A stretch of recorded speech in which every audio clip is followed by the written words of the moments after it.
In Praise of Pip, starring Fred Willard with Stacy Keach as your narrator, was adapted for radio by Dennis Etchison and written for The Twilight Zone by Rod Serling.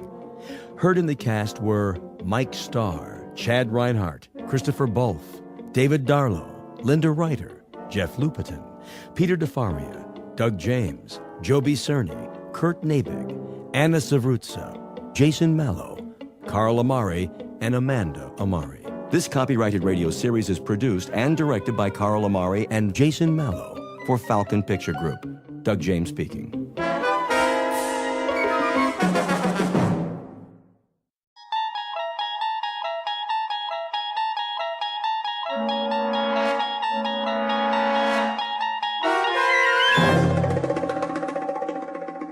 You unlock this door with the key of imagination. Beyond it is another dimension. A dimension of sound, a dimension of sight, a dimension of mind. You're moving into a land of both shadow and substance, of things and ideas. You've just crossed over into the Twilight Zone.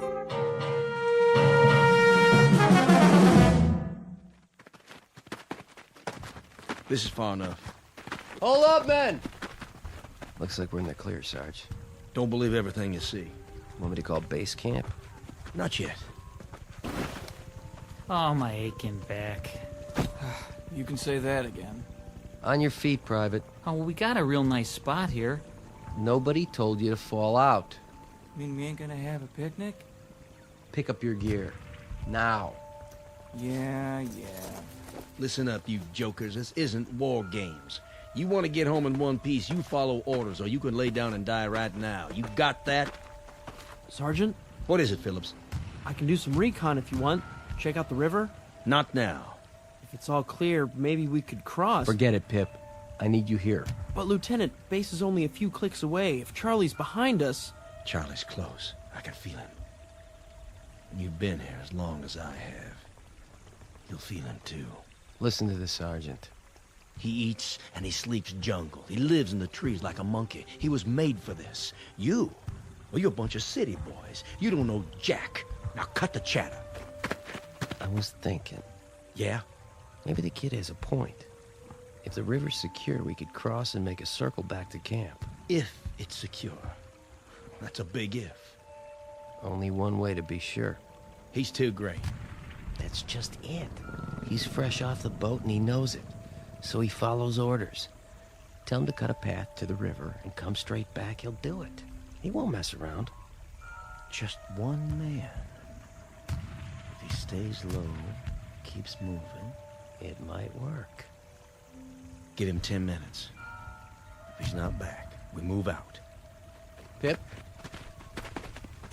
Sir? I want you to go down there. I want you to turn down the line gently. In the river? Okay. All right. Now get moving. Yes, sir. And where's he going? Yeah, he's in a mighty big hurry. That's probably the chow he ate. No, he's gonna have himself a little swim. Hope he took his suntan lotion. Cool it! Come on, Phillips. You can do it.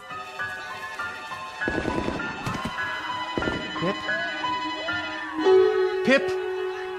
Pip! Pip? Pip! Mr. Phillips? Mr. Phillips? Yeah, I'll be right there, Mrs. Feeney. I was just resting my eyes. Must have been dreaming some nightmare. Mr. Phillips, are you in there? Sure, Mrs. Feeney.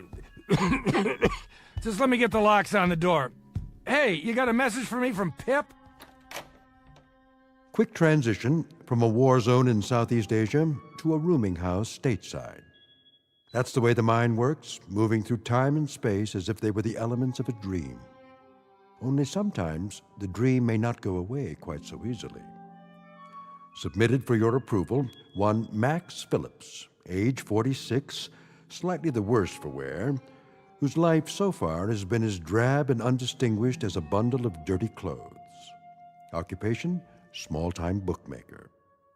And though it's a bit late in his career, he has an errant wish that the rest of his life might be sent out to a laundry and come back shining and clean. This to be a gift of love for a son with the unlikely name of Pip, Mr. Max Phillips, who is soon to discover that a man may not be as wise as he thinks. Said lesson to be learned the hard way in the Twilight Zone. And now, The Twilight Zone and our story In Praise of Pip, starring Fred Willard, with Stacy Keach as your narrator. Mr. Phillips, I can't wait all day. Oh, sorry, Mrs. Feeney. What do you got for me? A message from Pip? Afraid not. Oh. Well, come on in. I must have fell asleep. You ever take naps? I started taking them lately. It makes you feel refreshed. Besides, I ain't getting any younger. Smells like a brewery in here. Nice, huh? Nice? No. Typical, yes. Pour you one? I didn't come here to socialize. Oh, sure. Well, is it about the rent? Because I'm pretty sure I paid it. Check your book. You'll see that You got a visitor downstairs. I do? Some kid. That right. What's his name? I didn't ask. Well, tell him to wait a couple of minutes. I already did. You did? Then I better straighten up. Yeah, you better. I think he's got some more business for you. No kidding. You're a doll, Mrs. Feeney. Did I ever tell you I love you? All the time. Speaking of which, do you know what time it is now? Sure I do. Only first, tell me what day it is. It's 8 o'clock. In the evening. What? It can't be. Well, it is. September the 13th, 1963. And you look like an X-ray of an ulcer. Anything else you want to know? Yeah, where's a clean shirt? Lower right-hand drawer. You got one left. Thanks. You know I'm crazy about you. You're the queen of women. Mailman come yet? Come and gone. Anything for me? Nope. Nothing for my boy, huh? You ask me that every day. Well, sometimes he writes, when he's got time. He must be awfully busy over there. Place called Vietnam. Don't worry about him. He's a good boy. He'll be all right. He better be. Look at him in this picture. I ever show you his picture? Every time I come up here. Just look at him, in his uniform. Takes after his dad, don't you think? You want me to throw away these empty bottles? Would you? That'd be great. You ain't doing yourself any good living this way. You know that. A very astute observation, Mrs. Finney. That's why I'm crazy about you. I love your astute observations. I mean it. I know you do. There, good as new. Take a look in the mirror, would you? Who's that good-looking man? Why, it must be Max Phillips, purveyor of tickets of chance on equestrian events. Take my advice. Find yourself a new line of work. Well, now, here's an observation of my own, Mrs. Feeney. One of these days, I'm going to drink my last drink, accept my last bet, perform my final con, and then I'll be ready to go out and meet Pip when he comes back. And you know what I'm going to tell him? I'm going to tell him that his old man finally wised up. And when will that great day happen? Oh, one of these days. That's what they'll put on your gravestone. Mr. Max, one of these days, Phillips. It's kind of a pity, you know. You're not such a bad guy. And you are the paragon of all virtue. I'm nuts about you, Mrs. Feeney. Let's dance. Keep your hands to yourself now. And then later, you and I can toast marshmallows together and sing camp songs. How about it, Mrs. Feeney? It'll beat a laugh, won't it? Won't it beat a laugh? I'll send up your visitor.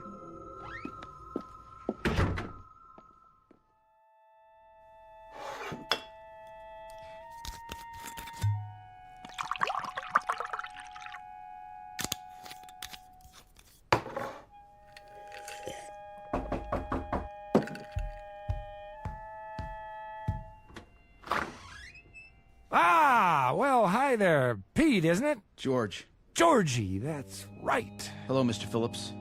please step into my office. Thanks. Drink? I've got a bottle. No thanks, Mr. Phillips. How about a cigarette? I've already got one. Oh, you got two by any chance? Oh, yeah, sure. Thanks, kid. I just ran out.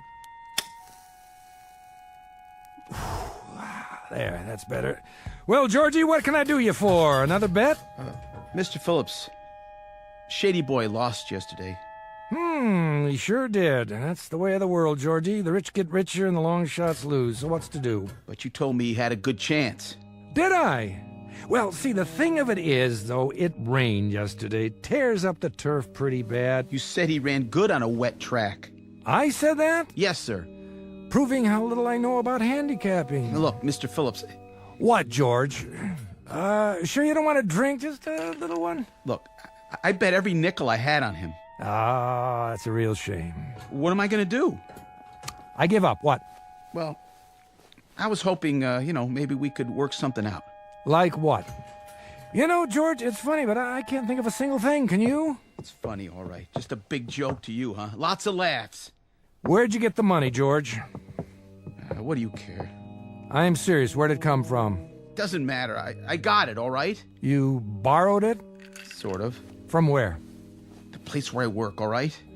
The place where you work. An office.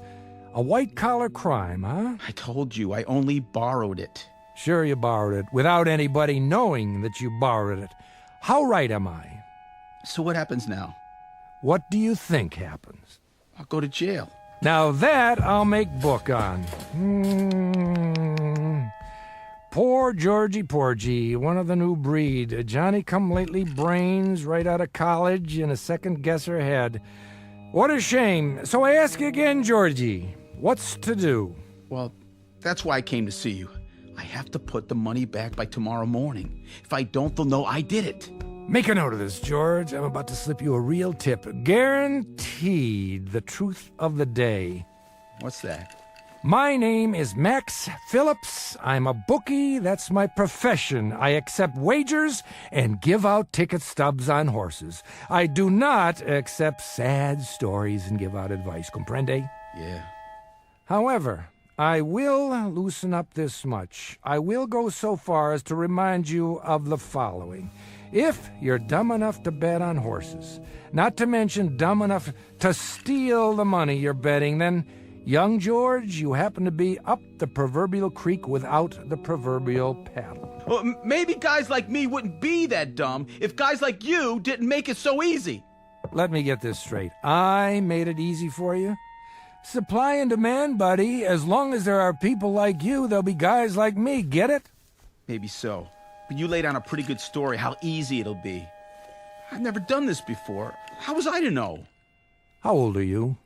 19. My kid's 19. See that picture over there in the dresser? He's a lot like you, but he's got smarts.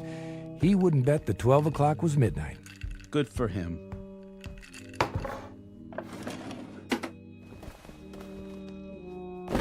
Here. What's this? Your dough, all of it. But how can... I didn't even send it over to Moran. You want to know why? Mr. Phillips... I'll tell you why. 2 reasons.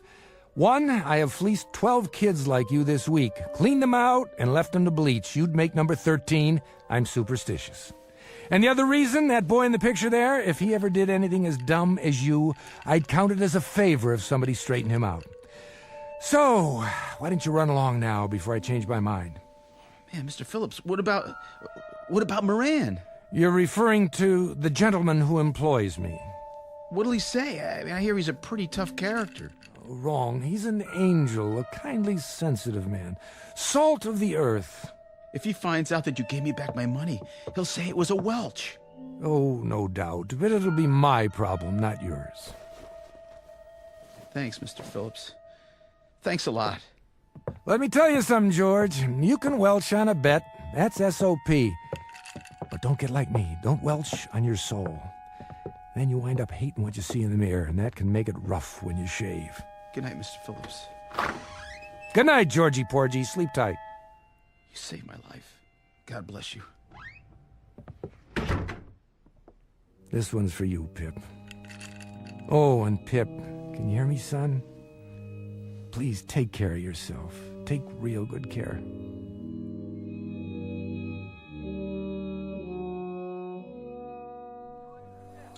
More wounded? I'm afraid so, sir. And more on the way. You know we can't handle any more, Lieutenant. I filled up every cot I can lay my hands on. You'll just have to do the best you can. But we can't keep up with all the casualties. Better than sending them home in body bags. And God help them. This one on the stretcher, the boy from Huang Ho? That's right, sir. We were caught in an ambush. Multiple shrapnel wounds, abdomen, extensive tissue damage. Not a pretty sight. Can you do anything for him? Shot of morphine. Other than that, we can't touch him here. This is only a field hospital. The kind of surgery he needs. Level with me, Doc. What are his chances? Not very good. Oh, that's tough. He's a good kid. Phillips, Pip. It's an odd name. It's what everybody called him. Well, Private Pip, I wish you a full recovery and a long life. Short of that, someone to mourn you.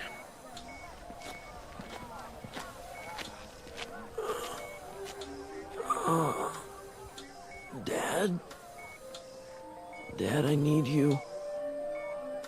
Help me.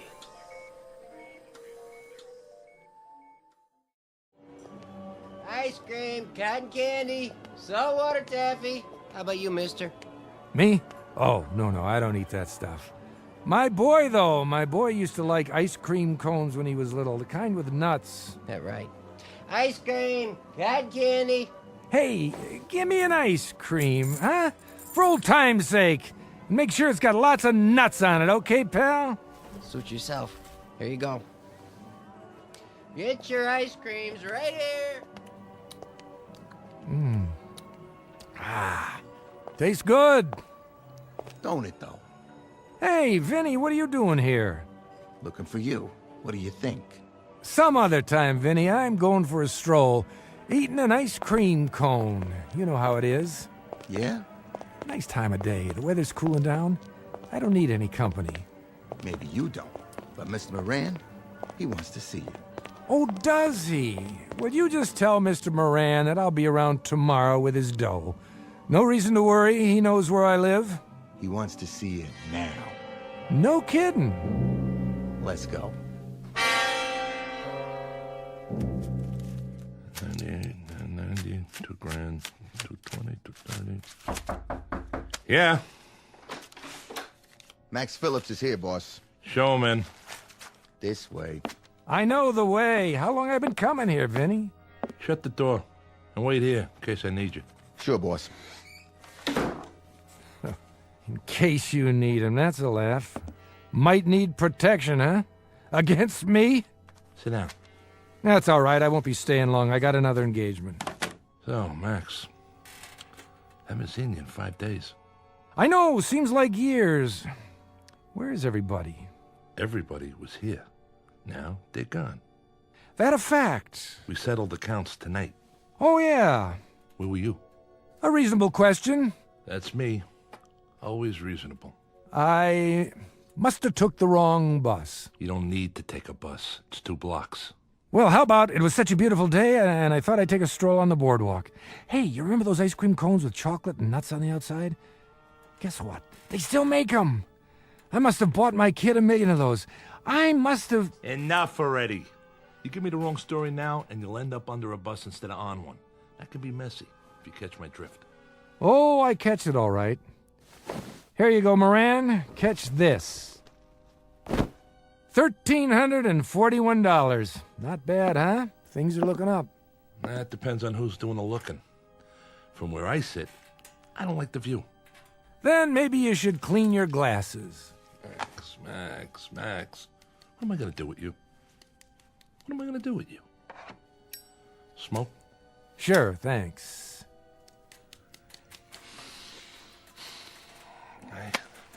I don't understand you, Maxie. Don't worry about it. I don't understand myself sometimes. But you know, I don't worry about it anymore. I just take it the way it comes. That's my motto now. I treat you like a favorite uncle, and then what do? You double-cross me. Me? I don't see nobody else here, do you? I don't know what you're talking about. No? Kid by the name of George Reynolds placed a bet with you, $300. His horse didn't place. But somehow, the dough never got to me. Uh-oh, busted. Why, Maxie? I'll bite. Why? Vinny, Something, boss? bring the kid in now. Sure thing. I want you to see what happened. See what? You mean he's here? No, he's taking a vacation in Miami Beach. 'Cause he's here. Nobody gets past me. No, because you gave it back. You welched on me. I had to go out and find the kid and get my money. My money, Max. But he got stubborn, so I had to rough him up. That was a lot of trouble to go through. Sit down in the chair. All right, I'm sitting. Yeah, looks like an awful lot of trouble. For me and him both. And you did this for $300 lousy dollars? A little attitude adjustment. Please, Mr. Phillips, don't let him hit me anymore. All right, I get the point. Let him go. No can do, Maxie. You know what would happen if I give him a free pass? This would be the first of a long line. And inside of 3 months, I wouldn't have a shirt on my back. The kid must have persuaded you pretty good. He didn't do anything. Just placed a bet. Ask him. Look at his face. He's already been asked. Nice black eye, if I do say so. One I should make it a pair, boss. If I don't put the money back, I'll go to jail. Don't you understand, Mr. Moran? I'll go to jail. Well, you're tearing me to pieces, kid. It's me right here. You know what your trouble is? You listen to people like Maxie. That's mistake number one. He never gave anything away in his life. How right am I, Maxie? Very right. Guess I'm just a heel with a Robin Hood complex. He's got a complex. But a short-lived one, Georgie Porgy. Remember that. Next time somebody hands you something for free, consider the source. Nothing from nothing equals nothing. You want I should answer it, boss? No, I want you to eat it. Get it for me. It's giving me a migraine. Talk to me. Who? Yeah. He's busy right now. All right, I'll tell him. It's your landlady. Mrs. Feeney? Says there's a telegram for you. A telegram? Probably from Georgie's horse, saying he's just coming into the stretch and he'll be home for Easter. Give me that. Yeah? Well, open it up, would you, Mrs. Feeney? From the Defense Department? Go ahead, read it to me.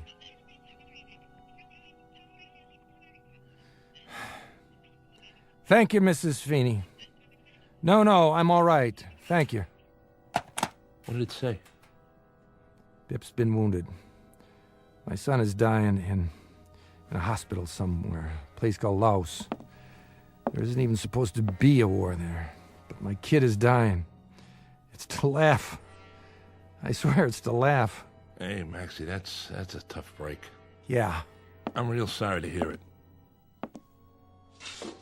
See that amusement park down there? My kid loved to go to amusement parks. That one especially. I used to take him on Saturday nights. Just the two of us, like tonight. This is a Saturday. Oh, look. He ain't dead yet. What I mean is he... When I wasn't too drunk, or when I wasn't out conning somebody for you, Moran, I'd take him to the amusement park and we'd have a ball. Take it easy, huh?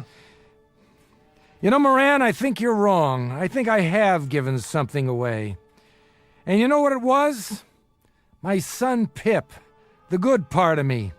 The clean part. The only part I was proud of. Give me that envelope. What are you doing? Take your money, Georgie. Put it back where it came from Monday morning. Nobody'll be the wiser. Except you. Thanks, Mr. Phillips. I hope you learned something. Now get going. If you say so.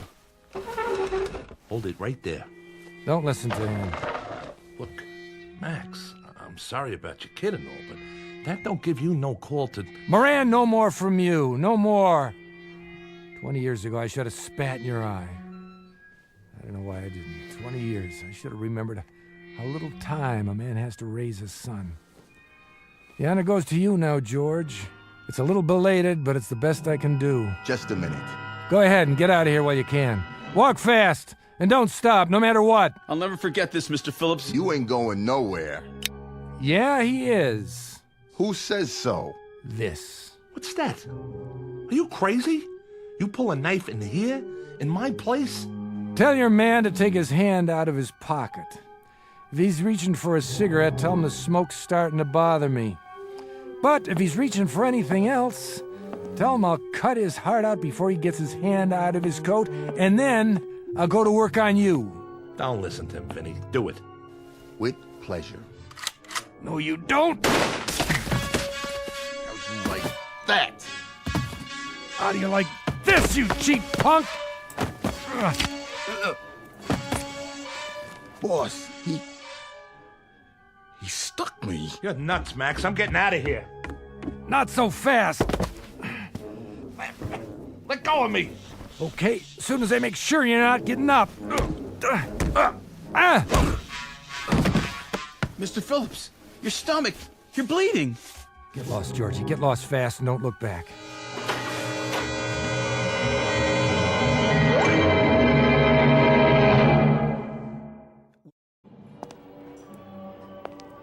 Can't get my breath.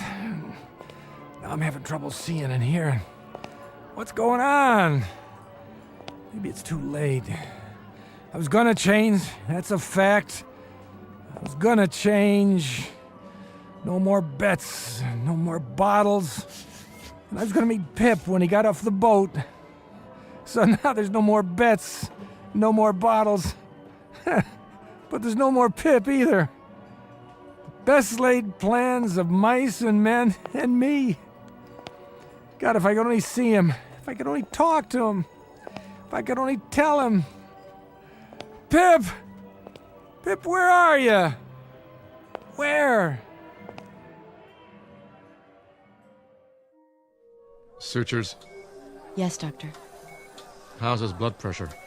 Holding. But if it drops any lower... Reduce the anesthetic. Yes, sir. I'm almost out. As soon as I finish, move him to IC. I'll tell them to prepare a bed.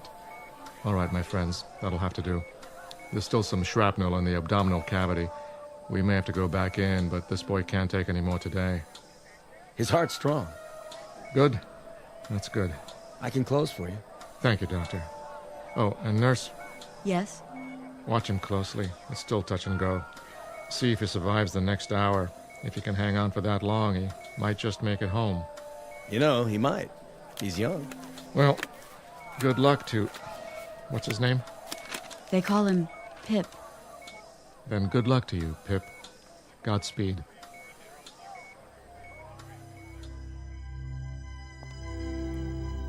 Why'd they shut this place down? It's early. Isn't anybody here to sell tickets? Wait a minute. Who's that? It can't be. Hi, Pop. Pip? Hey, Pip! Hurry up. What are you... You slowpoke. What took you so long? Pip, I can't believe it. Where were you? I've been waiting a long time. Pip, is it really you? Your hair, your face. Let me touch you. Quit with the mushy stuff, okay? Hey, Pip, you still got your freckles. But how old are you? 10. What do you think? How come, Pip? How can you be?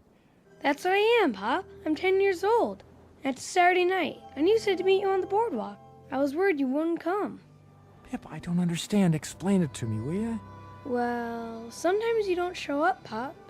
Sometimes you're sick or something. Yeah.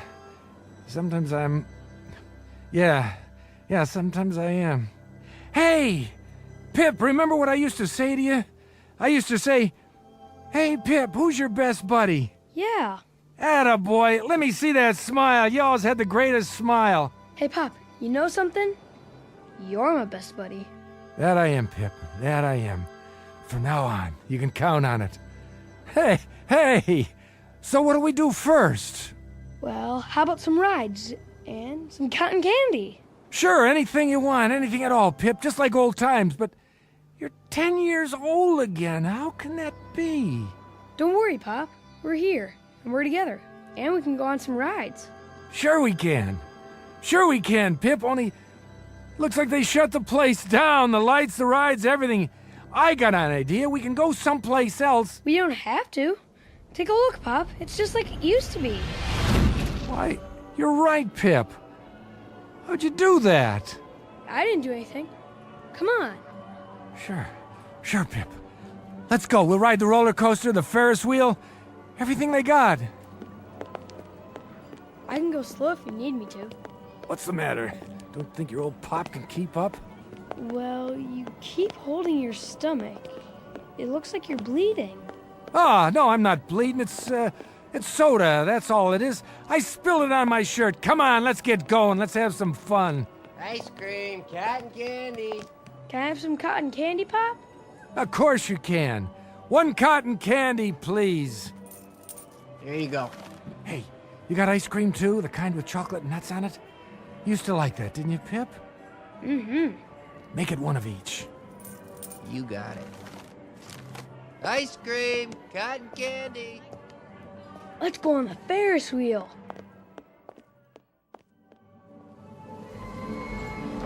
Look down there, Pip. What a sight, huh? You can see the whole boardwalk from up here. Yeah. Whoa! Hold on, Pip. This is one fast roller coaster. Faster. I want to go faster. That was a good hot dog. The best. Hey, Pip, I got a question for you. What? Who's your best buddy? You are. That's right. That's right, Pip. I always have been and I always will be. Don't ever forget it, no matter what. All right? Oh, all right. Hey, slow down. What's the big rush? I gotta go. Go where? What's the matter? There's not much more time, Pop. Sure there is. What are you talking about? There's... Pip? Where'd you go? What's happening? Gotta keep up. Oh. Where'd he go? Pip. Pip, don't go in there, okay? It's a hall of mirrors. You'll get lost. Going in, mister? What? No. Come on, it's fun. I know. Screwy Louie's room. Mirrors all over the place. I've been in there lots of times. Pip! Yeah, better go get him. Here's a ticket. Yeah, okay. Pip! Wait up!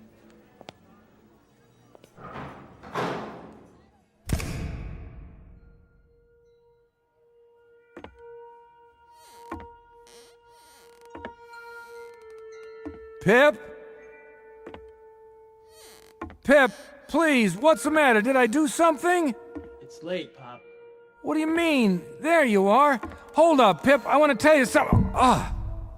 Didn't see the glass. I thought you were... Is that you, Pip?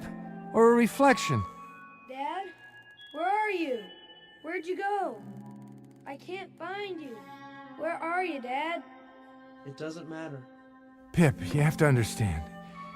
You have to listen to me and understand. All those times I wasn't around, when I was out doing business, when I was running a con, when I was drunk, when I dragged you from one rooming house to another. It doesn't make any difference now. It does make a difference.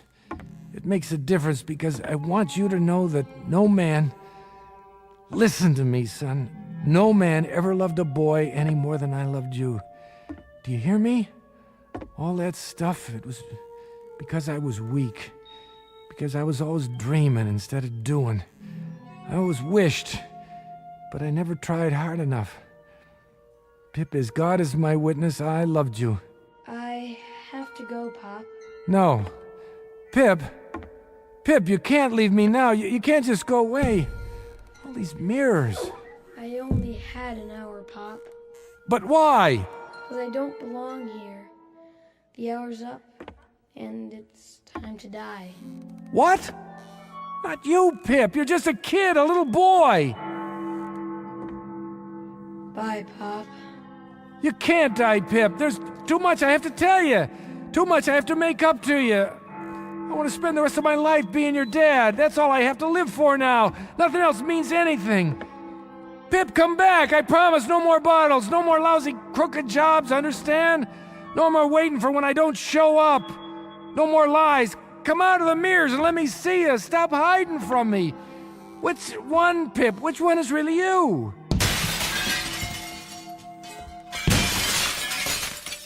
I can't, Pop. I'm sorry, but I have to go back.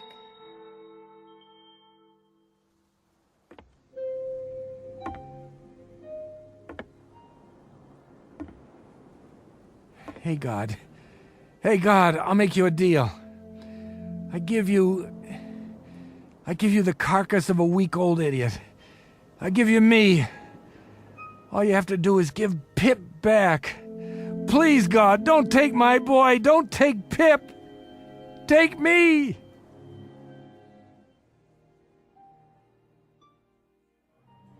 Get your ice cream and cotton candy. Tickets right here for all the rides. How many, little lady? Lots. Give us a stack of tickets, will you, please? My daughter loves the rides. Sure thing. Thank you. There. Now, sweetie, which one do you want to go on first? The Ferris wheel. Are you sure? That's a mighty tall ride for such a little girl. Oh, please. Oh, all right. You run ahead and get in line. I'll be right there. Yeah. Hi, Mrs. Feeney.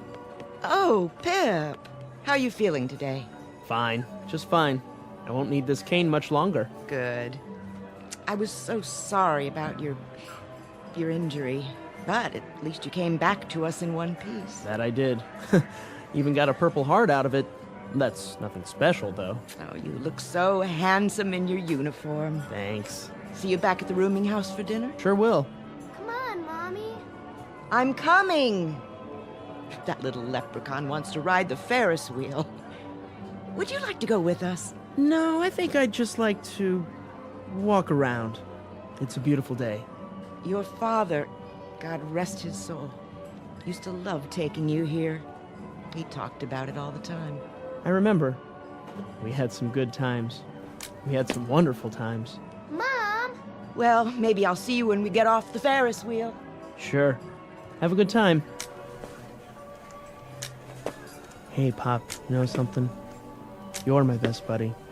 You always were.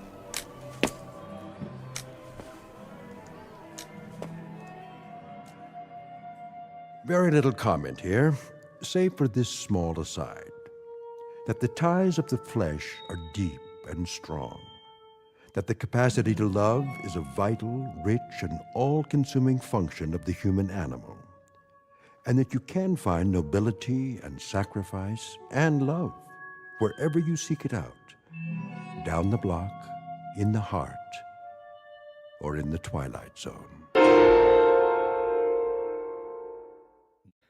The Twilight Zone continues in just a moment. You are about to enter another dimension, a dimension not only of sight and sound, but of mind, a journey into a wondrous land of imagination. Next stop, the Twilight Zone. Hi, this is Stacy Keach. I'd like to take a moment to tell you about our Twilight Zone website at twilightzoneradio.com. At twilightzoneradio.com, you'll find the latest information on these Twilight Zone radio dramas, including behind-the-scenes photographs, plus the newest product releases, trivia contests, ways to contact us, other Twilight Zone-related info and merchandise, plus links to other fascinating websites. So make your next stop twilightzoneradio.com. Visit twilightzoneradio.com to purchase these Twilight Zone radio dramas on cassette and CD, or call toll-free 1-866-989-ZONE. That's 1-866-989-9663.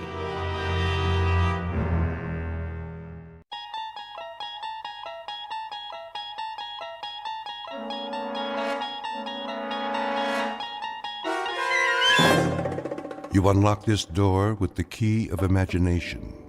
Beyond it is another dimension, a dimension of sound, a dimension of sight, a dimension of mind.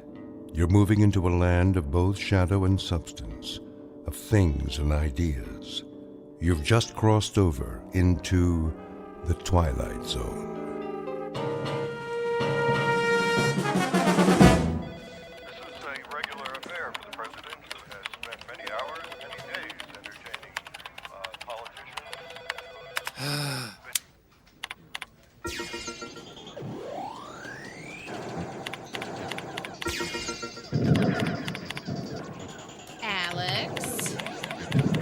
Yeah.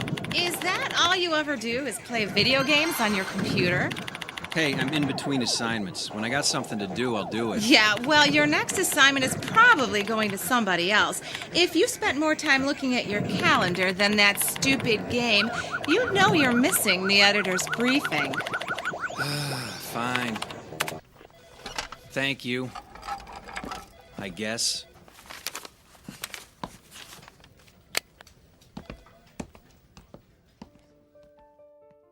Yeah, I know politicians. Politicians never point fingers at voters.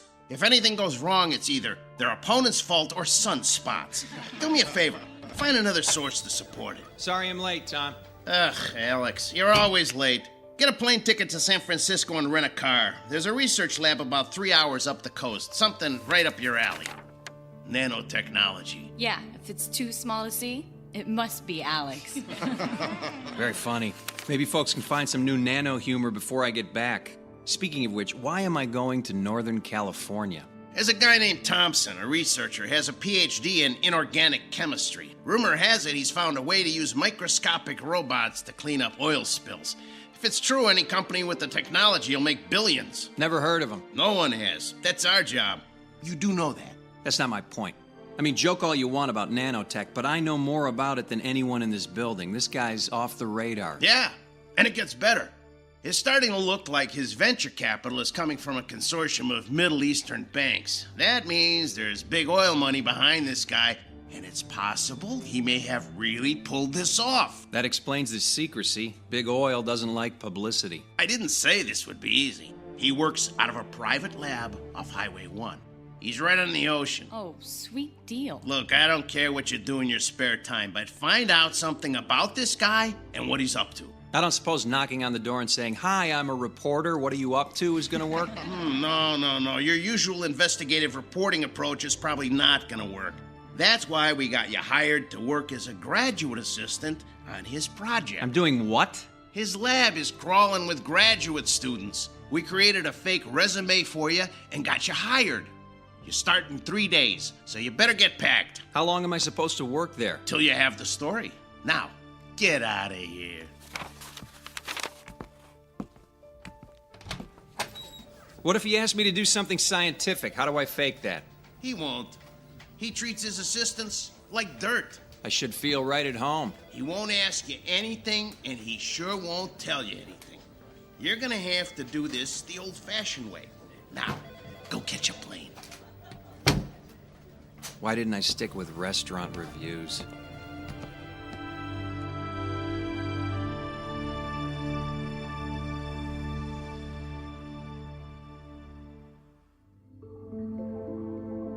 Meet Alex Harrington, a hack reporter with little talent whose career is defined by things as small as his ability. He's a man in search of the big story, and he's about to find it under the microscope that always shows the truth.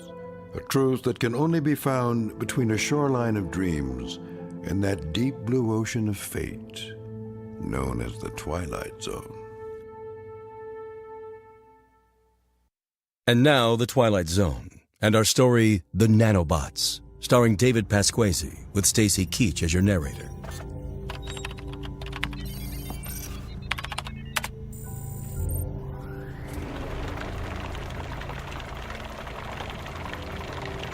That's good enough for now. Alex, can you shut off the agitation? Yeah, right. It's this switch, isn't it? Yes. Sorry. What's in there today? A blend of motor oil, axle grease, and kerosene. Ah, the sludge du jour. Very funny. Tim, ready for release? All ready. Okay, let him go.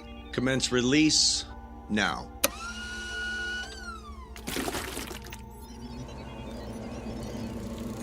Why do they make that sound? We don't know. They just do. It usually starts after they start eating. And what exactly are they eating? We're not real sure, but if it's got petroleum in it, they eat it. No one seems to know much about anything around here. You're right, Alex. And for the record, you seem to be the most clueless man in the building. Okay, I'm gonna take a little break.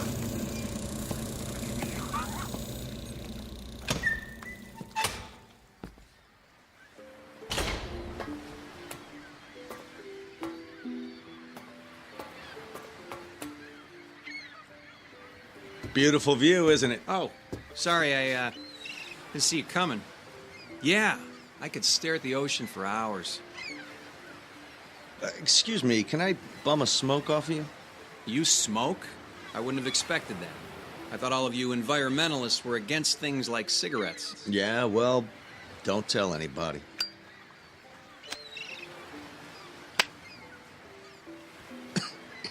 I thought so. You're not really a smoker, are you? I guess not. I just wanted to talk to you. Hey, you don't have to start smoking to talk to me. You don't seem to be real happy here at the lab? Hey, with the exception of this little balcony where I can steal a smoke, well, there's not a lot going on around here. I like it up here, too. You know, this used to be a naval observatory. It was built in the 30s. Oceanographers used to come up here and study wave action, riptides, and current. And now it's the designated smoking area. Actually, smoking isn't allowed anywhere on the property. Welcome to California.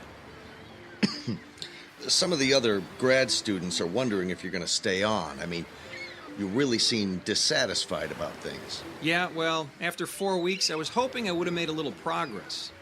Sorry about messing up those statistics. It's never really been a strong suit for me. That's okay. How long have you been working with Dr. Thompson? About a year now. Every graduate student wants to work with him. It's a chance to make a difference. Is that why you came to work for him? Yeah, something like that. Let me ask you something. Does he ever tell anyone anything about what's going on? Eventually. Eventually he's had to tell all of us a little bit about what he wants to do, and we've been able to understand pretty well the incredible potential for his technology. All we knew coming in was that he was working on a revolutionary new way to save the environment. And that was good enough for you to sign on? Hey, graduate students rarely get any information about their assistantships. Did they tell you something more? No, I guess not. In fact, I know less than you do. Can you fill me in? Look, I'll tell you everything I know on one condition. I'm listening. Well, it's why I wanted to talk to you. Do you want to join us? Hey, in case you haven't noticed, I joined you a month ago. That's not what I mean. There's a group of us. We know what's going on here, and we've decided to take action. So you want to blow the lid off this operation? What are you talking about? All right, maybe I should slow down. What kind of action are you looking for? Okay. Maybe you should lose the cigarette. Right. I'll just hold it. Look, Dr. Thompson's a specialist in something called nanotechnology. It's small, microscopic robots that perform certain functions on a molecular level. Believe me, I'm familiar with it. Sorry, of course. That's why we're all here. Anyway, he's successfully developed microscopic robots that will consume oil in the ocean from oil spills. That much I figured out. You got any idea how they work? Yeah, I've seen them in action. They look like tiny metal spiders with a tube that extends from the center of their body. Creepy in an elegant sort of way. They're powered by the hydrogen and oxygen in water, and they attack petroleum-based materials and transform them into inert, harmless carbon dust. Then they feed on the carbon to reproduce themselves. Every nanobot reproduces itself by a factor of 2, and then those two move on to repeat the process. Yikes, that means they reproduce exponentially. Yeah, toss a handful of them on an oil spill, and in no time there are billions of them cleaning it up. So what action exactly are you and your group going to take? Dr. Thompson keeps delaying the project. Instead of applying for federal approval and implementation, he wants to shorten the lifetime of the bots. He wants to limit their functionality to a few hours, but he won't tell us why. So he's trying to dumb them down. Doesn't sound all that profitable. Actually, it's quite the opposite. He keeps saying it's not about profit, but we've figured it out. He's backed by some shady characters. We've seen them at the lab a few times. We think they're connected to oil companies, and it's all about the money. Who exactly is we? I can't say, other than it's a small group of us. We've been working together for a while, and we don't like what we see. So you sit around, have a few beers, and diss the doc? That could affect your grade. It's not about graduate school anymore. It's about justice. It's about the crime of big business. They make money polluting the oceans, and now they're gonna make money cleaning it up. Typical big business, big government, big corporations. If Dr. Thompson can make the bots only last a few hours, they could corner the market and maintain exclusive access to the technology and total control. But if the nanobots were allowed to reproduce without limit, well, then it would be a sustainable resource that no one could really own or control. Well, you know, there is something to be said for return on investment. It's not like all this equipment, buildings, and staff are free. This isn't about money. This is about saving the oceans. I don't know how to tell you this, kid, but there's a lot more wrong with this planet than just oil spills. Yeah, but this is not just about oil spills. His nanobots don't just consume petroleum, but petroleum byproducts. What did you just do? I flicked my cigarette off the cliff. Hey, don't worry about a fire. That's the ocean down there. That's just the point. That's the ocean. You're no different than the rest of them. Do you realize the importance of that current down there? A current that comes down from the Sea of Japan, it circles the entire Pacific Ocean, and it's formed an eddy between Hawaii and the west coast of North America. You get worked up pretty easy, don't you? Hey, calm down. It's just a cigarette butt, and that's a big ocean. A big ocean with a big current that's going to take the petroleum-based fiber in your cigarette filter to a large and growing continent of garbage at the center of that eddy in the Pacific. You know, I heard about that. A magazine did a piece on it. Miles and miles wide and 300 meters deep, an island of garbage. A floating raft of plastic bottles, old fishing nets, thick slicks of oil, and probably more than a few of your cigarette butts. So one more is not gonna hurt, right? No. In fact, look, I'll flick the cigarette out there too. That's not gonna hurt either. Not today, not anymore, not after what's gonna happen in the next few hours. Why is it I don't like the sound of that? You will. In fact, it'll make you wish you had joined us. What exactly did you want me to join? Right now, there's a group headed for that garbage continent. They took the lab's research boat in the middle of the night, and they're less than half a day away from Garbage Island. Just a few hours away from a new world, a clean ocean, and a solution that won't be controlled by robber barons and oil men. What did you do? The nanobots are about to have their first meal.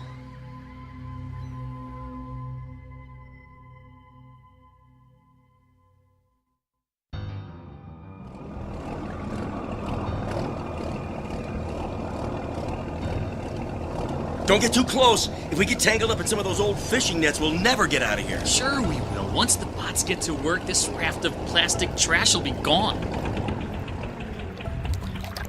Look at the size of this thing. You can't even see the other side of it. How should we do this? Well, we've got the nanobots in these 3 test tubes, and if we throw them out on the plastic, the tubes will break and the bots will get to work. But what if the test tubes don't break? I mean, that's a big raft of plastic out there. It's not like we're throwing these things on rocks. Yeah, I didn't think of that. All right, you know what? Open the tubes, and they'll spill out when they land. Let's do this. Okay, you ready? Yeah. All right, on 3. 1, 2, 3! Oh, one of them broke for sure. It doesn't even matter. All you need is one of those things to hit the water and find some plastic, and it'll start duplicating.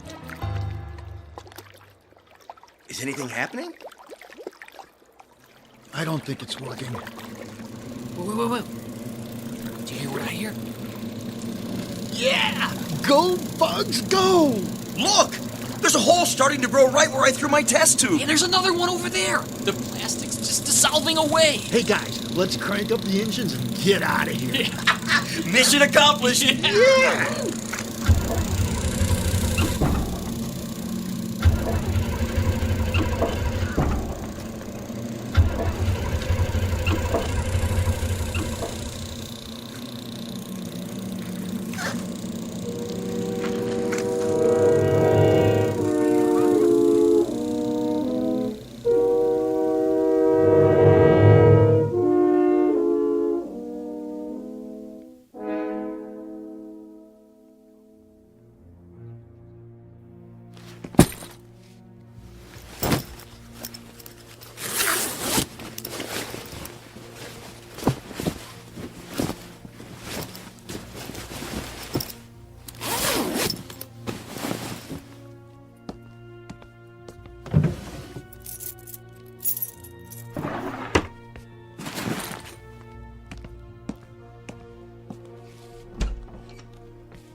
So, Mr. Harrington, you've decided to leave the lab.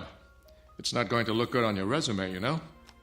You know, Dr. Thompson, this is going to do more for my resume than you could imagine. You see, I'm not a graduate student. That comes as no surprise. I always thought you were a little old for this position. Besides, your performance here has been miserable. So, what are you? A government mole? Someone from the Pentagon sent to spy on my progress? Actually, I'm a reporter.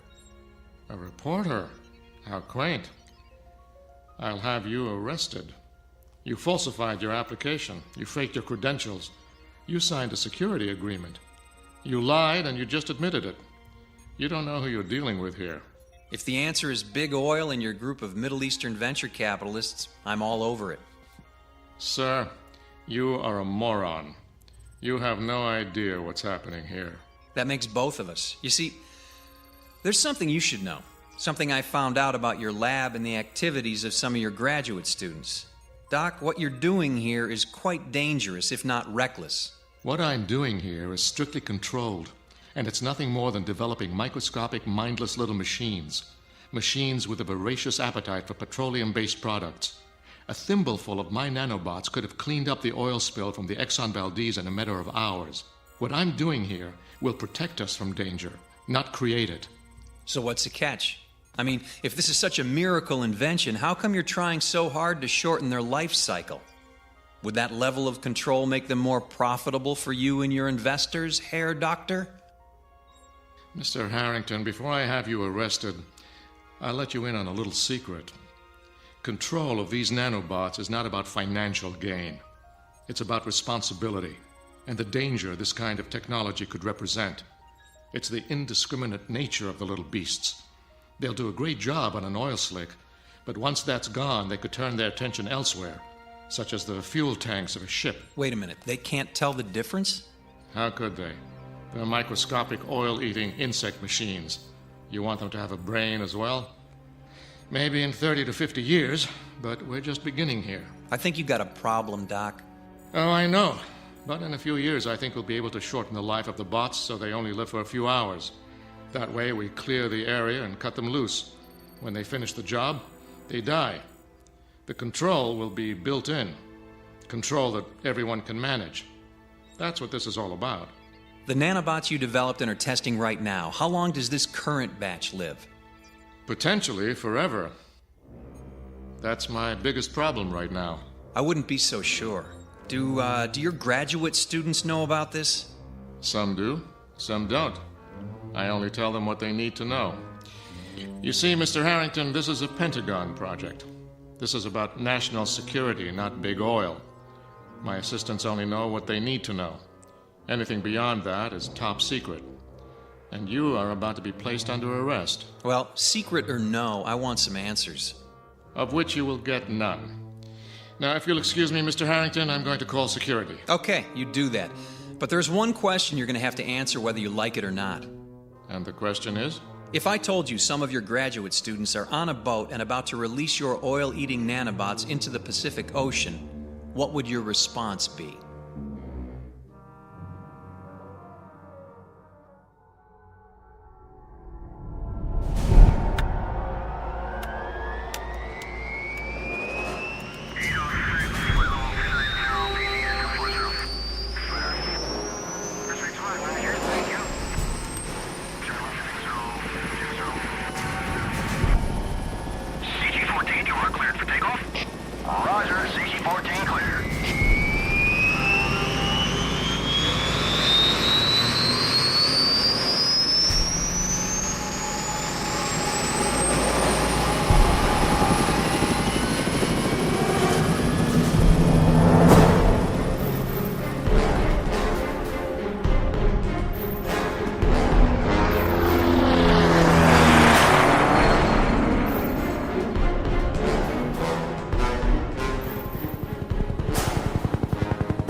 That's where Tim said they were going. The Navy has dispatched a destroyer. I'm afraid they may blow the boat out of the water unless we reach them first. What exactly do you plan to do? Tell them the truth. Tell them what they don't understand or appreciate. And if they don't listen to you? It's our only hope. If the boat is blown up, the nanobots will not be affected. The Navy won't listen. This is our only chance to stop them.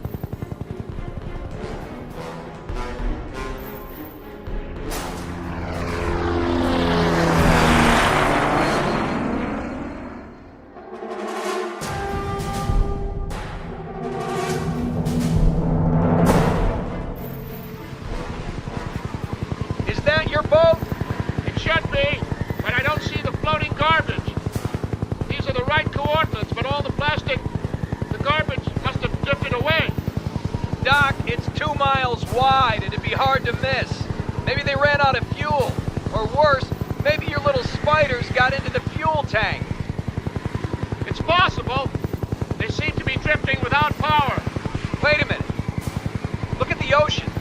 Is that the sea bottom we're looking at? Good God! The water is more than 1,000 feet deep in this location, and you can see the bottom. It looks like your little inventions work. Something's not right.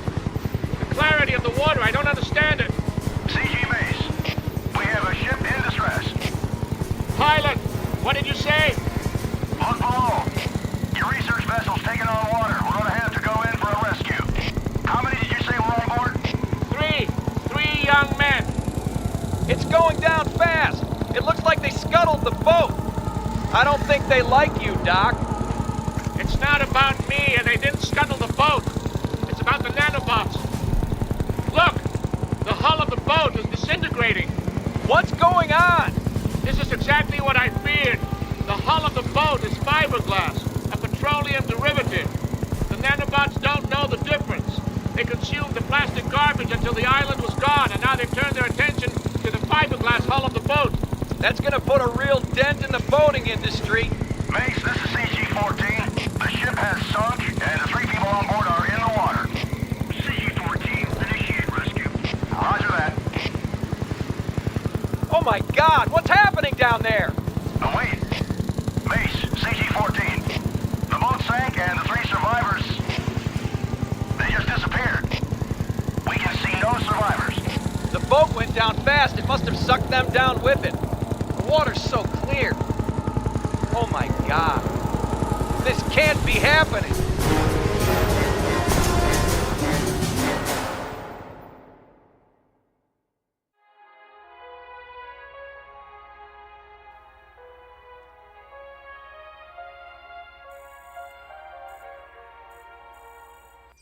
We interrupt this broadcast to bring you a special report. The United States Coast Guard has announced that thousands of distress calls have been received across the Pacific Rim in the last 48 hours. According to the Department of Homeland Security, the alert status in the United States is code red, as a combined Navy, Coast Guard, and international effort has been assembled to deal with the crisis. Latest reports indicate that numerous ships, yachts, and pleasure craft have sunk unexpectedly and abruptly along the entire Pacific coastline. All watercraft are being ordered to stay in port, with the exception of naval vessels involved in the search and rescue efforts. Stay tuned for further reports. So that's the official story? No explanation, no information, just don't go in the water? What do you want us to tell people? Isn't there enough panic for you media types to roll around in? Media types? We're the bad guys? I think you're the one who's got some explaining to do, sir. I have nothing to explain to you. Well, maybe not me, but it looks like you got a small army of graduate students looking for some answers. Is it true? What Tim told us? Is it true? Tim, is he here? Where is he? He's gone. He stole a boat from the marina. He's going out to find his friends. Before he left, he told us what they did. Is that what the news reports are all about? Is that why the lab is surrounded by military police? Military police have surrounded the lab? What's going on here? No one can leave this facility. There are additional researchers en route. We're all going back to work. Work without sleep until we can find a way to stop the nanobots. Until then, we're locked down. You're not including me in this little party, are you? Especially you. We'll accomplish nothing with the additional chaos you'll create. What about Tim? He took off in a fiberglass cigarette boat. Ha! Good man. He doesn't smoke, but he found his cigarette. Mary, Tim is dead. The boat he's traveling in will no doubt encounter a great tide of nanobots, and he too will sink into the deep. Justice, if you ask me. He's the ringleader who caused all of these problems. So, on that happy note, I'm going up to your observation deck to have a smoke. Unless you have a problem with that, Dr. Thompson? Smoke yourself to death. The sooner the better. Will do. And as for all of you, Godspeed and good luck. We'll divide into teams. No one works alone. Progress will be reported on an hourly basis.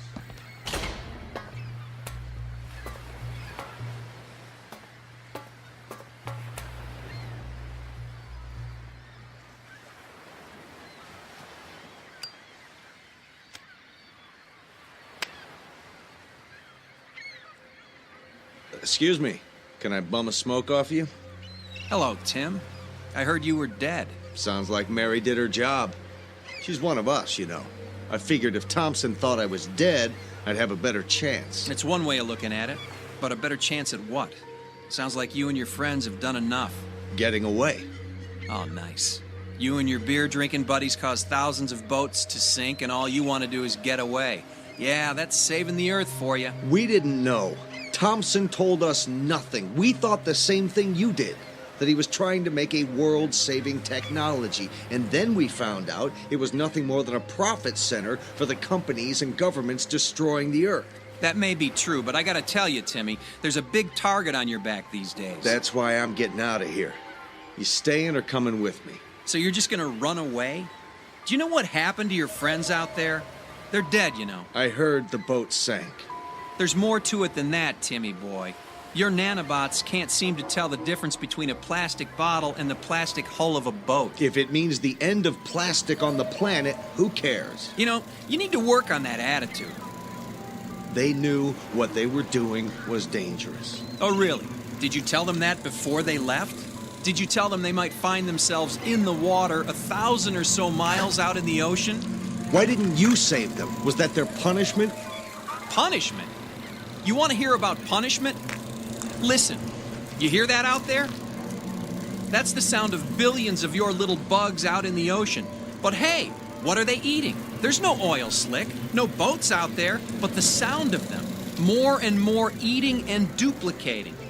Your friends didn't drown out there, Tim, and we didn't abandon them. We watched as a gray stain in the water enveloped them. Your tiny little spiders consumed your friends alive right before our eyes until there was nothing left but clear water down to 1,000 feet. That's not possible. You left them to die. You talked them into it. You're the guy with the big ideas. You sent them out there and they were eaten alive by your little nanobot friends.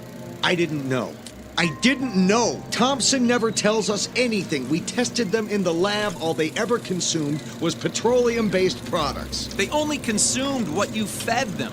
You had them in sealed glass tanks and tested for what you wanted to see. Too bad you didn't stick your hand in there just once. Things might be a little different now. Things don't sound like they're getting any better. We gotta get out of here. We? Aren't you confusing me with your co-conspirators down there in the lab? You stay if you want, but you're gonna die. Look. What the hell? The nanobots. They're crawling up on land. They're consuming the plant life and the bacteria in the sand on the beaches. Anything organic, anything that's carbon-based. They don't know the difference. Tim, we have to get out of here. Let's go. No, we can't go that way. They've invaded the lab. You! What are you doing here? Marine! What? Close the hatch. Maybe we can keep those things off the deck. Do you realize what you've all done? Look! They're spreading! Those people, the soldiers, the bots are all over them. They're approaching the foundation of the lab. Thompson, how do we get out of here? Unless you can fly, Mr. Harrington, I'm afraid you have no options. They won't get up here. They can't. Can they? No. The foundation and walls of the building are composed of stone, concrete, and steel. They need carbon and water to spread. So it's over? No, Mr. Harrington. I'm afraid it's just beginning. Do you see that creek over there? They're moving upstream. Like the veins and arteries in an organism. consuming every carbon-based life form in their path across every continent, no doubt. We have to get out of here. We can't stay here. When Mr. Harrington sprouts wings, maybe he'll take you with him. Thompson, what are we supposed to do here? We wait, Mr. Harrington. You see, all humans are carbon-based life forms. It's not petroleum the bots are after. It's the carbon and the oil. That's the trigger. That's what I was trying to solve. But none of you could wait. So now we wait here. Wait until they move on. Or they die. Yes, that's also an option. Of course, given the fact that they have a life expectancy measured in tens of thousands of long years, that would be a very long wait.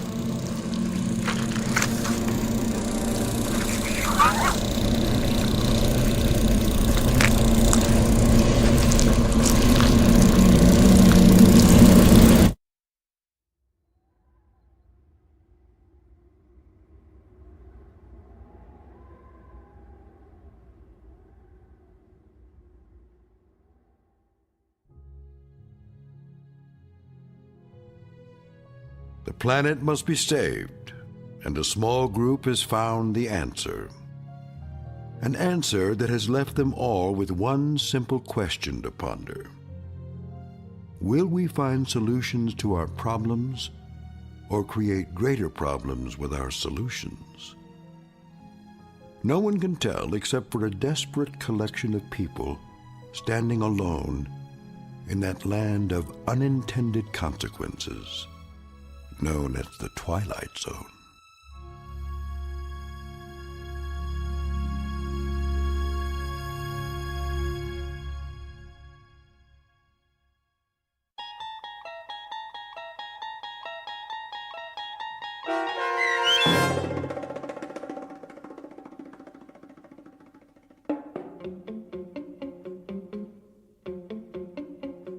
The Nanobots, starring David Pasquesi with Stacy Keach as your narrator, was written for The Twilight Zone by Steve Newby.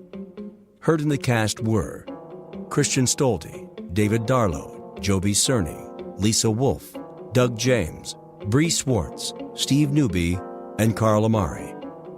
The producers of The Twilight Zone wish to thank CBS Enterprises and the Rod Serling estate for making this series possible.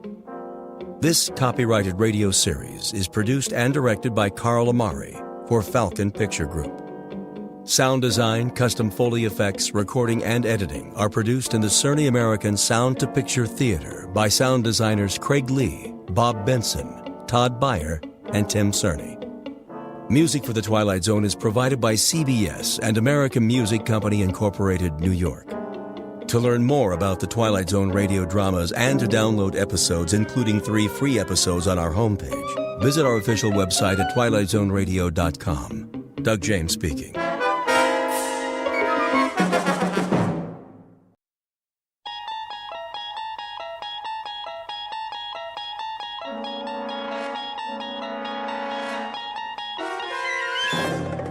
You unlock this door with the key of imagination.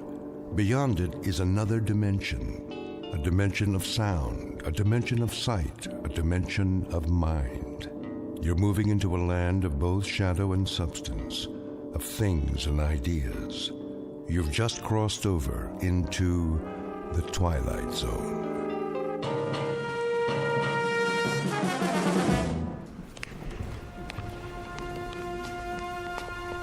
Here we have the famous temptress from ancient Egypt, Cleopatra.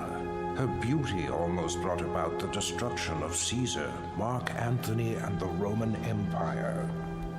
And now, if you will follow me, the last group of figures in our little wax museum. The piece de resistance, if I may say so. The most infamous black-hearted killers of all time. This is not for the faint of heart, so if there are any who would prefer to stay behind... I don't like this place. Come on, honey. They're made out of wax. But... No? Very well, then. Feast your eyes upon... Jack the Ripper. Henri Landru. And the dreaded Burke and Hare. It's Burke who's smothering the poor lady with a pillow, while Mr. Hare assists by holding her feet to the bed. And last but not least, in the sailor's garb, Albert Hicks, about to sink his gleaming axe into the skull of his hapless victim, one Martin Senescu. Move in, please. They look so real. Closer. Closer. But not too close. Allow me to introduce Mr. Senescu, the curator of Murderer's Row. Thank you. Thank you. I'm sorry if I startled you. I thought he was one of the dummies. Oh, nothing to be afraid of. Perhaps not, young man. But who can tell what evil lurks in the heart of the man standing next to you? Go ahead, Martin. Introduce your friends. With pleasure. Albert W. Hicks, mate on the oyster smack E.A. Johnson, a gentleman. Yet one day, in 1860, off the Atlantic coast, he murdered everyone in his crew with an axe, exactly like this one. Why did he go mad? I'm afraid we'll never know. Not to mention Burke and Hare, two more monsters of their time. But do they look like monsters? What torment drove them so late in life to behave like ghouls? You see here how they suffocated their victims.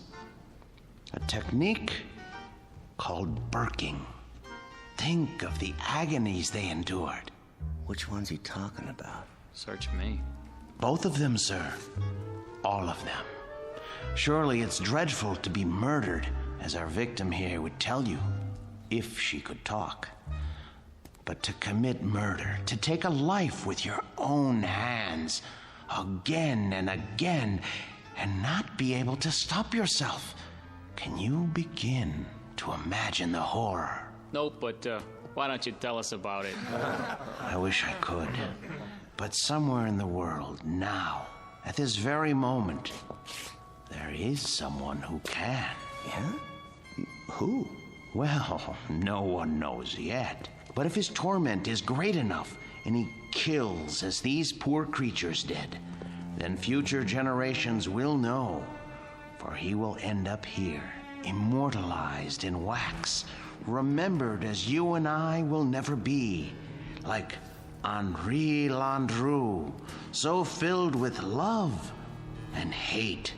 He loved nearly 300 women in his lifetime, spinsters and lonely widows. He too must have felt agony as he strangled the life out of them. A master of the garret, identical to the one you see in his hands. It looks like some kind of cord. Just a piece of string. Let me see that. Get away from there. Get away from there. I was only... Mr. Senescu is right. The figures are not to be touched. They are too rare and valuable. Besides, the museum can't be held responsible for what might happen to you. And here, another soul in torment. The Ripper himself. Of all the faces in London's Whitechapel district, which was his? And why did he feel driven to kill those pathetic drabs with one sweep of his knife? Identical to the blade you see before you. Step closer, young lady. What? Go on. It's only a prop. Lean forward. There. That's quite all right. Look deep into his eyes and remember them so you'll never fall prey to such a man yourself. A man who carried a long, sharp weapon which he slashed across women's throats. Like this. That knife, it swung at me. It almost... Spring in the arm. Pretty good trick. A trick, yes, but one that serves to remind us how near death is to all of us. When we look at Hicks, at Burke, and Hare, at Landru and the Ripper, we see what appear to be ordinary men. What devils pushed them to their bloody fate? We can only guess. Thank you for your kind attention. Thank you, Mr. Sinescu. Ladies and gentlemen, this concludes our tour of Ferguson's museum. Exit to your right, please.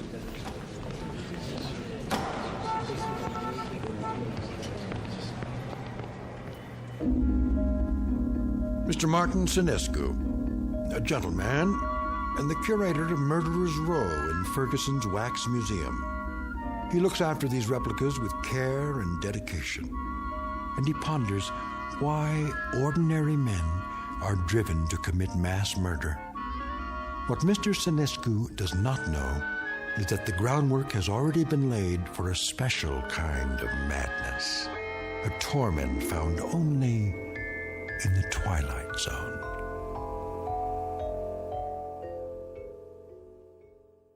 And now, The Twilight Zone and our story, The New Exhibit, starring Joby Cerny with Stacy Keach as your narrator. There now, Mr. Landru. Collar turned up just so. Easy to see why you're a real lady killer. We have to do something about that suit. Martin? Yes, Mr. Ferguson? I'd like to talk to you. All right. I'll be through here in a moment. That can wait. What I have to say to you is rather important. You know, sir, I think Landru needs a new suit. This one is 10 years old and shows it. Something wrong, Mr. Ferguson? Well, yes and no. I think we'd better discuss it in my office. All right, if you like, sir. Is it something I've done or haven't done? No, nothing like that. Sit down. Very well. Martin, I'm abandoning the museum. Abandoning? I'm afraid so. Is this a joke, sir? No. But you can't. You mustn't, sir. I know how you feel, Martin, but there isn't any choice. I don't understand. I've been offered a large sum of money for this property. Some people want to build a supermarket here. A supermarket? When I first opened the museum 30 years ago, I'd never dreamed I'd see this day. But the day is here, Martin, and we will just have to face it. 30 years, sir. Oh, for heaven's sake, don't make it more difficult than it is. I'm sorry. I hate this, Martin. You're the best employee a man could have. The way you've run the Murderer's Row exhibit, why, I don't think you ever missed a day's work. No, never. How many more days? None. This was the last. They start wrecking the building next week. What about the wax figures? I haven't decided yet. Sir, we can open another museum. We'll move everything somewhere else. I'm not as young as I once was. I could use a rest. But, sir, I'll do all the work. You won't have to lift a finger. I appreciate that, Martin, but it would be foolish. Foolish? Foolish? Why? We have become passé. People aren't interested in wax museums anymore. Look at the numbers. It's all here. Our attendance figures, our profits, but mostly our losses. This year has been the poorest of all. There's even a news story about the closing of the Grand Guignol. Surely not. The handwriting's on the wall. Seriously, what do we offer? The great lovers of history? The Discovery Room? Scientists? That isn't why people came here. That isn't why at all. What they really came to see was your Murderer's Row. We've always known that. But they've been coming in decreasing numbers. And you know why? Because the evening news offers them fears we could never match. The wars, the atrocities, the perversions, they've all ruined our Chamber of Horrors. People are blasé. They think they've outgrown the need to be frightened. They already live in fear day in, day out. It's the world, Martin, and the world has changed. No, it would be foolish to open another museum. Maybe it's the location or the exhibits. Remember how people came after we installed the Ripper's arm with the knife and the spring mechanism? That was years ago. They're simply not interested anymore. But what's going to happen to them? Landru and Hicks and the others? If I could sell them, I would. But there is no market for wax figures. Mr. Ferguson, you're not thinking of destroying them, are you? I mean, they were meant to live forever. Martin, I tell you, I don't know what I'm going to do. You're forgetting something. Come with me. Martin... Look at Landru. His eyes. Don't you see the shy, frightened little choir boy he once was? The bookkeeper who so longed for freedom. Of course, but... Even the cheek feels real, like flesh with pores, and the mouth. Isn't it about to say something? Oh, Landru was an elegant man, full of tenderness. It's right here, in the lips. The way... What are you trying to say?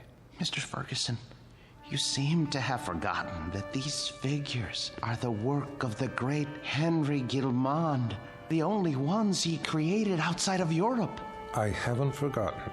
There was genius in everything he did. They're not just so much candle wax. It's as though they were alive. I'm afraid it doesn't make any difference now. I don't think I could stand it if these figures were destroyed. It would be like losing 5 close friends. I won't destroy them, Martin. I give you my word. But where would I store them? You know how vulnerable they are to changes in temperature. I could take them. You? Yes. What would you do with them? I wouldn't put them in an ugly warehouse, I'll tell you that. They need constant care. I'll put them in my basement. That's ridiculous. Think about it. What would Emma say to having the figures of 5 famous murderers in her basement? Oh, she wouldn't mind. She rarely goes in the basement. It's my space. She'll understand. I'll put air conditioning down there and a heater for colder days. Oh, you'll see. I'll take care of them, just as I always have.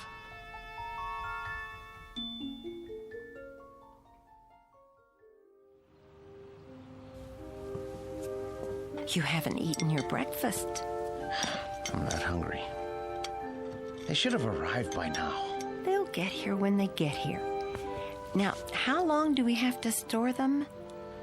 Not long. What time is it? You asked me that 5 minutes ago. Oh, maybe something happened. It's not like moving furniture, you know. They should have let me ride in the truck.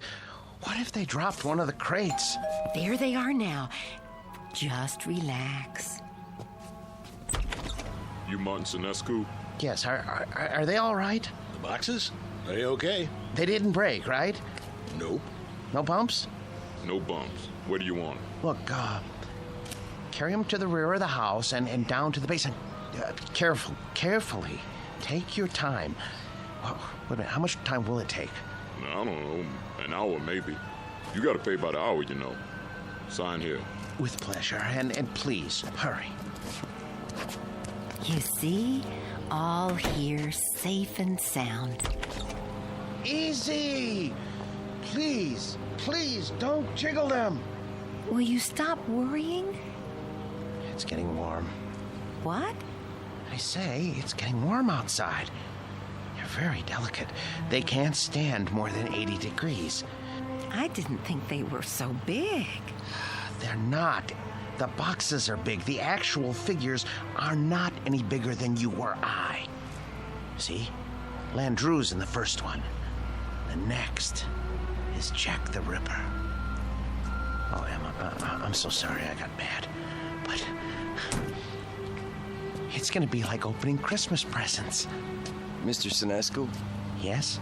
Miller's Appliances. Got your air conditioner in the van. Where do you want it? Oh, good. I'm glad you're here. Look, put it there. There, the basement window. Oh, please hurry. I'll do my best. Thank you. You bought an air conditioner? I had to. They can't stand the heat. How much did it cost? Don't worry about that. Well, I am worried about it. Please, leave me alone. Just leave me alone with my friends, all right?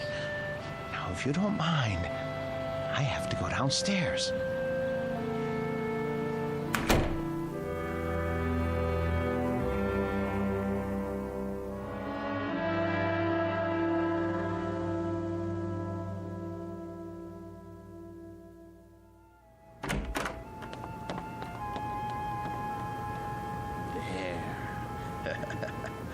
Ooh, feels cool enough.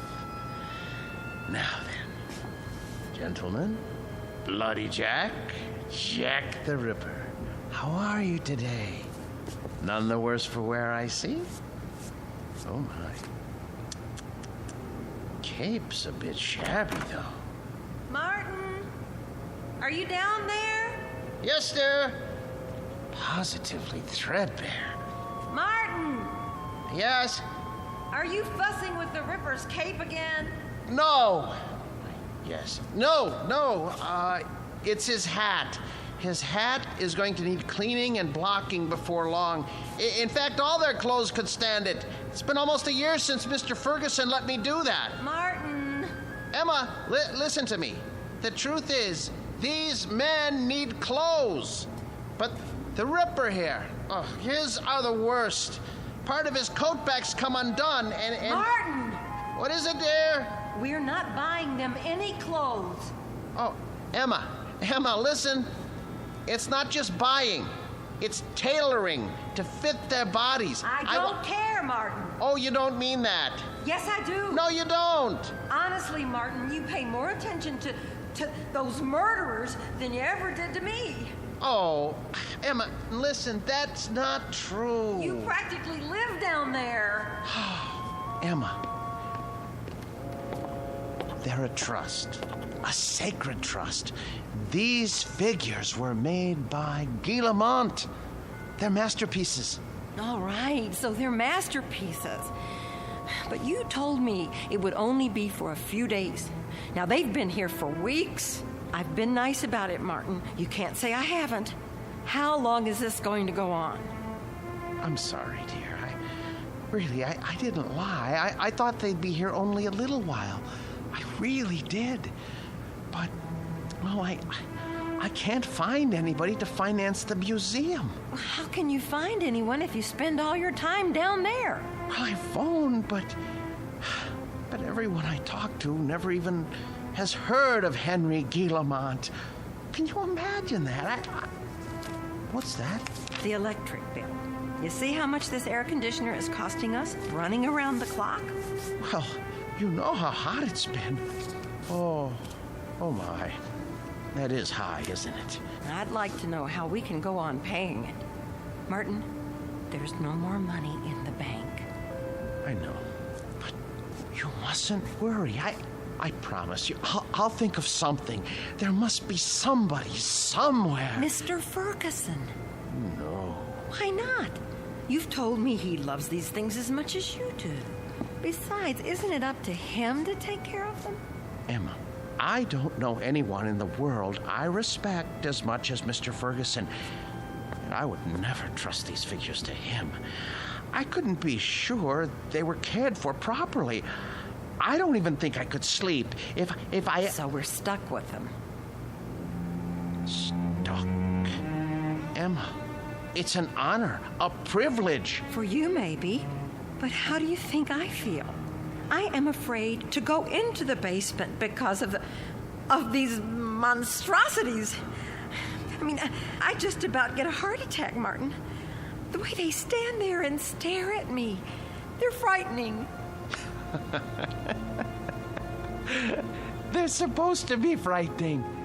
Live with them as long as I have, and you'll come to love them. Love them? One day, they cease to be strangers to you, and you want to say good morning to them and ask them how they passed the night. And when that happens, Emma, I tell you, Emma! Emma! Where are you going, Emma?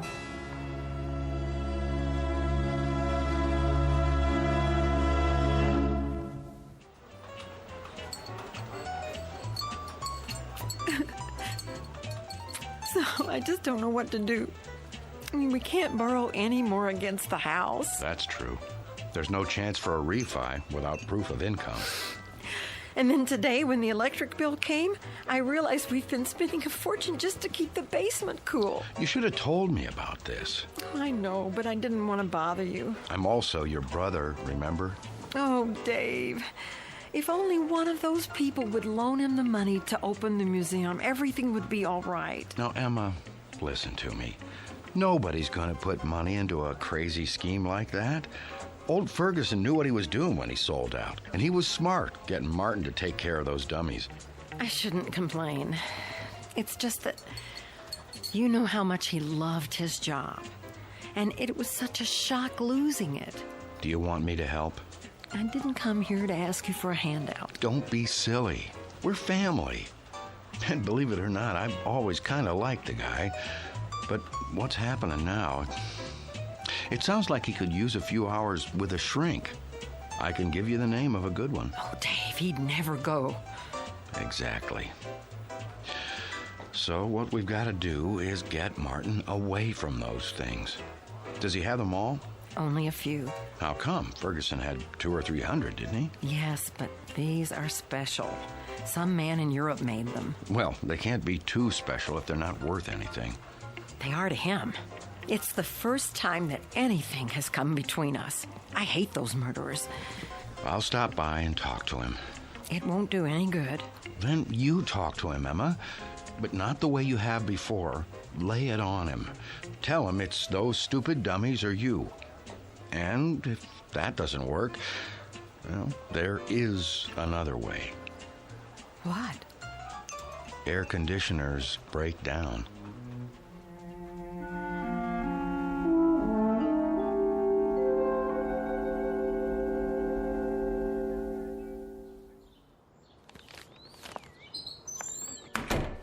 Emma? Emma? Is that you?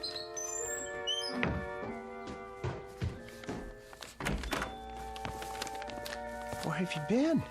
Do you care? I know you're angry, but what can I do? I have to keep the figures in perfect condition. I can't let them go, or... Where did you get those groceries?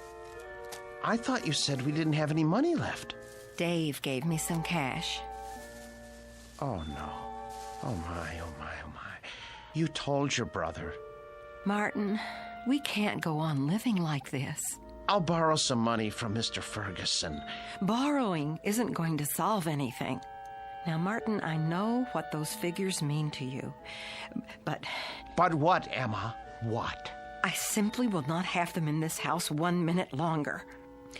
Martin, once they're away from here, you'll be a different man. You'll see.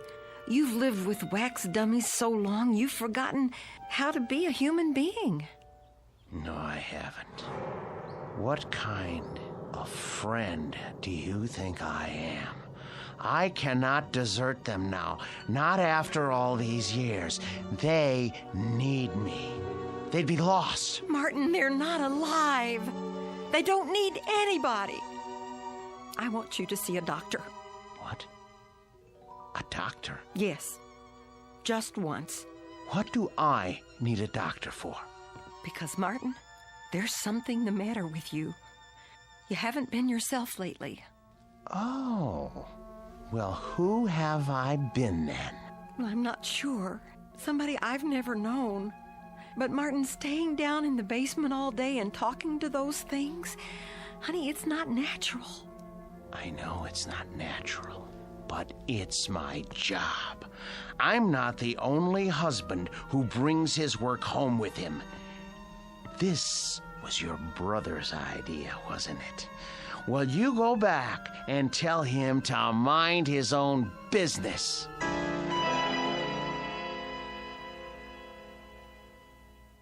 So it's hard to know where it's heading. Chances are we're in for another ride tomorrow. And that concludes our broadcast day. This channel will return to the air at 6 a.m. with the early report. Until then, we bid Are you asleep? Good night.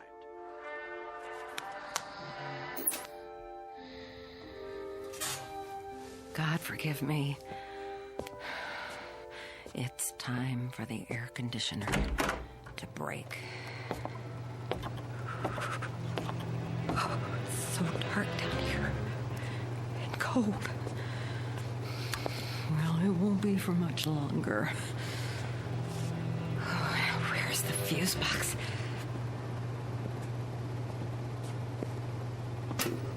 Let's see now. Which one is for the air conditioner? I should have brought a flashlight. I can't see a thing. Here it is. Good.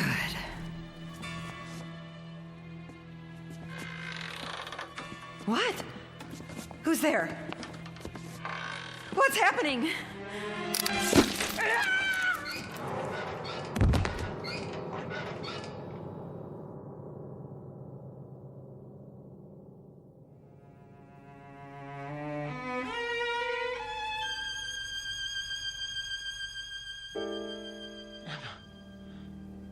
Where are you? Emma? Emma? Are you down in the basement? Oh, what are you doing? Emma? I asked you not to go down in the basement alone, Emma. I don't want you touching the figures. You leave them to me. Emma? Oh, where's the light switch? Ah, that's better. Emma! Emma! Emma! Oh, good Lord, what happened? Your throat. For the love of Emma. Who could have... Oh, you. The Ripper's knife? The blood? Oh, so... No. No.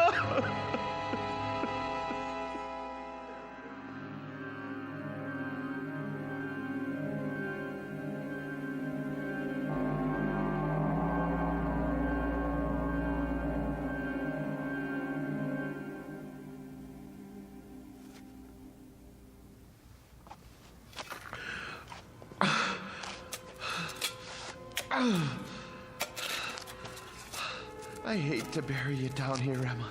I know how much you hate the basement, but I don't have any money. I know I should report it to the police. Who would believe me if I told them you had your throat cut by Jack the Ripper? You just bumped into the Ripper in the dark and his spring arm went off. It was an accident. Besides, if I go to prison, who will take care of the figures? It's better this way.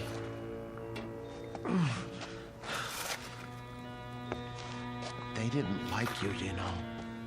You said some very unkind things about them, and they heard you.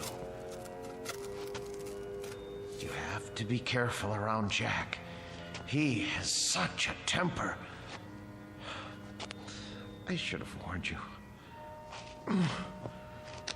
There. Now for the cement. Oh, poor Emma. But it's too late to tell her anything now.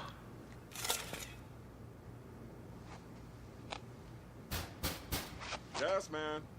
Come back later.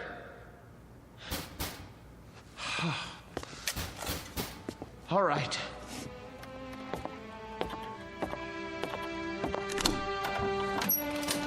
Hi, Mr. Snesku. I gotta read the meter. Hey, careful of the cement, it's wet. Oh, yeah. Doing a little patching, huh? Floor must have been pretty bad. Yes, it was cracking. I had to do the same thing. These old houses, holy mackerel! Something the matter? Woo! For a minute there, I thought they were real. How'd you ever get statues like that? Yes, well, they're wax, actually. From the museum, I'm taking care of them. Boy, they're the most realistic things I ever saw. You sure they ain't alive? Well, not altogether. Well, you could have fooled me. Should be a fine thing come Halloween. Something like this will really throw a scare into people. Man, oh man. Even close up, they... What's this? What? Whoever made these thought of everything. Even put blood on the knife. Well, I gotta go. You got quite a layout here. Hey, tell me something. Yes? Don't they ever give you the creeps? Not when you know them as well as I do. You're a real joker, Mr. Sinescu. Wait till I tell the wife about this. Hey, do you think it'll be all right if I bring her over for a look? No. Well, I mean, we're going to be gone. I don't know when we're going to be back. Oh, okay. Well, I'll see you next month. Fine. Goodbye. Best to keep the outside door permanently locked.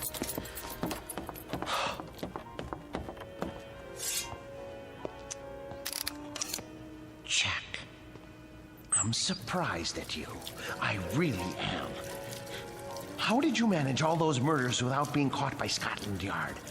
Any killer knows you can't leave blood on the murder weapon. And I don't mean to make a joke, Mr. Ripper. It's a dead giveaway. There. Knife's good as new. Now behave yourself. Emma? Oh, no. It's her brother. Martin, you in there?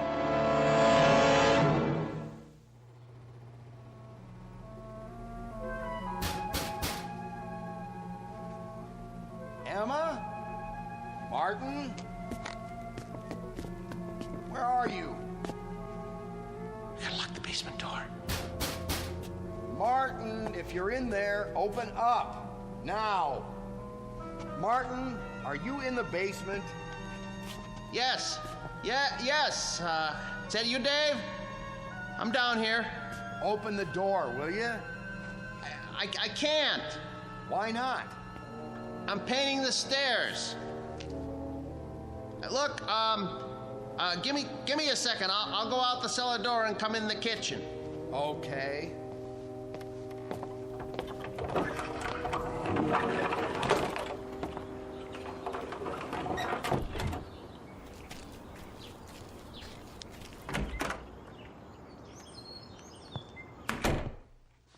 Where's Emma? She went out to get some air. Just as well. Mind if I sit down? Why? What do you want? You sit down, too. Dave, look, I don't have time. I'm in the middle of something. Now, just tell me what you want. Emma came to see me yesterday. I'm very embarrassed. She told me about it. She did, huh? Well, that'll make it easier. Perhaps. Oh, you two have an argument? Yes. But look, everything is settled now. Glad to hear it. She was pretty upset when she talked to me. I know. You didn't treat her square when you brought those dummies home. That's been changed. Well, now, I guess I had you pegged wrong. You got rid of them. Yes. Must have been pretty hot in here last night, huh? What? For a bunch of wax dummies. Hey, what's that humming noise? I don't hear anything. It sounds like it's coming from the basement. No, is that the air conditioner? I don't know what you're talking about. What are you driving at? Why's this door locked? I told you, the steps are wet from paint. I don't smell any paint. And why is the air conditioner still going if you got rid of the dummies? Well, I thought it might help the paint dry. Yeah? I thought it might get rid of the fumes. Is that all right? This is my house, isn't it? I think you locked it because you don't want me going down there. You better open up. Are you threatening me in my own house? You didn't get rid of those things at all. Where's Emma? Look, I am tired of answering questions. I've had a busy day. I'll thank you to leave now. All right. I don't want to cause trouble for Emma, so I'll go. But have Emma call me when she gets back, here? I will.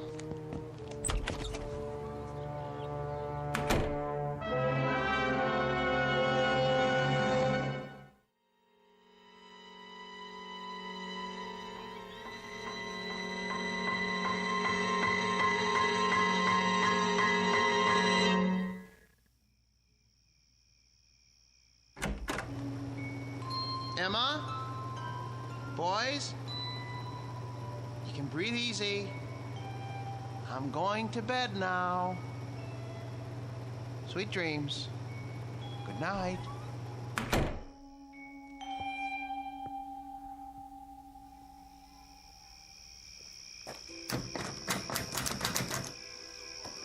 Huh. Locked up tight as a drum, huh? Now, what's so important down there he didn't want me to see? Ugh, window's too dirty to see in. So, I guess I'll just have to force it open. Whoa, air conditioner's on all right. Cold as a tomb down here. It's so dark. Now, let me light a match. Oh, a dummy in a sailor suit with an axe. Oh, Martin, old boy, you need help. You really do. Ugh, when you look at these two, plug ugly. And two more big ones. Oh, some knife. Looks real. What the heck? Oh, a shovel. Fresh cement. What is he trying to cover up? Blasted match. Who's there? Who's there? Wait. What the? Where's the axe?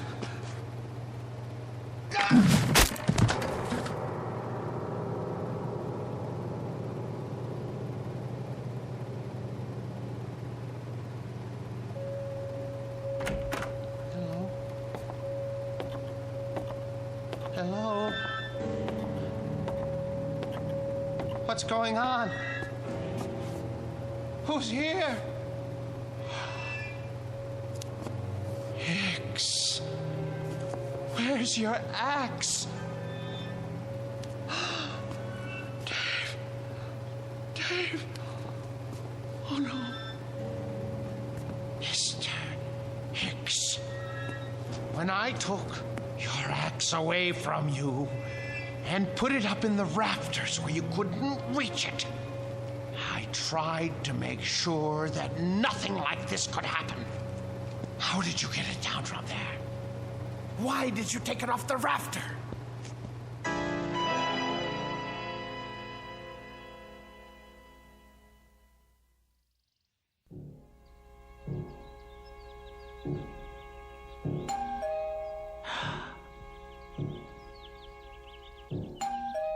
Martin? Martin! Mr. Ferguson? Mr. Ferguson! Martin, let me in, would you please? Just a moment. Hello, sir. Hello, Martin. Waking you is like raising Lazarus. Don't you answer your doorbell anymore? I was sleeping. Actually, I overslept. I was, doing a lot of cleanup work in the basement. Well, it's nice and cool down there with the air conditioning anyway, right? Yes, sir. How's Murderer's Row? Oh, fine, in rare form. Good, let's go see. I would have come 2 days ago when you first called, but things hadn't been finalized yet. What things? I must say, you've kept them up well. But I have done my best. We get along so well. You don't know what a relief it is to see you. They've been threatening to cut off the electricity because I haven't paid the bill. Think what would happen to the figures. Well, you won't have to worry about that anymore. Oh, I knew I could count on you, sir. Thank you. But it isn't just the electricity. Look at the Ripper's coat. It needs to be fixed. The threads are falling out. Look at all of their clothes. Maybe it's too humid down here after all. You won't have to worry about that either. Oh, I was going to have Emma repair this little rip in the sleeve, but... You have a remarkable wife. Thank you. There aren't many women who would have put up with an exhibit like this in their basement. She got used to it. You're looking a bit grubby. Have you been sleeping down here? Yes. I wanted to show you. I came across an item in this book last night. Martin? I forgot I even had this. It's got a letter in it written by Landru himself. Martin, listen to me. I'll read it. But for you, whose very walk is beautiful, whose sweet eyes and smile make a just claim to happiness, whither am I bound, my dear little friend, under your tender leadership? Oh, isn't that touching? It's the one Landru wrote to Fernand Segret. Ha! You know it then. He also strangled her as he did all the others. Martin, are you all right? Yes. Well, that isn't so. I'm not all right. Some strange things have been happening. Strange? Yes. You see, my house guests haven't exactly been behaving themselves. Who? Oh, come on now. It's true. I swear. You have no idea what they've been up to. Martin, you've been so close to these figures for the past 3 months, you're beginning to imagine things. Oh, no, it was not my imagination. Well, that's neither here nor there now. I can't keep it from you any longer. What, sir? The best news in the world. Martin, old friend, when I told you nobody would ever want them, I was being pessimistic. The fact is, somebody does.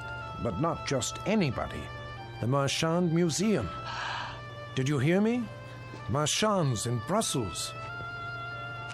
Aren't you pleased? You won't have to take care of them anymore. I want to take care of them. I know you do, and I appreciate what you've done.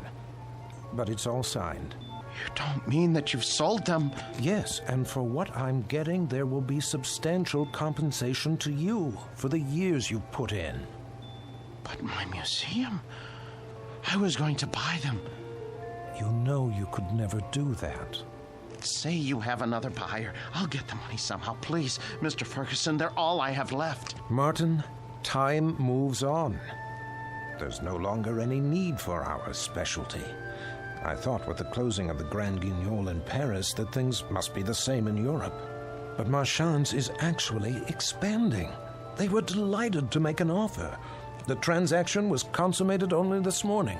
But what am I going to do without the figures?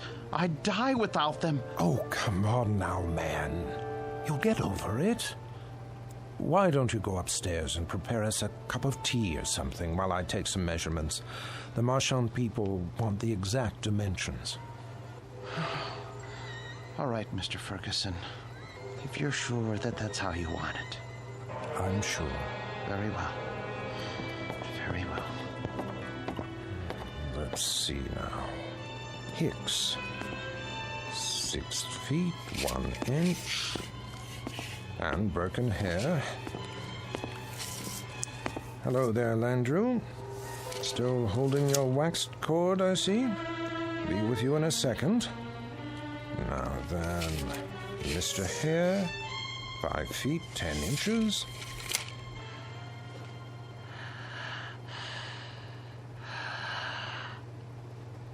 What? What?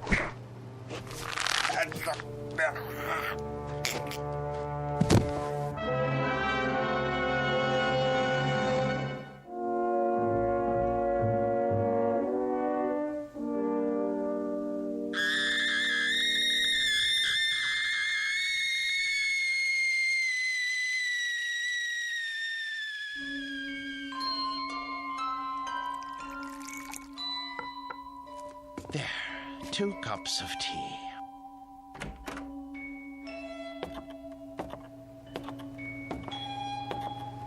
Mr. Ferguson, I don't remember whether you take cream and... Mr. Ferguson? Mr. Ferguson! Your throat. The cord.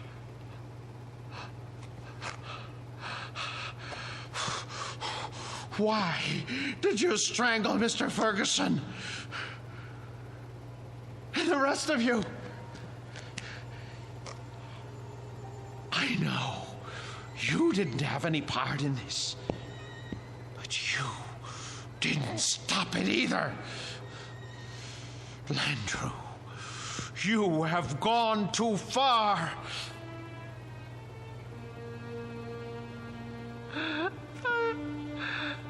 I gave all of you my best years. You wanted for nothing. I washed you. I cleaned your clothes. I waxed your shoes.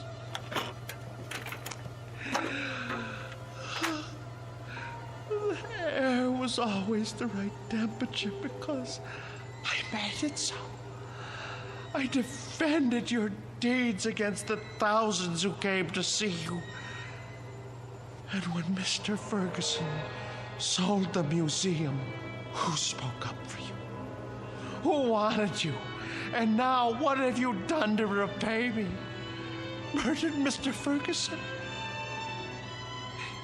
He was a good man. The books were right. You are monsters through and through, and for that, I am going to punish you. Do you know what I'm going to do? Do you know what I'm going to do? I'm going to take my saw, and I am going to cut you into little pieces. Then I'm going to turn up the heat and let you melt into pools of wax. It's no more than you deserve. Who's going to be first? You, Landru? Because it was you who murdered Mr. Ferguson. It was not I, Martin Senescu, who strangled your friend. It was you. No, it was you. You killed him while I was upstairs making tea. No, maid, it was always you. With my blade, you murdered your wife. You killed her while I was asleep. You used my axe to kill your wife's brother. Get away from me, Hicks. Get away from me. You are the murderer. Perk, stay back. You are the murderer. You killed them all. You lie. You're monsters. Not so, Martin Senescu. No.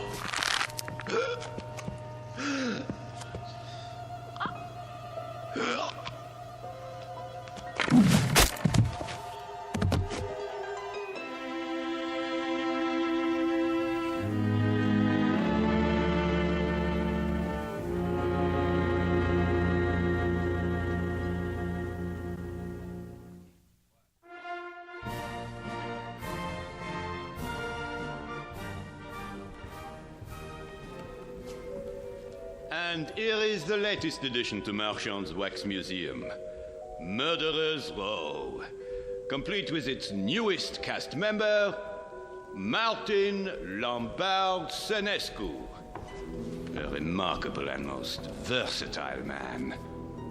Who knows what thoughts went through his mind as he dug the grave for his wife, Emma, whom he killed with a knife.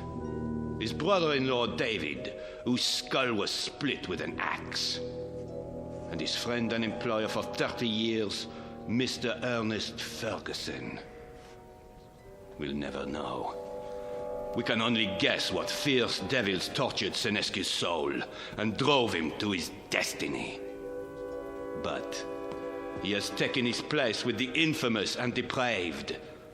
Next to Albert X, Burkander, Landru, and Jack the Ripper himself.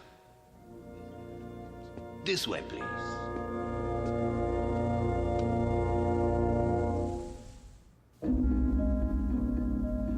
The new exhibit became very popular at Marchand's, an instant hit. But of all the figures modeled so lovingly in wax, none was ever regarded with more dread than an American named Martin Lombard Senescu. There was something about the eyes, people said, dazed, vacant, as if he had seen too much and come to understand it a moment too late. But they shouldn't have been surprised. It's the look one often gets after a quick walk through the Twilight Zone.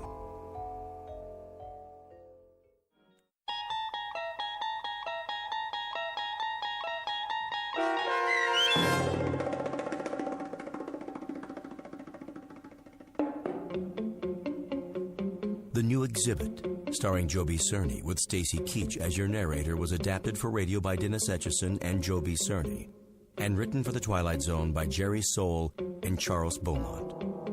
Heard in the cast were Jim McCants, Nancy Baird, Richard Hensel, Nick Sandys, Tom McElroy, Christian Stolte, Damian Arnold, Roderick Peoples, Craig Harris, Martin Aestro. This copyrighted radio series is produced and directed by Carl Amari for Falcon Picture Group. Sound design and custom Foley effects for The Twilight Zone by Cerny American creatives Bob Benson, Craig Lee, Michael Slaybach, and Matt Sorrow. To learn more about the Twilight Zone radio dramas and to contact us, visit our official website at twilightzoneradio.com.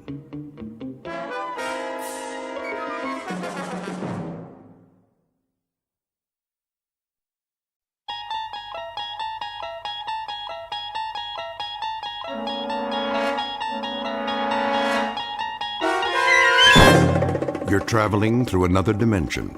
A dimension not only of sight and sound, but of mind. A journey into a wondrous land whose boundaries are those of imagination. Your next stop, the Twilight Zone.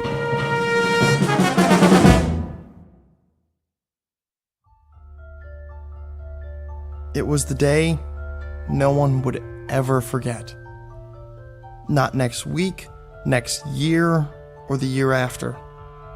Not for the rest of their lives, no matter how hard they tried. All in? Yes. Yes. Anne? Yes, Daddy. Good. That's good then. Seatbelts, everybody. Where are we going now? Home. Oh. Unless anyone wants to stop for ice cream. Can we? If you like. I think your mother would approve. Don't you? Well, I guess so. What about you, Anne? I want to go home. I'm kind of tired. Me too. Very well then. Some other time. Dad? Yes? I was wondering. What, Tom? Well, when they closed the casket. Are you sure they closed it real tight? So she would never be wet or cold or anything? You don't have to worry, son. She's resting now. In a much better place. I promise.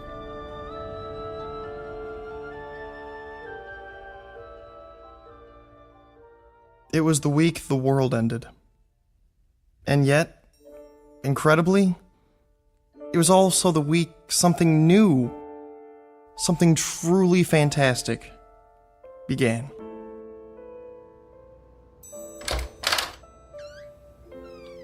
Anne, are you in here? You're supposed to knock. This is my room, too. I'm going to bed. In the middle of the day?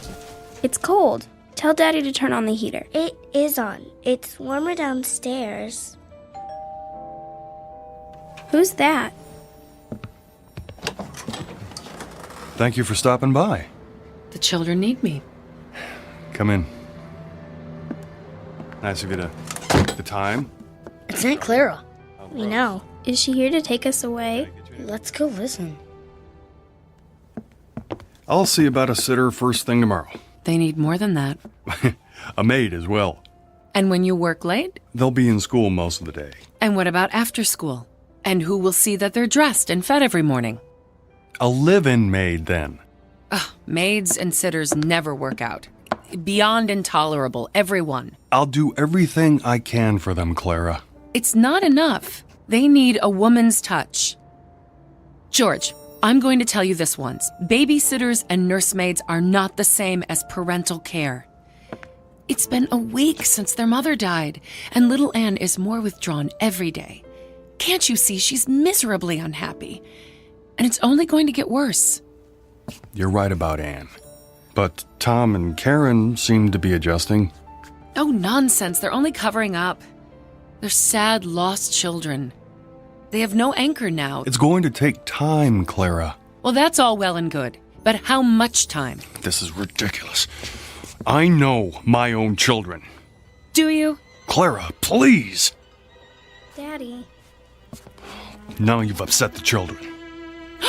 There they are. How long have you been listening? We were on our way out to play a game. Weren't we, Tom? Yeah. We were just... Oh, come to me, my dears. No. Anne, please don't run away. I should explain. Your father and I were having a talk. A very important one. And I told him I'm not pleased with the way things have been in this house since your mother died.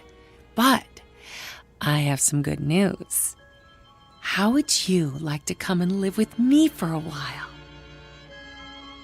Well, how does that sound? We're okay here. School starts next week and everything. Let us talk it over among ourselves. In private. Is that your final word? I'm afraid it has to be. In that case, you'll hear from me, George. You can rely on that, and the next time it may be in the form of legal papers. No doubt. My only concern is what's best for the children. Goodbye for now. Oh, you precious dears. She wants to take us away. Does she, Daddy? She doesn't approve. She says I'm too busy to bring you up properly. That's not true. Perhaps it is. I can't stay home from work forever. She says you're unhappy here. Are you? No. Well, if love were enough, you'd have all you need because I couldn't love you more.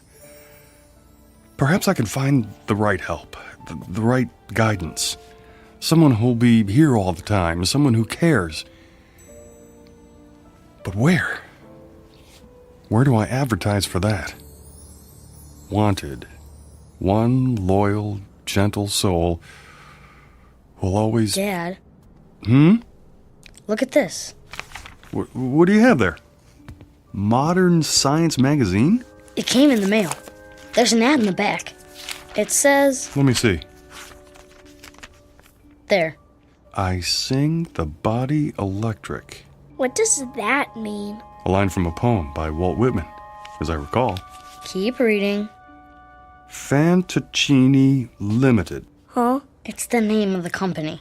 Inventors and makers of electrical shadows, effigies, mimics, and mannequins.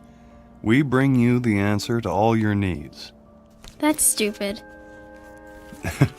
The first perfect micro-circuited auto-recharging Model Mark V electronic data processing device in humanoid form. Like a robot.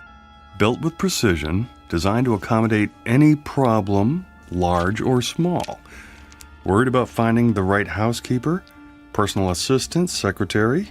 Whether you require a teacher, friend, or companion, the Model Mark V will listen, interact, and learn, adapting perfectly to your requirements. A lifetime warranty. It never breaks down. There's no such thing. In male or female form, fully customized, satisfaction guaranteed. Did you hear that? Satisfaction guaranteed. It's a crazy idea. Let's not talk about it now. Well, we need to do something. I said that's enough. Besides, anything they build has gotta be better than Aunt Clara. Doesn't it? Sure does. Oh, that was a good one, Tom. I don't know how long it's been since we laughed. It even says there's a free trial period. Well, what? It sounds okay, but can they really make a machine that looks like a person? I don't know. It doesn't sound okay to me. I suppose it wouldn't hurt to pay them a visit. See what they're up to. No harm in that. I sing the body electric. It has a nice ring to it. They make a fairly convincing pitch in the pages of a magazine called Modern Science. The revelation is just how modern, for robots, androids, and the like aren't science fiction anymore. They are products designed to help people, to make life easier. It doesn't seem possible, though, to find a woman who can fill the needs of this particular family, who must be 10 times better than mother in order to be half as good. Except, of course, in the Twilight Zone.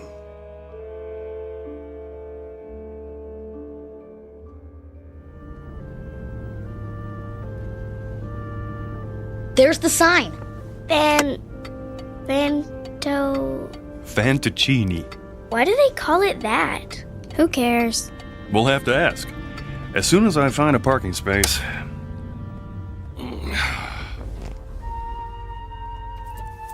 Okay.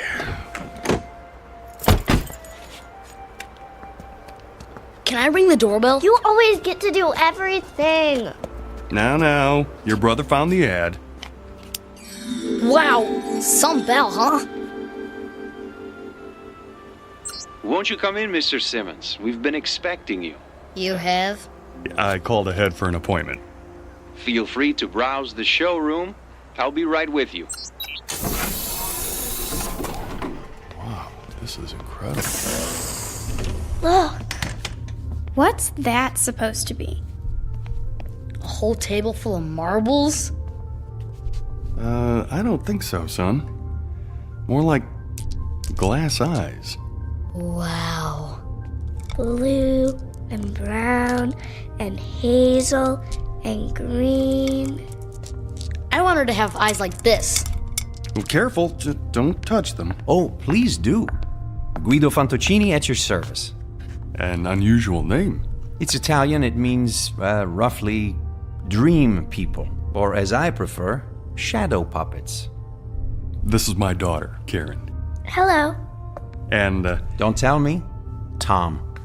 And you must be Miss Ann Simmons. Age 11? Or is it 12? She's only... I'm going to be 11 next month. In that case, allow me to present you with this golden key. It's awful big. What's it for? To wind her up, of course. To wind what up? Why, your new, let me guess, nanny? Tutor? Oh, that and more, I'm afraid. The children lost their mother recently, and without anyone else at home... Nobody can take her place. Nobody. In that case, might I suggest our grandmother model? It's very popular. Do we have to wind her up every day? The key is symbolic, a way of introducing our product line. What sort of product are we talking about? If you can be more specific. As specific as you like. The end result is entirely your choice. First, you'll select the eyes, any color at all. This color's perfect. Then you'll move on to the hair salon. Our wigs are of the finest quality. Blonde, brunette, brown, red, white, and every shade in between. I want her to have long hair, like this one. Ears, with or without earrings. Arms, slender or sturdy, graceful or strong. Hands, fingers, lips, full or thin. As for body type, the choice is again yours. Tall, short, the height you prefer to the millimeter. Very impressive. But they're just pieces. Until we put them all together at the factory. Then they'll become something else, something new. They'll move and walk and talk. Machines don't talk.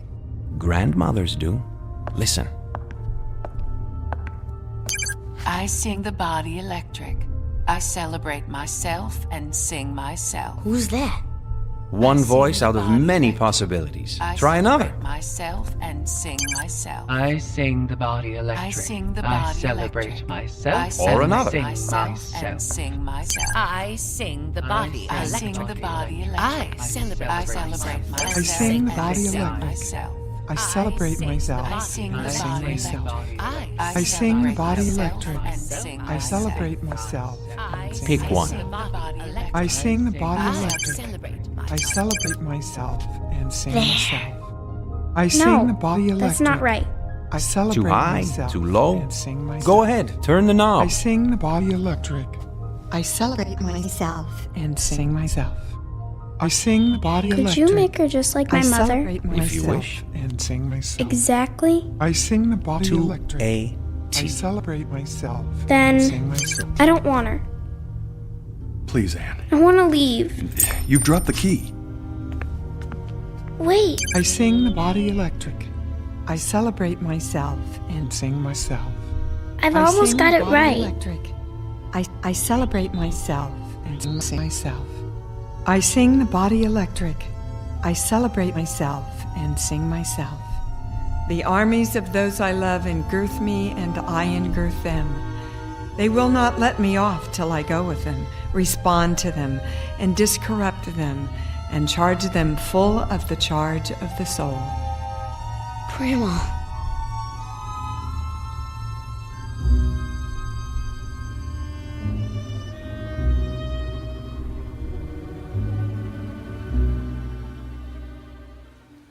Hey, Ann, you want to help me fly my kite? I'm reading. Where'd you get that? Dad bought it for me. Here, hold the string. I'll run till it gets up in the air and... What's wrong? Hear that? So? Somebody's coming. Maybe it's the mailman. No. Then who? Hello. Hi. You must be Thomas. Do they call you Tommy? Just Tom. Well, Tom, then. Is that your sister, Karen? Yes, that's Anne over there. Of course. Who are you? Well, give me any name you like. Melissa, Lavinia, Malvina. Do I know you? Well, don't you? I think I saw those eyes before. So did I. You must be... Yes? Grandma? Say it a few times. You'll get used to it. But I thought you were gonna come in a big box, all wrapped up, like a... Mummy. Yeah. Well, then I'd need an Egyptian name, wouldn't I? Like Nefertiti? Oh, Nefertiti's a fine name.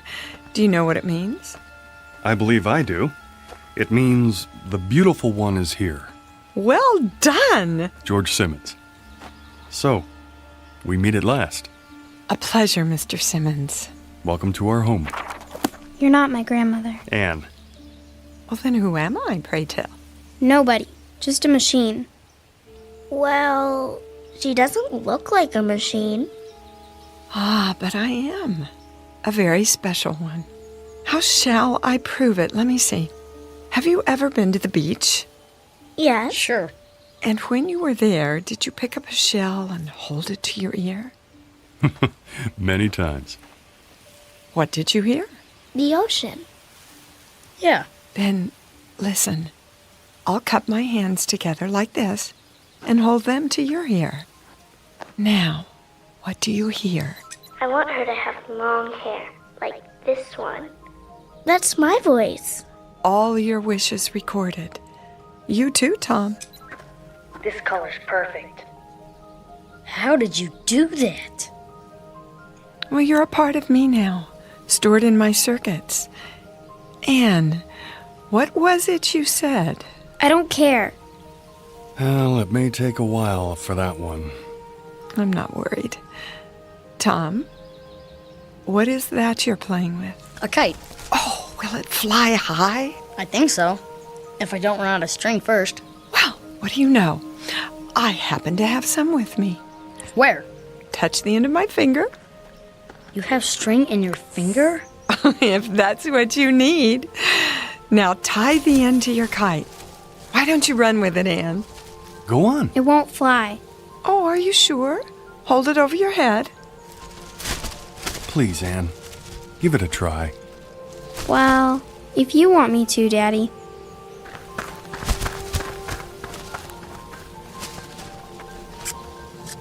Hey, look at that! Don't let go of the string. Oh, I wouldn't think of it. How high shall we fly? The moon. The moon it is. It's almost out of sight. What do you say? Thank you. Yes. Thanks very much. You're a great kite flyer. Now, what's my name? Grandma. Anne, look at what Grandma did. Anne? I don't want to play.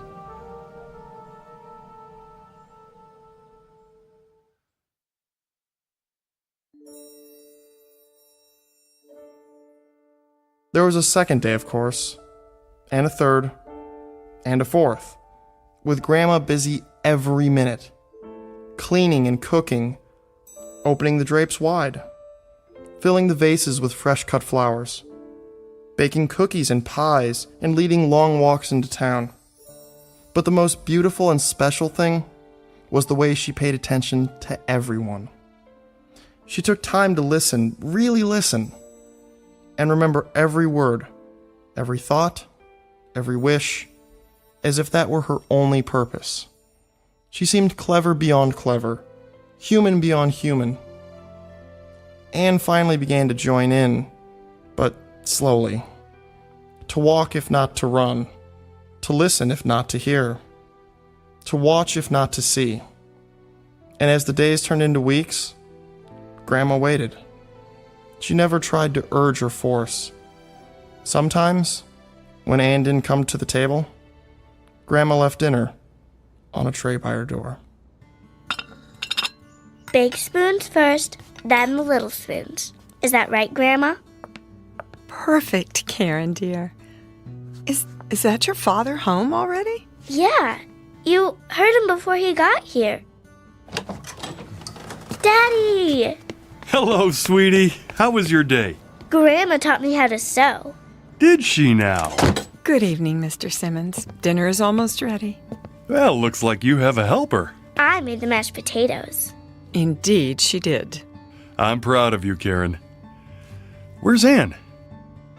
She's upstairs doing her lessons. Anne! Come down and help your grandmother! Oh, it's all right. I can handle the rest. That's not the point. Dad, whose car is that out front? Which one? The new one. Oh, well, let me see. Oh, yes. It's ours. It is? I came home early to surprise you. Can we go for a ride? All of us? I don't see why not. We'll take a run to the ice cream parlor after dinner. How's that? Now, go and wash your hands and tell your sister dinner's ready. Okay. Yeah. Thank you for being so good to us. Good for us. And that includes me. I'm sorry about Anne. I'll have a talk with her. Now, don't you worry about Anne. She'll accept me eventually. You seem very sure. Mr. Simmons, children are the most complicated creatures in the world. I could be the greatest cook, the finest, most exciting playmate, the most interesting companion, but those are very small accomplishments. It's the heart I have to enter. A child's heart. It's a deep place, difficult to reach. But that, too, will come. Anne, darling. Are you hungry, dear? Not very. We're, going for a ride after dinner. In our new car. It's beautiful. Wait till you see it. I'd like you to go with us. Is she going? Oh, please, Grandma. I want to ride in the back seat with you. Me too. Then I'll stay home. But why, Anne? I don't like her. You mustn't say that. I don't want her here. Dear child. I never wanted you here. It was them, Father and Tom and Karen. They wanted you. They needed you. But I didn't. Anne, stop it. It's true. You sit and you talk to her and you eat the food she makes and you make believe, Father. That's what you do. You make believe, as if she's real, but she's not. She's a machine. Nothing but an old machine. Anne, listen to me. Machines are neither bad nor good. Some kill, and some make war, and some guide people through the darkness like a lamp. Believe me when I tell you, I cannot lie, or sin, or be greedy or jealous. I don't seek power or riches. I've been programmed for other things. You'd be surprised at how much a machine can do. This one, for example. This machine can love. Love who? Oh, you, Anne. I can love you. And I do. I love you more than tongue can tell. You don't love me. You can't. She said she loved me. She? My mother. She said I love you, but she lied. She lied. You're just like her. I hate you.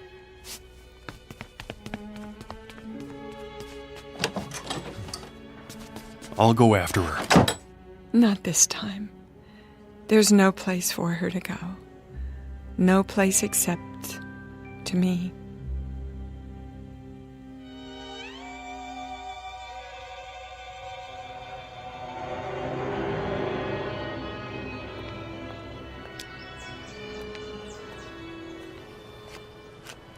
Anne, come home with me now. No, you're just old junk. Well, is that what you think? Is that why you hate me? You're just like her. Your mother. I hate her too. Because? Because she lied. She said she loved me. And didn't she? She ran away. Oh. Is that what you think? She did. Well, that's not true. It is. No. Death left her no choice. But she let herself die. She shouldn't have done that to me. She shouldn't. She left me. And do you think I'm like her? You are. You're only trying to trick me. Oh, it's not a trick. It is. I don't give you permission to love me. There she is. Anne, come back. No, I won't. I won't.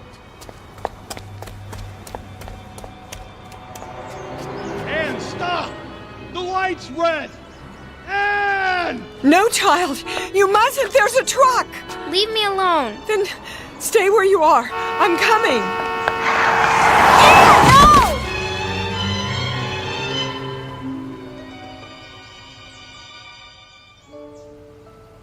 They're not moving. Either one of them.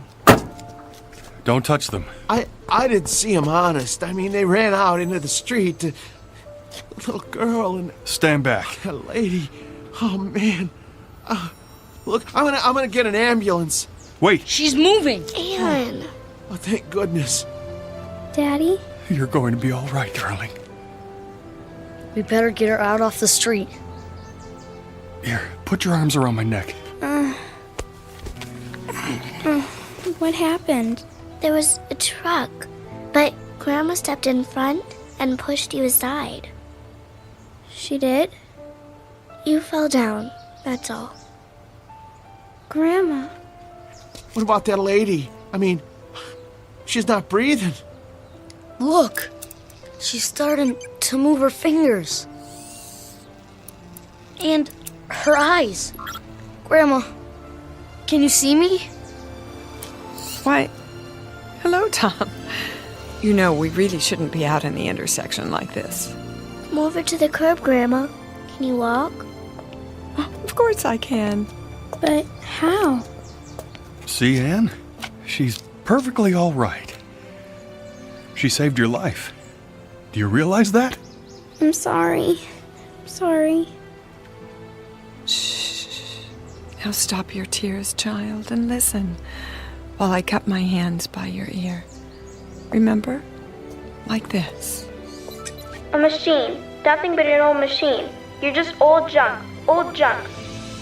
That's my voice. Your voice, Anne.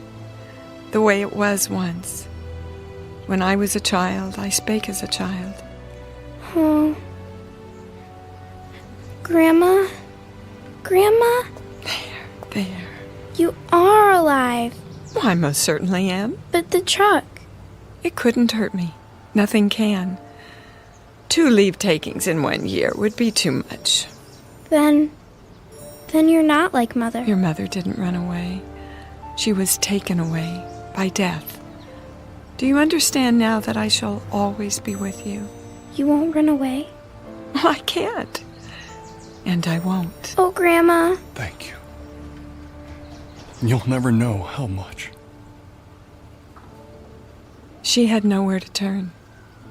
She was afraid that everyone would leave her, even her Aunt Clara. Everyone except you. Well, how could I? It's my job to live forever. Now, let's all go home and finish our lunch, shall we? Give me your hand, Anne. You too, Karen. I'll bet we get there before those two.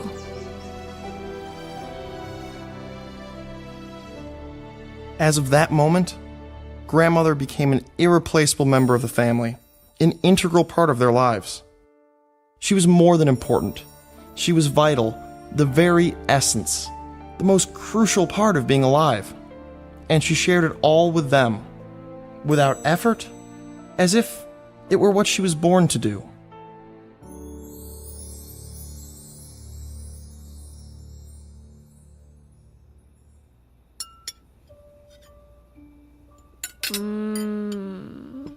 This is so good. Delicious. Thank you. May I have some more, please? Well, if there's any left, I may have had more than my share. I take it you approve, Mr. Simmons. Oh, please. I'd prefer it if you call me George.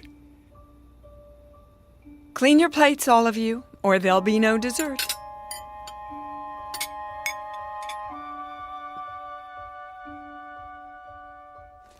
That's enough for tonight.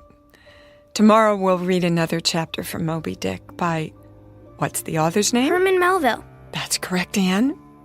Now, there's just enough time for your language lesson. Who can conjugate the verb to love in Latin? Me! I can.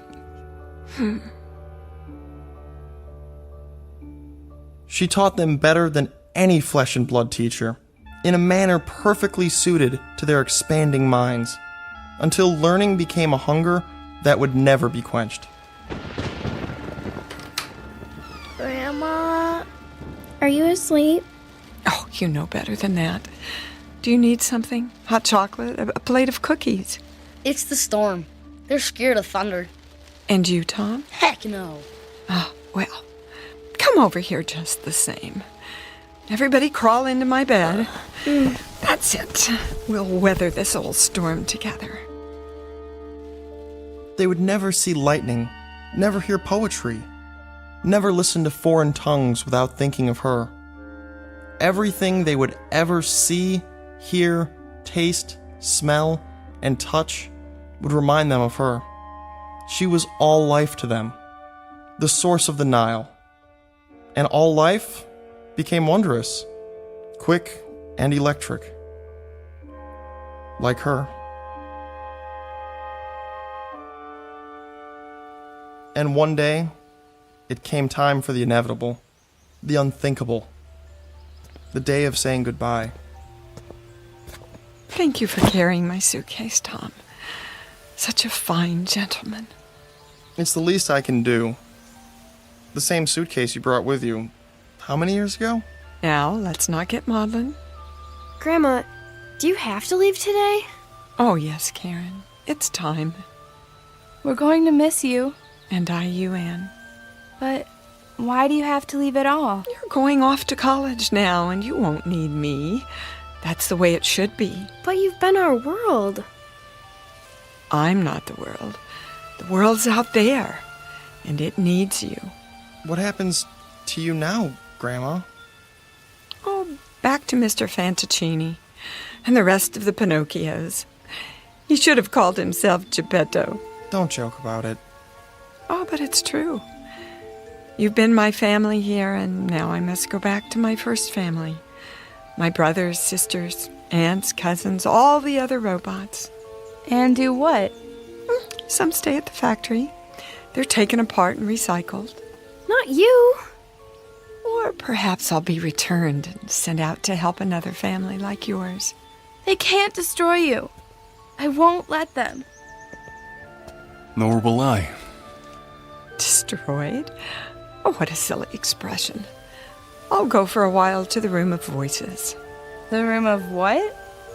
Oh, a great dim room. A kind of parlor where all the other mechanical grandmothers are brought and stored for, a month or a year. And in that room we'll sit and rock and murmur and whisper to each other. And we'll listen and tell what we learned from the world and from the families we lived with.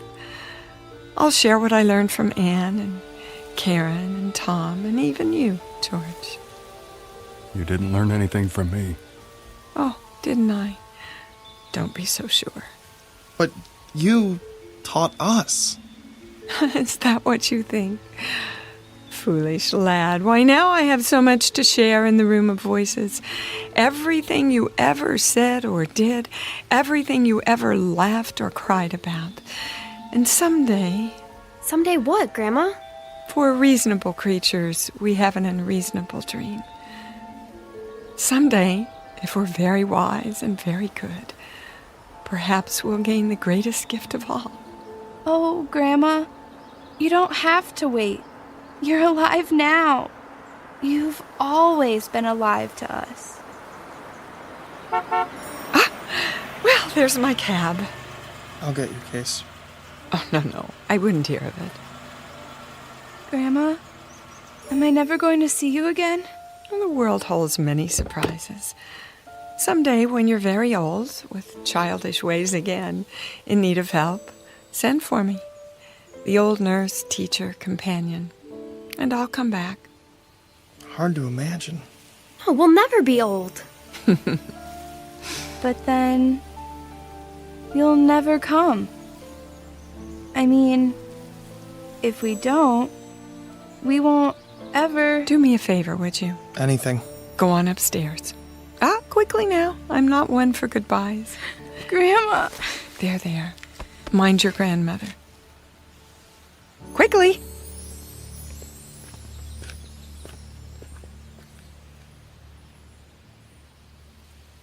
She kept her word, as promised. She has remained with us always, to this day. I've saved the key, the golden key, in a special place. Sometimes when lightning rends the sky, I see her face flash before me in the dark. And sometimes I still hear her ticking and humming above our beds in the night, keeping watch. She passes like a clockwork ghost in the long halls of memory. The sound of bees swarming after the spirit of summer's lost. I remember the day no one will ever forget. Not for the rest of our lives. It was the week the world ended. And, incredibly, it was also the week that something new, something utterly fantastic, was about to begin.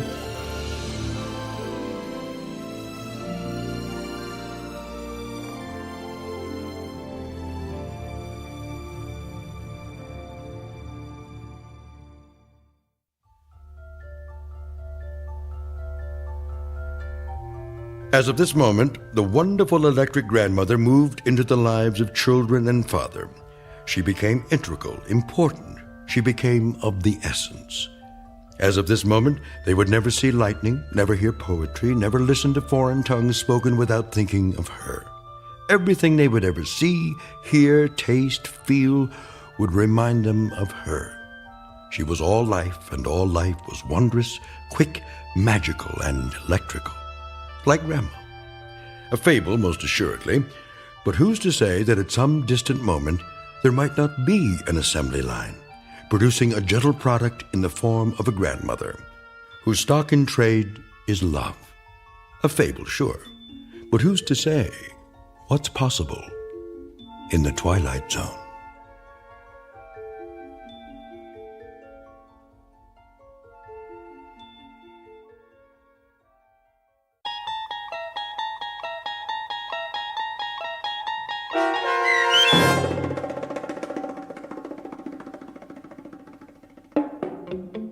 I Sing the Body Electric, starring Dee Wallace with Stacy Keach as your narrator, was written for The Twilight Zone by Ray Bradbury and adapted for radio by Dennis Etchison. Heard in the cast were David Pasquesi, Tony Marcus Jr., Donna J. Fulks, Joe B. Cerny, Patrick Cerny, Haley Nabig, C.J. Amari, Elena T. Wilson, Natalie Pear, and Zoe R. Rand.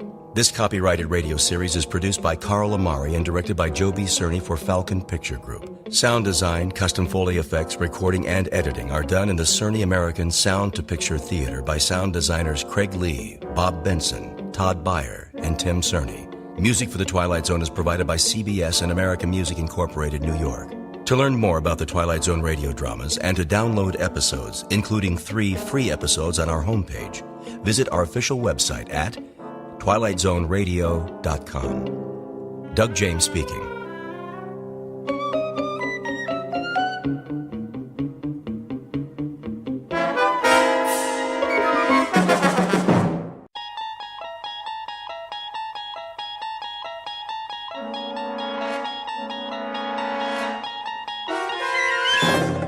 You unlock this door with the key of imagination. Beyond it is another dimension. A dimension of sound, a dimension of sight, a dimension of mind. You're moving into a land of both shadow and substance, of things and ideas. You've just crossed over into the Twilight Zone.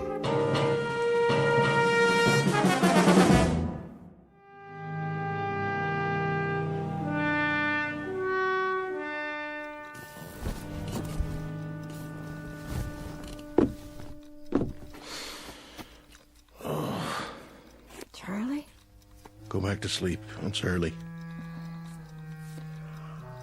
What time is it? I don't know. My watch stopped. Oh, look at the clock. It says 7, but it's wrong. Oh, it can't be wrong. You wound it, didn't you? It has to be wrong. Look out the window. It's still dark. Must be 3 or 4 in the morning. When did you turn the light on? I don't need it. Leave it off. So, this is the day, huh? This is the day. Well, if you got 3 or 4 hours yet, what do you have to get up now for? Can't sleep. So, I thought I might as well go over to the jail. You know what I think? What? I think you're crazy. If it really is the middle of the night, you're crazy to get up now. What's so special about today? Ella. Just about hanging a little? I said, why don't you go back to sleep?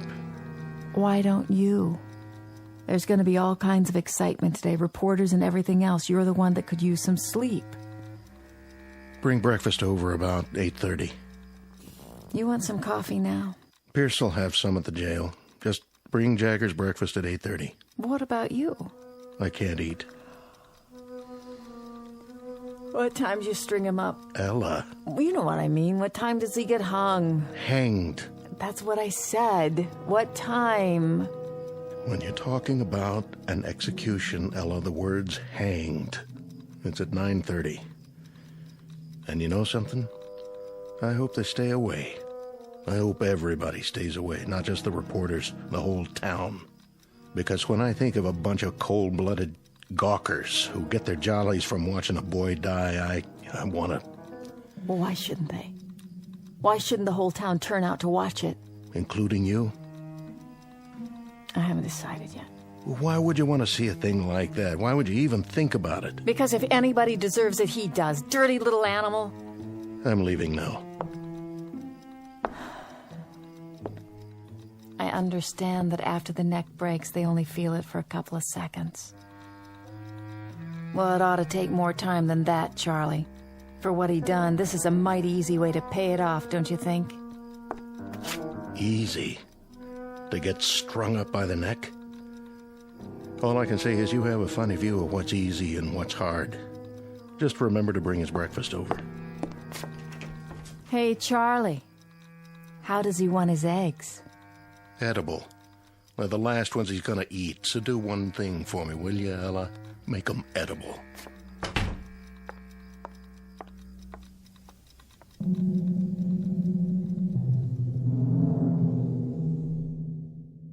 Sheriff Charlie Koch on the morning of an execution. For the record, and as a matter of absolute fact, it is a little after 7 a.m. Now, logic and natural laws dictate that at this hour there should indeed be daylight. It is a simple rule of physical science that the sun should rise at a certain moment and take away the darkness. But at this given moment, Sheriff Charlie Koch, his wife Ella, a condemned man named Jagger, and everyone else in this small, inconsequential town are about to find out that there are some causes and effects that have no precedent, except in the Twilight Zone. And now, back to our story from the Twilight Zone. I Am the Night, Color Me Black, starring John Ratzenberger with Stacy Keach as your narrator.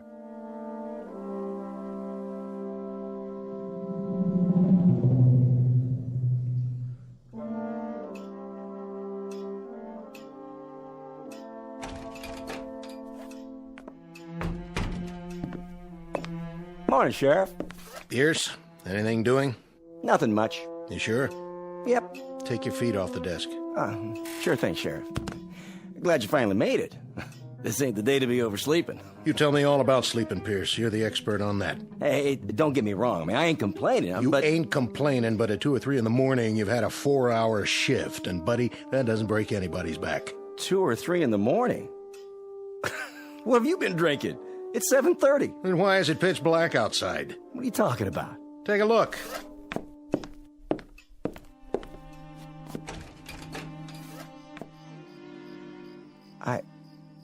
I don't get it. What don't you get, Deputy? That some men can't sleep and get up early? I suppose that doesn't make much sense to a guy who could put in 12 solid hours on a mattress and then wake up and complain about... Sheriff. You got a problem, Pierce? Sheriff, it is 7:30 in the morning. Take a look at the clock. And you're right, it's black as a coal mine outside. I ain't never seen it blacker. What's going on? You're right. It's 7:30, and the sun's not up yet. And to tell you the truth, Deputy, I don't know why. I don't know why at all. Who's coming? I can't see yet. Everything out there looks the same. Black as the ace of spades. Morning, Colby. Sheriff? How about that? You see it out there? Of course I saw it. Any sign of the sun? Not a speck. You gonna run an extra in that paper of yours? If I get the time. I've been answering the phone since 6 in the morning. One fella says that the electricity's gone off in the whole town. Well, I can see that's not true.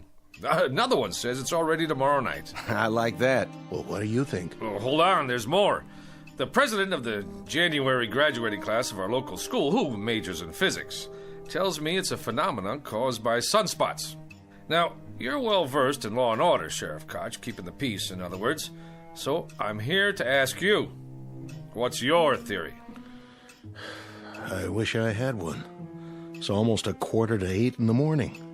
Daylight should have come 2 hours ago. Maybe a storm's on the way. Big whopping storm, the kind that covers up the whole sky. Possible, I suppose. Storms don't bring this kind of darkness. Anybody call the state capitol? Oh, yeah. In between reassuring people that this is neither an interplanetary invasion nor the end of the world, I placed said call myself. And? Oh, things are normal there. It's daylight, just as it should be. But if you'll forgive the pun, they're as much in the dark as we are. You mean it ain't black up there? It appears that all up and down the state, and across the face of the earth for that matter, we are the only ones who are groping around in total darkness. So, the phenomenon is quite localized, which means we'll have to seek elsewhere for company to share our misery. How's Jagger doing this morning? I seen him. Brought him in a cup of coffee to make sure he was awake. Thoughtful of you. To remind him about what day it is. I'll bet you did. I wonder, how did you occupy yourself as a lad there, Deputy? Torture small animals or just pull the wings off flies? Say, what do you mean by that? Nothing. I don't mean anything by it. So, Koch, can I talk to him?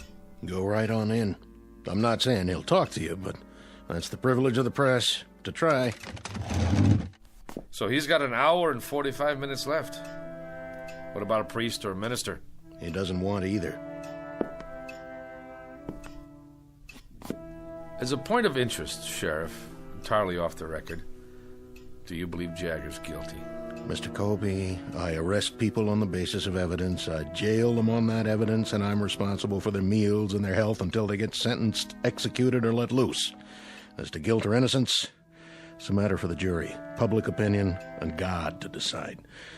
And that part of it, thank the Lord, has nothing to do with me. Uh-huh. So, let us all praise God for the morning's impartiality. You just keep them alive until their moment of death. I see. And as for my part, I follow fate around with a small pencil and a notebook and make a record for posterity of how he died and why he died. But neither one of us has any guilt to share for the fact that he does die. How perfectly convenient for us. He's guilty as hell. He fired buckshot into a man's head, a real decent, upstanding man. And today, he's going to pay the price. He's going to hang for it. And man, oh man, is justice going to be served up deluxe style this time. Pierce, why don't you shut your mouth? I got a right to an opinion. Oh, you do, Deputy. Indeed you do. There are just a couple of disturbing facets to this particular case. Like what? First, that the murder victim was not a decent man by any stretch of the imagination. Hey, you're talking about the dead. He was a cross-burner and a psychopathic bully who attacked the man you've got locked up in there. Well, that don't matter. Go on, Colby. I want to hear this. Second, Deputy Pierce here saw it happen and then perjured himself. Now, wait a minute. Let him finish. That's the word, all right, Deputy. Perjured. You said that Jagger shot him from across the room. Well, no such thing could have happened according to the records I saw. The murdered man had powder burns all over him. So what? Oh, you tell me how a man can get shot from 10 feet away and still have powder burns on his skin. By itself, that might not have proved self-defense, but it would have supported Jagger's story. It would have at least raised some doubts in the jury room. If they had heard it. I wondered about that myself. Did you, Sheriff Koch? Well, you saw the body, didn't you? I saw it. But I didn't hear any comment on those powder burns when you gave your testimony, or did I miss that? I answer the questions they asked me. Oh, don't feel singled out now, because your courageous editor who covered the trial from start to finish, he just didn't see fit to include that insignificant little detail in any of his news stories either, now did he? Even though for some reason he knew at the time that he was being very, very selective about what he wrote and what he didn't write, about the truth, in other words. Which is what a trial is supposed to be, a search for the truth. So, when you get right down to it, you're quite right, Deputy. Justice is being served on a platter with its tongue cut out, just like the carcass of any dead animal.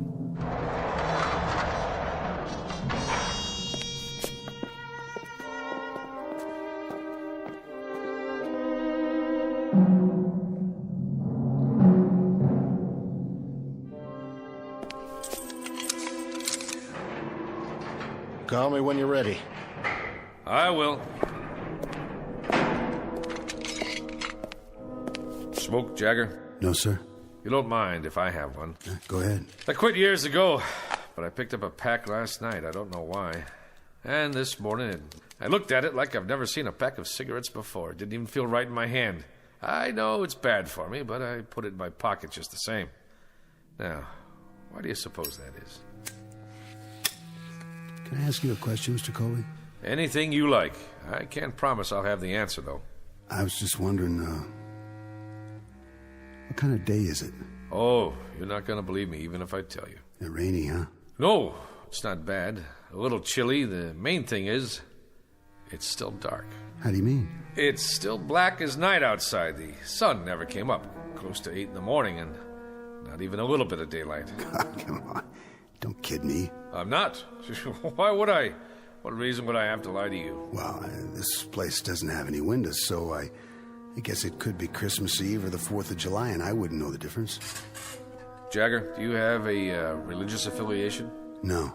Anybody you want to see? Nobody. Anything you'd like to say? Anything at all? Nothing. No priest, no friends, no comment. What do you have? What do you think, Mr. Colby? Not much, that's what. I mean, I've got a little over an hour, and I've been thinking that I'd like to rip these bars apart and get out, same as you would. Or maybe, just save everybody the trouble and hang myself in here. But I haven't got the strength for one or the guts for the other, so I'm just sitting here and waiting. What else is there? That being the case, would you care to make a statement? You want a statement? Is that what you came here for? Look at it this way. I don't think anybody should leave the Earth without a comment. You, me, or anyone else. Oh, well, now that sounds like a reasonable request. Considering that you're not the one who's leaving. I'm serious. I'm giving you the chance to say anything you want. All right, then. I'm guilty, Mr. Colby. How's that? That should let you off the hook. And that's supposed to mean what? That's supposed to mean that you're on the side of the good guys. You know. There have to be good guys and bad guys. That's the nature of man. Well, I'm the bad guy, okay? Worse than that, I'm the troublemaker in town. The one with the causes and the banners. I'm the idiot. The fool. I tried to be his brother's keeper. You understand now, Mr. Colby? It doesn't matter whether I do or not. I want to hear what you think, on or off the record. Anything I say, you're going to write it down and put it in that little newspaper of yours, aren't you? Not if you don't want me to. How would I know if you did or you didn't? I don't have a tape recorder on me. See? My notebook's in my pocket, and so is my pencil. If I did put it in my paper, what good would that do me? As a matter of fact, it would do me some damage. Because I didn't speak out about the case. I kept silent. Not even an editorial. So I can't very well change my stripes now, can I? I said all I had to say in court. But nobody listened. Well, I'm listening. We're two men talking here. If you say it's private, that's how it stays. What difference can it possibly make to you now? I have to know. Can you understand that? I have to. You think I know? You were there. You got one of those cigarettes? Right here.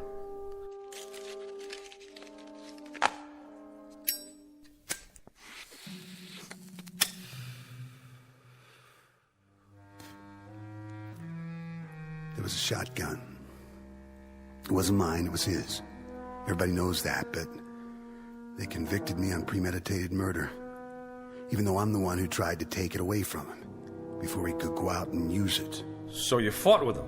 I either loaded the gun and put it in his hands, or I tried to get it away from him.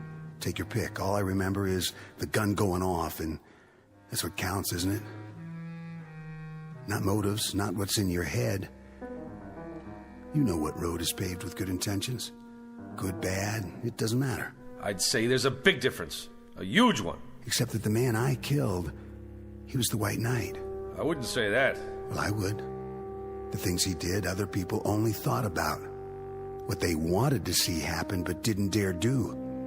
He was the cross burner, the bomb thrower. He did their dirty work for them, like whipping some poor, scared guy just for being black, when nobody else had the guts to pick up a stick or a rock to do it themselves. So the White Knight ended up with his brains spattered all over the place, and I was the cause of that, one way or the other. There's no way the people around here were gonna pin a medal on me. You don't think much of this town, do you? Do you? The man wasn't a saint, but he died. And what the jury said was that regardless of how it happened, we cannot dispense life or death because someone offends us. That's the distinction between men and animals. That's well said, Mr. Colby. You tell it to the man who fixes up the rope, okay? You tell it to the sheriff and his deputy out there. You tell that to the town while they stand around and watch my eyes bulge out and my tongue swell up and I choke and do my little dance for them. You tell them all about the difference between men and animals. But you better draw pictures. Because this kind of language they just don't get. Cut! You ready, Mr. Colby? I'm ready.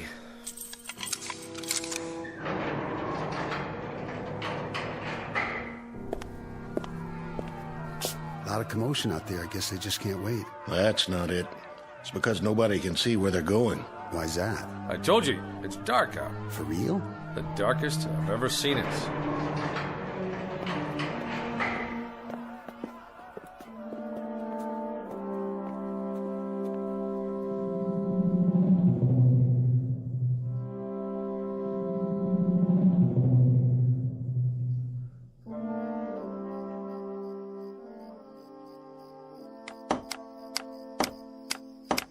Get the crossbar on there real good. I got it, officer. And the rope.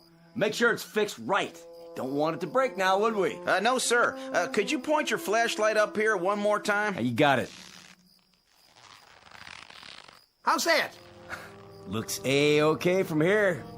You done real good, boys. Boss? What? Well, sir, you had us add cleats to the support, and then you wanted a bigger crossbar, and now you ordered a new rope, but just for today? Well, the old setup was just fine the way it was, as far as I could tell. So how come you went and spent all that extra money? Because this one's gonna go off without a hitch. Right, boys? Well, if it don't, it sure won't be your fault. Yeah, that's the truth. All right. I guess you can come on down. We gotta test it one time. Sure thing, boss. Now, when I say pull, you drop the sandbag. Yo. All right, then. Pull! That got her. That got her good, didn't it, boys? Yeah, boss, it sure did. Who's there? Easy, Pierce. Looks like everything's in working order. Yep. That'll take care of him. Sure it will. But I'm still worried about one thing. What's that? Exactly who or what is going to take care of us. There it goes, 9 bells. Why is it so dark then? Is it an eclipse? Can't be. I've been listening on the radio. This ain't no eclipse. It's weird. It's just plain weird. Word of the darkness that has suddenly and inexplicably engulfed this remote Midwestern town. Turn up that radio so we can hear. It is now 9 a.m. Eastern Standard Time, but latest reports indicate that the darkness blanketing the specific location is virtually total. So far, there is no sign whatever of any daylight on the horizon. A spokesman for the Meteorological Service says that the event is without precedent, according to records covering the past 150 years. Who's that? Turn on your headlights. Why, it's Sheriff Koch's wife. Morning, Ella. Is that you, June? It's me. What you got on the tray? Breakfast. Oh, aren't you the one fixing a nice hot meal for your man? Well, it's not for Charlie. Who's it for, then? For him. You don't mean... Afraid so. For Jagger. What did you go and waste good food for? He don't have no right. He don't even have time to eat it. It's the law. The law? That's what my husband says. Anyway, I can help carry out the letter of the law. I'm glad to. It's my duty. Ella? Over here, Charlie. Just bring it on inside. I'll be right there. Excuse me.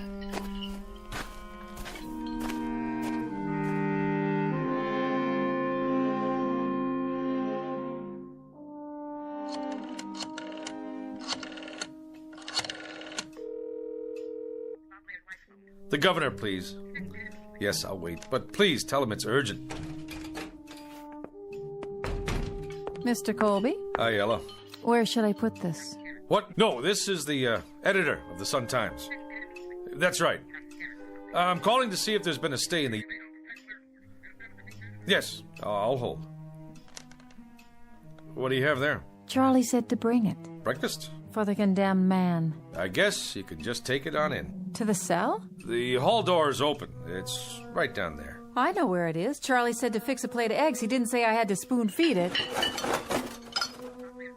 Yes, well, of course, if he's on the phone. He's not? What do you mean nobody called? No, listen. After the automatic appeals, there's always a request to the governor's office for a stay while they argue it before the circuit court. Morning, Mrs. Koch. I thought that was you. Yes, I'll hold. Thanks for bringing the tray. Just in time, too. I wouldn't want it to go to waste. When did you make these eggs? When? They're cold. Well, that's not my fault. You could at least have brought them on time. Charlie, you listen here. I couldn't drive because there's no street lights, so I walked over. I couldn't even see where I was going. That's just how long it took me. All right. I'll take it into him. If he doesn't like it, he can throw it in the trash for all I care. Well, now, don't do that. I mean, I haven't had nothing to eat this morning. I said I'll take it to him. Yes, I'm here. I see. You sure? That's it, then. All right, yes. Who was that? The governor's secretary. And? No dice. I see. Well, there you go. Sure is a big, fat surprise. No, but I'll tell you what is. It's a surprise that someone can go to trial for his life with a third-rate public defender who's afraid to stand up to the local DA. It's a surprise that no private lawyer somewhere heard about the case and went to bat pro bono. It's a surprise that the public defender didn't even try to call the governor a half hour before the sentence is carried out. And it's a surprise that I didn't give up the ghost on this place a long time ago. But it's not a surprise that you, Pierce, and this whole town are out of your minds with glee over the cold-blooded taking of a life that's about to occur.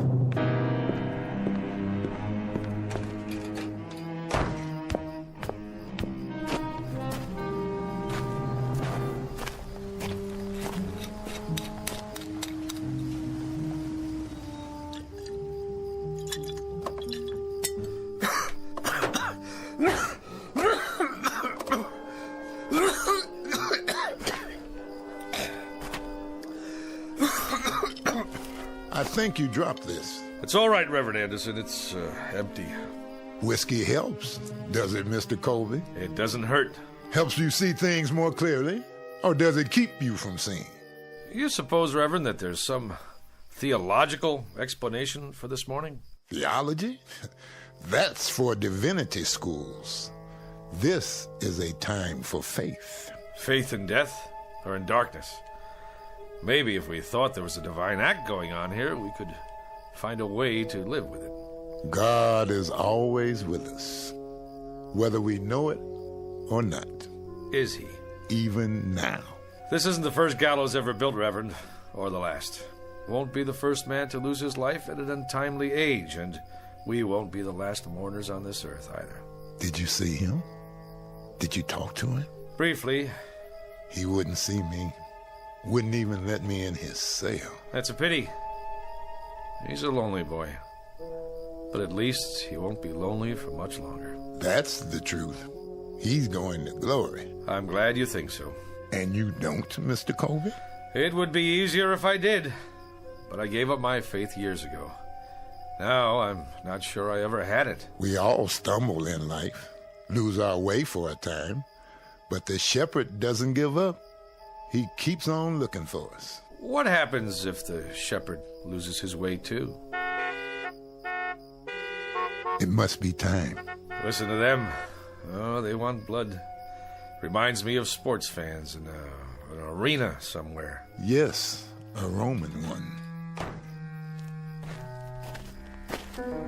How's it look out there? Hard to tell. When they light their torches and storm the jail, I'll let you know. Well, I'd better get the prisoner ready. You're going through with it? Unless something happens in the next 10 minutes, I have no choice. Then I suggest we use this time wisely. And how do we do that, Reverend? There's only one thing left to do. We pray.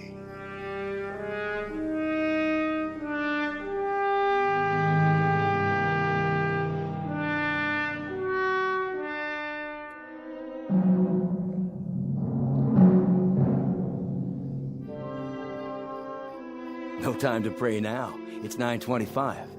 That's right, ain't it? 9:25? 5 more minutes. I can't believe Katja's doing this. The sun's not up yet. Law says May 25th at 9:30 in the morning. Well, that's what it is. May 25th, and it's pretty near 9:30 already. Quite apart from the fact, Mr. Pierce, that you're not the most sensitive of men, doesn't this morning suggest to you that there's something odd going on, and that perhaps we'd better dispense with business as usual until we find out exactly what it is? You know something? I take an awful lot of crap from you. And just who are you, anyway? A little shot editor of a crummy little paper? That's right, a crummy little paper that crawls along on its hands and knees from one edition to another. The way I figure it, you got more creditors than you got readers. That'll do it, Pierce. That won't do it by a long shot. And maybe you feel like turning your cheek to this bum, but there ain't no rule book says I gotta.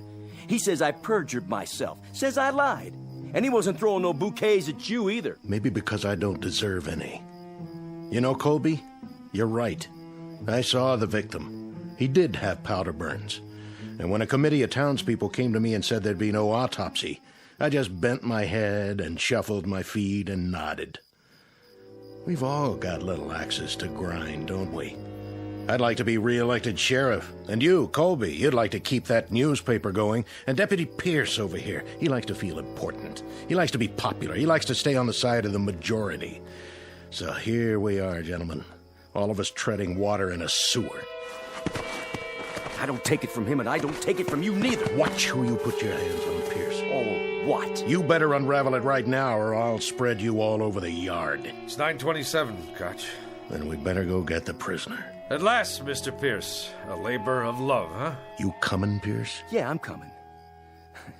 I wouldn't miss it for the world. I want to see Jagger's face when he gets a look at that gallows.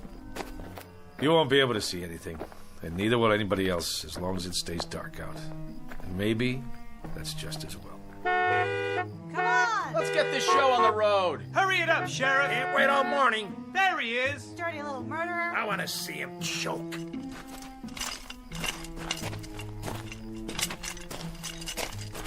You don't need the chains. I'm not going anywhere. He has some minutes, doesn't he? He's used them already. We're behind schedule. You can talk to him now, Reverend. Take your time. It's my time. And I got nothing to talk about. Then let's go. Let's get on with it. Don't waste your last minutes, Jagger. We're a different color, and I know we have different faiths, but you've stood up for me and mine. You've spoken for us. And God help you, you've killed for us. I think we owe you some peace, and I'd like to try to give you some. That rope over there give me peace. I don't need any words, Reverend. No quotations, nothing in the Bible or any other book. Get it over with! Yeah, let's go! Yeah! Patience, everybody! I'm gonna give you what y'all came here for.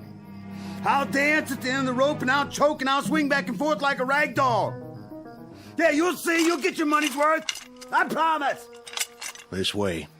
I told you, I'll do this myself.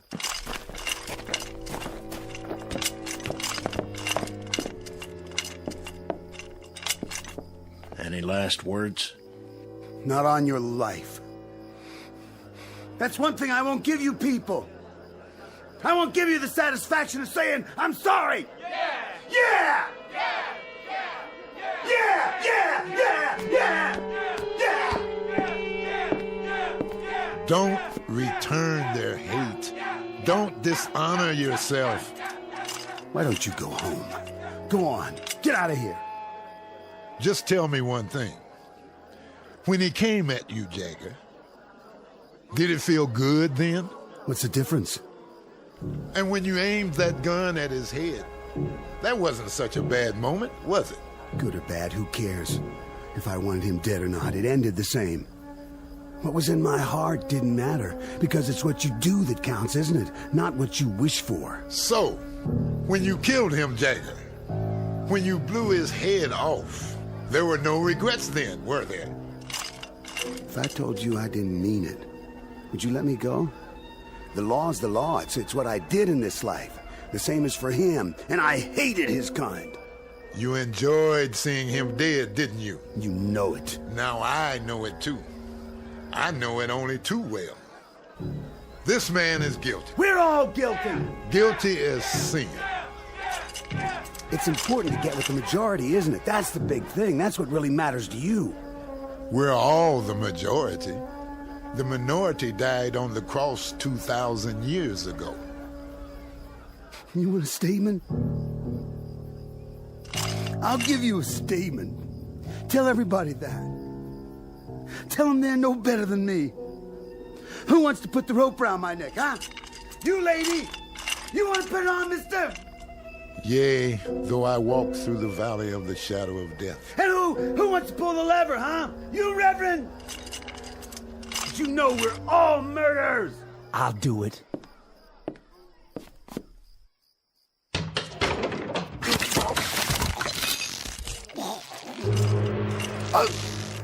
Hey!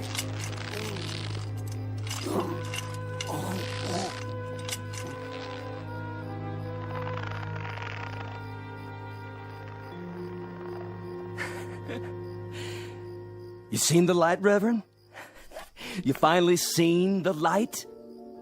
Have you? Have any of you? In all this darkness, can anyone make out the truth? Look at what's hanging from that gallows. He hated. He killed. Now he dies. You hated. You killed. And not one of you isn't doomed. Not one. Do you know why it's dark? Do you know why there's night all around us? Do you know now what the blackness really is? It's the hate he felt.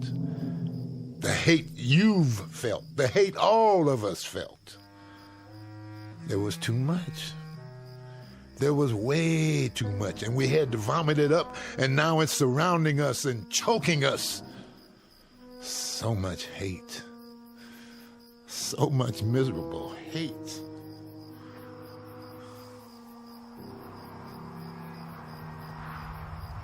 Oh, it's getting colder. Look what's happening. It's getting even darker. You can't hardly see anything now. Take me home, Charlie. I want to go home. I will, if I can find the way. That's crazy, isn't it? What he said. Isn't it crazy? You know what's going to happen, don't you? I mean, you know what's going to happen next. Oh, believe me, this here stuff is going to lift. It'll just all of a sudden just plain lift. Because it's just a fog is all it is. Nothing more than a fog. And it'll lift. And there'll be the old sun, high up and bright. Wait and see. There'll be the old sun shining to beat the band. I don't know. I don't know if there'll ever be daylight again. Only God knows. And I'm not even sure about that. Reports now coming in of similar occurrences here in the United States and abroad. At 9 o'clock this morning, a dark cloud suddenly appeared over several widely separated U.S. cities. The government of Israel has verified the fact that a rectangular area over the West Bank appears to have gone dark. In China, correspondents just filed a news item about several square blocks, including a political prison, thrown into darkness early this morning.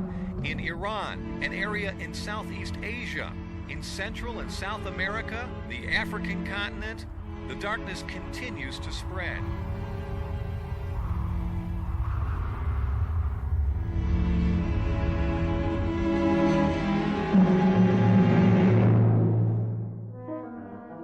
Witness the effects of a sickness known as hate.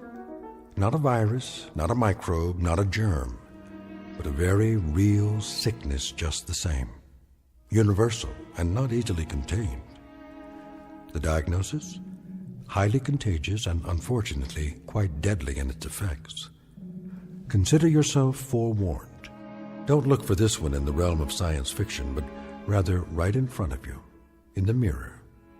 As a matter of survival, you'd be well advised to eradicate it now, right now, before the light goes out, somewhere in the vicinity of your town. A prescription prepared for all within listening range of the Twilight Zone.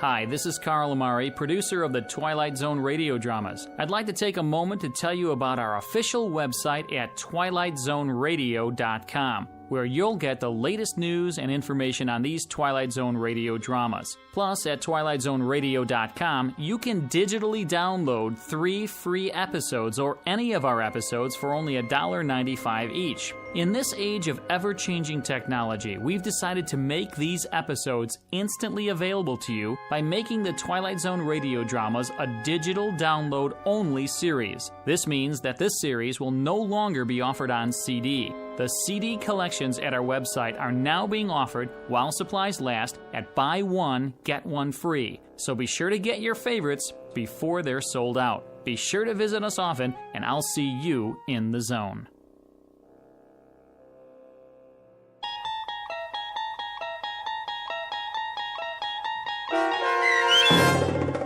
I Am the Night, Color Me Black, starring John Ratzenberger with Stacy Keach as your narrator, was adapted for radio by Dennis Etchison and based on a script by Rod Serling.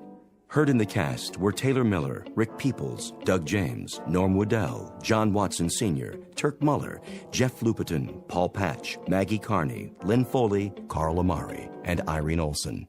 To learn more about the Twilight Zone radio dramas and to obtain audio cassettes and CDs of these programs, visit our website at twilightzoneradio.com. This copyrighted radio series is produced and directed by Carl Amari and Roger Wolski for Falcon Picture Group. Doug James speaking.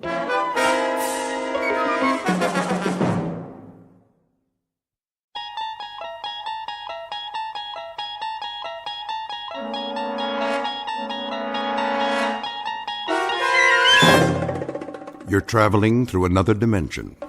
A dimension not only of sight and sound, but of mind. A journey into a wondrous land whose boundaries are those of imagination. Your next stop, the Twilight Zone.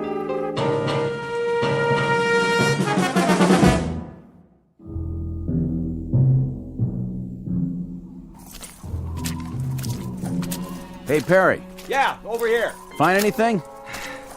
I'm not sure. All right, we better get back to the car. I can't see where I'm going. Whoa, careful. Jeez. Why'd we get sent out here on a night like this? First snowfall of the season? Watch your step or you'll end up with mud all over that nice, clean uniform. I could sure go for some coffee right now. Well, there's a diner over on the road by the edge of the woods. Is it still open? Let's find out as soon as we call in. So, what did you see out there? Hard to say. Tops of some trees have been knocked off. Sure looks like something hit the pond, all right. Something like what? Maybe a plane. Yeah, no flights in the area. I checked. No, could have been a private aircraft. Possible, I guess. Easy to get off course in this weather. Well, we're not going to find it with the water freezing over. Whatever it is, it's going to stay under that ice till next spring. You think it could have been a meteor? Maybe. Well, we better call in a report. Tell them there's nothing here. Lady who saw it wants to alert the National Guard. That's all we need. This is 1183A. 1183A reporting in. Headquarters, go ahead. We're checking out a report on a UFO supposed to have gone down in the area of Hook's Landing. A what? Unidentified flying object. You serious? Don't kill the messenger. Just doing our job. Okay, did you find it? Well, it appears something did clip off some trees and came down, but whatever it was, she's under the ice in Tracy's pond now, and we can't see a thing. Hold on a minute. See anything else? Nothing but a sea of snow. But there's something. This is Paget again. We can't get a look around till morning. We're gonna head back in and then, Hey, Bill! Yeah? Looks like some footprints over here. What kind? It's hard to say. Maybe an animal? Maybe? They lead up out of the pond. What's going on out there? There appears to be some evidence that, Say again? Those have got to be fresh prints with all the new snow. So if something did crash land, I'd say at least one person got out alive. They made it up to the woods and over to the highway. Right. Just swam up out of the ice and then started walking. What are you talking about? We'll have to call you back. Come on, is this a gag? You guys are at the donut shop, right? We may have a situation up here. What kind? I don't know yet. We'll report back in a little bit. All right, Paget. Listen, there's talk about a bridge going out. Enough ice jammed against it to cool the Congo, so as soon as you can, better make sure it's posted and blocked off. Otherwise, you'll really have a situation. Got it. Roger and out. My flashlight's going out. Yeah, it's the cold. Mine's still good. Let's have a look at those prints. See? They came out over here. What did? Well, whatever survived. Something left that pond. Came out here and went that way across the highway. Toward the diner. Makes sense. Cup of hot coffee to take the chill off. Looks like a bus parked in front. Don't suppose it came out of the pond too, do you? These aren't wheel tracks. They're footprints. All right, then. Let's follow them and make sure that's where they lead. Say they do. Then what? Then I guess we go inside and check everybody's green card. And if we don't find any little aliens with 3 eyes, we call it a night. That okay with you? Let's do it.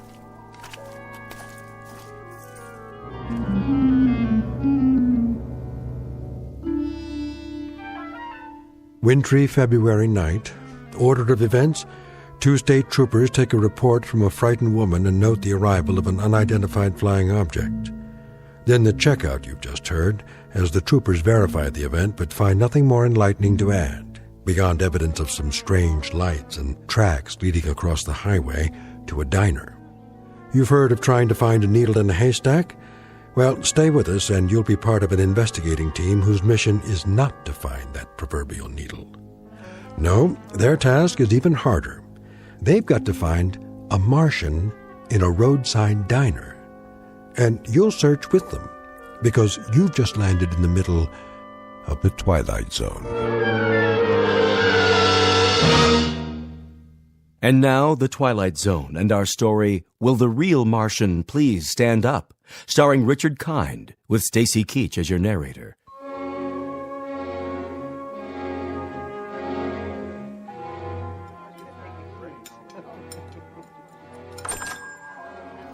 Hello, officers. Evening. Come on in. Coffee? You read our minds. 2 coffees coming up. You guys sheriffs? State troopers. Any trouble out there tonight? Whose bus is that in front? Mine, officer. What's the problem? Bridge up ahead. It's been declared impassable. Oh, no kidding. The county engineer just put out a warning. Ice flow stacked up against it. Another pound of weight, it'll be driftwood. That's gonna be tough. Really tough. All right, so it looks like you're gonna have to turn around and go back. Spend the night at the last town. No, can't do, boys. There was a slide up at the turnoff soon as we went through. Blocked the whole road. Looks like you're kind of marooned. Oh, no. I can't believe this. What are we gonna do? We can't just wait here. Till morning, anyway. Till morning? No, that's quite impossible. No, I've got to be in Boston at 9 a.m. Then you better start walking, mister. That bus is going to stay parked out there till they fix the bridge. Either that, or hope they drop you some snowshoes. I tell you, it's out of the question. I absolutely must be in Boston. I'll pay extra. Name your price, bus driver. No way. I'm not risking my life or the lives of any of these folks, not to mention that bus out there. Property of the Cayuga Bus Company. Then I'll hire a cab. Where's the telephone? Right there on the wall. But don't waste your dime. Nobody'll drive out here on a night like this, with the snow and all. This is outrageous. Do you know how much money is at risk? Take it easy, mister. That goes for everybody. Better make yourselves comfortable and get some hot food in you. No problem. I can cook up any kind of grub you want. Cheeseburgers, bowl of chili, clam chowder. I even got some nice T-bones in the cold case. Anybody for steak and fries? You the owner? That's me. Haley's Diner. And I'm Haley. At least I was last time I looked. There a motel around here? Not for the next 35 miles. How about a boarding house? Anything? Nope. This is it. What are we gonna do, George? Will the bridge be open by the morning? I can't guarantee it. Afraid you'll just have to take your chances. Oh, that's just great. That's really swell. You get comfortable, eat some grub. That's precious little consolation for my meeting in Boston. Calm down. We're all in this together. Why don't you just have a seat like everyone else? Oh, this is quite a bus line you work for. They don't care much about keeping a schedule, do they? I wouldn't be too hard on them, mister. They don't control the snowfall, and the bridges, and the avalanches, and the sides of hills that decide to come down. That's pretty much out of their hands. They try, but sometimes Mother Nature, she just doesn't listen. Need I remind you, they nonetheless have a responsibility to their passengers. A legally binding contract. What do you think? They're all up the bus, aren't they? Are they? Well, I don't see any little green men, do you? Ready for a refill? Not just yet. Let me ask you a question. Shoot. All these people from the bus? Well, now I guess they are. Where else would they be from? Well, that's what we were wondering. What's the trouble? We didn't say there was any trouble. Maybe not, but you fellas got that look in your eyes. What kind of look is that? Kinda on guard. Checking everybody out. I can see it in your face. So, you're tracking somebody, huh? An escaped fugitive? Nothing like that. Anything I can do to help? We'll let you know. This criminal. What'd he do anyway? Oh, nothing yet. To tell you the truth, we're not sure who we're looking for, or even if he's here. So it is a he? Come on, Perry, finish your coffee. We better get a move on. How many people got off the bus? Take a look. The gang's all here. You saw them come in? Sure did. You there, driver. Yeah, officer? You have a passenger manifest? A passenger manifest? Well, what do you think I got parked out there, a 707? Just answer the question. Mister, that's a 14-year-old bus, and business is lousy. Personally, I think my boss would run rum across the border if there was enough money in it. Me, I wouldn't do that, of course, because it's against the law. Besides, I'd get caught. But for now, we don't ask the passengers any questions. We take their fares, kiss them on the cheek, and help them on and off. We're glad to have them with or without names. You know how many you had, though? Yes, sir, that I do know. How many? 6, unless one of them fell out a window when we hit a bump. I picked up 6, and I'm supposed to deliver 6. That's what they pay me for. And you don't have any kind of list. In that case, we might have a little bit of a problem. What's that? I count 7, besides Haley and the driver. Me too. So if nobody fell out, somebody must have jumped in. Wait a minute. The young couple in the booth. Those 2 retired folks, the lady at the table with the fake fur coat. This isn't fake, honey. It costs plenty. Sorry, miss. Then there's Mr. Boston Big Shot and the old guy at the counter. 7. You're right. It's funny. I know I only had 6. Anybody in here before the bus stopped? Nope. I haven't served anybody since 11 this morning. What a day, huh? Then the bus pulls up and these folks get off. You saw that? Yep. I saw them walk in, all together. Where else would they come from? Say, is this a trick question? They did. This place was empty when we came in. Then how do you account for 7 people? Well, that sure beats me. So that means one of them didn't get off. Which one of you people wasn't on the bus? I was. We both were. What's he talking about? We all were. What kind of interrogation is this? It's not an interrogation. Then what would you call it? A police grilling? A lineup? Or are you fishing for something else? Some unspecified crimes? We're simply gathering information. Well, if we're going to be questioned, I insist on the right to consult with a lawyer. Oh, that's a good one. Ain't that a good one now? First he wants snowshoes, then a lawyer. I didn't see you on the bus. No, that's really funny, because I didn't see you either. So I guess that makes one of us a liar, don't it? All right, everybody, hold it down. Nobody's in trouble here. We just need your cooperation. This is preposterous. What difference does it make who was on the bus, who wasn't? And whether there were 6 or 7 or 120? Easy, mister. And you, proprietor, you're supposed to be serving us. So we're going to get some food, or aren't we? Is this a diner or a Gestapo headquarters? What's it all about, fellas? Go ahead, tell him. You hear something fly over here tonight? Fly? You mean a plane? Anything. Nope, I don't think so. Why? Well, there was a call into Central about 2 hours ago. Woman said she heard something fly over, and then she looked out of her window and saw it go down. Down? From where? From up there. Up there? Unidentified flying object. Well, now that's something new. Unidentified flying object, huh? Nothing come down from up there except snow, snow, and more snow. That's all I've seen for the past 14 hours. Where'd she say it came down? Close to here. A UFO? Oh, that's a good one. Something did land in Tracy's pond. How do you know that? It left a lot of broken branches before it hit. And what? We found tracks leading away from the water, or rather the ice. Tracks leading where? To here. Let me get this straight. You mean somebody landed or crashed or whatever they did in Tracy's pond and then came here right into my diner? Oh, that's crazy. Nothing came in here since this morning. Nothing except... Except me and my busload. My 6 fares. I only had 6. But there's 7 in this room. That means one of these people. I don't like this. How do we even know you're state troopers? Easy, honey. They got uniforms. See their badges? I don't like this one bit. We're going away to get married, and now this thing happened. Sit down, Connie. It's gonna be all right, I promise. How can you, George? How can you promise? Relax, miss. There's no need for... I'm trying to understand what you're saying, officer, but I'm not sure I... Let the man talk. You're trying to tell us that there's one among us?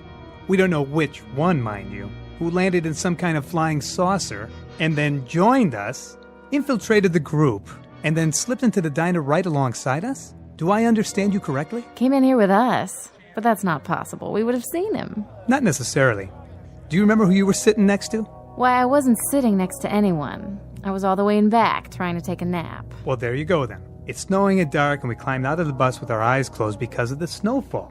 Anyone could have come in with us, and we wouldn't have noticed. But you were all together on the bus. Some of you must have noticed who the other passengers were. That doesn't cut much ice. They loaded up in the snow down at Hook's Landing. How long ago was that? How long? Let's see. We left the landing 3 hours and 12 minutes ago. And to tell you the truth, I don't remember who got on. All I know is there was an even half dozen. Just like a real science fiction story. That's what she is. Like a regular Ray Bradbury. 6 humans and 1 monster, all the way from outer space. Wonder if it came from Mars or from Venus. Oh, why don't you keep quiet? What about you, fella? You wouldn't happen to have an eye in the back of your head, would you? I find you insufferable, sir. Do you know that? And you ain't no prize yourself. Well, what do you do now? Line us up for a strip search? Nobody said anything about a search. Good. Because there's a little matter of civil liberties. Without reasonable cause, you have no right to ask anything beyond identification. And more than that, you're skating on thin ice, legally speaking. Very thin ice indeed, sir. Well, go ahead. I'm a dancer. I don't have a whole lot to hide. I usually get paid to take off my clothes. But if that's what you want... Look, lady, this isn't exactly par for our course either. We go off on an awful lot of nutty assignments, but this one... Then let me make it easy for you. I work a lot of clubs, and I know how to spot people. Go ahead. You pair off the couples. Since it's just one person who doesn't belong here, that eliminates the couples. Sounds logical. Whew, I guess that means we're in the clear. Cross us off. We're 2 of the humans. And us too. Yes, George. My wife and I were exonerated. Connie? Connie, what's the matter? Nothing. Yes, there is. What are you looking at me like that for? I could have sworn... Sworn what? That you had a mole on your chin. A mole? Connie, I've never had a mole on my chin. You did too. Honey, I did not. I can tell you what's happening now.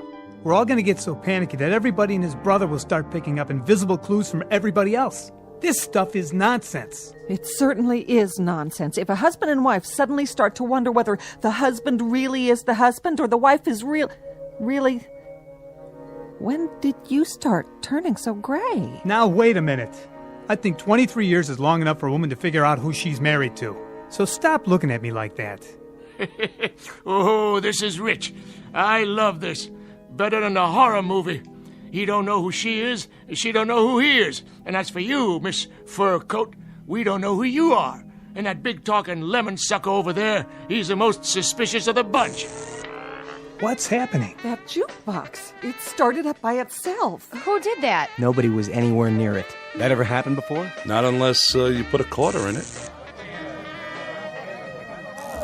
The lights! What's wrong with the lights? Somebody turn the lights back on.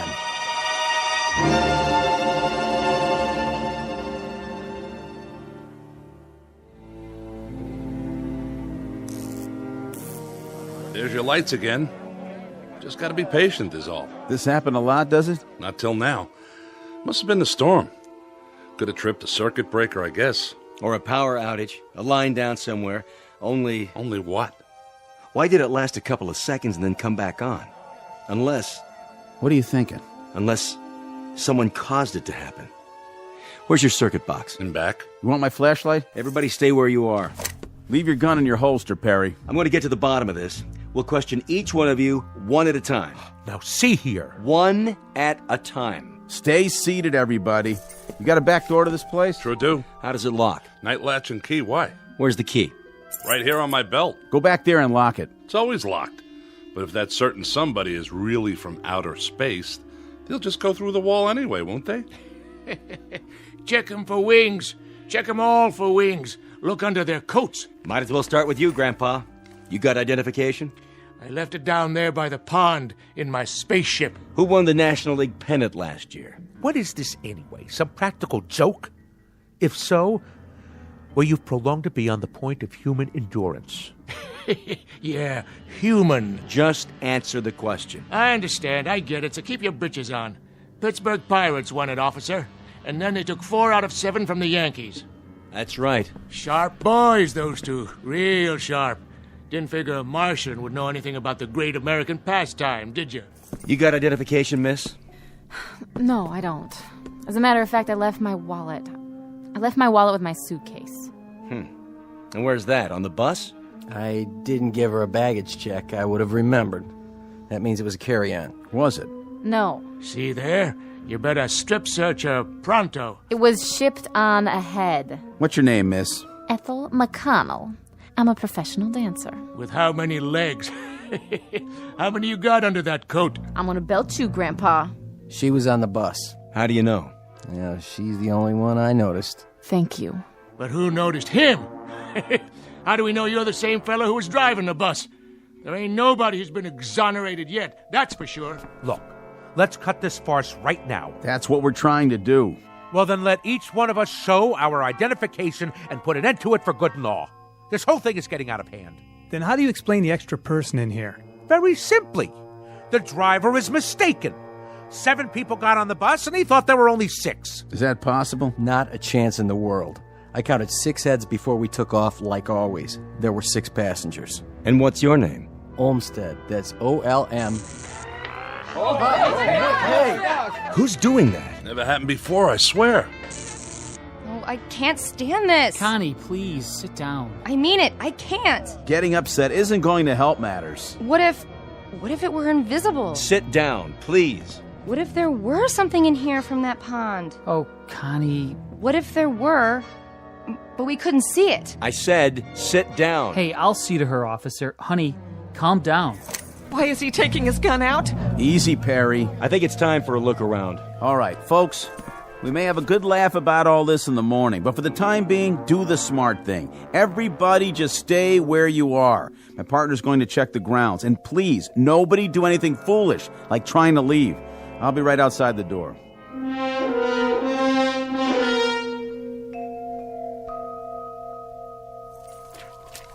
Perry? Here's your flashlight. Back door's locked up tight like he said, and there's no tracks back there. Whatever it was, it came in the front door, just like everybody else. This isn't gonna work. What do you mean? We can't hold them here. We're not holding them. They can't go anywhere in this weather. Meanwhile, we're going to find out what happened. What if nothing happened? What if they're telling the truth? Look, add it up. 6 + 1 is 7. Is that nothing? Somebody could have remembered wrong. What about the tracks? You can't even see them anymore. But we did see them. We both did. Isn't that right? That's right. The question is, what should we do about it? We could have a group of innocent people in there. Well, if we do, we'll find that out too. Hey, give me your flashlight again. What's the matter? What's that?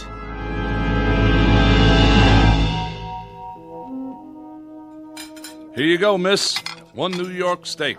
Medium rare, just like you ordered. How much do I owe you? Put it on my bill, Haley. Sure, you say so. No strings? No strings. With your bag stuck on another bus somewhere, back around Binghamton is my guess, it's the least I could do. You're a nice guy, Olmsted. Next time you're in the city, stop by the club. Drinks on the house. Baby, you got yourself a deal. Hey, Haley? Yeah. Where are the troopers? Still outside, I guess. Snow seems to be letting up. Say, you didn't pull that gag, did you? The business about the lights and the jukebox starting up. Not me. I'm strictly short orders and pay my taxes to Uncle Sam. I don't know anything about science fiction. A jukebox is a jukebox. And if the blame thing feels like starting up on its own, you'd better go call an electrician. Don't have to do that. Just take me to your leader.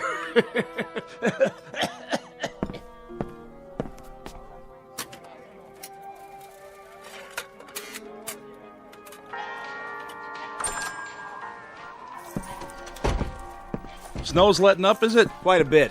You can see the bridge now. And? Well, she seems to be holding up pretty well. I know that bridge. And what's more, I don't trust it. Well, then thank goodness it's not your judgment we have to concern ourselves with. Because if that bridge gets a clean bill of health, you're going to drive the bus across it. Mister, you may be a hotshot in Boston, Mass., but when it comes to bridges and buses, I got seniority. And I tell you, that bridge is so old that... There it goes again. Almost like a strobe light. They keep going on and off like somebody's throwing a switch. We're losing power. I'd say it's the whole area. Or it could just be right here. This is getting weird. Just plain weird. I wish whoever it was would play his cards right now and get it over with. Why don't they do something? What's the point of us all staying cooped up here and... Connie, sit down. I will not sit down. Take your hand off me, George. Oh, my. The young lady suffers from claustrophobia, I suppose. Isn't that just dandy for the rest of us? She's right. If this is some sort of a game, let him come out in the open like a man. That's right. It's because he's afraid. The human race is too tough for him, is that it? Well, I'll take him on. Even at my age. The point is, we're all kids in a closet here. What does that mean? We're all just as much in the dark. Nobody understands what's going on. But it happens to be a fact that if it was some kind of saucer that landed in the pond, and if he did come in here, I think it would be a real healthy idea if we pinpointed that particular somebody and kept him from leaving. That makes sense. But I think that girl might have the right idea. Maybe whoever it is invisible.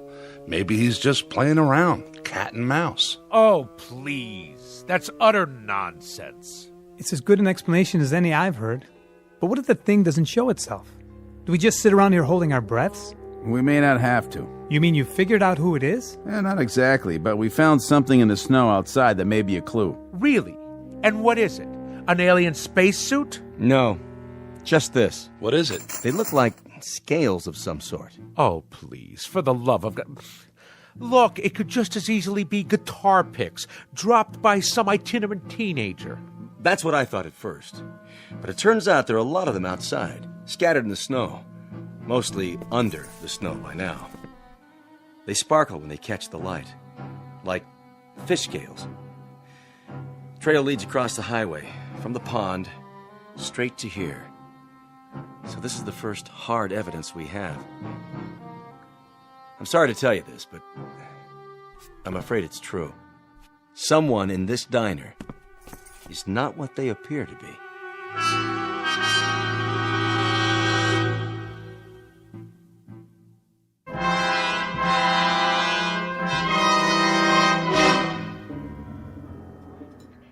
By golly, I knew it. It's the creature from the Black Lagoon. Flew down here from some water world, and now he shed his skin like a snake. Better look under everybody's coat, boys. Pretty soon he'll be swallowing folks whole. What about you? I don't see you eating any food. I had me some fries and a Coke. Can't eat meat. Too greasy. Hey, my food's not greasy. Of course, it is ground-up cow. Now, if you ask me... Nobody asked you, and nobody will. Why don't you leave the old man alone? And who invited you to speak your piece? Oh, I didn't realize we were waiting for invitations. I've seen your type, fella. You got a thing about bossing everyone around. Those scale things, they couldn't be from Mars. No water up there. Has to be Venus. Now, Martians, they hide in the sand till something comes by and zap, get them with their tongues, like one of them lizards out in the desert. Or is it the other way round? Look, it's bad enough having to sit here without listening to all this petty arguing. I told you it would come to this, and I was right. Come off that high horse of yours. Everybody sit down, now. We're not playing around here. What was that? The sugar bowls. They all cracked, just like they exploded. Well, now I gotta go and buy new ones. You all right, Miss McConnell? I think so. Now, who'd be calling here this time of night? I told headquarters where we were. I'll take it. Be my guest. Yeah. Yes, sir. It's Perry here. What's that? Mm-hmm. It's definite? Yes, sir. That's fine. Right. Thank you. Well? The bridge is okay. Well, it's about time. Are you sure? County engineers just checked it out. The load of snow just broke away, and, well, with no more snowfall, they say it's safe. Shall we go? Well, if that was a county, I reckon it's okay. I'm gonna take it real slow, though. What about it? We can't hold them. You're making a big mistake, officer. A big mistake. You're letting a monster out. Well, that might be, Pop. That may well be. But I can't hold people on suspicion of being not human. You can move them out anytime. Okay, folks, let's go. You're sure about the bridge, officer? I never liked that sucker. She swings in the wind, and she's not a suspension. You can follow us. We'll take the car across first, just to be sure. You can pay your checks over here, ladies and gentlemen. It's been a real pleasure serving you. Safe trip and Godspeed. You all come back and see us real soon now. Except for one of you, that is.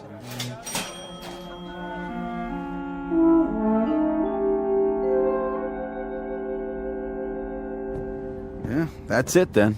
Just like that. What was it all for, anyway? Just part of the job, to protect and to serve. I sure hope they're going to make it safe and sound. I feel like we should follow them. Well, as soon as they cross the county line, they're out of our jurisdiction. All we could do now is lead them across the bridge and hope for the best. Whatever happens after that, it's out of our hands. Yeah. But I still got that feeling, you know? What feeling? Like I'm waiting for the other shoe to drop.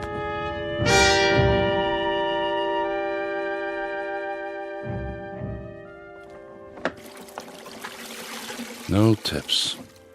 Not a one.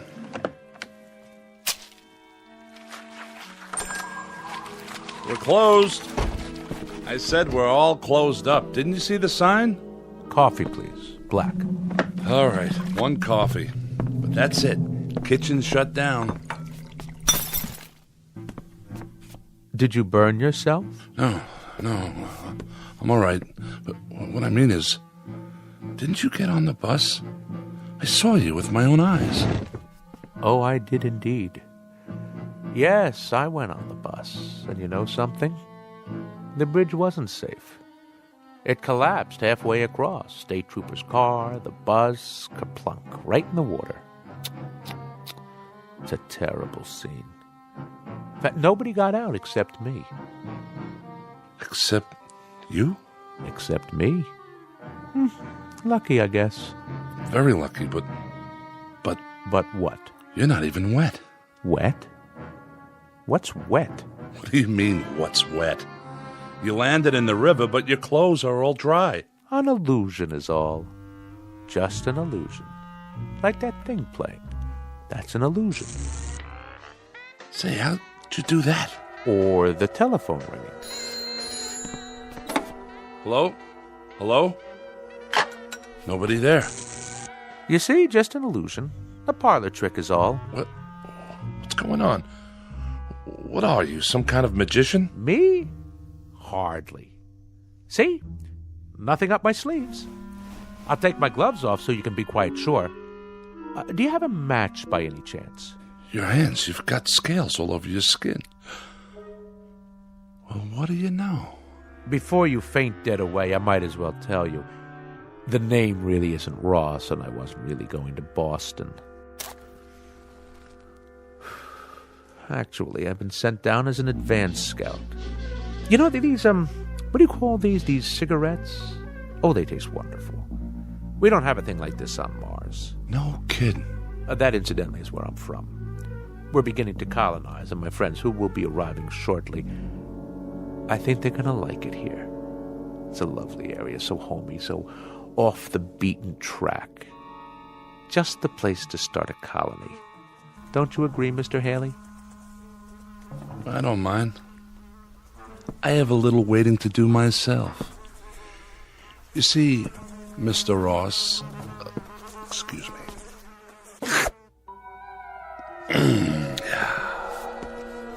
How did you do that? With your tongue? Most remarkable. Must have been 18 inches long. Just a tasty little trick I learned back home. It makes it unnecessary for me to eat the local fauna, which is, let's face it, pretty disgusting. Cows and all that. Anyway, the name isn't Haley, and I agree that this is an exceptional place to colonize. We folks from Venus had the same idea, only we got it several years ago.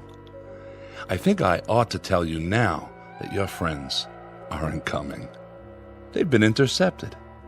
There is a colony arriving, but it's from Venus. If you're still alive when they get here, you'll see how much they differ. What do you mean by that? If I'm still alive? Not much silicon-based protein here, and I've always heard about Martians. An intergalactic treat. Supposed to be a real delicacy. Don't look at me like that. You stay away now. I'm just going over to the jukebox.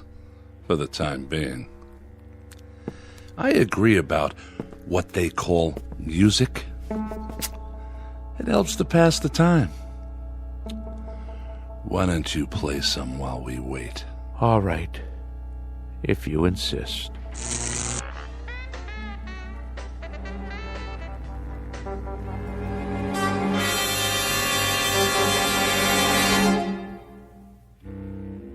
Incident on a small outpost of civilization, to be believed or disbelieved, depending on your frame of reference, your imagination, and whether or not you're from Mars, Venus, or Missouri.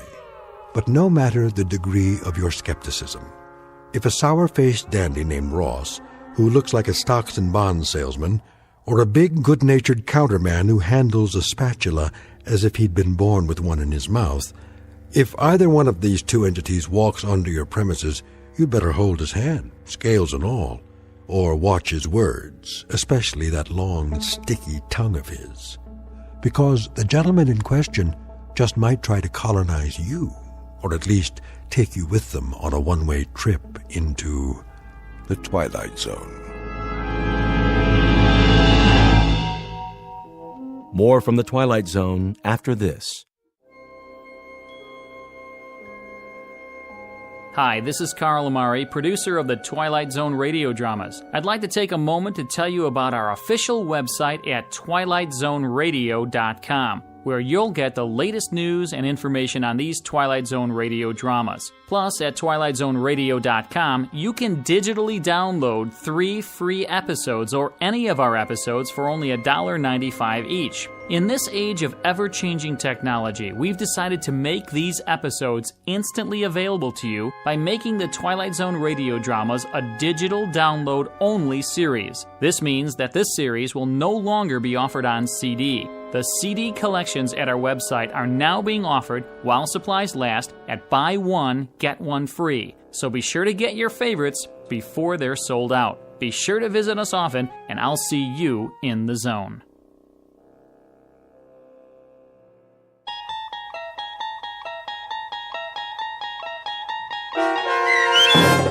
Will the Real Martian Please Stand Up, starring Richard Kind, with Stacy Keach as your narrator, was adapted for radio by Chaz Holloway and Dennis Etchison, and based on a script by Rod Serling.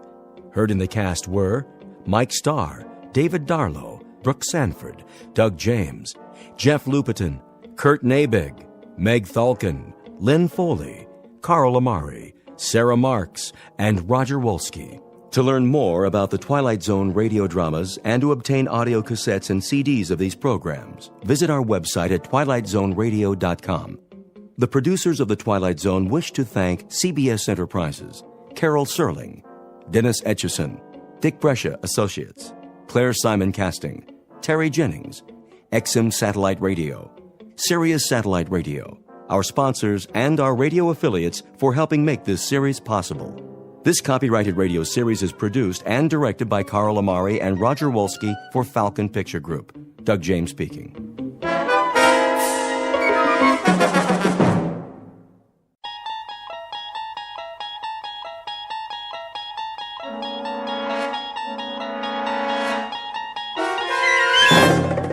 You unlock this door with the key of imagination.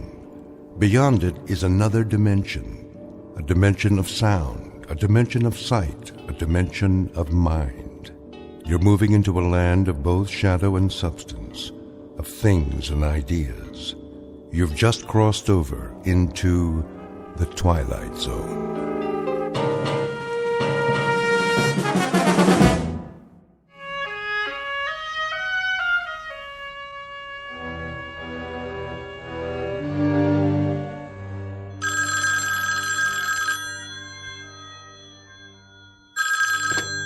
Yes?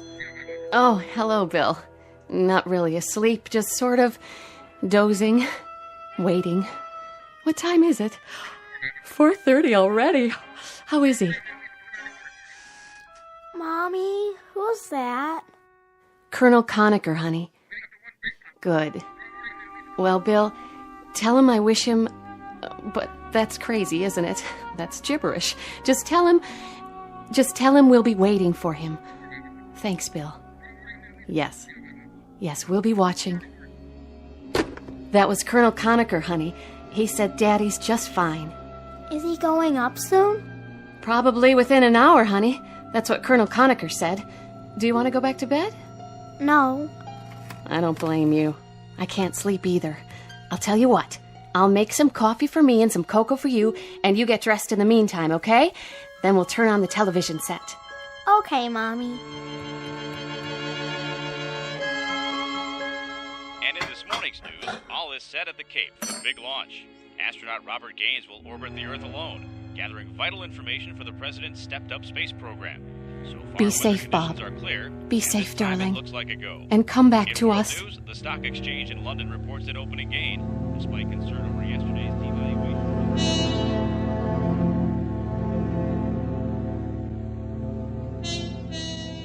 The year is 1963. In the vernacular of spaceflight, this is T-minus 1 hour. 60 minutes before a human being named Major Robert Gaines is lifted off from Mother Earth and rocketed into the sky, farther and longer than any man ahead of him. You may not have read about this one in the history books, because government security has kept the full story under wraps until now. But to set the record straight, officially or unofficially, let's call this one of the first faltering steps of man to sever the umbilical cord of gravity and stretch out a fingertip toward the unknown.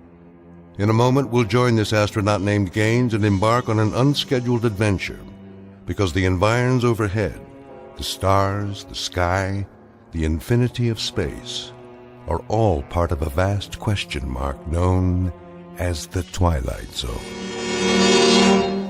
We now continue with The Twilight Zone and our story, The Parallel, starring Lou Diamond Phillips, with Stacy Keach as your narrator.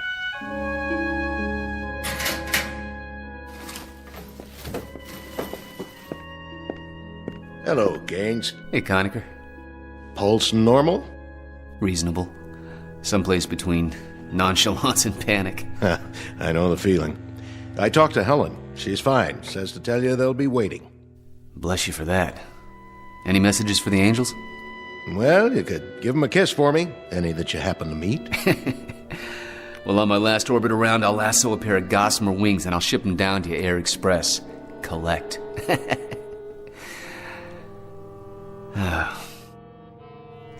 It's kind of an odd feeling to know that I'll be off the Earth for a week. Well, that's progress. Gus Grissom went 302 miles. John Glenn made 3 orbits. Wally Schirra handled 6. You're going to go round and round. And when you come back down, Bobby, we'll be that much closer to filing a claim on some more sky. Good luck, buddy. Thanks, Bill. Thanks a lot.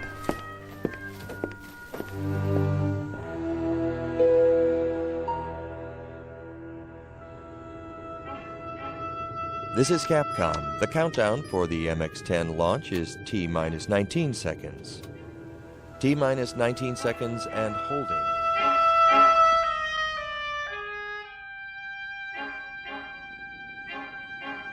T-minus 8 seconds. 7. Is that Daddy's rocket ship? 5. Yes, Maggie.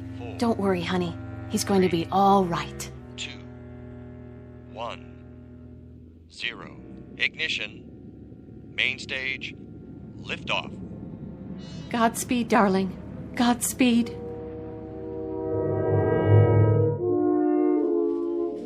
The MX-10 liftoff time is 5:30 a.m. Eastern Standard Time. All systems go. Astronaut Gaines reports his fuel and oxygen quantity steady, the cabin pressure decreasing on schedule. How's he feel up there?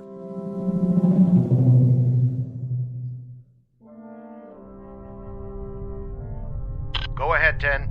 We hear you loud and clear. 0G, and I feel fine. Spacecraft is turning around. The view is tremendous. Roger. Turnaround has started. Roger. The spacecraft is turning around, and I can see the booster just a couple of yards behind me. It's beautiful.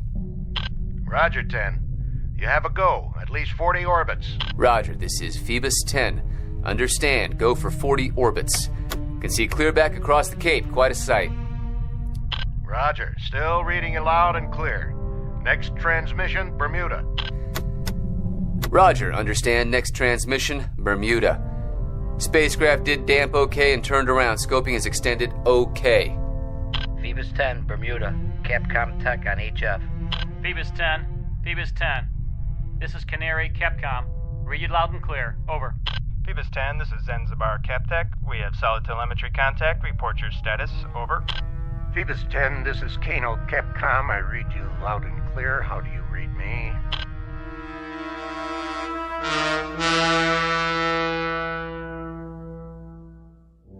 Phoebus 10, this is Capcom. We now have iOS. Over. Phoebus 10, your voice transmissions are starting to fade very badly. I've lost radar here. What? Let me see. I've lost radar. We don't have contact here either. No contact at all. Capcom Tech calling Phoebus 10. This is Capcom Tech. Capcom Tech calling Phoebus 10. Come in.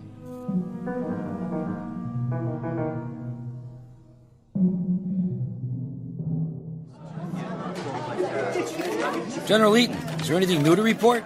Gentlemen, you know it is not our policy to conceal information. But the situation as it stands now is that we have suddenly lost radar and radio contact.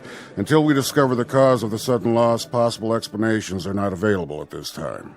General, you've lost complete touch with Gaines. There's no contact whatsoever. Unfortunately, that's true.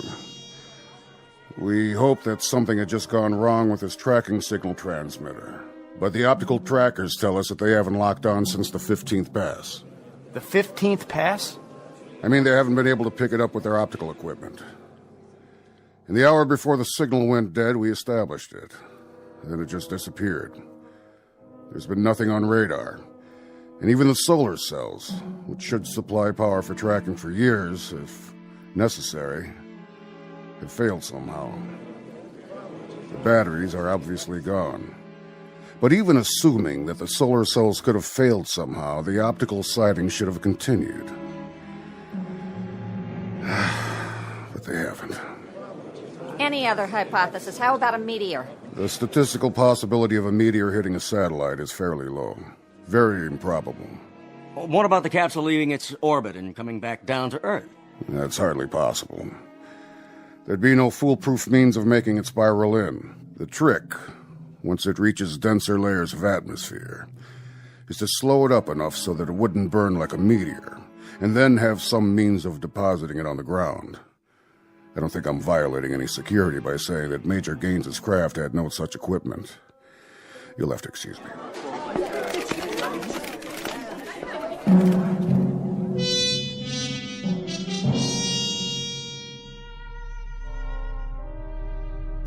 Capcom? Capcom, this is Phoebus 10. I've lost contact with you. Capcom, this is Phoebus 10.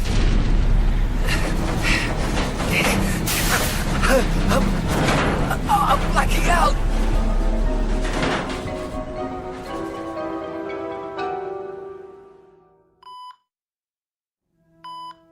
How about it, Gaines? Can you talk?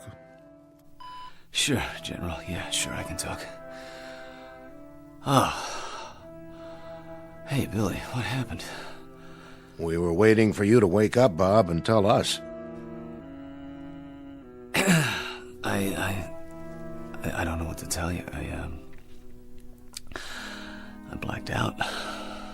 We lost you on radar and radio. We had no contact at all. It boils down to this, Gaines. You're the only one who can explain it. I can't explain anything. I had an odd, sensation. The last thing I remember is a 15th orbit. Then I don't remember anything except this bed. I couldn't reach the cape at all. I kept trying. Why don't you let him sleep? I think he'll be a little clearer later on. I won't be any clearer than I am right now. Bill, how could you lose me on radar? You mean to say that every single tracking station blacked out? Really, gentlemen, I think he ought to... Just to... one last question, Bob. There was only one way you could head back toward Earth. That was simply to spiral in and head for water. Your spacecraft was found intact 46 miles from where you were launched. Intact, Bob. On the ground. No evidence of any damage, not even a dent. Somehow, some way, you brought that spacecraft in and you landed her. How about? Explain to me how you did an absolutely impossible act. I didn't. I had nothing to do with it. I blacked out, General. I simply blacked out. There was some factor up there, something that I had no control over, something that must have taken over for me. We'll talk about it later on. This entire thing is temporarily classified, gentlemen. I mean everything about it. Simply say that he regained entry and landed. That he's shaken up but not seriously hurt. That's the feed. No enlargements, no extensions beyond that simple statement.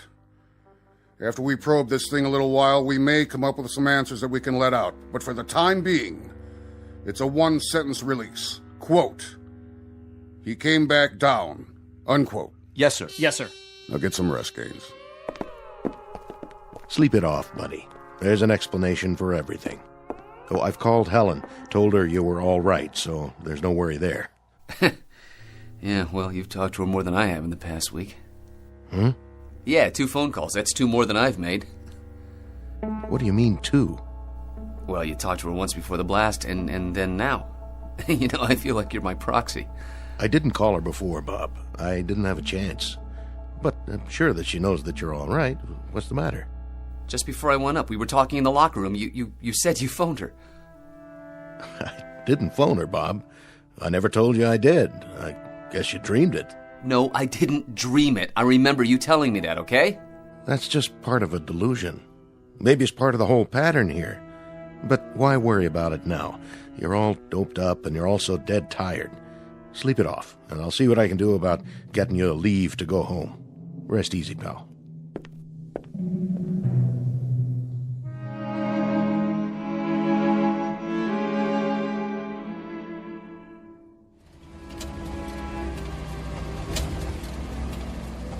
Need a hand with your bag? Nope, I got it. Now give Helen my love. And do me a favor. All your concerns, all your question marks, keep them in abeyance for a while. Stick them in a drawer someplace and bring them out one by one. But do it gradually. Give yourself time. And that's supposed to mean what? That's supposed to mean that all the mysteries of the universe don't have to get settled by one man in one morning. Those stars have been up there for a long time. I'll keep it in mind. Thanks for the services rendered. I'll talk to you later. No question about it.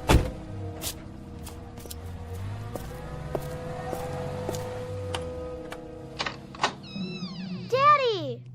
Hi, sweetie. Guess who? Welcome home. What's the matter, Bob? Oh, is that what you did for therapy while I was gone? You put up that fence? What do you mean? That fence. It wasn't there when I left last week. Are you kidding me? That fence was there when we bought the house. I guess outer space does things to memories, huh?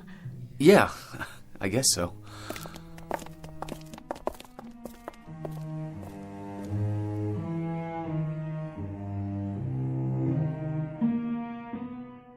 America's latest manned orbital flight into space ends on a note of mystery today, with a cloak of secrecy placed over the entire process. Got any more coffee out there? I'm making some. Be done in a minute. The Space Administration announced late this afternoon that the flight was a success, but admitted contact was lost at one point. Gaines landed safely, but as to where and how, that is what the Space Administration censored, and no further information has been forthcoming. I'm going to go up and put on a bathrobe, okay? I'll be right down. Do you want Maggie to get it? Both of you have been treating me like a cross between a millionaire eccentric and a piece of Dresden china, okay?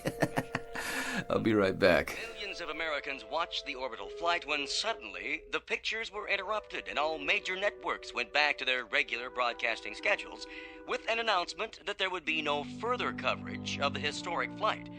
General Stanley Eaton announced late this afternoon that for the moment, all aspects of astronaut Gaines's flight would continue to be. Bob, your coffee's ready. Want us to bring you a cup? I'll be right down.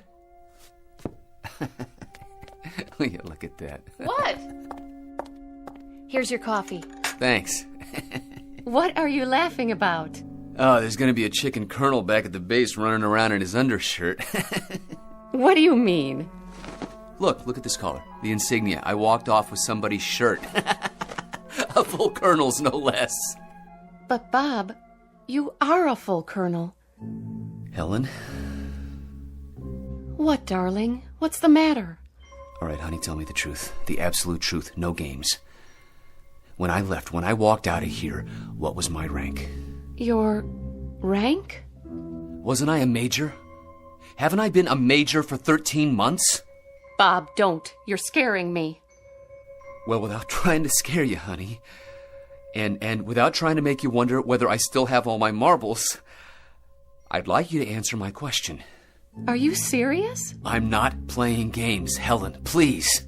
You've been a full colonel since last March. Last March? March. I want to say something to you now. I don't know what happened up there. I know you don't want to talk about it yet, and that's why we haven't said anything. But something must have happened, Bob. That's just it. I don't know what happened. Believe me, Helen, I have no idea at all.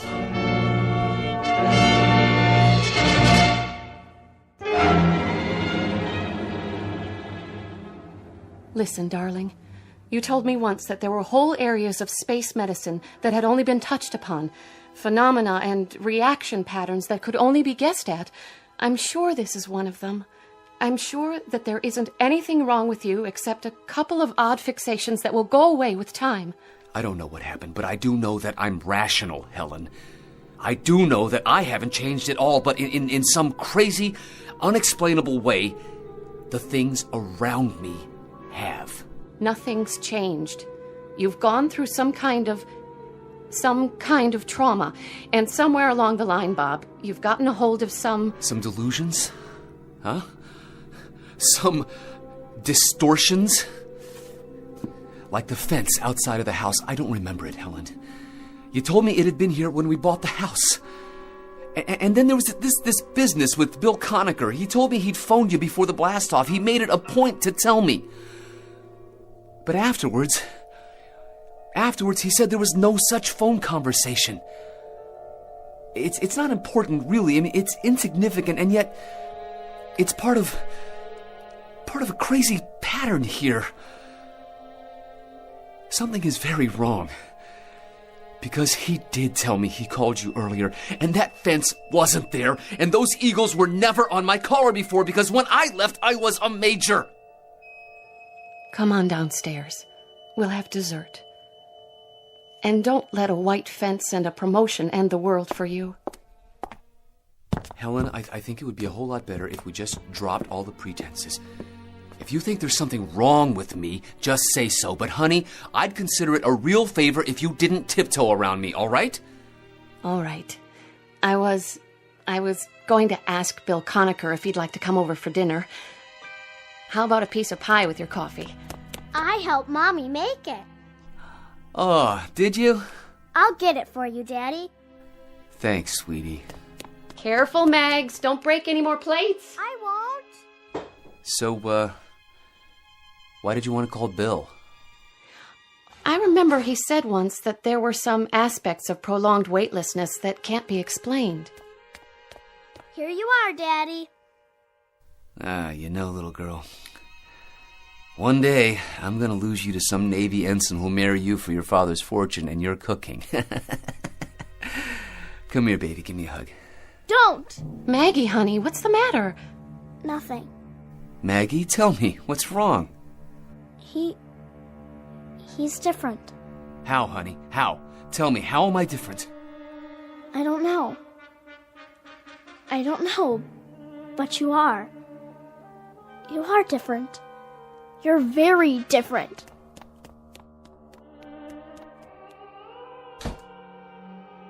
What does she mean? I don't know. Yes, you do. What does she mean I'm different? Am I? Am I, Helen? Have I changed that much? I can't explain it, Bob. I don't know how. But I have changed, haven't I? There's something different about me. The child sensed it, and you sensed it too, Helen. Yes, I have. How? I don't know. It's just that you're not the same somehow. You didn't have to call Bill Conacher. That wasn't necessary. Tomorrow I'll report in, for psychiatric help. I don't know what it is that's happened, but something did. Something that's tearing us all apart, and until we find out what it is, it's going to keep on doing that.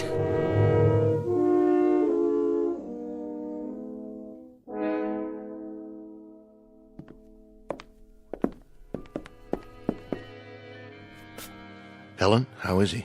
How do you do, Mrs. Gaines? Bob's still in with the doctor. They should be about finished. Well, Doctor?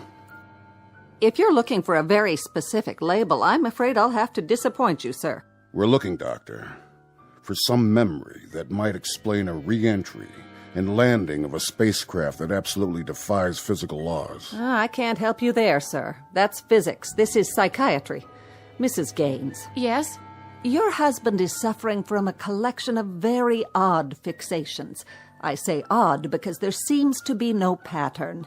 The conversations he recollects that never occurred. The idea that he's a major and not a colonel.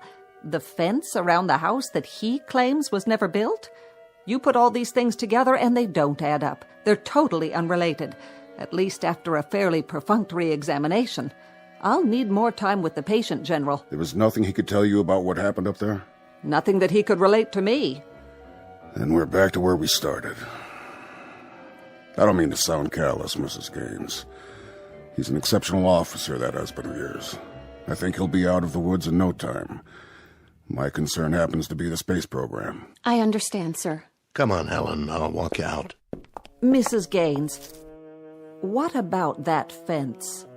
It was there when we bought the house. And when did he seem surprised that it was there? The moment he came back. Yesterday morning. Really? A very strange collection of delusions. A white picket fence, his rank, and the last thing he said was he doubted very much if President Kennedy would pin any medals on him. President who? Someone named John Kennedy. Who's John Kennedy? Someone who Colonel Gaines has decided is the President of the United States. And I share your bewilderment. I never heard of him either.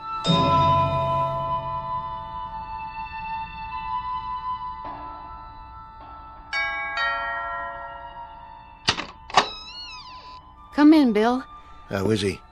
He's fine. He's perfect. A picture of health except for a couple of almost invisible flaws. In fact, he's upstairs right now, studying a set of encyclopedias and taking notes as if he were cramming for an exam. He says they've got some of the facts wrong. Names and dates and world events. Either they do or he does. Still the fixations. More of them now. This afternoon, he got into an argument with Lieutenant Hempstead's wife. About what? Not an argument, really. Just a mild exchange. He claimed that Joe was Air Force. Said he'd flown with him at Wright-Patterson Air Force Base. Joe Hempstead has always been armored infantry. Bob met him at Fort Riley at command school. But he gets this fixation, and after a while, he makes you think that maybe you're all mixed up. And there's another thing. Go on, Helen. It isn't easy to say. Maggie noticed it, too. There's something different about him. Something we can't put our fingers on, but... Bill, reassure me, will you? Tell me that this ice-cold feeling I have is way off. Tell me that the man upstairs is really Bob Gaines.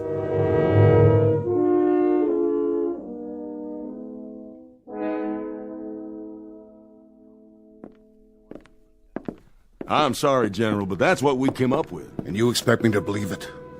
What you've told me is fantastic, incredible. How in the name of... I can't answer you how, General. This hypothesis will have to come from someone else. I'm only the project manager. But I can tell you what we've just seen. And it's not the same capsule that we sent off. It's almost a twin to it, down to the very last nut and bolt. But it's simply not the same spacecraft. It's a different vehicle. It's made as if it came out of the same mold. But every now and then in the wiring, in the control panel, in the structure, you come up with one very irrevocable fact. Colonel Gaines went up in one spacecraft, but he came back in another. Which leaves us with two alternatives. One, Colonel Gaines actually blacked out and has no knowledge of what occurred. Or two, that Colonel Gaines is not who we think he is. But then, General, who is he?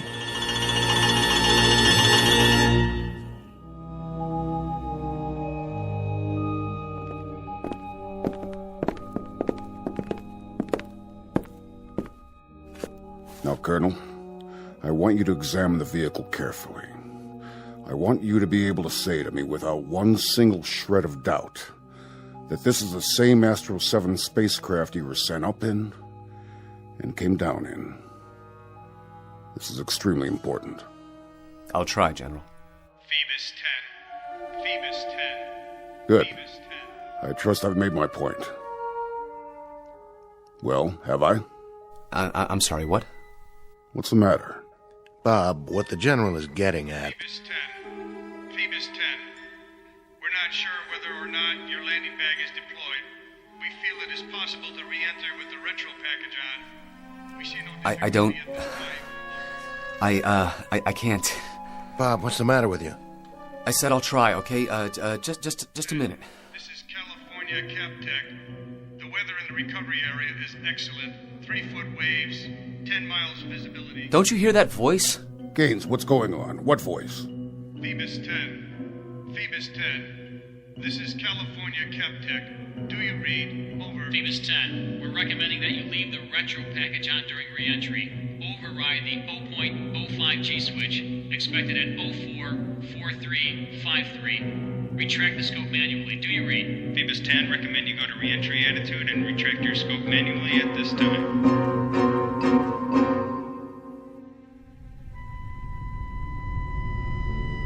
We have you on that. We'll give you the countdown for retro sequence time, Bob. You're looking good. We have only 50 seconds to retrograde. I'll give you a mark. 45. Mark. I'm on ASCS and backing it up manual. Good, Bob. Leave your retro pack on through your pass over Texas. Do you read? Roger. 15 seconds to sequence. 5, 4, 3, 2, 1, fire. Roger, retros are firing. I am starting my re-entry now. I'm going to fly by wire, down to about 50% on manual. There's a real fireball outside. How are you doing? What's your condition? I'm feeling fine. Condition is good. But listen, there's a lot of fire out there, an awful lot. Capcom, just one question. Go ahead, Bob. Who is the President of the United States? Say again, Bob. We don't think we got that. Who is the President of the United States? Sounds like you're asking who the President is. Roger, that's the question. Bob, the President of the United States is...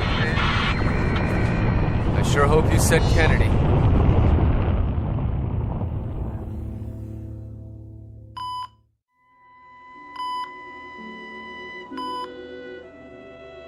Our wandering boy is awake. Bill? I'm right here, buddy. How do you feel, Major? Well, that depends. Did you hear the question I asked up there, just before re-entry? You wanted to know who the president was. What was that, a gag? No gag. I didn't hear the answer. President Kennedy. You were gone 2 days, Major, not 2 years. What happened the second morning, Gaines? It was your 15th orbit. We lost you for a period of almost 6 hours. Lost? No radar, no contact.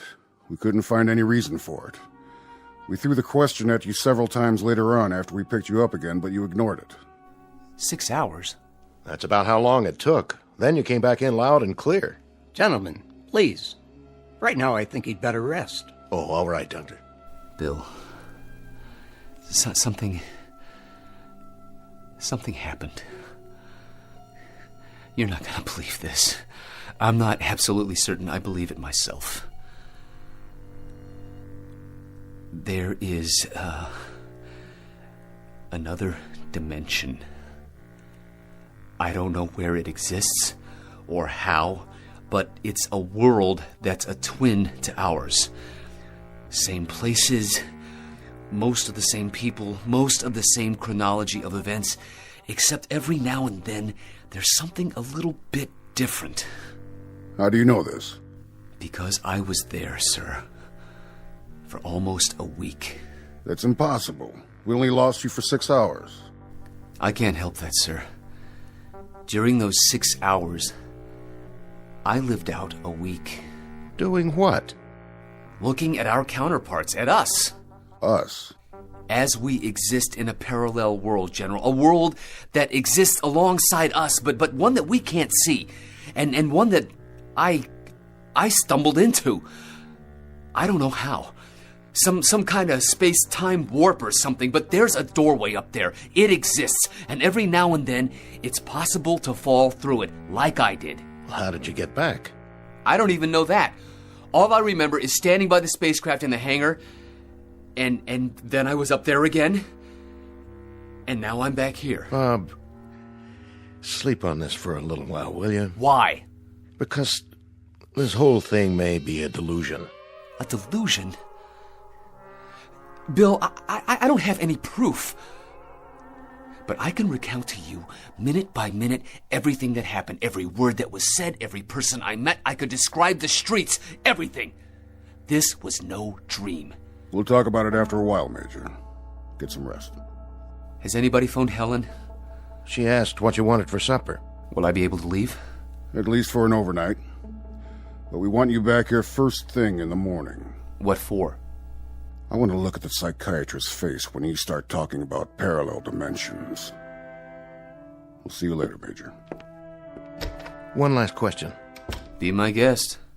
If we each have a counterpart, and you saw them, where was yours, Bob? I don't know. But he's a colonel, a full colonel. And I hope he got back. He's got a very beautiful wife and a very lovely little daughter.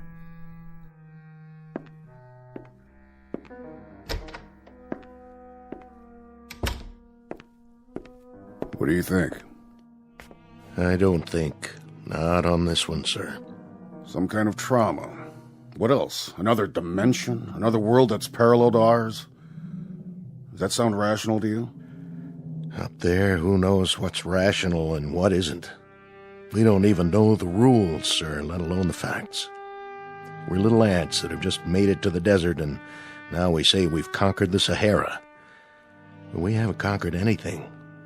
We're only starting to find the mysteries, General. We haven't even begun to solve them. We're going to do a lot of groping through a lot of dark nights, through a lot of space, before we find the answers. We've got a long way to go, sir. Sir. Yes? There's a message from Capcom, sir. It doesn't make much sense. I'll judge that. Capcom reports telemetry with an unidentified space vehicle. What? They had voice communication for about a minute and a half. The spacecraft identified itself as the Astro 7, and the person in it said... Said what? He identified himself as a Colonel Robert Gaines. He asked for re-entry data. Colonel Robert Gaines? Yes, sir. Then we got some garbled stuff, and then nothing. Then what? Well, then nothing, sir. We lost the visual sighting, and we lost all voice. The thing just disappeared. Get a transcript of everything that was said. Have it brought over to my office. Keep trying to raise... whoever it was. Yes, sir. We're still trying, sir. All right. Keep me in touch. Yes, sir. You're so right, Colonel Conacher, when you say that we've got a long way to go. A lot of questions to answer.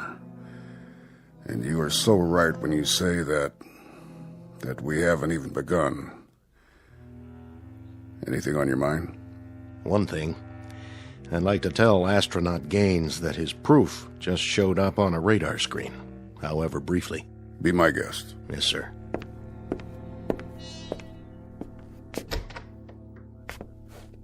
You forget your hat? I just wanted to give you some information. You expressed some interest before in a Colonel Gaines. You said something to the effect that you prayed to God he'd get back all right. And? Well, I thought I ought to tell you he's on his way. Thank God. Thank God for that.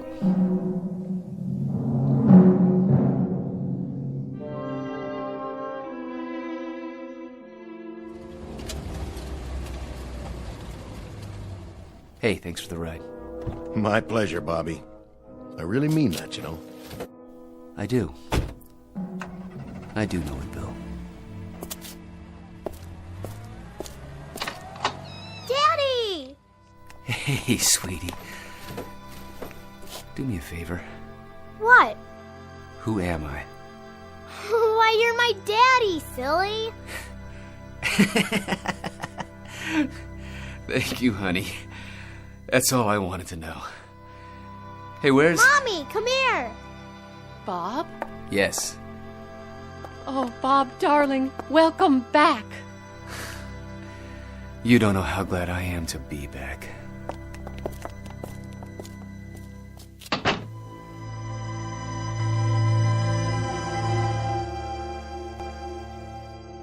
Major Robert Gaines, a latter-day Voyager just returned from an adventure. Submitted to you without any recommendations as to belief or disbelief. You can accept or reject. He pays your money and takes your choice. But credulous or incredulous, don't bother to ask anyone for proof that it happened. The obligation is a reverse challenge. Because NASA, try as they might, has never been able to prove that it didn't. At least, not in the Twilight Zone.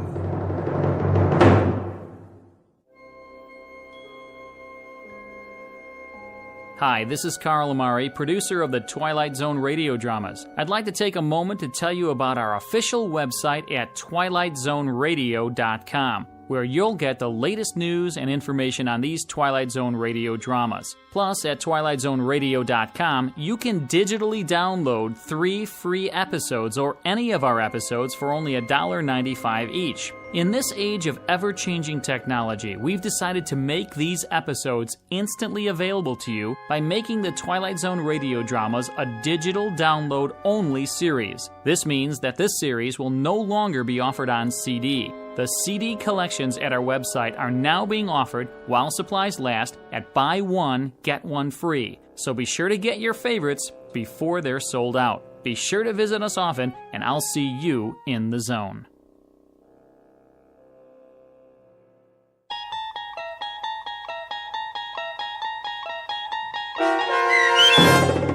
The Parallel, starring Lou Diamond Phillips with Stacy Keach as your narrator, was adapted for radio by Dennis Etchison and based on a script by Rod Serling. Heard in the cast were Maggie Carney, Lauren Patton, Roderick Peoples, Rich Kominick, Doug James, Guy Burrill, Meg Thalken, Carl Amari, Roger Wolski, and Mike Baccarella. To learn more about the Twilight Zone radio dramas and to obtain audio cassettes and CDs of these programs, visit our website at twilightzoneradio.com. This copyrighted radio series is produced and directed by Carl Amari and Roger Wolski for Falcon Picture Group. Doug James speaking.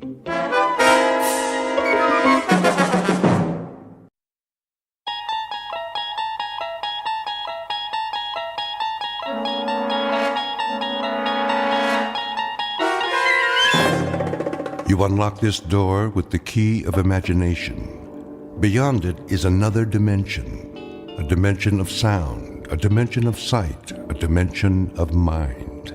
You're moving into a land of both shadow and substance, of things and ideas. You've just crossed over into the Twilight Zone.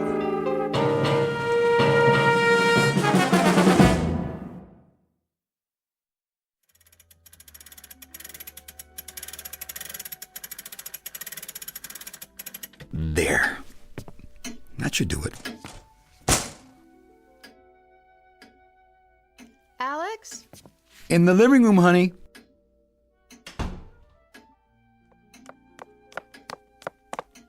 Are we late? Relax. They can't start till we get there. Is this dress all right? My favorite. I should have bought a new one, but I couldn't make up my mind. You look lovely. I borrowed this brooch from your mother's room. Do you think she'd mind? Of course not. Everything's yours now anyway. Let me see. Something old, something new. The ring's new. I suppose. Something borrowed, something blue. There must be something. Will this handkerchief do? It's blue. Perfect. How are you doing? Ready as I'll ever be.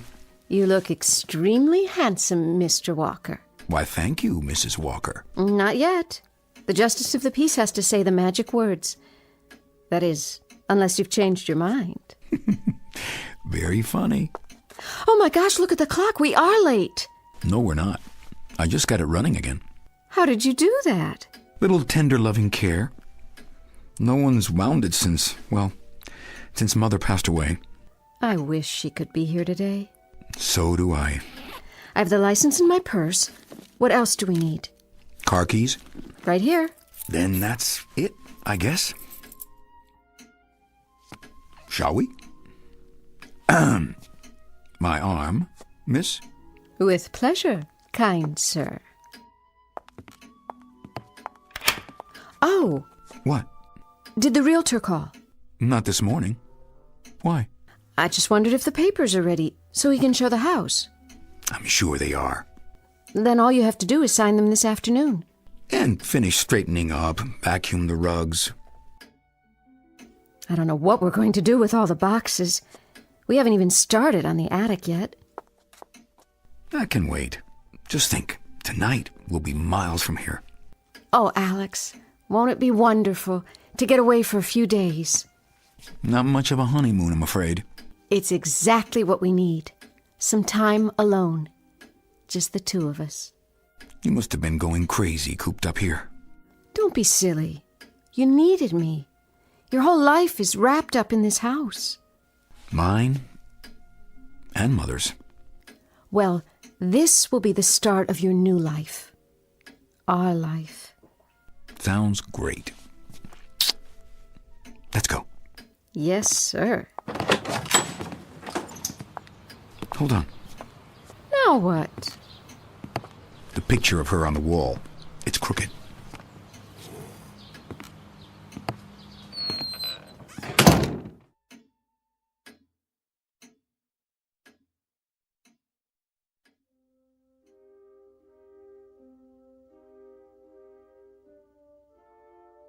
This is the house of the late Henrietta Walker. The picture is of Mrs. Walker herself as she appeared 25 years ago. And the living room is, except for a few isolated objects, also exactly as it appeared then. The other rooms, upstairs and down, are much the same. The house is, you see, one that belongs almost entirely to the past. A house which, like Mrs. Walker's clock, has ceased to recognize the passage of time. Only one element is missing at the moment, one remaining item in the estate of the late Henrietta Walker. Her son, Alex. He is 34 years of age, and for a few minutes more, the so-called perennial bachelor. The young woman is his bride-to-be, Miss Virginia Lane. Soon they will return from City Hall to get Mr. Walker's clothes packed, make final arrangements for the sale of the house, and depart for their honeymoon. Not a complicated set of tasks, and yet the new Mrs. Walker is about to discover just how complicated they can be. She is, in fact, about to face the most difficult hour of her life, an hour that will lead her step by step, inexorably, to a point of blinding terror. 60 minutes during which she will be reminded of the following: that memories have power, that ownership involves a good deal more than a marriage license or a contract of sale, that the past is never truly dead, and that the oft-heard phrase, "you can't go home again," has little meaning in the Twilight Zone.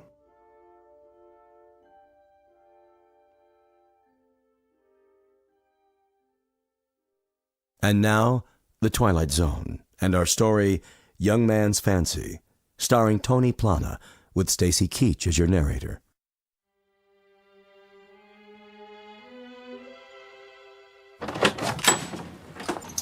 Oh, Alex, I'm so happy. Wait. What's the matter? Shouldn't I carry you over the threshold? Not of this house. Our own place, as soon as we get one.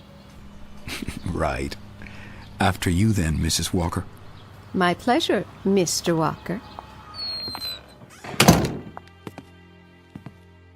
Well, here we are.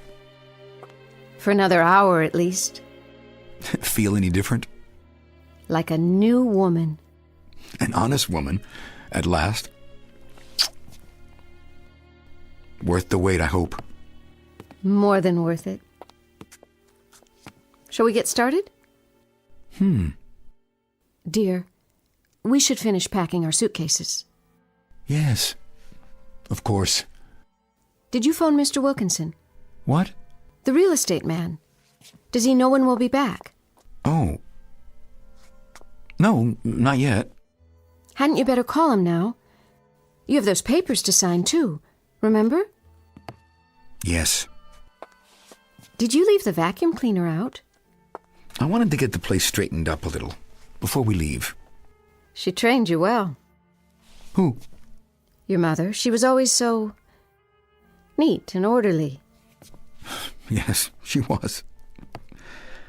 I'll put it in the closet for now. You should call Mr. Wilkinson first. I should? Before it gets any later. All right, if you like. Do you have his number? In the drawer.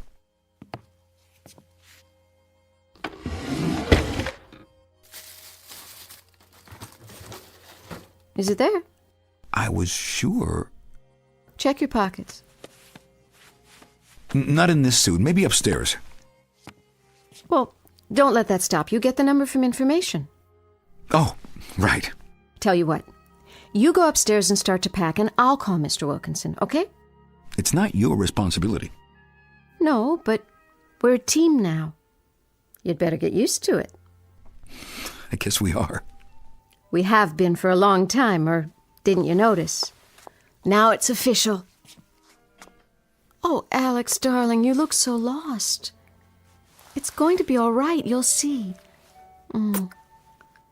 I am so happy to be Mrs. Walker after all these years. I know. Aren't you? Absolutely. Go on upstairs and pack. I'll be up soon. Thanks. For what? For being so patient. I love you, you know. I love you too. Now go ahead.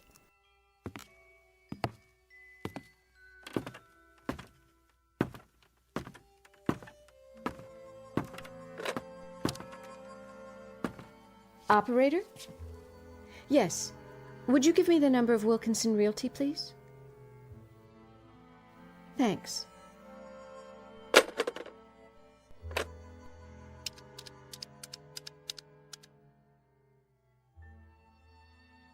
Mr. Wilkinson, Virginia Lane. Oh, I mean, Virginia Walker. Yes. Yes, just a little while ago.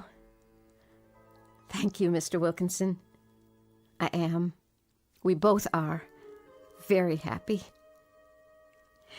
Yes, we're back now. We were wondering if you'll bring the papers over. Mr. Walker will sign them. That's right. So you can show the house while we're gone.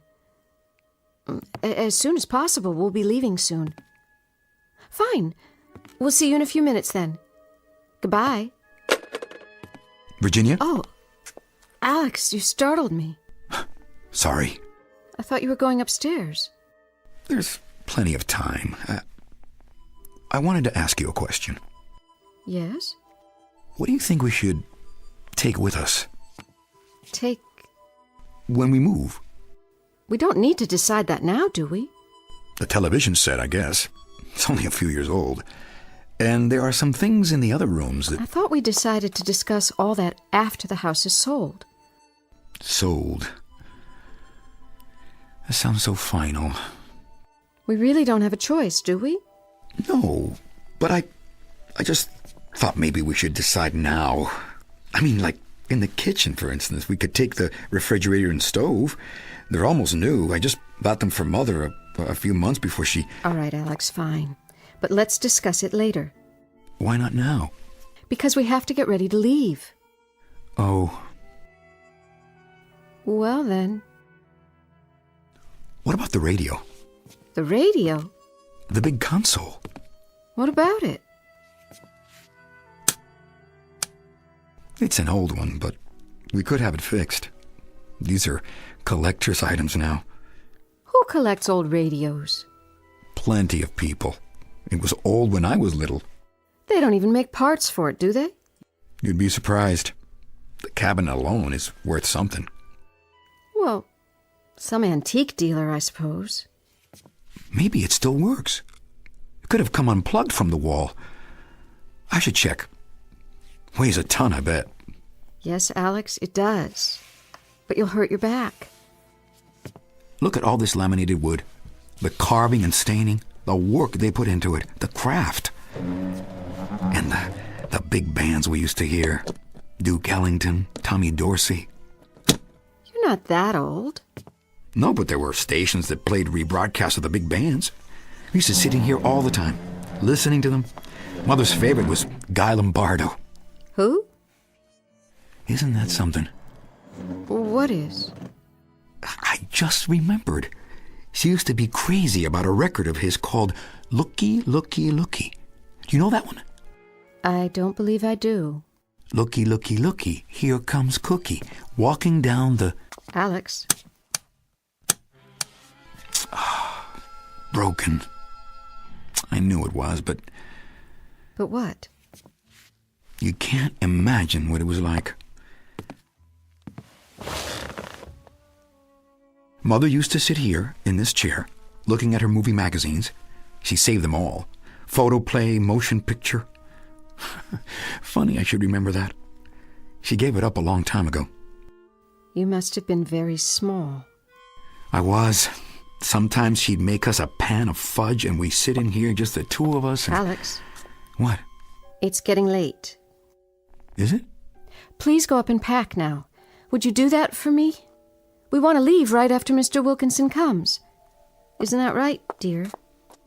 Yes. Sorry. Otherwise it'll be so late in the day we'll never get there. That's true. I'll wait for you down here. Be careful. Of what? Of her things. I haven't put it all away yet. Don't worry. We'll work on it together when we get back. Some of it is very fragile. You know, maybe I can find someone to fix the grandfather clock too. Did you notice? It stopped again. We'll talk about it later, Alex.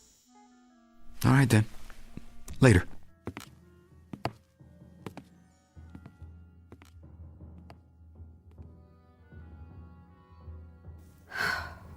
Put it all in boxes. Starting with this picture of her. You think he's still yours, don't you? Well, he may have been once, but not anymore. He's mine now. You'll never get your claws on him again. What in the...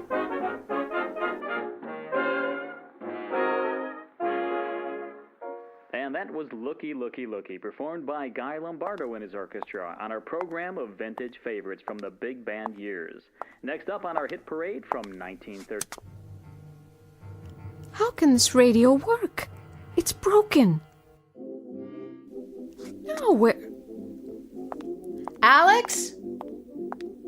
Alex, what's going on up there? Are you playing records? That man, we're never going to get out of here.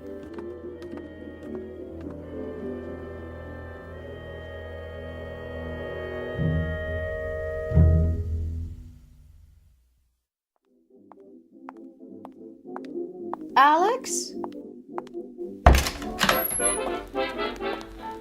What are you doing? I found it.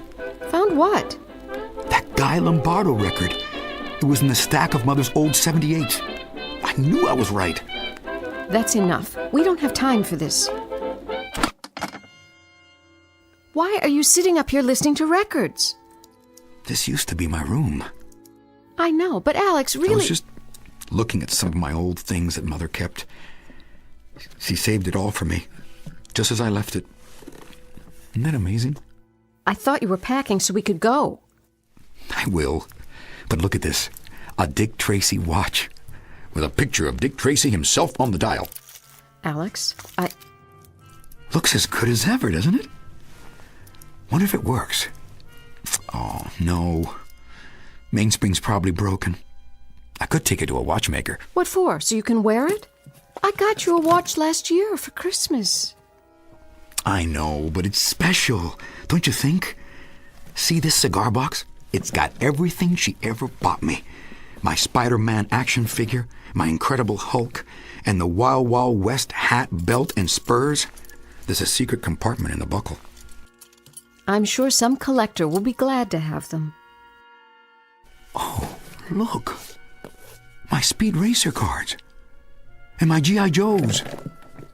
Look, here's my army men in the cardboard battlefields. See, you folded them like so, and then you'd set them out on the table and move the little green plastic figures around.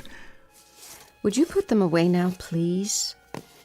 Here's a picture of me when I was a boy, with my Batman outfit.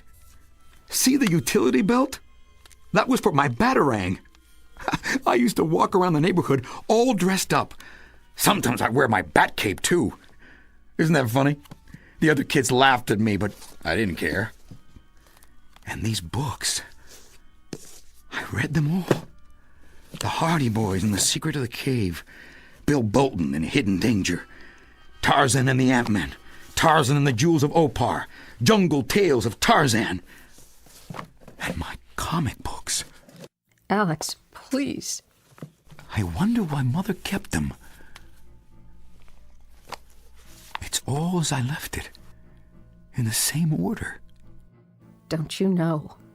Most mothers throw things out when their sons grow up, except for a few school papers, items that have sentimental value, but my mother saved it all, every little thing. Because she would have liked for you to stay exactly as you were when you first had them. Virginia? Oh, I'm sorry. I didn't mean that. Don't worry, I'm putting it away, all of it. Don't be angry with me. Alex. I'm not. I think you are. I think you resent having to clean out this house. You resent me for coming in here like an outsider, an intruder. I don't think anything of the kind. Don't you? Are you sure? You don't think I'm trying to come between you and your past? To steal you away? Because if you do, maybe we shouldn't have... Shouldn't have what? Nothing. Go on. Say it. Oh, Alex. It's just that we're both on edge. This has been a difficult time. More for you than for me, I'm sure, but we're going to make a new start, move on. You do want that, don't you? What do you think? I don't know sometimes. I only want us to be happy. It's all I've ever wanted. Go on downstairs, honey. I'll put these things away. Then I'll get packed. All right, Alex. Let's forget about it. I left your suitcase on the bed in the other bedroom. Thanks. You want me to help you? I can manage. I know you can. I only thought... Sure you're not angry with me? No. I'll make you happy, Alex. You'll see. You won't be sorry. I know. I'll wait downstairs for Mr. Wilkinson then. He should be here any minute now. You do that.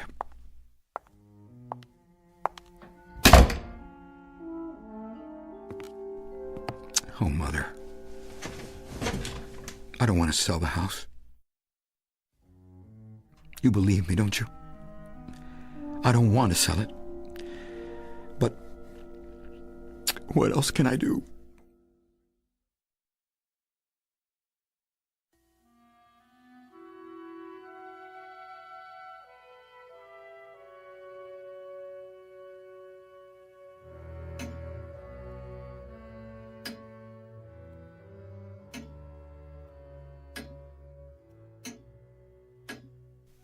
Clock. But no one touched it. Oh!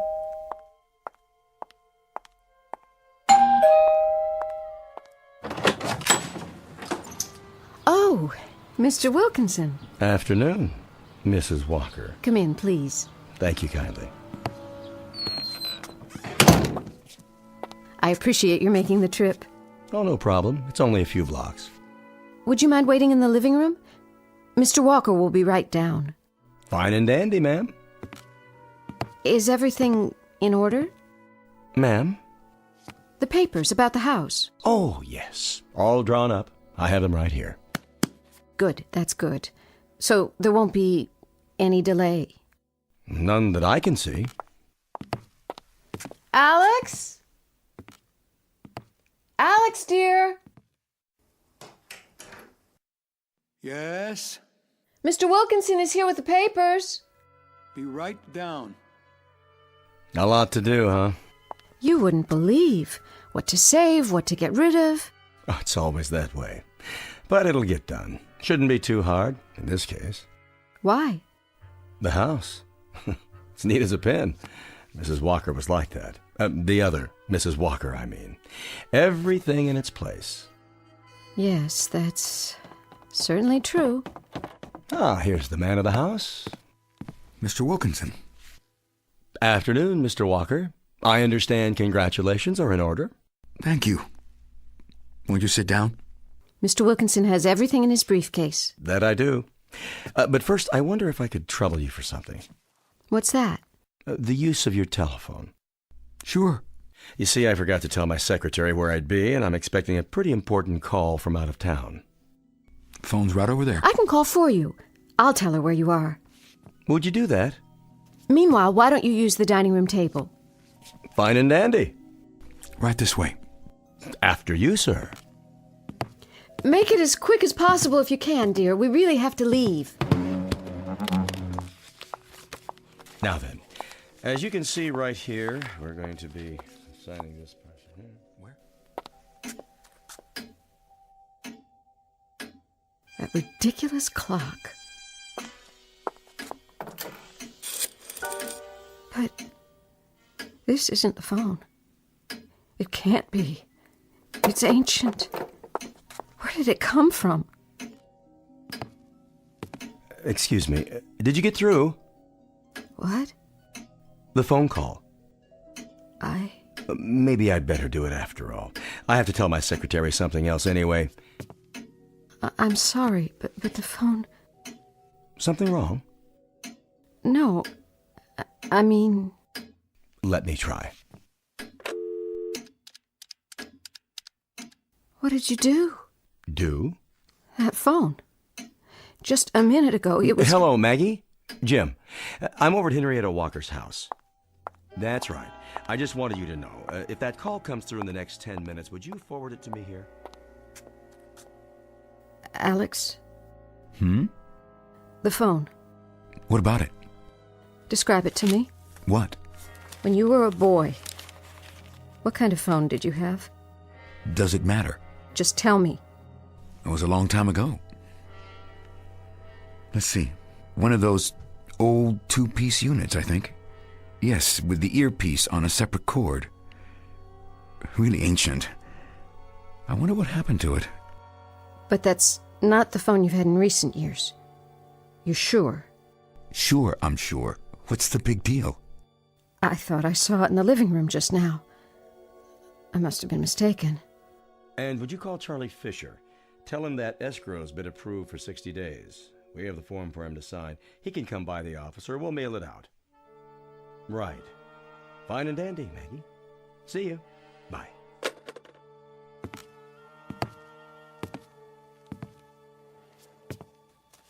Here, Mr. Wilkinson. We're almost finished. Quite a place, isn't it? Quite a place. No, we shouldn't have any trouble at all selling it. Something you don't understand, Mr. Walker? Pardon? I see you haven't signed yet. If you have a question, that's why I'm here. Yes? I think I'd like to wait. How's that? Until we get back. But, Alex... I want to think about it. Oh? Think about what? You decided No, not yet. I need more time. But you already... I said I want to think about it, Verge. If that's your preference, you have the right. I'm sorry to put you to all this trouble, Mr. Wilkinson. I'm not quite ready yet. I understand. Do you?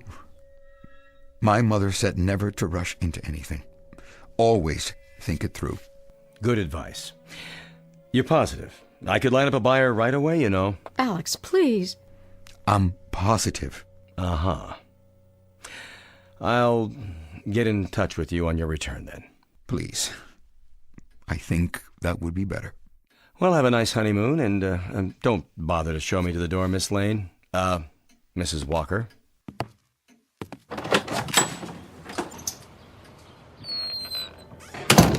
Alex.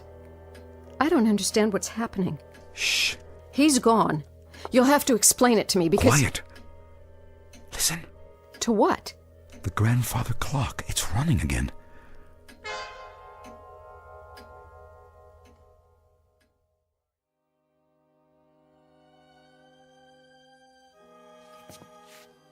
I'll go finish packing.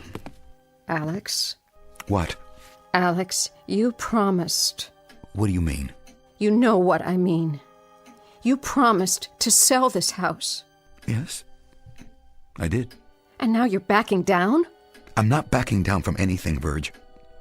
I just want a little time to think, that's all. I must be missing something.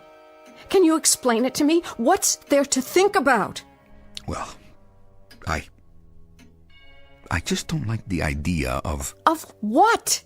You know, people tramping in and out when I'm not here. Touching things, handling them, stealing them. With a real estate agent standing right there. It could happen. That's an excuse, not a reason. Maybe it is, Virg. What do you want me to say? Never mind. No more talk, just pack and we'll get out of here. All right. Virginia? What is it now? I was thinking, couldn't we... Couldn't we what? Couldn't we live here? What did you say? I know how it sounds, but it's a perfectly good house. Plenty of space, new roof, new appliances in the kitchen. We could... No. No, Alex, no. Don't say no like that without even considering. I don't have to consider it. It's out of the question. We could do whatever you want with it. Even redecorate the rooms to a degree, if that would make you happy. I want to leave, Alex. Do you hear what I'm saying? I want to leave right now. But Virginia... You promised me you'd sell this house after your mother died. Well, she's dead, Alex. Dead. Don't. I've waited for you. All these years. Long years, Alex. Now I want my own home. I have a right to it, don't you think? Or am I being unreasonable? I hate it when you talk this way. And I hate it when you look at me this way. How? As if you don't even know me. I'm sorry. I don't mean to hurt you. Then don't. Oh, Alex, please. Don't do this to us. I'm not doing anything. I'm only trying to figure it all out, but there are so many considerations. Like what? I'm not sure anymore. I only know... Do you know how much I love you? I want to take care of you, make a home for you. But our home, not hers. We've waited so long, darling. So very long. It wasn't my fault. I thought you understood. I do. Your mother was sick and you couldn't... She lost her health raising me, taking care of me in this house for more than 20 years. And now you feel guilty? My father deserted us when I was only 2 months old, Virg. 2 months old. And she had to make do as best she could for the both of us, and... All right, Alex, all right. Please, let's go before it's too late. Before something else can happen to... Like what? I don't know. I only know that I'm frightened. This house has some kind of hold on you. It's as if your mother still... Still what? I don't pretend to understand, but we've got to move on now, or we'll never get away.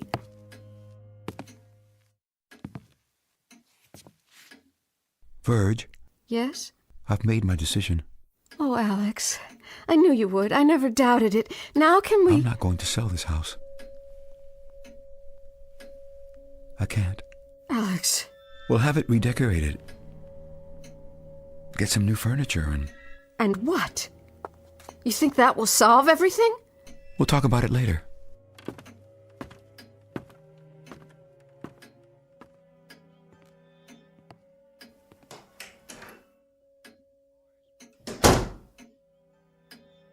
No, Alex. I won't let you throw your life away like this. I won't. We'll get out of here now. I'll drive, and you're coming with me. Where's my purse?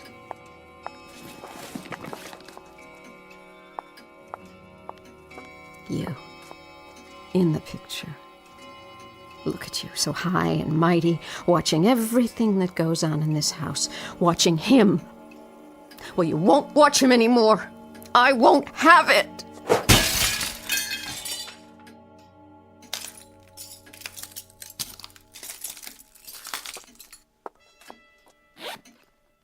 The keys. They're not in my purse. Where? Oh, on the table. Who put this magazine here? Movie World, March 1936? Special Shirley Temple issue.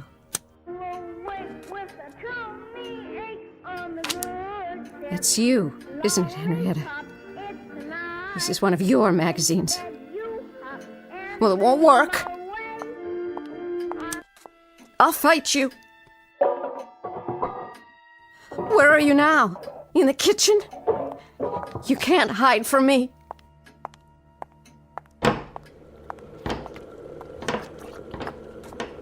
Where did this old stove come from? What are you cooking, fudge? Well, forget it. He doesn't need it anymore.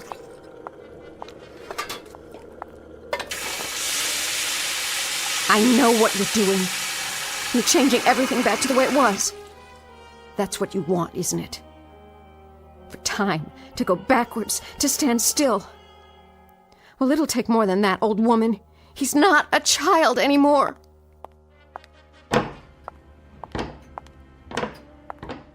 And now the living room? Is that your plan? I see what you've done. Musty furniture, no television set, everything old. Old, like you. What's next? You think you can change everything back? Alex. Alex! No. You. Get out of my house. Get out of my way. You can't come up here. No. No. You can't have him. I won't let you. Back. I'm warning you. Stand aside. You don't belong. You're not one of us. Maybe not. But he's mine now. He'll never be yours. He is now. He is. It's already been decided. I'm the one he needs. How can you be? Because I am. I've always known it. I won't try to destroy him like you did. My love will make him strong, not weak, not dependent. Foolish girl. You know it's true. You've always known and hated me for it. Well, your hatred isn't strong enough. Your desire to dominate him. You've lost. We're married. He's not your little boy anymore. He's alive, not dead. You can't have him back. It's too late.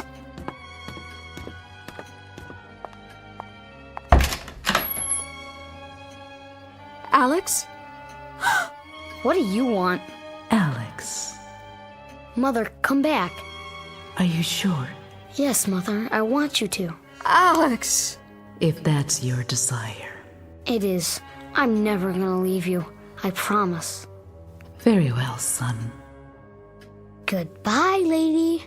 Alex! You can go now? Alex!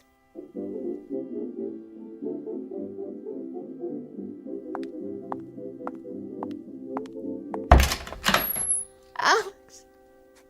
Alex, where are you? Your records, your toys. There's nothing here now. Where did it go? Where did you go? Where? Alex! Alex! Alex!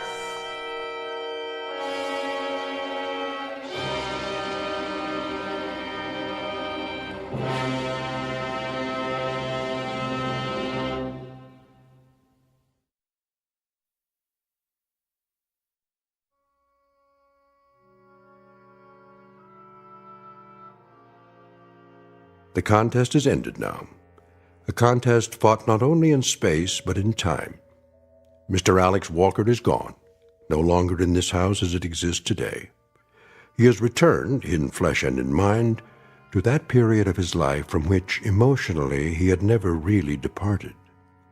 Mrs. Henrietta Walker has also gone back to that same era, forced to return there by a little boy whose will to remain forever a child is so powerful that time itself fell prey to it. As for the short-lived Virginia Walker, now once again Miss Virginia Lane, she finds herself in an empty house, excluded and alone, the victim of a tragic warp in mind and time, as recorded in the Twilight Zone.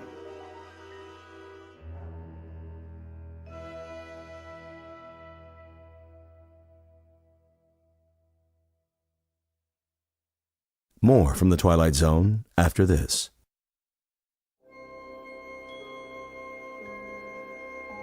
Hi, this is Carl Amari, producer of the Twilight Zone radio dramas. I'd like to take a moment to tell you about our official website at twilightzoneradio.com, where you'll get the latest news and information on these Twilight Zone radio dramas. Plus, at twilightzoneradio.com, you can digitally download 3 free episodes or any of our episodes for only $1.95 each. In this age of ever-changing technology, we've decided to make these episodes instantly available to you by making the Twilight Zone radio dramas a digital download-only series. This means that this series will no longer be offered on CD. The CD collections at our website are now being offered while supplies last at buy one, get one free. So be sure to get your favorites before they're sold out. Be sure to visit us often, and I'll see you in the zone.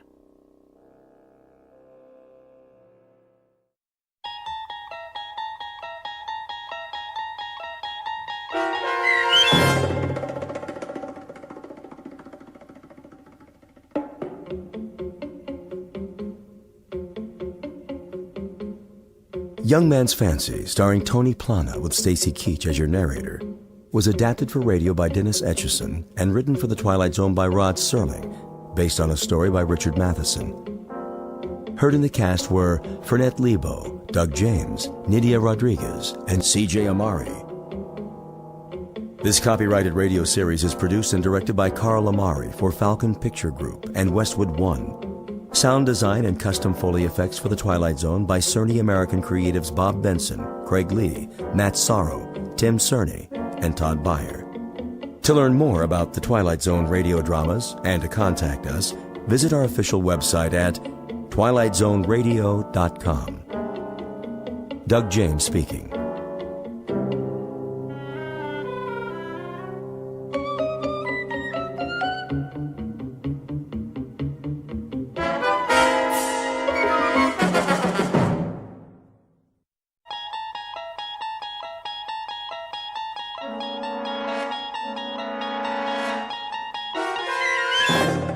You're traveling through another dimension. A dimension not only of sight and sound, but of mind. A journey into a wondrous land whose boundaries are those of imagination. Your next stop, the Twilight Zone.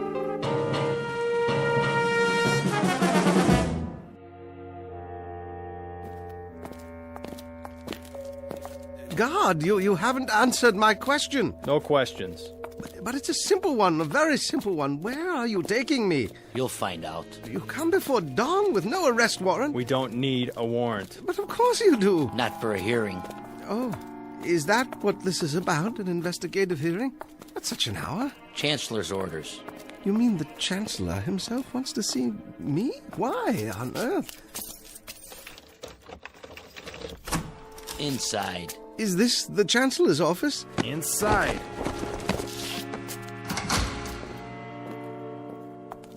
Hello. Hello. Oh, you'll forgive me, but it's so dark in here, my eyes. There's a bench along the wall. Why don't you sit down? And you are? Mary Lampert. Wordsworth. Lampert. You work in the Central Registry? I don't work anywhere at all now, but it wasn't in the registry. I was an English teacher. Oh, yes. Yes, you requested some books from me last semester. But what are you doing here? The same as you, I'm afraid, Mr. Wordsworth. You were summoned for a hearing? We all were. No, I beg your pardon. I didn't see you. I'm used to that. Hello there. Hello, Mr. Wordsworth. You're teachers, too? Something even less useful. A poet. A published poet? A few small press volumes. Oh, we have a lot of those in the stacks. Quite a number, actually. Your name? John Brodsky? Yes, let me see. The Fire Inside and Other Poems? You're the only person outside of a few friends who's ever heard of it. Oh, no, you were very well reviewed. The Mid-Atlantic Prize, wasn't it? It was, but they don't exist anymore. And the rest of you, I don't mean to be rude. After a certain age, well, the eyes just don't adjust very quickly, even with glasses. Jack Cameron. I taught philosophy at the university. How do you do? John Alpert, from the theology department. Another lost cause. Oh, no, don't say that. Vital subjects all in a liberal arts education. I'm sure you're here for some sort of a reassignment. Put out to pasture is more like it. They're closing the humanities wing. Are you sure? It's already done. The Chancellor signed it into law yesterday. To be replaced by what? Business law, medicine, computer sciences, perhaps. Something more practical. The word is they're not going to use human teachers at all anymore. I see. And what of books? They'll be obsolete too, what with the standardized software. In other words, will all be obsolete? That's the handwriting on the wall. But that's absurd. Well, what will they do with us? Pay us not to work? I think they have in mind something a bit more efficient. Such as? Lampert! Yes? This way. Yes, of course, I'm ready. I'll go first. Please, that's not necessary. Lampert, Mary, now. Now, wait a minute. Where are you taking her? Goodbye, Mr. Brodsky, Mr. Cameron, Mr. Alpert, and you, Mr. Wordsworth. I've enjoyed meeting you, however briefly. Well, we'll talk more later. When will I see you? Why, on television, perhaps. I'll hold a good thought for you. For all of you. Wait! Where are you taking her? You walk out of this room and into the next at your own risk, because it leads to the future. Not a future that will be, but one that might be. This is not a new world, brave or otherwise. It is simply an extension of what began in the old one. It has patterned itself after every dictator who ever planted the ripping imprint of a boot on the pages of history since the beginning of time. It has refinements, technological advances, and a more sophisticated approach to the destruction of human freedom. But like every one of the superstates that preceded it, it has one iron rule. Reason is an enemy and truth is a menace. This is Mr. Romney Wordsworth in his last 48 hours on Earth.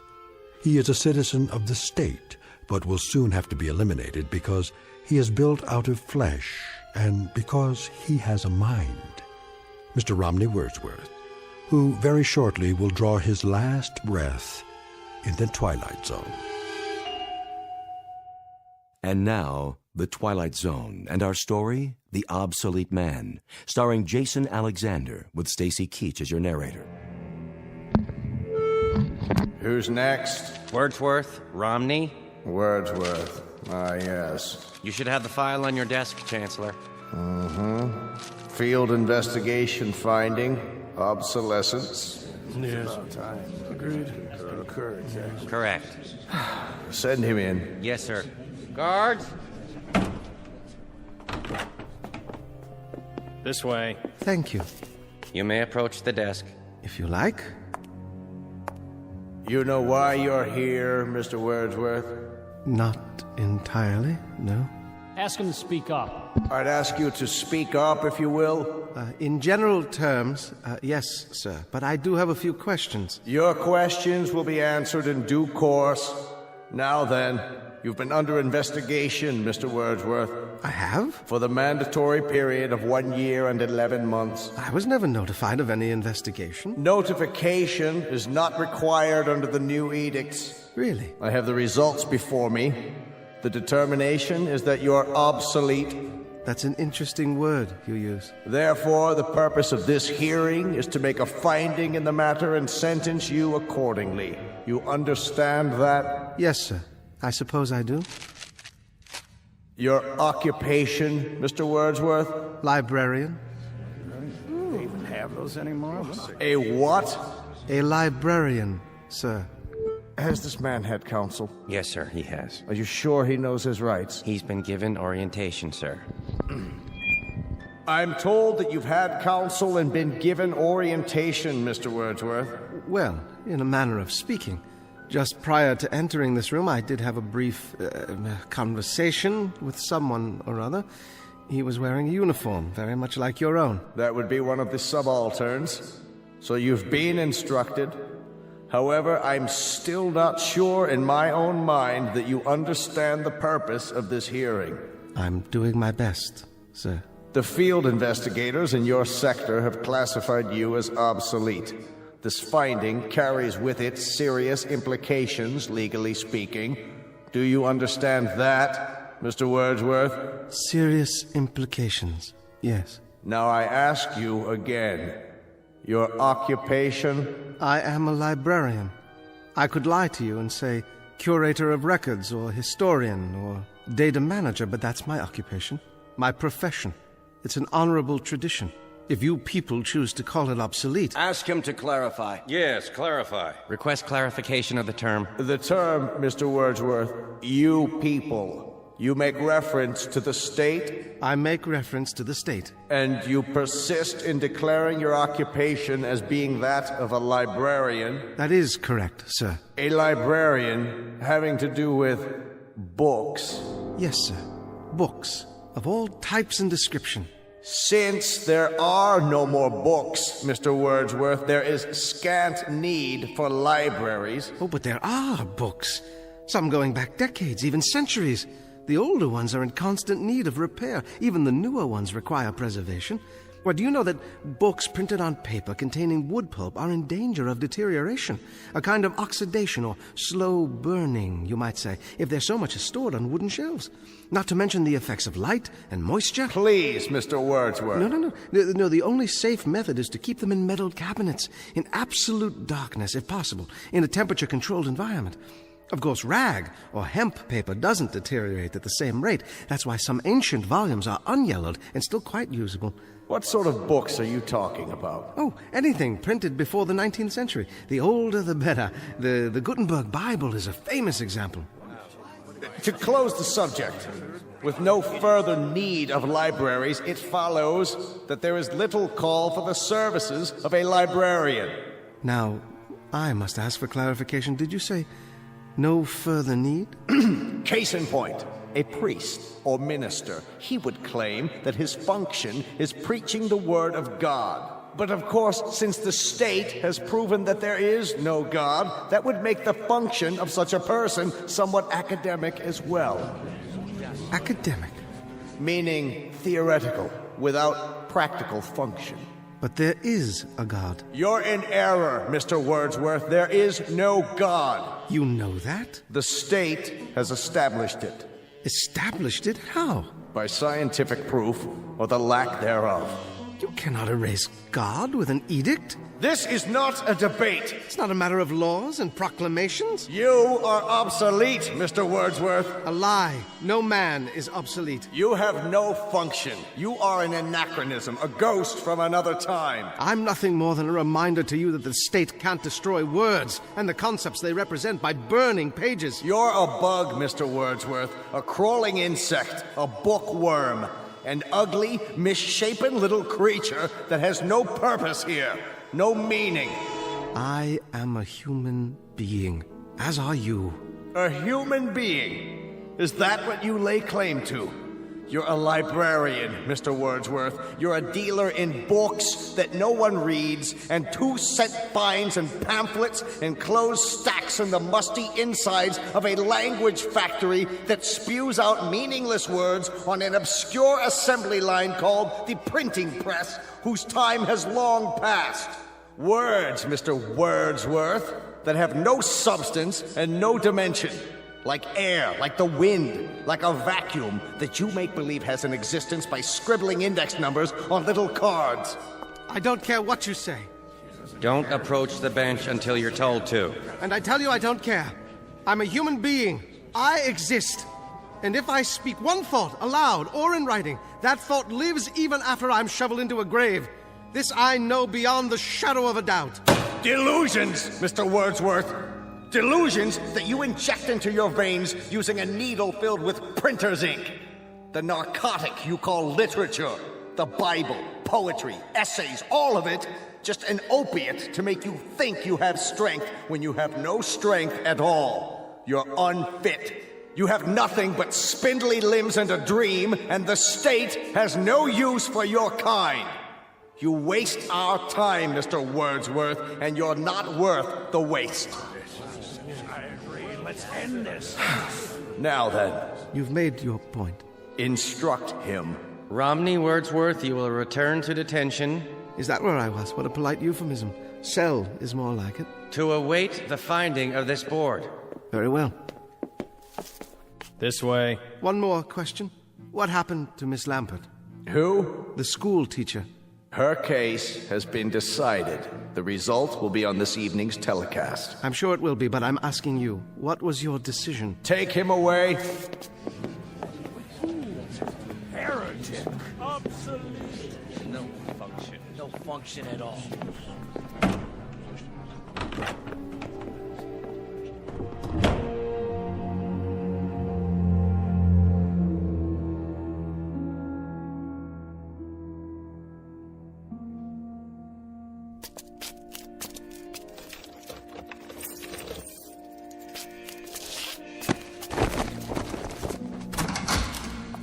Mr. Wordsworth, how did your hearing go?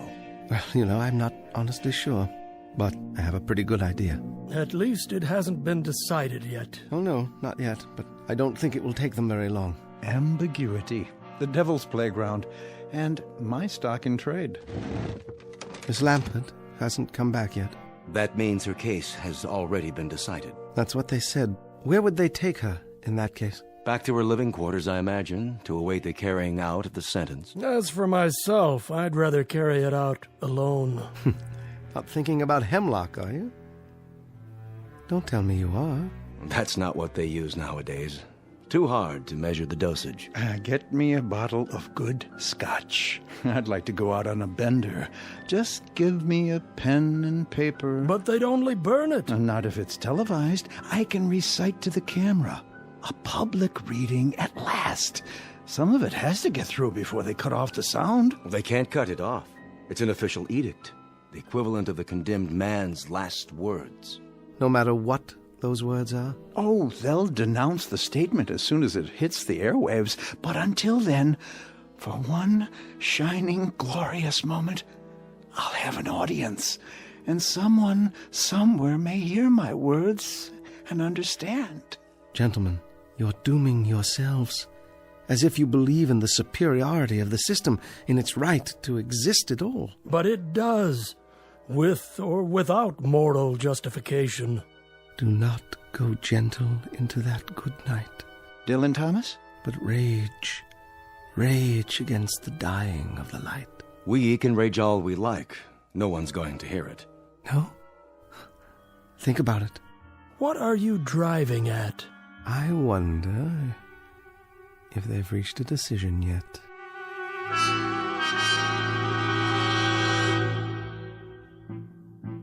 How do you find, gentlemen? Obsolete! Obsolete! Obsolete! Obsolete! Obsolete. I concur. In the matter of Wordsworth Romney, the board has made a finding. Bring him before me so I can pronounce sentence. Escort him from the detention room right away.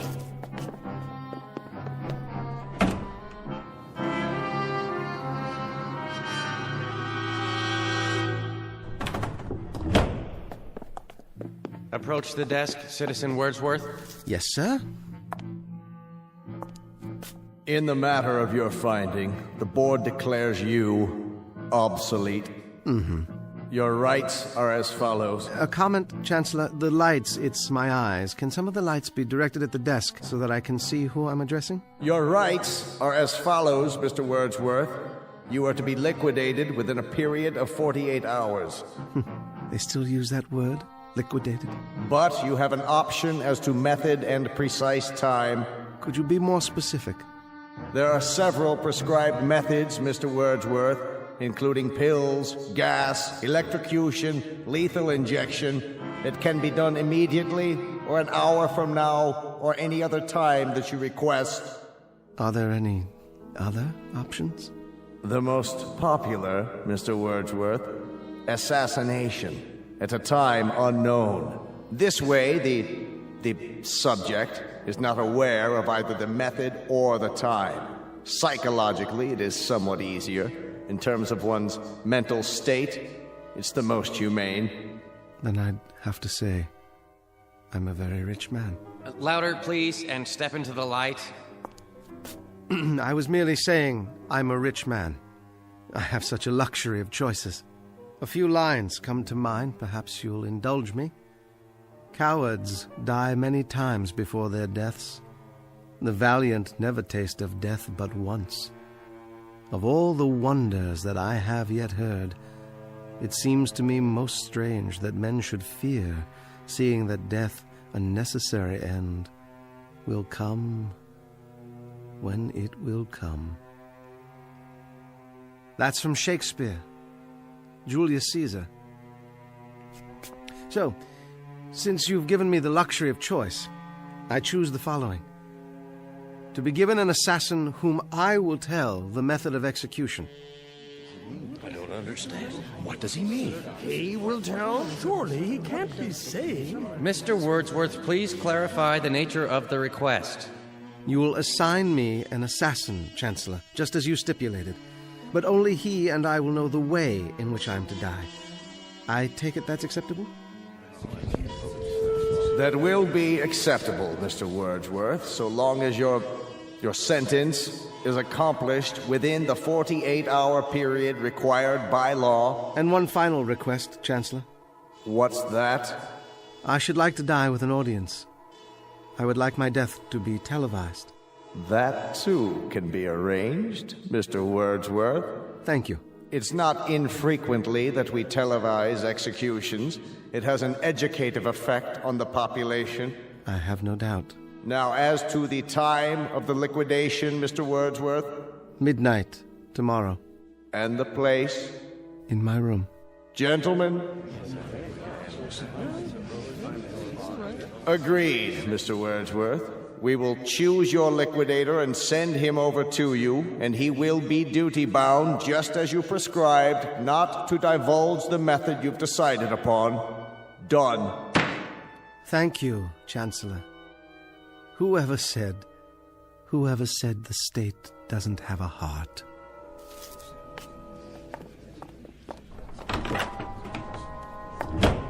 An odd one.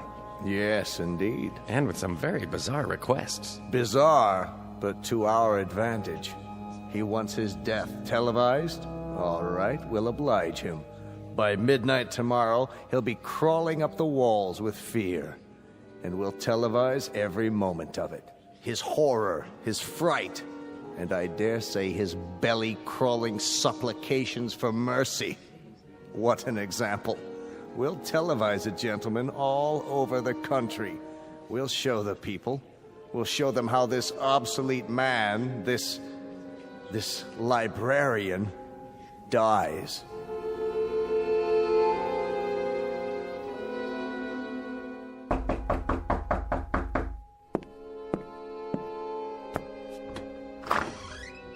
Yes? Wordsworth Romney? I am. I'm here to install a television camera. Oh, yes. Come in. Come in. Bring the equipment in, please, guard. Then wait outside. Yes, sir. I'll call you when I'm finished. Very good, sir. I'll be in the hall. Forgive the close quarters. A librarian can't afford more than a studio apartment these days. Librarian, sir? Never mind. Would you care for some tea? No, thanks. I'm on a schedule. Oh, of course, yes. Other installations. Alpert, is that one? How about Cameron? And the other, what was his name? Brodsky, the poet. I don't know. The guard has the manifest. Oh, yes, I see. Is this all the equipment you need? It's not very much. It doesn't need to be. It's miniaturized. See, all I do is mount this lens on the wall in the corner, and that's it. As long as it gets a wide angle of the whole room. Impressive, I must say. And what about sound? Sir? There'll be a microphone, won't there? Built right in. Full frequency. Broadcast quality. Splendid. Well, don't let me get in your way. Do whatever you have to do. Good idea. Not a lot of time left. Oh, a couple of hours more. I mean, you probably want some time to yourself for whatever. Yes. I'll be out of here in 20 minutes. Wonderful. I mean, very professional of you. Do you happen to know what happened to the school teacher? School teacher? A friend of yours? Not really. I hardly knew her. Not on my list. Oh. You ought to turn on the TV. That'll tell you. Why didn't I think of that? You know, I spend every evening reading. These things are your books, huh? You mean you haven't seen any before? I remember when I was a kid. They had pictures in them. Oh, they have much more than that. And with my collection grown so large, there hasn't been time for television in years. Even the state broadcasts? The state broadcast? Oh, you mean the chancellor's speeches and so forth? And on the domestic front, the economy is on an upswing. With unemployment virtually nil, corporations are tightening their belts in preparation for higher productivity next quarter when the trade deficit reaches zero. The government is purging thousands of obsolete personnel with tens of thousands to go before year's end. Did he say tens of thousands? One example is Miss Mary Lamport, who was terminated early this evening. For those who missed the live broadcast, here is her final statement. I'd like to quote Saint Exupéry. What is essential is invisible to the eye. And it was a Welshman named Dylan Thomas who wrote of the force that through the green fuse drives. Well, I've spent my best years nurturing that life force, helping it break through the concrete and steel that seal us away. And I now know that there is no force in the universe that can crush. That's the drugs kicking in. Drugs? Her choice. She wanted to go out painless. They gave her an injection. Sure kept talking for a while, though, didn't she? All those words. She almost made it. Made what? I've seen enough. Go on with your work. I don't mean to distract you. All done? Surely not. There. Go ahead, turn your TV back on. See? There's you. There's me. You're right. Isn't that amazing? Sharp and clear for all the world to see. Fiber optics. Some picture, huh? Yes. I don't know how to thank you. What's the cost? No charge. A tip, then. Consider it a kind of bonus. One of my books, perhaps. No, thanks. You can take your pick. Any one at all. They'll only be burned afterwards. I don't have time to read. Thanks anyway. Guard. Trouble? No trouble. I'm finished is all. Let's go. Take it easy, Mr. Wordsworth. Don't fight it, okay? I'll do my best. It'll be easier that way. Well, now then, nothing left to do but wait. 1 hour and 15 minutes. I'll set the clock, then lie down, and wait. It won't be long now.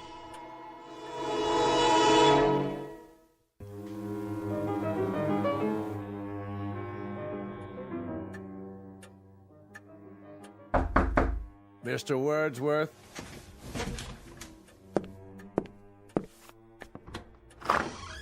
Come in, Chancellor. So, this is how a librarian lives. Have a seat, please. I'm sorry there's only the one chair, but with so many books. Thank you for coming. Very irregular, Mr. Wordsworth. Is it? Highly irregular. That you came at all? Do you know why I came? Do you? I invited you. By all means, you invited me. But why would I honor such an invitation? A cryptic note from a condemned man asking me to visit him during the last hour of his life. Not normal, I take it? Hardly the norm, Mr. Wordsworth. Hardly what I'm accustomed to. And somewhat suspect, too. How do I know I wasn't invited here for a last pitiful gesture of vengeance on the part of the condemned? Vengeance? After all, I'm more or less responsible for the finding in your case. Your demise in less than an hour. 45 minutes, actually. It can be attributed, at least in part, to my decision. Nonetheless, that was the finding. Do you mind if I smoke? No, not at all. You're my guest. I'll tell you why I came, Mr. Wordsworth. Please. Perhaps to prove something to you. And that is? To prove to you that the state has no fears. None at all. Well, you'll forgive me, Chancellor, but that has the elements of a joke. How so? Well, you come here to my room to prove that the state isn't afraid of me. What an incredible burden that must be, to prove that an obsolete librarian could have any effect at all on the state. I'll tell you why you came, though. I'll tell you the reason that you won't even admit to yourself. And what might that be? I don't fit your formula. Somewhere along the line, there's been a deviation from the norm. Your state has everything categorized, filed, and tagged. You are strength. People like me represent weakness. You control and order and dictate. My kind merely follows and obeys. But something's gone wrong. I don't fit, do I? Oh, you fit, Mr. Wordsworth. In a few moments, you'll be cringing and pleading just like they all do. Yes, indeed, you fit. You've got a miserable, worthless little life, but you've also got an instinct for survival. And very soon now, when you know that life is slipping away, when your survival is just a question of minutes, we'll see which is stronger, the state or the librarian. All the country will see. Yes, they will. I take it you've had a discussion with whoever is assigned to your liquidation. Whomever. What? Whom, object of the preposition. Midnight, isn't it? A mere 40 minutes from now. That's the camera lens up there on the wall. See it? They brought that in earlier this evening. Very efficient. One man set it up in less than 10 minutes.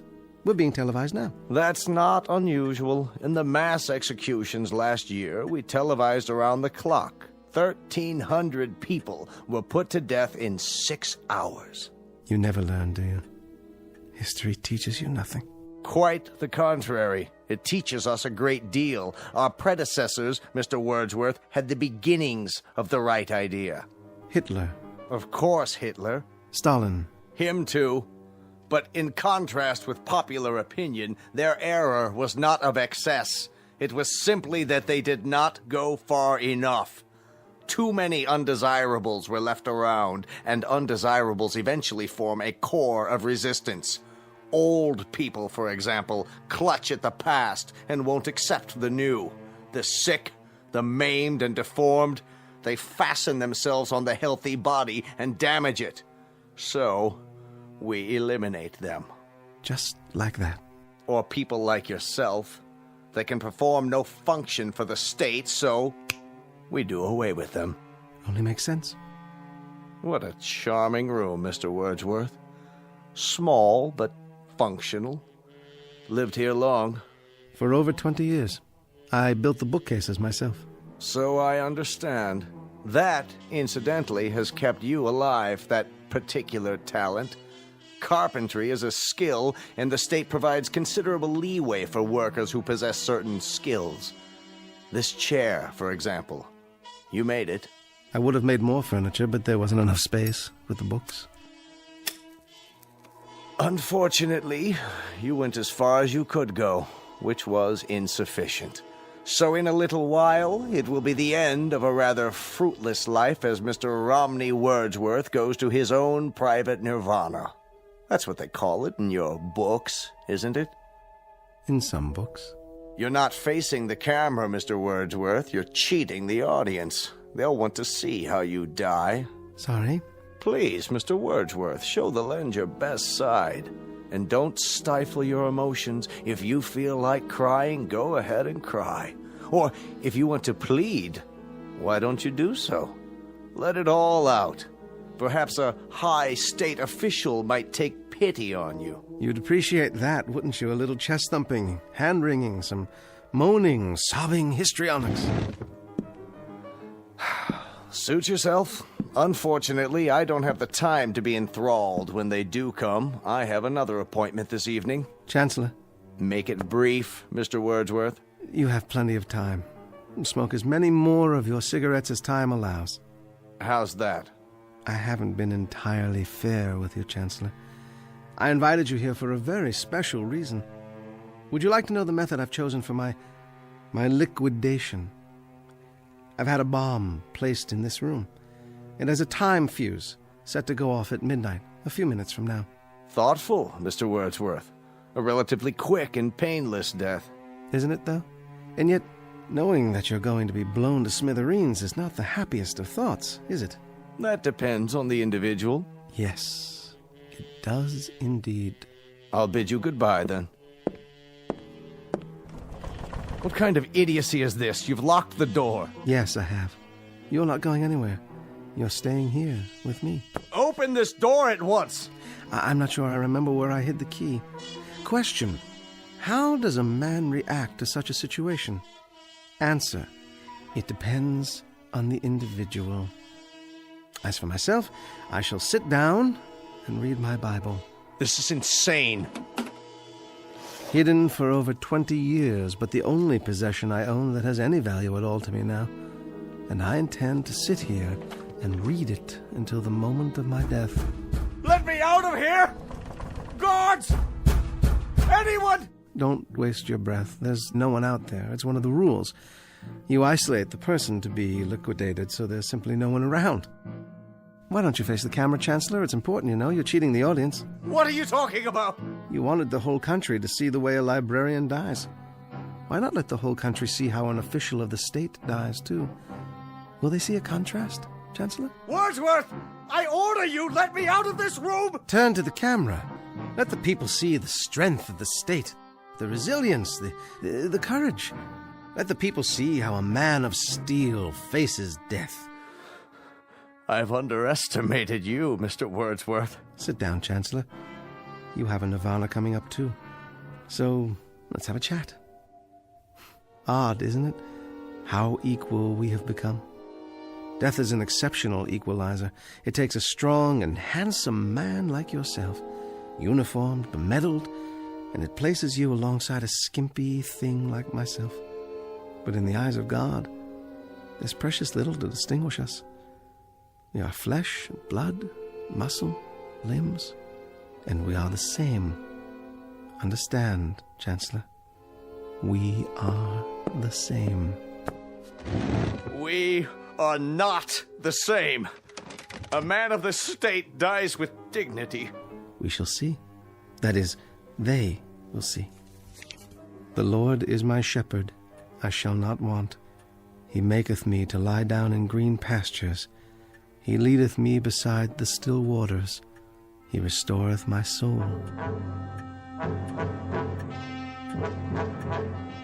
He leadeth me in the paths of righteousness for his name's sake. Yea, though I walk through the valley of the shadow of death, I will fear no evil.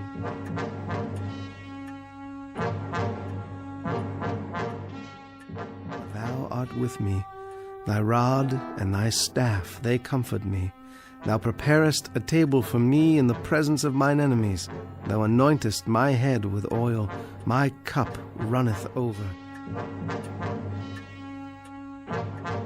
Surely goodness and mercy shall follow me all the days of my life, and I will dwell in the house of the Lord forever.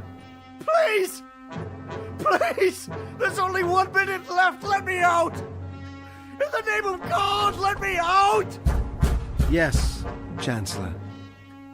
In the name of God, I will let you out. Here's the key. Goodbye, Chancellor.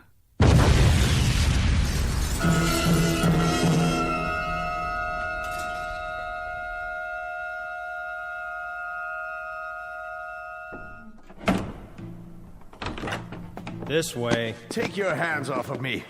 What is the meaning of this? You may approach. I don't understand what's going on. You all know me? No further.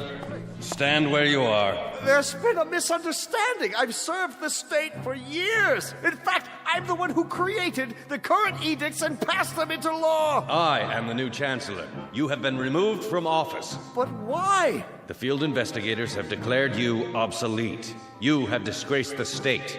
You have proven yourself a coward. You therefore have no function. I must protest. Let me speak. Return the prisoner to the detention room while we determine his sentence. The finding of this hearing is that he is obsolete. No! Wait! Hear me out! Obsolete! No! No, wait! Please! No! No! No!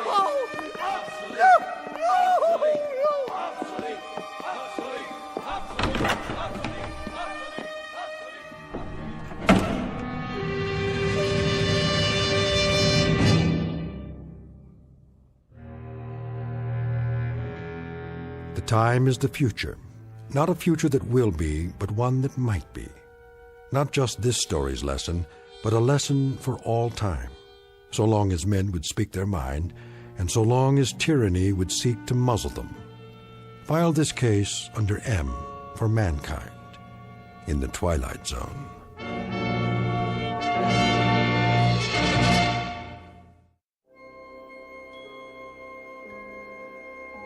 Hi, this is Carl Amari, producer of the Twilight Zone radio dramas. I'd like to take a moment to tell you about our official website at twilightzoneradio.com, where you'll get the latest news and information on these Twilight Zone radio dramas. Plus, at twilightzoneradio.com, you can digitally download 3 free episodes or any of our episodes for only $1.95 each. In this age of ever-changing technology, we've decided to make these episodes instantly available to you by making the Twilight Zone radio dramas a digital download-only series. This means that this series will no longer be offered on CD. The CD collections at our website are now being offered while supplies last at buy one, get one free. So be sure to get your favorites before they're sold out. Be sure to visit us often, and I'll see you in the zone.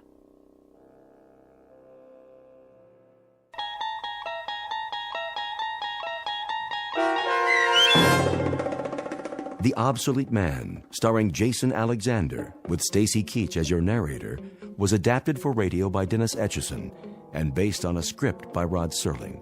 Heard in the cast were Christian Stolte, Joe Forbrick, Meg Thalken, Rick Plastina, Doug James, Rob Riley, Lynn Foley, Carl Amari, Roger Wolski, and Vince Amari. To learn more about the Twilight Zone radio dramas and to obtain audio cassettes and CDs of these programs, visit our website at twilightzoneradio.com. This copyrighted radio series is produced and directed by Carl Amari and Roger Wolski for Falcon Picture Group. Doug James speaking.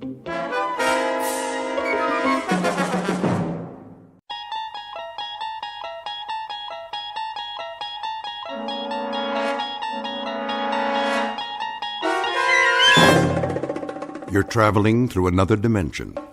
A dimension not only of sight and sound, but of mind. A journey into a wondrous land whose boundaries are those of imagination. Your next stop, the Twilight Zone.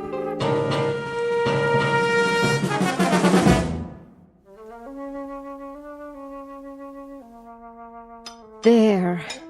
Nice and creamy. Anthony? Hi, Aunt Amy.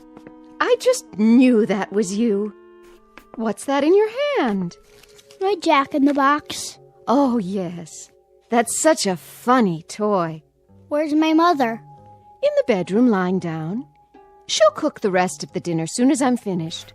But I wanted to get this done first. What you making? Well, what do you think? A cake, of course. For my favorite little boy. Is it a good one? Oh, yes. A very good one. Very, very good. I just took it out of the oven a while ago. Chocolate on the inside with little yellow swirls? What else? I know what my Anthony wants. See? Doesn't that smell good? Where's the frosting? Right here in the bowl. It's chocolate, too. I blended in a lot of butter to make sure it's smooth. 100 times. By hand. Milk chocolate? You bet. We don't like that dark chocolate, do we? Ugh. No. Hurry up, Aunt Amy. Don't you worry, it'll be ready in a jiffy. Put the frosting on. Plenty of time for that. Besides, we have to let the cake cool first. Put it on, now. Oh, I know what you want. You want to lick the bowl. Well, you'll just have to wait. I don't want to wait. Be a good boy now. I am a good boy. I know you are. I know that. Of course I do. A very, very good boy. I'll just go ahead and frost it now. Why not? No problem, Anthony. None at all. I want lots on the top. Surely. Lots and lots. See how thick I'm putting it on? Swirls of chocolate butter frosting, and all of it for my favorite nephew. There. Some more around the sides. We don't want to forget the sides, do we, Anthony? The sides are good, too. So good. Anthony, stop that. Get your finger out of the bowl. Ow! There'll be plenty left for you to lick when I'm finished. When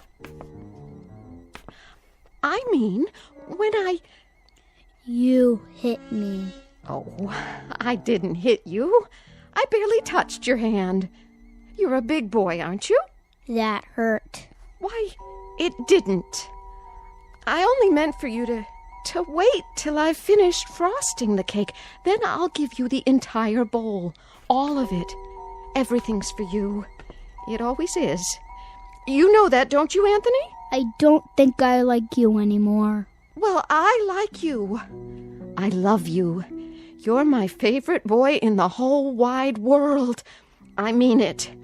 I really, truly mean it. Come and give your Auntie Amy a kiss. No. Then I'll give you one. I'm going outside now. Yes. Yes, you do that. Go outside and play. Playing is good. Here, take the bowl with you. Anthony?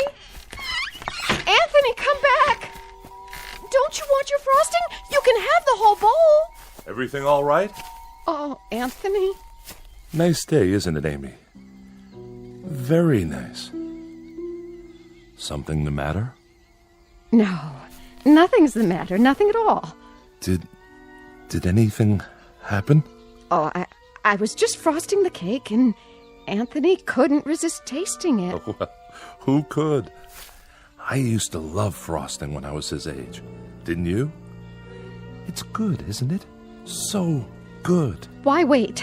We can go ahead and have the cake now if Anthony wants. It's perfectly fine with me. Now, Amy, why don't you apologize to the boy? You can do that, can't you? Anthony, I'm sorry. Come on back, boy. Anthony, please. Anthony.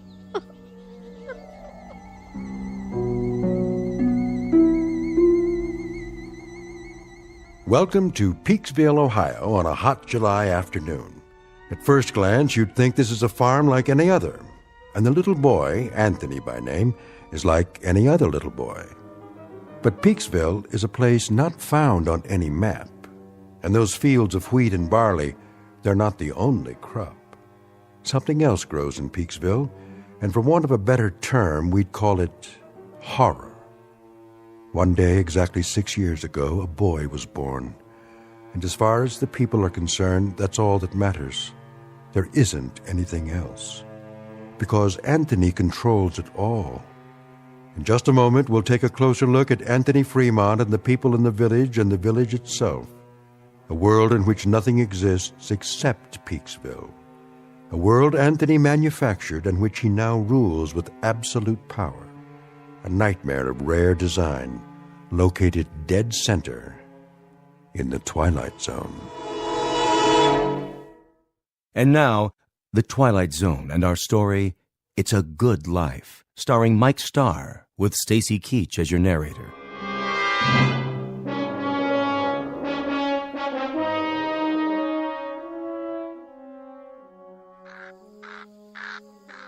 I'll see he gets it, Amy. Would you? Don't you worry none. Look, boy. Look what Aunt Amy's got for you. Your own bowl of chocolate frosting. You like chocolate, don't you, Anthony? I know I do. Chocolate's good. I don't like her. Of course you do. She's your Aunt Amy, and she loves you. You know that. I hate her. Oh, that's a good joke. A very good joke. It's all for you, Anthony, all of it. And after you've finished, I'll make some more if you like. As much as you want. Get away. Oh, now, darling. Don't look at me. What? I don't like you to look at me. Hear that, Amy? Anthony's got a point. Why don't you go back in the house for now, so you can help Agnes cook dinner? Yes. Yes, I'll do that. It's going to be a good dinner, isn't it? I believe it will be, yes. You know, just the way he likes it. Don't you? It'll be delicious, Anthony. You'll see. I told you, don't look at me. She's not... I'll make it so she can't look at me. So she can't look at anything ever again. Watch your step there, Amy. I can't see. What do you mean? Sure you can. That would be some joke. Just go on inside. The light. That's all I can see. The sun. It's so bright. The sun blazing in the sky. Like white fire all around. Amy? Help me. Please. I can't see. I can't see. Help me. It's nothing, Amy. I'll help you up. Sit here in your chair. There you go. That's right. Sit and rock. You'll feel better real soon, I'm sure. It's good to rock, isn't it? Yes, it's good to sit on the porch and rock. There now.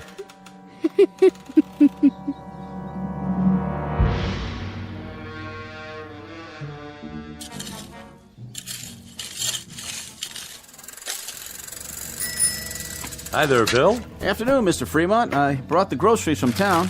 Gee, that was fast. Thank you, Bill. Very thoughtful of you.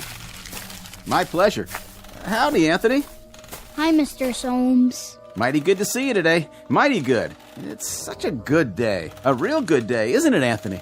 It's terrible hot, though. Terrible hot. Oh, I wouldn't say that. No, ma'am. I wouldn't say that at all. It's fine. Just fine. A real good day all around.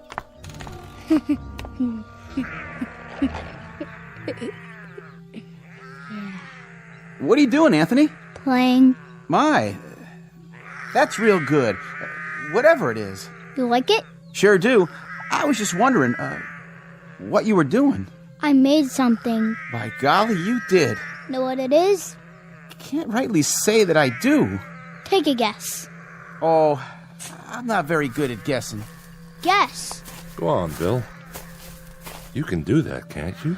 Well, now, some kind of animal, is it? It's a gopher with 3 heads. See? Oh, yeah. He's a real fine one. I ain't ever seen a gopher with 3 heads before.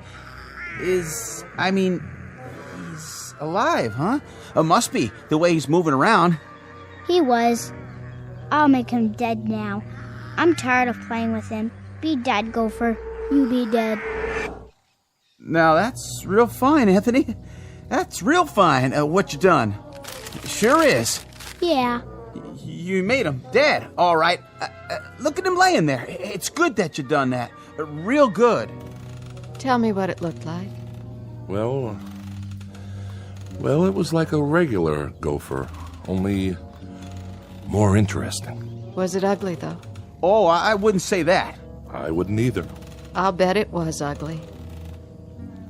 Grotesque looking. That's the way Anthony likes things. What a good joke.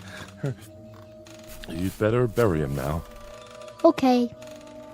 Want some help? No, I'll wish him into the cornfield. You do that. Gopher, go into the cornfield. Go be in the cornfield. Well, what do you know? Ain't that something? What are you doing here anyway? Me? What do you mean, Anthony? I'm delivering the groceries. What do you think? Go ahead and do it then. Why, sure. I'm the delivery man. That's me. You better. You don't want me to wish you did, do you? Why, no, Anthony. No, I don't. But what? But I just wanted to say, you do some real fine things. Real fine. You're a good boy. We all love you. Don't we, Miss Amy? Don't we just love Anthony? Oh, yes. We love him. Everybody loves Anthony. Yes, sir. We sure do love him. We love that boy. Well, hi, Bill. Mrs. Fremont, how are you? I was just checking the roast in the oven. Got everything we asked for? Pretty much. I have your list here. Let me see. Didn't have any laundry soap. General store is all out of the laundry soap. Well, that's to be expected. Not even bar soap, though, huh? All out of that, too? Oh, we've been out for a year. You know that, Mrs. Fremont. We ain't had no bar soap for over a year, so I guess nobody has to wash their hands or behind their ears anymore. That's right, Bill. That's exactly right. I got a couple of cans of soup in there. That's nice, huh? Didn't even know we had them on the shelf. And I remembered Anthony loves tomato soup, doesn't he? So I brought that. How thoughtful. You'll tell him, won't you, Mrs. Fremont? Tell him I brought the tomato soup because I heard he liked it. Tell him I brought it, won't you?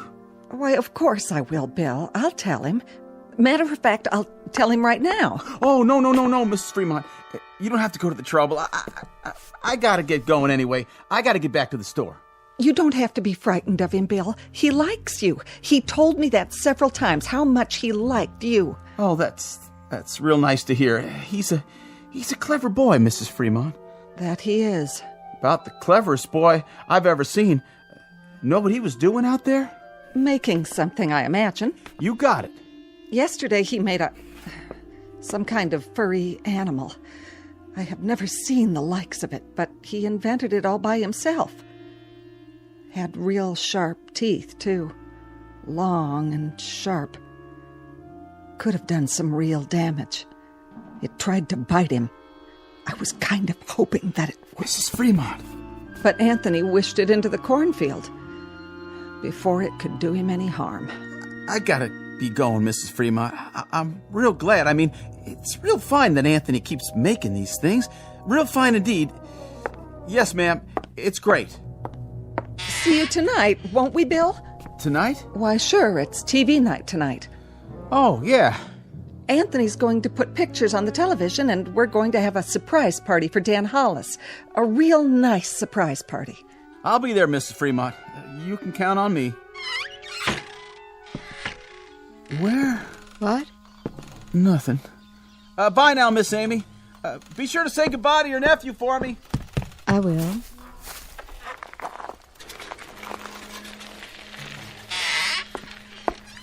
Where's Anthony? I think he went into the barn.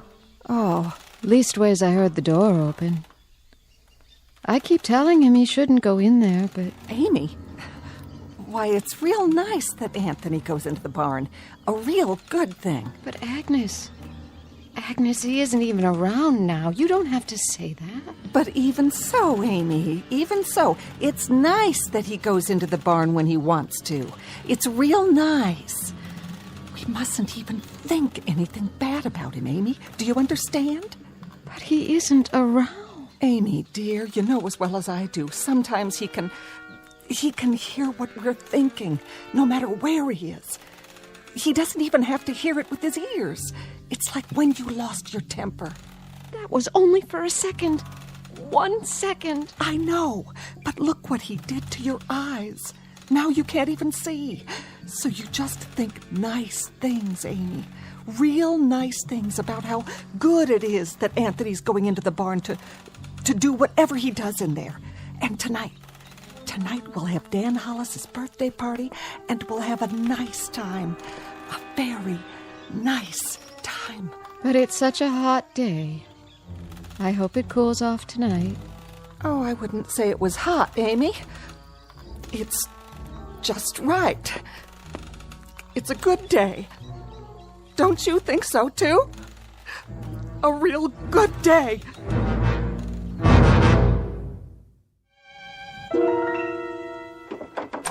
Who's... Oh. It's you, Agnes. What are you doing? Thought I'd lie down and try to rest before dinner. Oh, that's a good idea. You worked hard today. Always do. Got to get the crops in. Come in, honey, if you want. And close the door. He's still playing outside? Good. That's good. I put Amy to bed in her room. Did you? I had to lead the way. Is there a cane in the house? Do you remember? She's going to need one. I'll sure check. I told her to try and take a nap. Good. Jeff. Naps are great this time of day, don't you think? Yes, I do. I wanted to talk to you about... Sure, honey. We can talk all you want. Later. I was just going to change my clothes. Why don't you check on the roast while I wash up? How's that sound? All right. I'll do that. And you get a little rest, too, if you can. Sounds like a good idea. See you at dinner.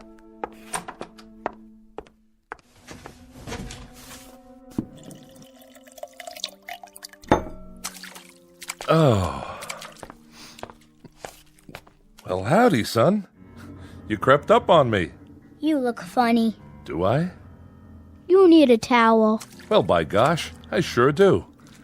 I was just about to dry my face. I was looking for you a while ago. What for? Your mama said you was out in the barn. Yep. Did you have fun? I was looking at the cow. Oh, that's good. That's real good, Anthony, that you were looking at the cow. Now, you wouldn't be playing any tricks on your dad, would you? Tricks? I mean, well, you remember a year ago when we had the pigs? Oh, yeah. And what happened to the pigs? You remember that, too? I turned them into monsters. Oh, doggone if you didn't. Real odd-looking things. They were funny. That's it. Real funny looking. But good things, Anthony. Real good things. And it's good that you did that. It's real good. Like tonight. Yeah? It's television night. I'm gonna make television for everybody. It'll be real funny. It sure will be. Everybody's looking forward to it, too, just like they do every week. And then we're gonna have the surprise party for Dan Hollis. It'll be so much fun. Yeah. I can hardly wait. So, are you looking for something? Can I get anything for you now, son? No. Don't you want to play some more? I don't like playing alone all the time. Well, I can understand that. No kids came over to play with me today. Is that right? Not a single one. I wanted someone to play with. Well now, Anthony, you remember the last time some children came over? Mm-hmm. The little Fredericks boy and his sister? I had a real good time. Oh, sure you did. Sure you had a good time, and that's great. Great. It's just that... It's just that what? It's just that you wished them into the cornfield when you didn't like the way they played. That's okay. But I hear their mom and dad were real upset. About what? If you wish people away like that, pretty soon there won't be no one left. So maybe next week we'll talk to some of the folks about having their children come over. We'll do that, won't we?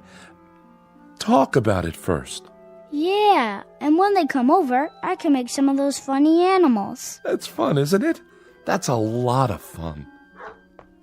That's Bill Soames' collie.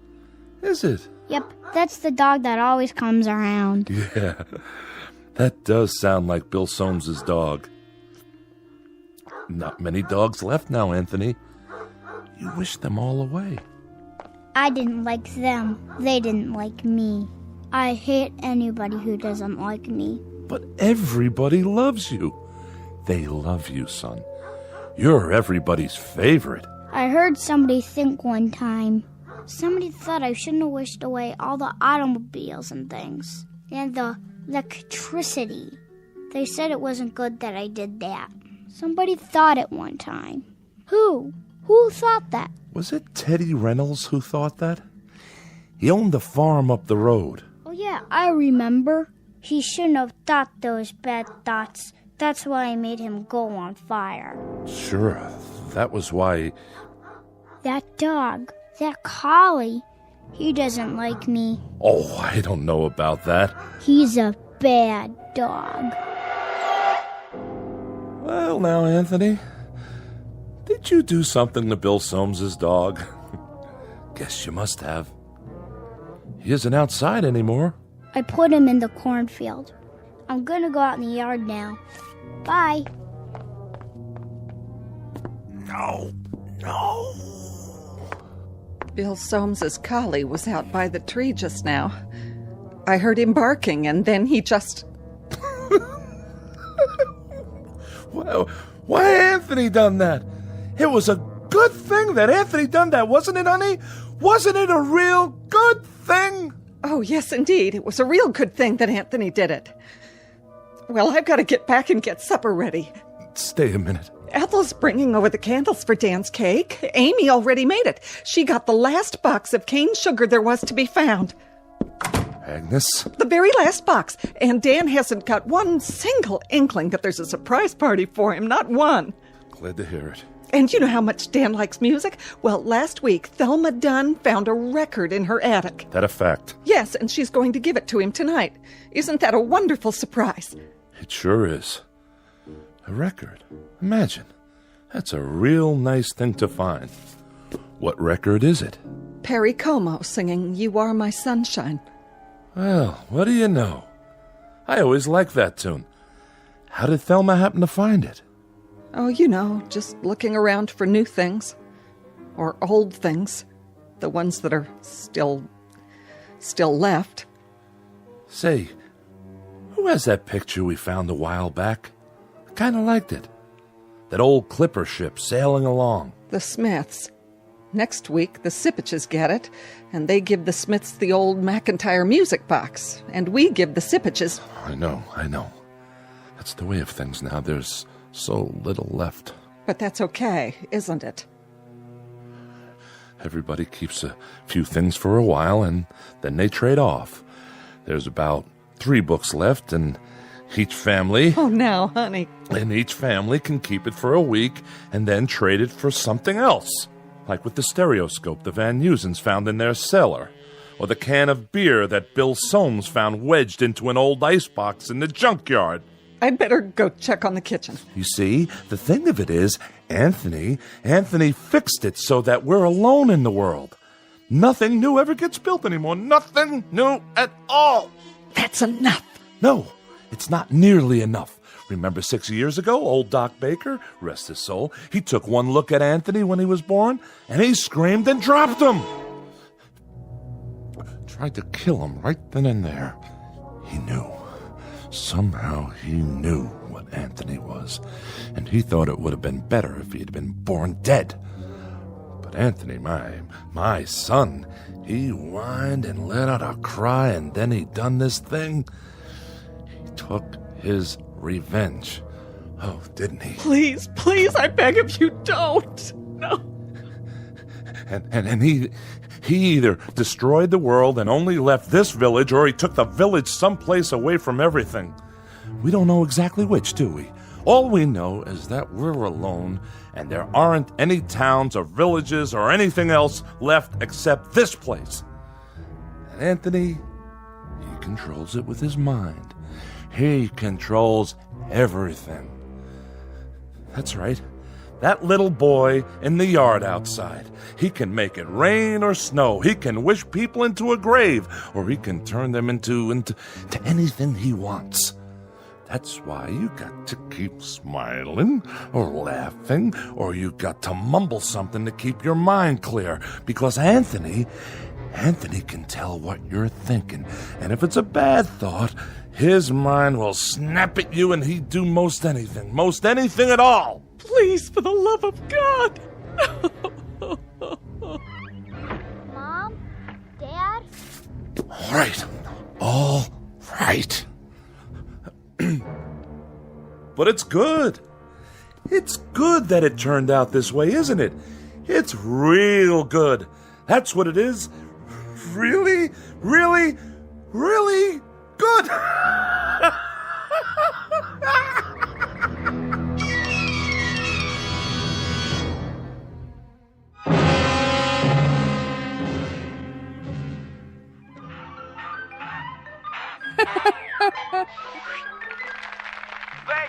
Thank you, ladies and gentlemen, and especially you kids.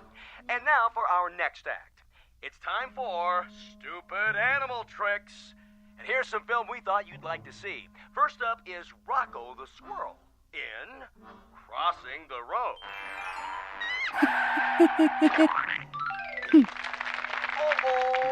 Oh, poor Rocco. And now, the bird and the BB gun. Oh my! Will you look at that? What, Ethel? It's just like cartoons, only better. And last but not least, the turtle crossing the street. Well, that's all, folks. And now, time for our next program. Welcome, horror fans, to tonight's episode of Scary Nightmares. This one's a real killer of a story. It's called Pleasant Dreams. Let's watch, shall we? Think I'll go get some fresh air. Shh. Not now, Dan.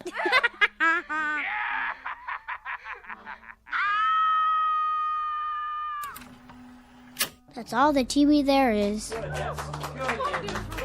Oh, that was wonderful, Anthony. Wasn't it, everyone? Wasn't Anthony's television wonderful? Yeah. Just wonderful. Even better than last week. Yeah, great. It was much better than the old television. Oh, the best yet. You can say that again. You'll have to come around next week. Oh, I will. I will.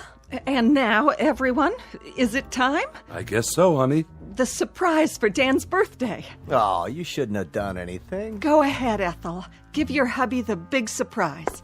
All right. Here you go, Dan. I wrapped it for you special. What's this? Open it. Yeah, go ahead. Well, if you say so. I hope you like it. What's this, a record? It's Perry Como. A real collector's item, you might say. No kidding. I haven't heard Perry Como in years and years. Such a great crooner. You know what a crooner is, don't you, son? No. It's a singer. Someone who sings the old songs. What a great voice he had. Oh, didn't he? Happy birthday, darling. Happy birthday.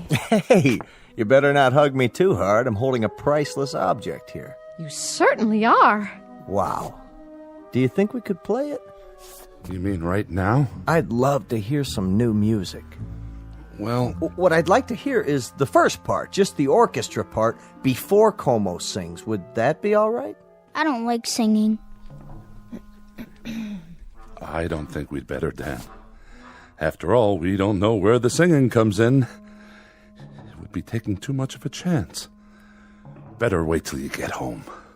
Put it on the table for now. But we don't have a Victrola at home. That's all right.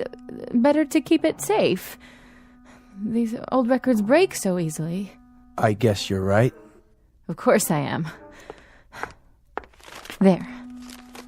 It's good that I can't play it here. And now, I think it's time for Pat Riley to play some piano for us. How about it, Pat? Would you? That's a great idea. Well, then, it'd be my pleasure. Move right in, Anthony, so you can watch him. It's great what he can do with those fingers of his. I'm a little nervous. Oh, don't be. You play beautifully. Okay, then. Here goes. Guess I'm out of practice. It'd be good if you told me what to play, Anthony. It'd be real good if you tell me what music you like. Just play. Play anything. All right. I'll play Night and Day. That's a nice old tune. It sure is. That's always lovely. Yeah, go ahead.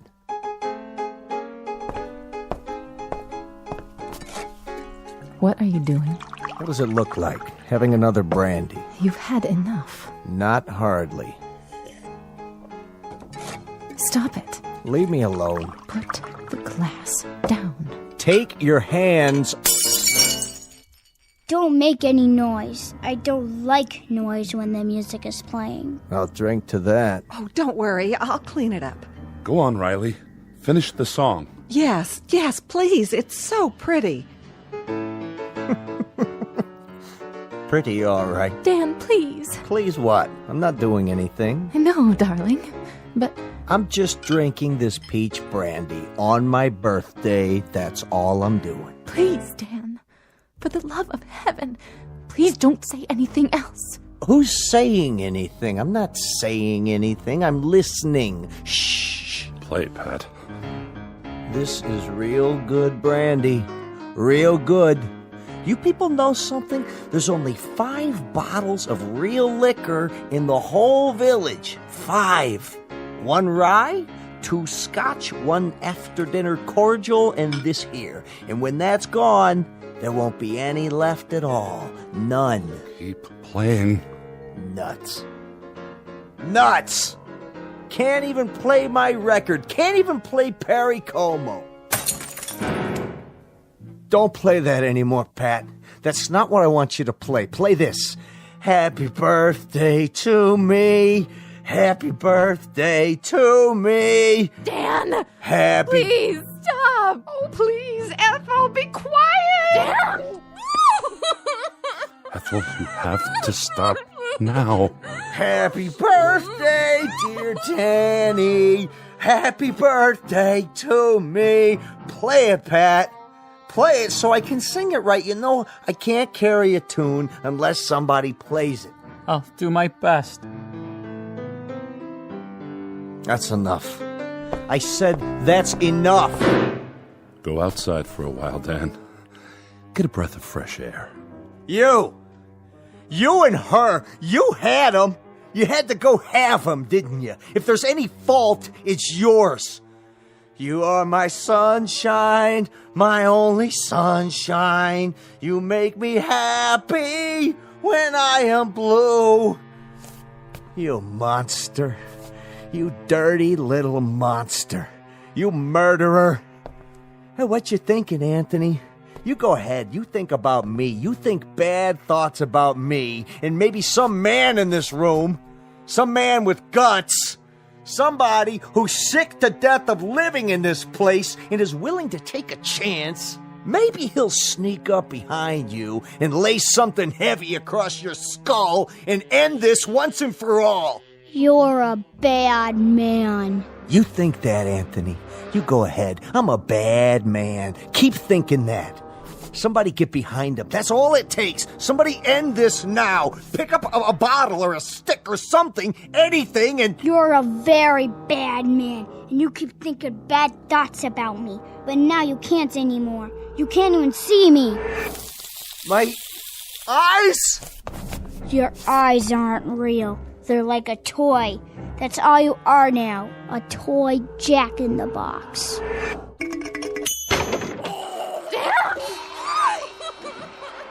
Anthony, push it away. And push it into the cornfield. We've all looked at it enough. Please, son. Push it into the cornfield. All right. That's better. He was a bad man, so I turned him into a clown jack-in-the-box. A clown that still had his face. You shouldn't think bad thoughts either, lady, or I'll do the same thing to you. It's a good thing you did that to Dan. It's a very good thing. Play some more music, Mr. Riley. Oh, yeah, it was swell. Just swell. A real good thing. I like that song. Come on, Anthony, I'll lift you up so you can sit on the piano. Would you like that? You know something? What's that, Amy? Careful, watch your step. Why don't you sit down again? I kind of liked it a little bit better when there were cities outside. And we could get real television and radio and things like that. Didn't you? Why, Amy, it's good for you to say such a thing. Very good, but you must be making a joke. Anthony's television is much better than anything we ever used to get. Oh, yes. It's fine. It's fine. Anthony's are the best shows we've ever had. Yeah. Very best. Look at that, will you? It's snowing outside. Anthony, are you making it snow? Yeah, I'm making it snow. I like snow. So do I. We all do. But that'll kill off half the crops. That's what it'll do, Anthony. And then we won't have anything to harvest or eat. Did you know that? Mm-hmm. But I guess it's good that you're making it snow. It's real good. And tomorrow will be a good day. No matter what. A very, very good day. No profound comment here. No clever words about the human mind and the power of thought or the need to survive. We only wanted to introduce you to one of our favorite citizens, and we do mean favorite, little Anthony Fremont, age 6, who lives in a village called Peaksville, in a place that used to be Ohio. And if by some strange chance you should ever run across him, you'd best think only good thoughts, because anything less than that is attempted at your own risk in the Twilight Zone.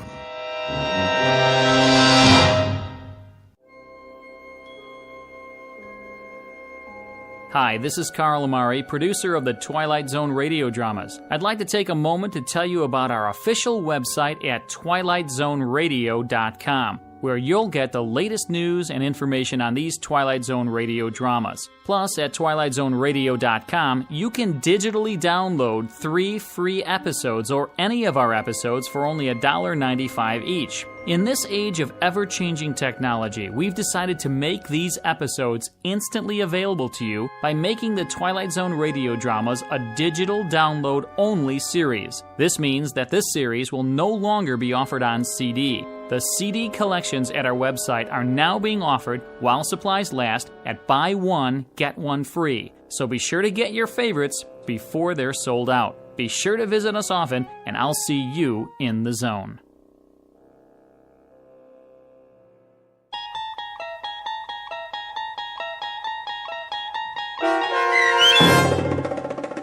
It's a Good Life, starring Mike Starr with Stacy Keach as your narrator, was adapted for radio by Dennis Etchison and written for The Twilight Zone by Rod Serling from a story by Jerome Bixby. Heard in the cast were Meg Thalken, Fernette Lebo, Christian Stolte, Jeff Lupetin, Doug James, Brooke Sanford, Carl Amari, piano stylings by Daniel Choka, and introducing Zachary Leipzig as Anthony.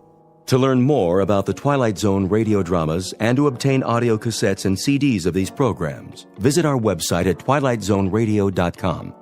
The producers of The Twilight Zone wish to thank CBS Enterprises, Carol Serling, Dennis Etchison, Dick Brescia Associates, Claire Simon Casting, Terry Jennings, XM Satellite Radio, Sirius Satellite Radio, our sponsors, and our radio affiliates for helping make this series possible. This copyrighted radio series is produced and directed by Carl Amari and Roger Wolski for Falcon Picture Group. Doug James speaking.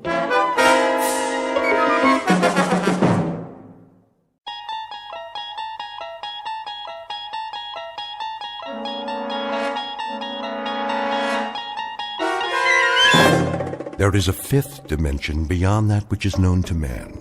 It is a dimension as vast as space and as timeless as infinity.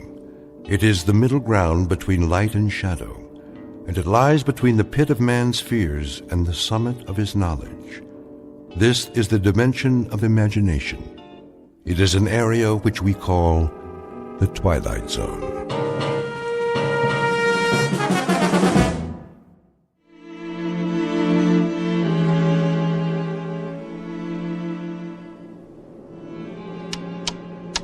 Hey, Magellan, how about a progress report? Coming up, Skipper. We'll be about 4 minutes behind flight plan at 30 degrees west. That all? I can pick up 4 minutes easy, Hatch, with or without the jet stream. That's what I like to hear, Captain. Early ETA. Leave it to Captain Farver, Craig, when you've flown as long as he has. Captain? Yes, Wyatt? Gander wants to know if you intend an altitude change after we pass 30 west. How are the numbers? Got him right here. Look okay, Purcell? Check. Here you go, Captain. Thank you, Mr. Purcell. All right, then. Gentlemen, you'll be pleased to know that thanks to the quality of this aircraft, the fine weather, and my brilliant flying, we'll hit JFK ahead of schedule, as long as their speed holds up. Send it in, Wyatt. Yes, sir. Shannon, copy Gander. Transocean Flight 33, position 50 north, 30 west, time 1403, flight level 35,000. Estimating 52 north, 40 west, and 2431. Estimating 52 north, 40 west, and 2431. Estimating JFK 1830, Endurance 79560. Report received, Skipper. Hey, Janie. Boys? How we doing back there? Oh, the passengers are very content. But on behalf of the flight attendants, we have one respectful request. That you get us to the Big Apple as soon as possible. One's going to the opera. Opera? And 3 in first class have heavy dates. And a 4th, well, she just might be free for dinner with a polite and single crew member, assuming there's anyone like that on board. Hold it a minute. What is it, Captain? Did you feel anything? Feel? What do you mean, Skipper? I don't know. Thought I felt something. Something funny. Like a sensation of speed. I can't put my finger on it. Guess it's my bones. I must be getting old. True airspeed 440, Skipper. We're level. Do you suppose we picked up a tailwind? Maybe. Those jet streams are tricky, but it's that crazy feeling I can't shake. You can't feel a tailwind. But I feel something. Checking the instruments. Everything looks fine. Magellan, give us a speed check with your Moran. Right. I'd better do it again. What's going on? Skipper, Loran indicates a ground speed of 830 knots. I've never heard of a tailwind like that. Check it again. Wyatt, see if you can raise OSV Charlie air defense radar. Ask them to give us a fix and check our ground speed. Magellan, you sure about the Loran? Skipper, I'm not only sure, but we're still accelerating. 980 now? 1120? 1500? God in heaven, I can't keep up with it. Wyatt, anything from air defense? No, sir. 2100. I hope the wings stay on. They will. Don't worry about the wings. Just watch that true airspeed. Ground speed means nothing. We must be in one lulu of a jet stream. Magellan, my needle just reversed on Gander Omni. How could we get past Gander? Give me a fast position check. Skipper, we are past Gander. We must be doing 3,000 knots. Try to raise Harmon control. If you can't, try Moncton or Boston. At this speed, you might as well try Kennedy. Transocean 33, Harmon Control, come in, please. Harmon, please acknowledge. Transocean 33, Moncton. Transocean 33, Boston Control, come in, please. Transocean 33 to Kennedy Control. Can you hear us, please? No soap, I can't raise anyone.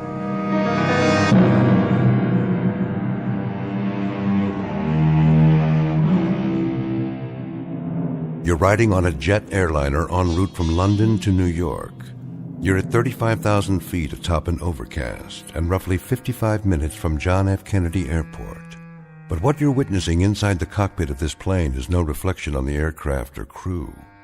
It's a safe, well-engineered, perfectly designed machine. And the personnel you've just met are a trained, cool, highly efficient team. The problem is simply that the plane is going too fast, and there is nothing within the realm of knowledge or logic to explain it.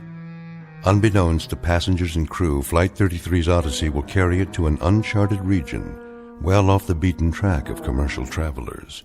For you see, it's moving at record speed now and heading straight into the Twilight Zone. And now, the Twilight Zone and our story, The Odyssey of Flight 33, starring Daniel J. Travante, with Stacy Keach as your narrator.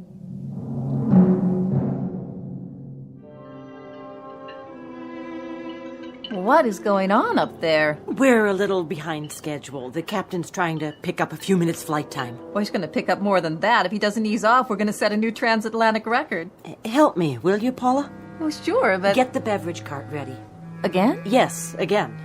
But it's going to roll all over the place. If it does, you'll just have to lock the wheels. Well, maybe we should wait. For what? Well, till the captain turns off the seatbelt sign. He hasn't turned it on yet.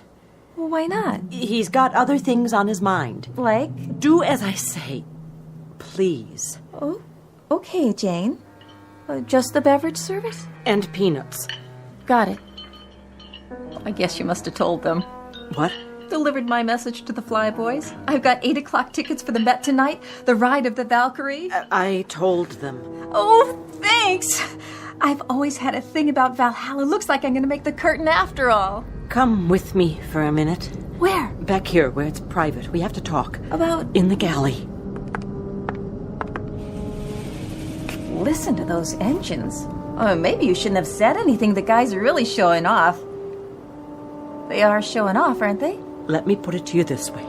I just hope the Valhalla you're talking about is strictly at the Metropolitan Opera on 7th Avenue and 57th Street in Little Old New York, and not the real thing. Are we in trouble? Paula. Oh my God, we Listen are. to me. How bad? They don't know yet. That's the truth. Is the cart full? Oh, yes, but... Go ahead and begin serving.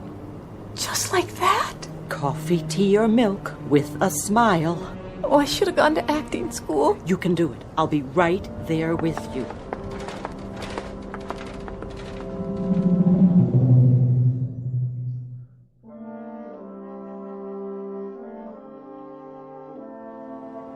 You know, you talk about ailments. I don't believe I was, actually. I had an aunt once in Boise, Idaho, who had one of the worst livers in the history of the state. When that woman passed on, rest her soul, would you believe it? What, pray tell? There were 5 medical associations bidding just to put her liver on display in a bottle, but her mother, that's my father's sister, she absolutely refused to let them show it. And it's like I always said to my late husband, what did you say you were in the Air Force? RAF, madam. A captain.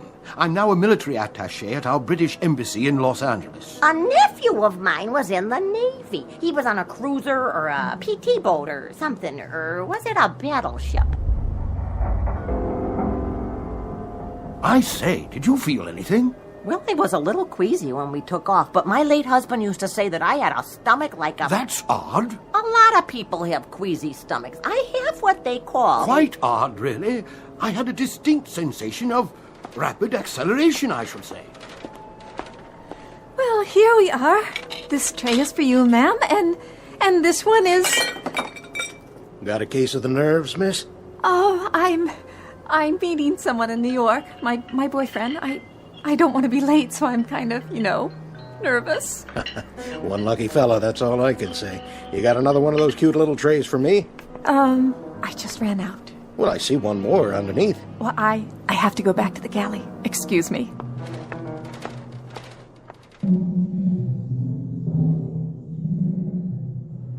Repeat, Transocean 33. Anybody? What about it, Wyatt? Not a thing, sir. Either they're off whack, everybody out there, or we are. Check your equipment again. I've checked it 4 times. Knock it off. We'll just have to bullet through and see if anything... Did we hit something? Check for damage. What was that flash? Did we get hit by lightning? Numbers 3 and 4 are still on the wing. They look okay. I can see 1 and 2. Everything seems to be in one piece. Purcell. Yes, sir. Go aft and check for any cabin damage. Report back as fast as you can. I'll get on the horn and calm everybody down. That light, that crazy light. And all the shaking. Turbulence? I doubt it. It's more like a shock wave. As if we'd gone past the speed of sound. You mean we hit Mach 1? We broke the sound barrier? We didn't get any Mach 1 warning. We probably wouldn't. Not with a true airspeed of only 440. Magellan's last speed fix showed 3,000 knots. We could have broken some kind of barrier, but not any I've ever heard of. Magellan, can you give me a Moran fix now? Whatever that bump was, Skipper, it knocked out everything. Loran's inoperative. Altimeter and rate of climb steady. Skipper, I still can't raise Gander or Moncton or Boston. Either they're off the air or we are. Or both. Hatch, give me a sun fix. I'll need a heading from JFK for my last known position. If we can't raise anybody, we'll have to go down and establish visual contact. Skipper, we can't do that. We leave this altitude and we'll land smack in the middle of 20 other flights. Sooner or later, we're going to have to find a landmark or go VFR. With no radio contact, we're like a deaf and dumb man. But as long as we stay up here, we're even worse off. We're also blind. No damage aft, Skipper. Everybody's, scared. Ours not to reason why. Into the Valley of Public Relations. Hand me the mic. Ladies and gentlemen, this is Captain Farver speaking.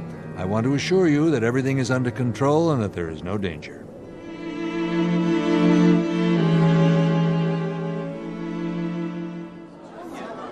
What a relief. The captain knows what he's doing. Do you think we're going to be late? I have a connecting flight. Oh, thank God. We encountered a little clear air turbulence back there, along with some kind of atmospheric phenomenon. Miss, I need another glass of juice. I spilled mine. Yes, of course. I just got this dress for the trip, and now... Dear lady, will you kindly listen to the captain? There's been no damage to the aircraft except for some temporary malfunction of our radio. We'll have that fixed in no time. Is it true? Paula, would you get the lady a new glass of juice, please? I repeat, there's no cause for alarm. We'll keep you posted. In the meantime, sit back, relax, and enjoy the rest of the flight. Answer me, will you? Is what he said true or not?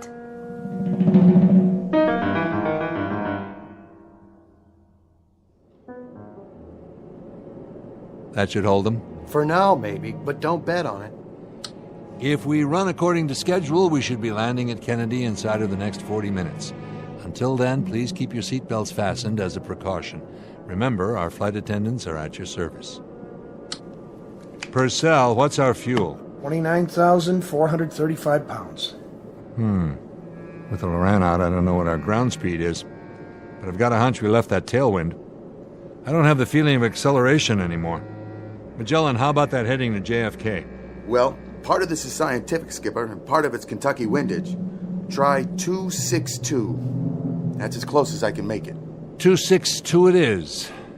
All right, gentlemen, you know what we're up against. We're apparently out of touch with all ground radar points. We don't even know if we're on an airway. And this 707 is a beast that gulps fuel. All of which means we've got one chance. To go down through this overcast and look for something familiar. You're talking about flying blind. It's very possible, not to say probable, that we may hit something on the way down, but we've got to take that chance or wait up here till we run out of fuel.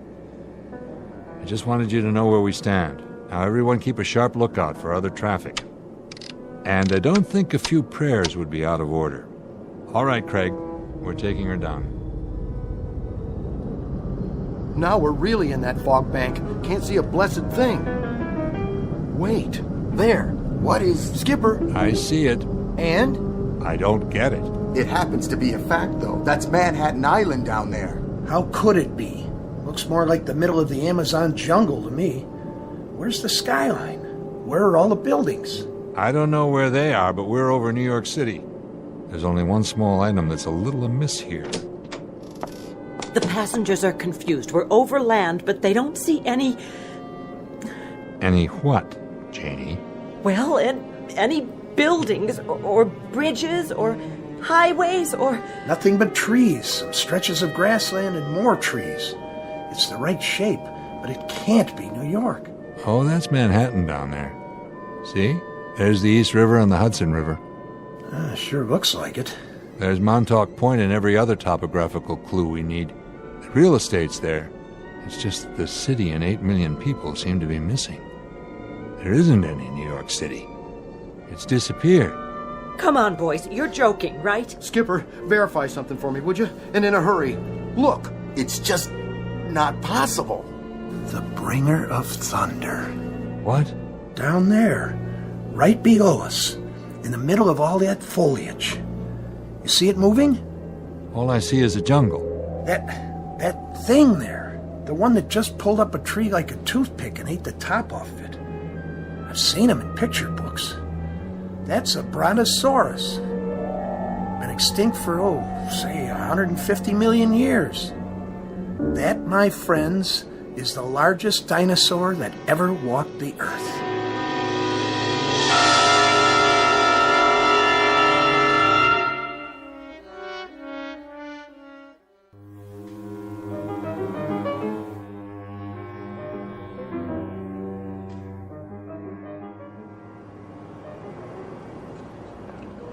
Here's that sandwich and some extra cookies for the boy. Oh, why, thank you.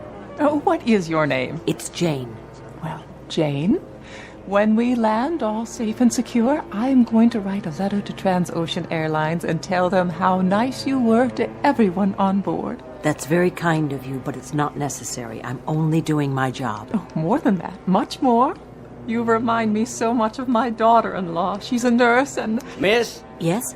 You got a drink on that cart? Of course, sir. Would you care for coffee, tea, a soda? No, ma'am. I mean a drink. Drink. Anything you like. Scotch, rocks? Certainly. Yeah, make it a double. All right. How much owe you? Nothing, sir. You sure? I mean, this ain't first class. It's on the house. Everything's on the house today. Here, I'm giving you 2 drinks, 2 doubles. How come? Because you've been such a perfect passenger. We'll be landing soon. Not that soon. I don't see the city yet. You should buckle up anyway. Yeah, sure. Hey, you know what? You're all right. You know that? We're all right. Isn't that great? So what's the score? I mean, we've been circling for 5 minutes now. They said they'd let us know not to come in. Well, that sounds promising, doesn't it? At least we're back to normal speed. That's something. Something? Captain Farver's a pro. So's the rest of the crew. Yes, they are. Definitely. So there's no reason to panic. No reason at all. We just go on like a normal, ordinary flight. Okay, got it. So, shall I go help out in first class for a while? In a minute. I need you to do something else first. What? Pick out a couple of those little vodka bottles. Sure. What passenger? I want you to hand them to me. What are you doing? Rocks are with a mixer. Are you serious? We're on duty. Then I'll drink them myself. Wait. What is really going on? I promise you, if I knew, I'd tell you. But you know something, don't you? When I was in the cockpit, I thought I saw... Oh, Paula, did you happen to look out a window a few minutes ago, right after we leveled off? Why? What did I miss? They were all looking down, and I looked with them. I wish I hadn't, but I did. Oh, is it one of the engines? It's not the aircraft. Well, then what? That's the trouble, Paula. I don't know. I give you my word, I really, truly don't know. Excuse me, ladies. I'm sorry, sir, but this area's off limits. I know, but you'll see... If you were looking for the restroom, it is at the other end of the aisle. No, you see, it's just that... Are you quite sure your pilot knows what he's doing? Absolutely. Captain Farver's the best there is. In that case, why has he announced an arrival at Kennedy when we're nowhere near that location? I'm not blind, you know. I've made this flight many times, a great many times, and I can assure you that wherever we are, this is not New York airspace. There was a last-minute change in the flight plan. The captain's taking an alternate approach. For what reason, may I ask? Something about the jet stream. Rubbish. I flew for the RAF. The jet stream occurs at different altitudes, not at widely varying longitudes. Whatever it is you're attempting to cover up... Would you mind taking your seat, sir? I'll tell you young ladies something else. I have a camera in my flight bag, and I've documented this alternative flight plan on 2 rolls of 35mm film. Whatever ideas that cowboy captain of yours may have about unscheduled shortcuts, I'm sure the Federal Aviation Agency will be most interested. Thank you very much, sir. I'll pass it along. I wonder what else he got pictures of. What? Nothing, Paula. Cheers.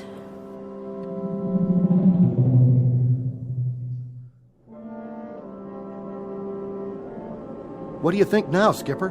Well, we've flown over what should be Schenectady, Albany, and points north. That's what you and Craig keep saying, but personally, I don't get it. Take a look. There's the topography. You can make out the coastline, the mountain ranges. But it's not any New York state I've ever seen, and neither have you. Admit it, Captain. It looks like some kind of forest land, and it just goes on. And there's still no sign of life. Except for that thing with the long neck and the teeth. From here, I made it to be about 5 stories tall. It was a brontosaurus, no doubt about it. Listen to you.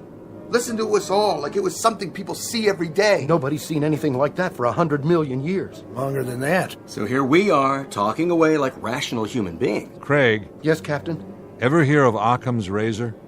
That rings a bell. Don't tell me. Is it what we're going to hit next? Wait a minute. I think I remember. From science class. He was a mathematician. Right. He came up with a principle, a way of thinking. Which is? In a nutshell, it was this. When you look for a scientific explanation, say for something that doesn't seem to have an explanation right off, you should go for the simplest answer that accounts for everything. All right. I got it. This is all a dream. I'm dreaming. I'm in a hotel room in New York with a big soft bed. I'm going to wake up any second now. Or you can't wake up, because, see, you're already dead. You died in your sleep. We all did. We just don't know it. You're not listening. I said the simplest answer that accounts for all the facts. That means everything that's happened. There is no way to account for it. All right. What if I said we were swallowed by a whale like Jonah? Would you buy that? No, because whales live in the ocean, not the air. Unless we already crashed in the Atlantic and didn't notice. Pretty big thing not to notice. Exactly. Or could we say we've been swallowed by a flying saucer, and this isn't even the Earth anymore? Flying saucers don't have throttles and altimeters and 400 people in the cabin. And flight attendants like Janie. How do you know? Been on one before? Now you're catching on. Those aren't the simplest answers. You don't buy those theories any more than I do, because they're too much of a stretch, an unnecessary one. It's always possible that they could turn out to be true, but why make such a big jump? You see what I mean? Captain, I'm not real big on science fiction. Why are you telling us this? Because I thought about it, and I came up with a theory myself. A surmise based on everything we know. That I'd like to hear, because I'm flat out of answers myself. I'll give you my surmise then, gentlemen. You may want to trust me up with ropes when you hear this. I doubt that, Captain. You got more flight hours than all the rest of us put together. Keep an open mind. It's the only single rational explanation I can come up with to account for everything that's happened so far. Even the special effect monster back there? Even that. All right, let's hear it. Here goes. The bumps, the acceleration, what we saw with our own eyes. All of us, remember. Everything we absolutely know to be true. There isn't any way to explain all that. Isn't there? Take a look at what we've got to work with. Go ahead. Somehow, in some way, we not only broke the speed of sound, we must have broken some other kind of barrier as well. What other kind is there? We've gone back. To? Back in time. And you're telling me that's rational? Think about it, all of you, and then tell me if you can come up with an alternative. If you can, I'd like to hear it. Okay. Just for the sake of argument, say you're right. Where does that leave us, Skipper? And what are we supposed to do about it? Skipper, fuel is down to 19,000 pounds. That's about what I estimated. Not much. You know, I've stared at these instruments till I know every number by heart, but it doesn't do me any good. Because without a theory to act on, nothing changes.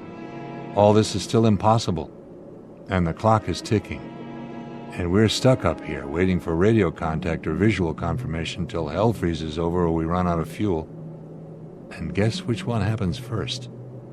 At which point we set this baby down in Adventureland, without enough clear ground to stop. And we break in half. So, let me get this straight. What you're saying is... What I'm saying is, when you don't have anything else to fall back on, pick the best damn theory you have and act on it. Because that's the only chance you have, even if it's a slim one. Not exactly good science. Too many unknowns. But when the choice is between slim and none... So what do we do about it? We rev this baby up till she's going as fast as she can. We climb until we hit that jet stream, and then we try to follow the same flight plan, and I mean exactly, and go back to where we came from. Is that all? Our instruments are functional. The only thing that's wrong with the radio on the Moran is that nobody's down there to hear us or send up a signal. It's a long shot. It's the only shot. You got a better one? No, sir. Then let's do it. 700 knots, 780 knots, 800, 900 knots. Skipper, I don't know if we're going to make it. Throttle forward. What are you doing in here? Hang on, Janie. Whatever you're doing, stop before you kill us all!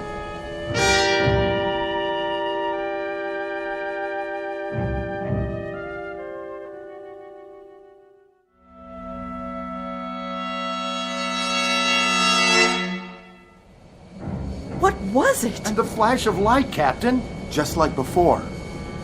Look, I know you've got your hands full, but somebody get on the pipe. I have at least 3 passengers close to hysteria. Skipper, we made it. We're back. Look! What? There she is. Where? I can't... Over here. You know, I never thought the Empire State Building was that great, if you want to know the truth. Is that it?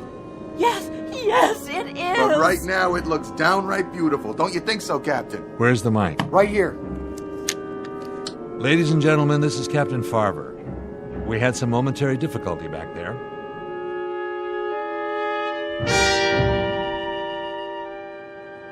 As you can see, we're now over New York. We should be landing in just a few minutes. Thank you all for bearing with us. Bravo! He did it. I haven't prayed since down on my knees and Hey, look, the Statue of Liberty. It's right down there. Kiss the ground.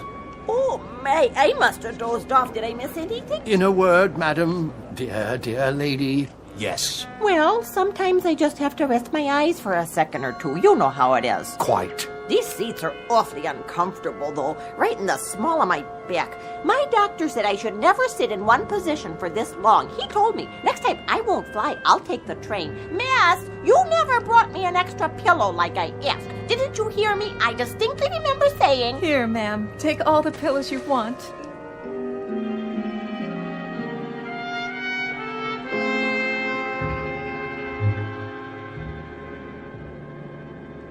How about Kennedy? Nothing doing. Our VHF is still out. Maybe Kennedy's is too. Try high frequency. I did already, Skipper. Nothing from JFK. How about LaGuardia? Keep using high frequency. Somebody should hear us. LaGuardia, this is Transocean 33. LaGuardia, Transocean 33. This is LaGuardia.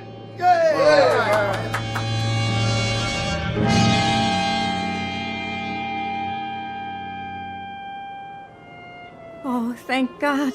The boys had me going there for a while. Oh, I want to take a hot bath, then sleep for 12 straight hours. Oh, I wish I could do that. Oh, no. Are you on turnaround? Oh, no, it's not that. I thought you had your layover back at Heathrow. I did. You know, it's these time zones. I set my clock for London time, but I wake up on Eastern Standard. You ever try to order breakfast in the middle of the night? You get used to it. I know. Catch your Z's whenever you can. But a couple hours in the lounge just doesn't cut it. Not for me. There's always the taxi ride to the airport. That's good for a little shut-eye. Oh, 30 minutes in the backseat of a taxi in traffic? You know, I don't know how you do it. I really don't. Sounds like they stuck you with a rookie schedule, Paula. I'll talk to Lynn at the hub office. She'll do something about it. That would be great. This kind of thing. I didn't know if I could handle it. You did fine. They didn't cover this in training. Not exactly. Has it happened before? Believe me, no. And it won't happen again. Should I collect the trays now? I don't know what the captain will say about this, but I'm going to break out the champagne splits for everybody.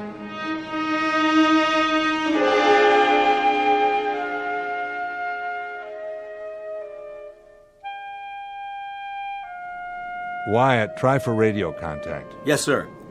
This is Transocean 33, LaGuardia. We're on the northeast leg of the LaGuardia Range, and both our ILS and VOR appear inoperative.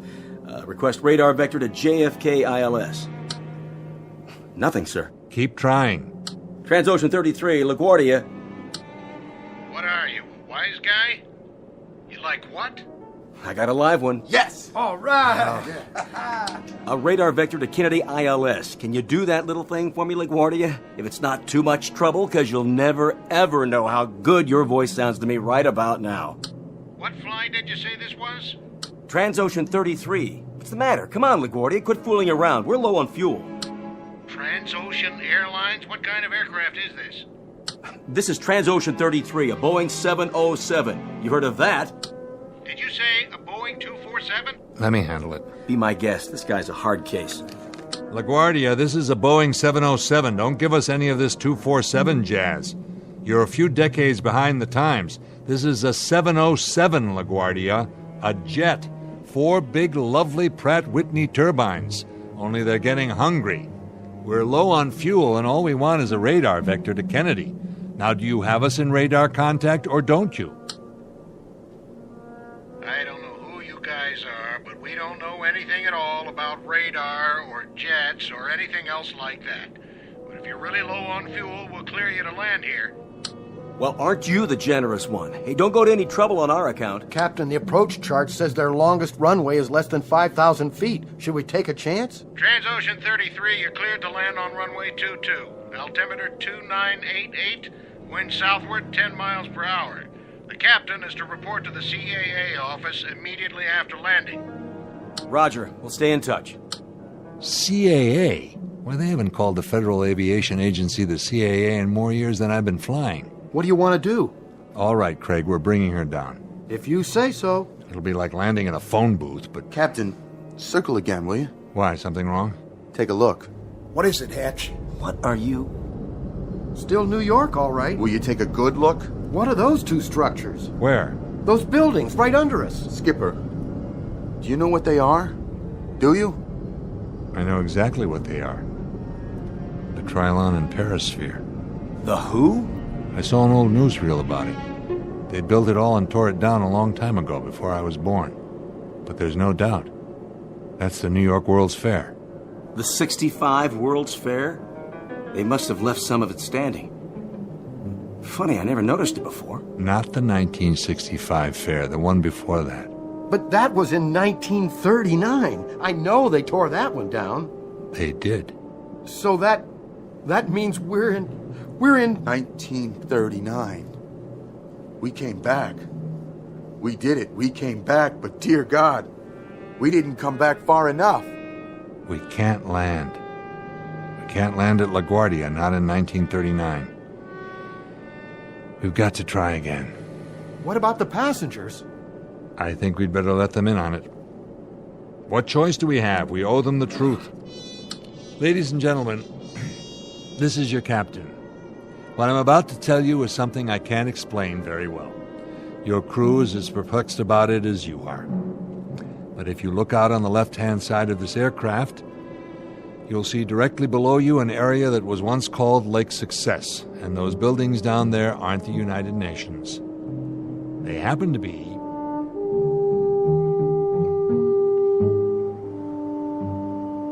What is he talking about? Shh! Listen! They happen to be the New York World's Fair. That man's gone crazy. He shouldn't be flying an airplane. Madam, would you kindly not? What I'm trying to tell you is that somehow, some way, in some manner, this aircraft has gone back in time, and it's 1939.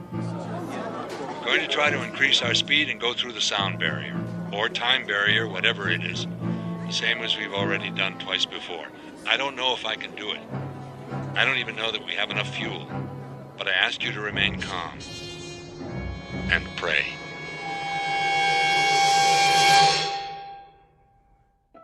A trans-ocean jet airliner en route from London to New York on a recent uneventful June afternoon, but now reported overdue and missing, and searched for on land and sea and in the air by anguished human beings, fearful of what they'll find.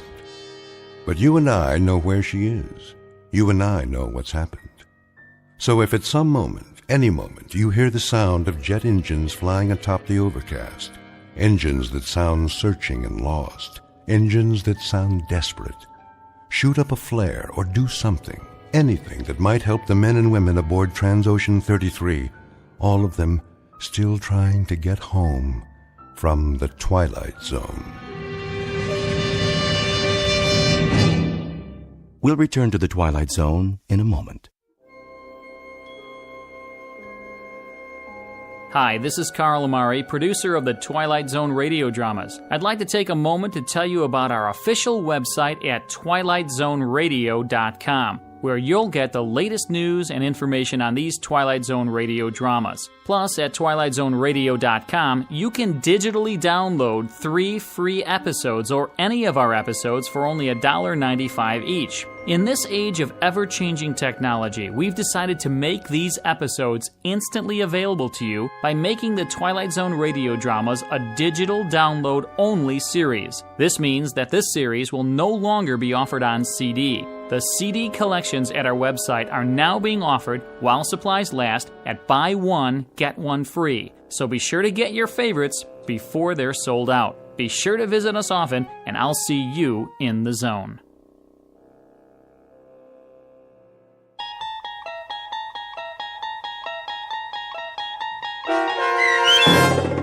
Odyssey of Flight 33, starring Daniel J. Travanti, with Stacy Keach as your narrator, was written for The Twilight Zone by Rod Serling and adapted for radio by Dennis Etchison.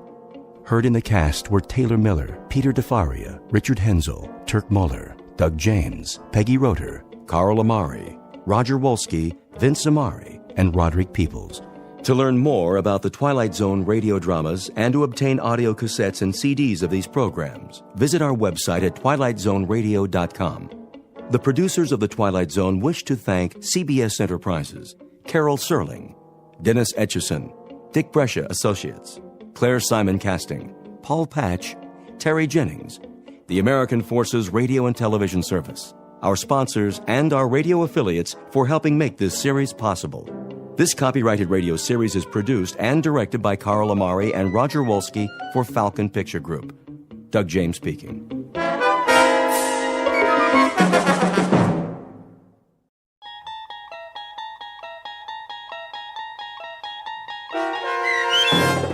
Spur of the Moment, starring Sarah Wayne Callies, with Stacy Keach as your narrator, was adapted for radio by Dennis Etchison and written for The Twilight Zone by Richard Matheson. Heard in the cast were Kurt Nabig, Christian Stolte, David Darlow, Meg Thalken, Doug James, and Fernette Lebo. To learn more about the Twilight Zone radio dramas and to obtain audio cassettes and CDs of these programs, visit our website at twilightzoneradio.com. The producers of The Twilight Zone wish to thank CBS Enterprises, Carol Serling, Dennis Etchison, Dick Brescia Associates, Claire Simon Casting, Terry Jennings, XM Satellite Radio, Sirius Satellite Radio, our sponsors, and our radio affiliates for helping make this series possible. This copyrighted radio series is produced and directed by Carl Amari for Falcon Picture Group.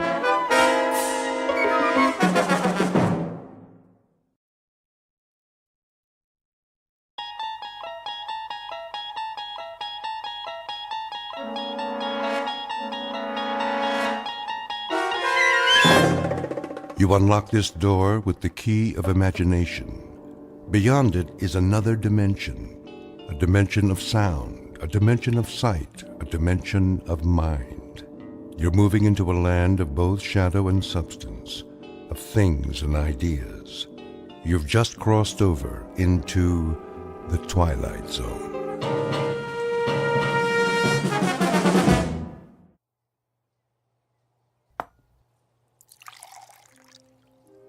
Your coffee, Mrs. Henderson. Thank you, Gladys. Will there be anything else? Not just now. Is Mr. Henderson in the study? Yes, ma'am. With the morning paper. Ask him to come in, would you please, when he has a moment? Yes, ma'am.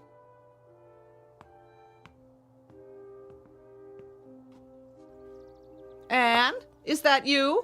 Yes, Mother. Are you going somewhere? I'm taking Kahlua out. Not now, surely. She needs exercise. Oh, I know, but... Just for a while. I won't go far, I promise. Well, be careful, dear. How long have I been riding? Why, since you were old enough to walk, practically. Then I think I can take care of myself, don't you? I only meant with the engagement party and all. That's not till this evening. I'll see you in an hour, don't worry. I'm not a child anymore. No, you're certainly not.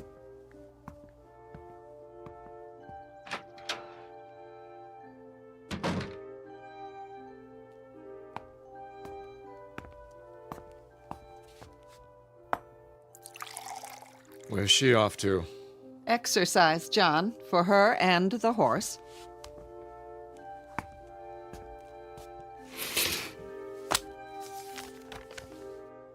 Now? But a young man is driving out from the city. We're to have lunch. She'll be back in time. That girl, always keeping him waiting. Oh, she's doing better lately, you must admit. Yes, but she's still so restless.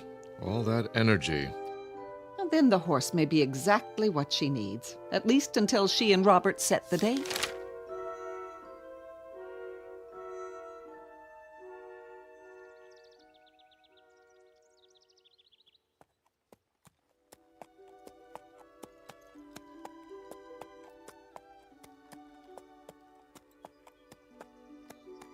Good girl. What a beautiful day, huh, Kahlua? Easy, you got nothing to worry about up here. What is it? You hear something? Where? I see, up on the ridge. How strange, dressed all in black. Who is that?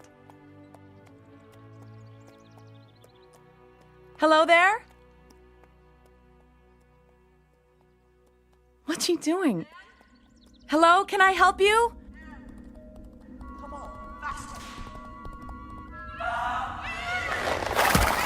down, please. You're spooking my horse.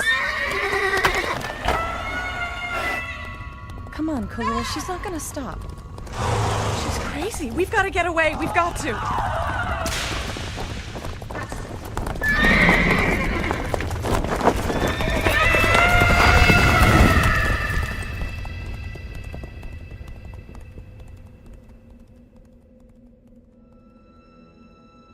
This is the sound of terror. Anne-Marie Henderson, 18 years of age, her young existence suddenly marred by a savage, unholy, unanticipated pursuit. Miss Henderson has no idea whatever as to the motive for this pursuit, and worse, not the vaguest notion regarding the identity of her black-clad pursuer. Eventually, she will be given the solution to this twofold mystery, but in a manner far beyond her present capacity to understand. A manner enigmatically bizarre in terms of time and space, which is to say, an answer from the Twilight Zone.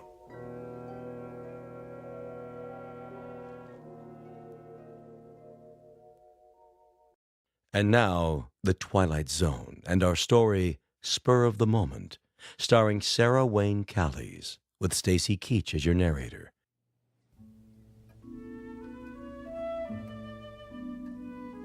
She's just taken her horse out. I don't blame her on a day like this. She must have lost track of time. That's easy to do. Here, Robert, sit down. Would you like something? Don't go to any trouble for me. No trouble at all, my boy. I'll have Gladys bring us a tray. No, really. I'd just as soon wait for Anne. Where is that girl? You're looking well, Mrs. Henderson. Oh, now. I mean it. Is that a new hairdo? Oh, don't let's talk about me. No? What should we talk about?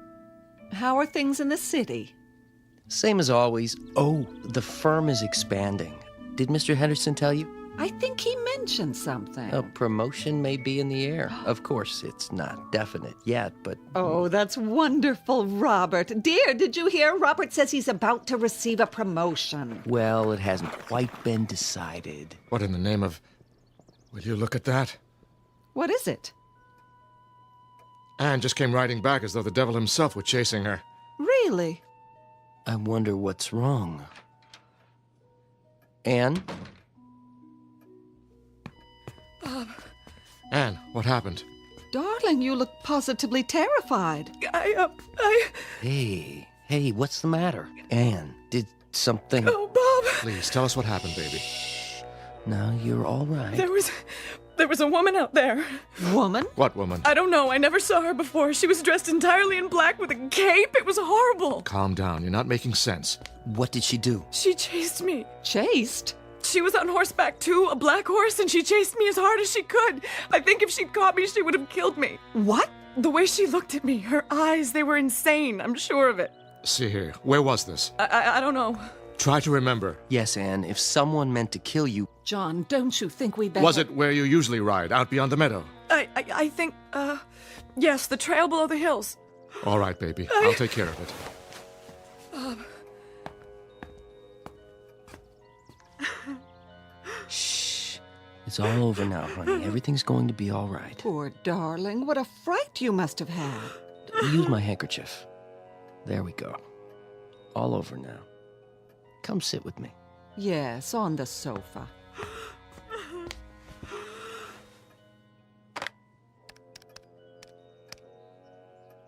This is Mr. Henderson in the main house. We have a problem with an intruder.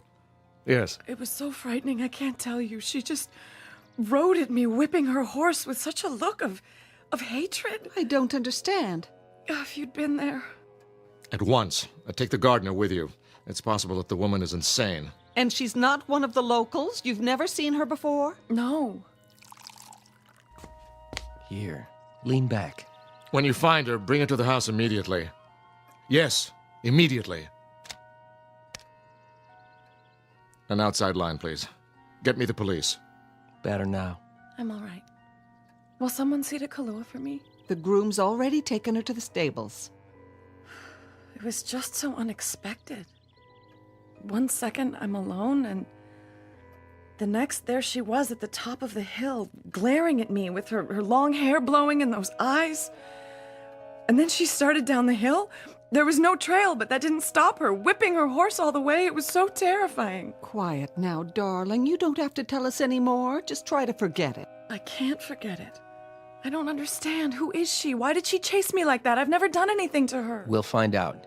Your father's talking to the police right now. If she doesn't live around here, I can't imagine where she came from. It was like she was waiting for me, but why? Why me? Hey, I know. Maybe she had a message to deliver.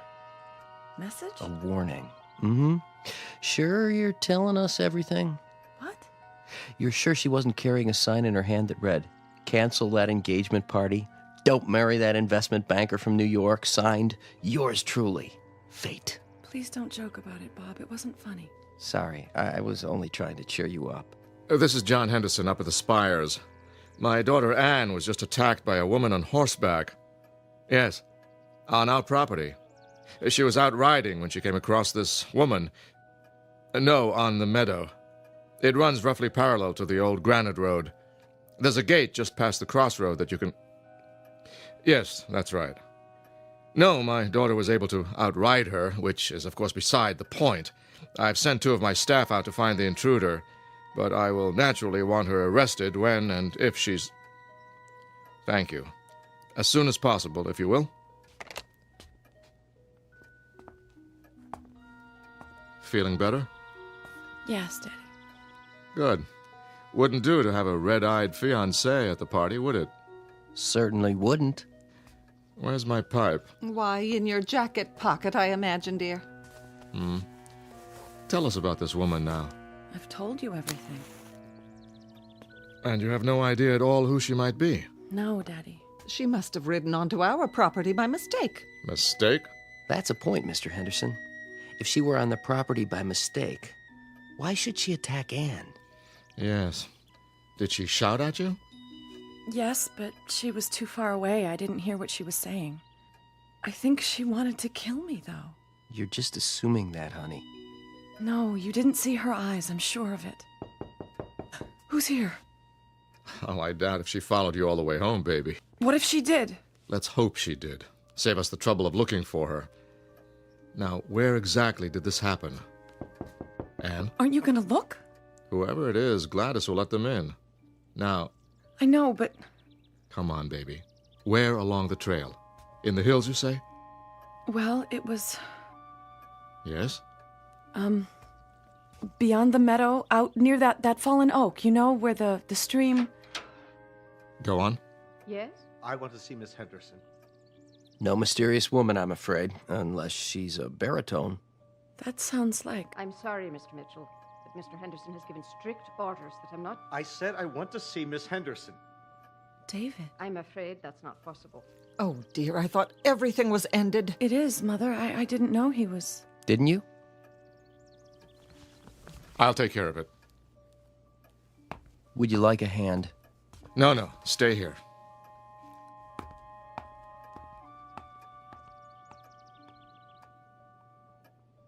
What's going on? Nothing, sir. I only want to see Anne. See here. I thought I told you... Now, Anne, you stay away from him. I will, Mother. Perhaps I can be of help. I'm sure that won't be necessary.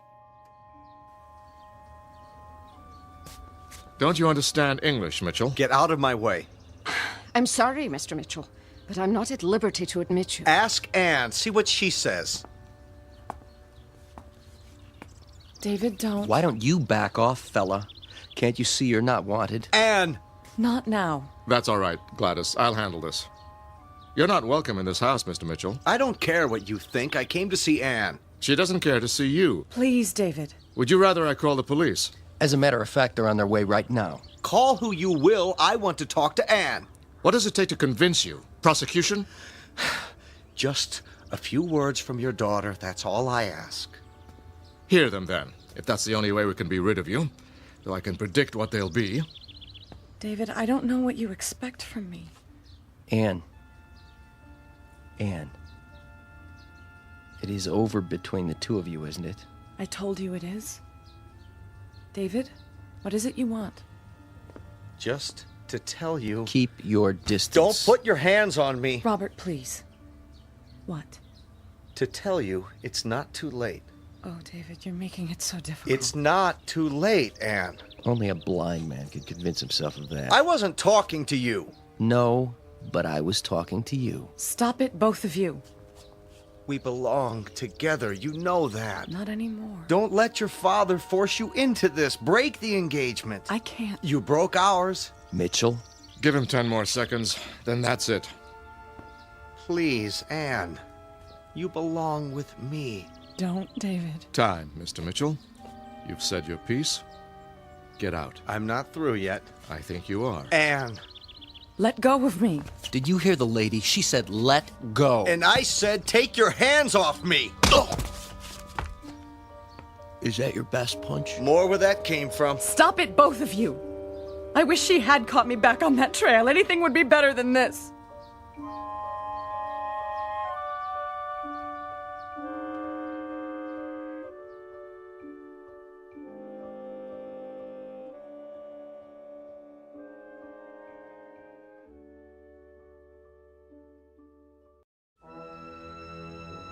Surely you can do better than that, old boy. Let's find out.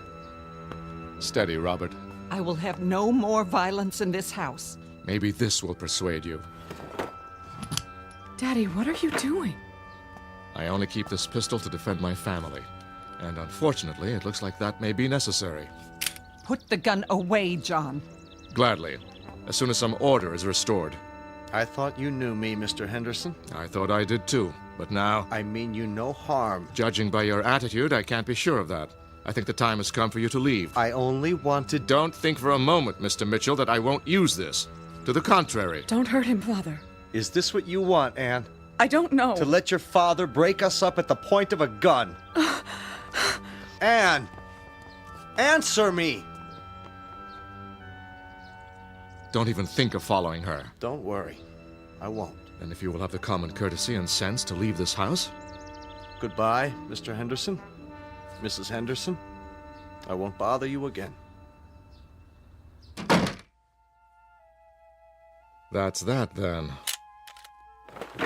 You know, I almost feel sorry for him. But not quite, eh? Not quite. Come, my boy. Yes, go back to the living room. I'll see to Anne.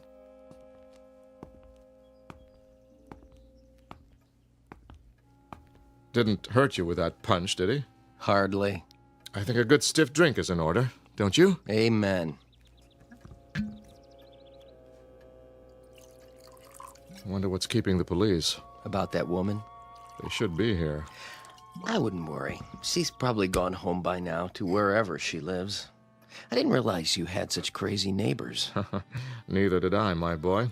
Until today. She's probably not from around here. Hard to be sure these days. People aren't always what they seem.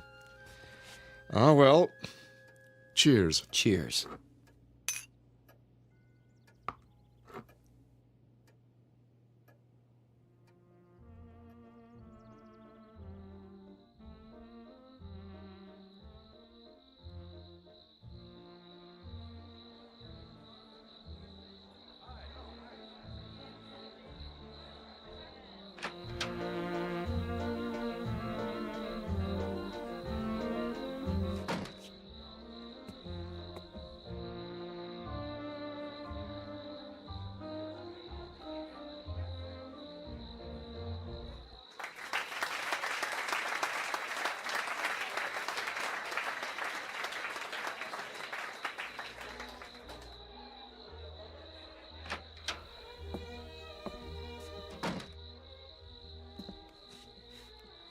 Anne, honey?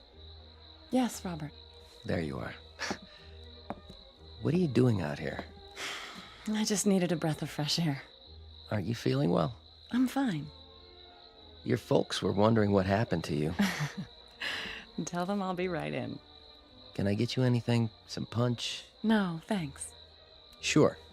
I'm sure. Just a little tired, that's all. Well, don't be long. You're the belle of the ball. Am I? It isn't every night a girl announces her engagement. I know. Are you sure you're all right? Yes, Robert. Just give me a moment. Anne, I wanted to tell you something. What? Only that you've made me very happy. I consider myself the luckiest man in the world. You do? These past few months, I knew the first time I saw you that you were the one. The woman I want to share my life with. You're very sweet, Robert. I love you very much, you know, and I'll do everything in my power to give you a good life. I swear it. I know. I know you will. Tell Father I'll be right there. I think he's ready to make the announcement. Of course he is. Now go on. Don't be long. I won't.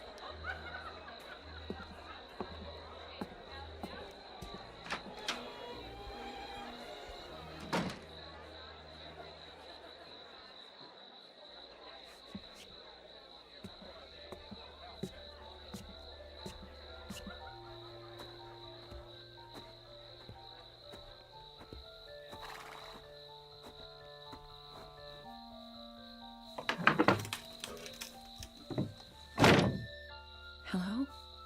Anne? David? Over here, in the stall.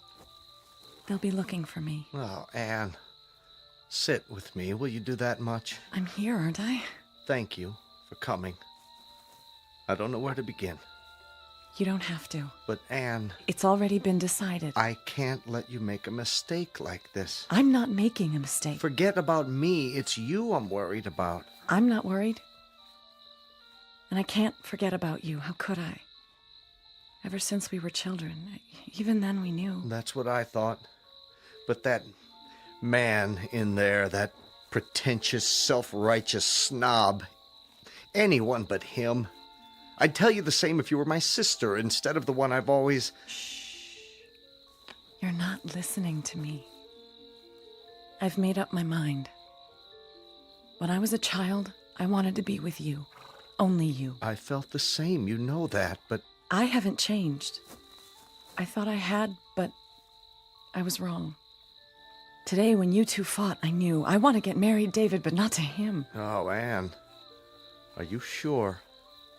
I've never been more sure of anything in my life. But how? Let's go away. Now, with just the clothes on our backs. We don't need anything but each other. Where will we go? Doesn't matter, does it? As long as we're together? I can get a job. I'll work hard. You won't have to. As soon as Daddy gets used to the idea, we can come back. He'll find something for you. I don't want a thing from him. We have to make it on our own. Otherwise... Shh. I'm his only daughter. Someday, this place will be ours. We'll run it together, raise horses, just as we always wanted, doing what we love. I only love you. Oh, David. I love you too. So very, very much. What's happened to you? I'm not sure. The truth? It finally got through to me. I was so frightened today. I guess it brought me to my senses. It was like waking up. And I'm so sorry. You don't have anything to be sorry for. Did you bring your car? Down the road.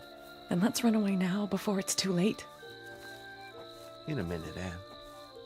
In a minute.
Yes?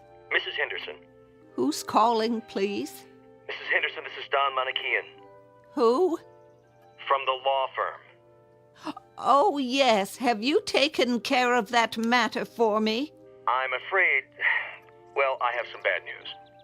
Don't tell me they've agreed to a smaller amount. Well, I suppose we'll just have to accept. My daughter will be disappointed. They won't agree to any amount. Your estate is mortgaged to the gills. And those back taxes have put you in a very dangerous position. The bank says... What's that? My hearing aid's not working. It sounded like you said... There's no possibility of a loan. And unless you sell the property... Sell? Why, this is all we have. It's always been ours. My husband built it up from nothing. And when he passed away, your daughter and son-in-law took over the estate. Your net worth dropped precipitously. Sell some more stock. Mrs. Henderson, there aren't any more stocks to sell. Mr. Mitchell had everything in high-risk growth funds. I advised him to diversify, but he wouldn't listen. And now, well, with the way things have been run, the only alternative is receivership. If we can arrange a time to sign the papers... I can't talk about this anymore. My heart. I'll have my daughter call you when she returns. But, Mrs. Henderson, I have to tell the bank something this afternoon. Good day to you, Mr. Manukian.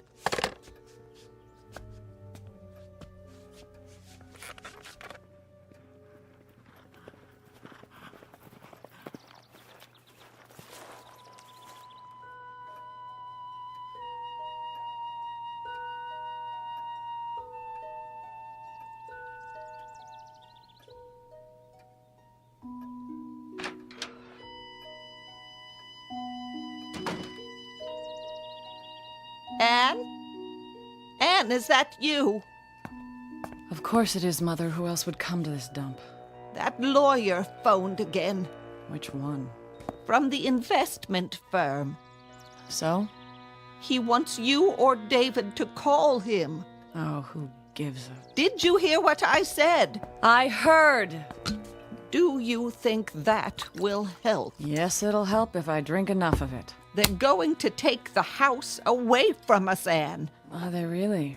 Yes. They can have it. Anne! Come off it, Mother. I've got more important things on my mind. Oh, like what? Something happened today. Did it? What could possibly? Do you know what I saw? Do you? Anne, really? I saw a ghost, Mother. My own.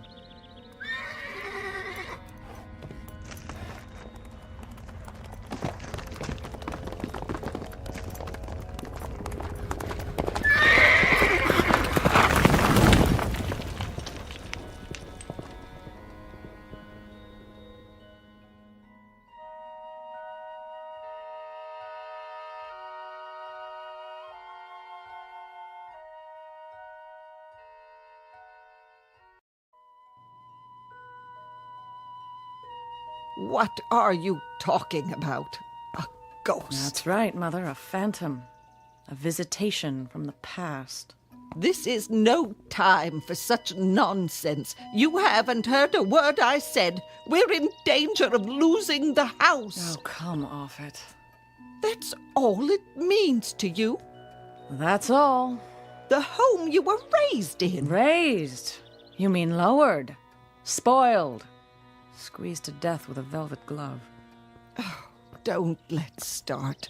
It started the day I was born, thanks to Daddy dearest. I won't hear you debase his memory. Debase his memory? How cornball can you get? How can you talk like that about your own father, who gave you everything? Everything! That's right. Gave me.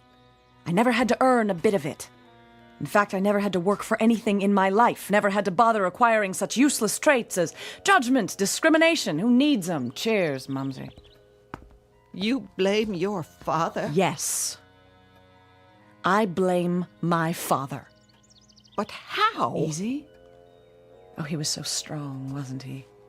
So efficient, so meticulous. I was his baby. Oh, wasn't I? 16, 17, 18 years of age, I was still his baby. With all the keen insights of a baby, all the capacity to understand, the ability to judge people and make decisions, the right ones. So I made a mistake. One little mistake. Just enough to ruin my life. And I've suffered for it, haven't I? Haven't we all? I'd say that calls for another drink, don't you? And don't. Oh, how wonderful. I'm finally being disciplined at the age of 43. What about the house? I don't care about the house, Mother. Well, I care. That's your misfortune, and none of my own. At least we should talk about it. Time is running out. It ran out a long time ago, Mother. A long, long time. I have something more pressing on my mind, what I saw out there today. The ghost of engagements past, you might say. There you go with your ghosts again. Mine indeed. Intriguing, isn't it, to be haunted by one's own self? Positively fascinating. What exactly did you see? A reminder from the past and the future. I was riding where I always go, out beyond the meadow. I was on a ridge when I saw this young girl pass on the trail below. There she was, with her new saddle, a wonderful white horse. Her daddy gave it to her when she graduated high school. You may remember it, Mother. How could I? Because it was my horse once. The girl was me. As I looked at 18. Oh, I think you've had too much to drink. No, you're wrong. I haven't had enough. You remember the day of my engagement party? I do. I even remember the date. It was June 13th, 25 years ago. Do you recall how I came in that day, terrified because a woman had attacked me, chased me on a horse, and Father had them search for her in vain? I was that woman, Mother. I am that woman. Look at me, black cape and all, to match my favorite horse. And you want to hear something funny, something marvelously funny. It's not the only time I've seen her. Don't carry on like this. Go upstairs and lie down. Isn't that bizarre? I keep seeing her again and again, keep seeing myself, just as I was on that day, on that one particular day. You know that expression, go chase yourself? That's what I've been doing. Chasing myself, trying to... Anne, you're frightening me. Come sit down. It's getting dark. We'll light the fireplace. Would you like that?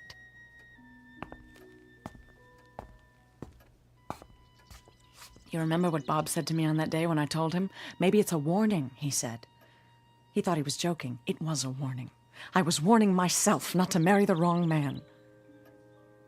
But I married him anyway, didn't I? Of course, I didn't think so at the time. I thought I was being so brave and independent, following my heart.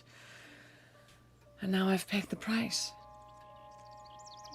I've become the grotesque wraith dressed in black who frightened that poor, naive child half to death 25 years ago.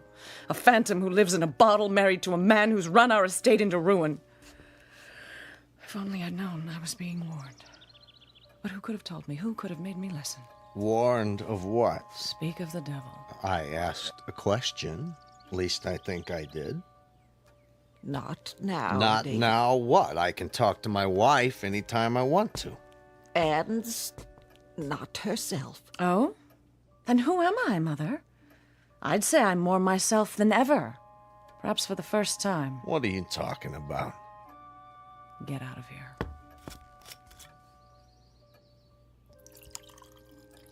David, it might be better. I know, if I crawled back upstairs, so you can blame me for everything. That's not fair. I did the best I could. What did I know about it? Investments, running a business. If your old man hadn't up and died... David? Well, it's the truth. Look on the bright side. We had some good years. Did we? When? After we came back and your father set us up. Some bad luck, that's all. But we'll get on our feet, you'll see. All it takes is for... For what? A miracle? Another life? We only have one chance, and we blew it. Don't you see? I blew it. But maybe, just maybe, if I can find her again and get through one last time. What's the matter with her?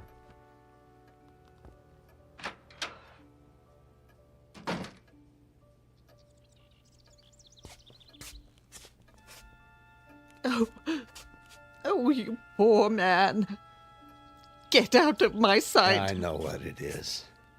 Do you think she doesn't love me anymore?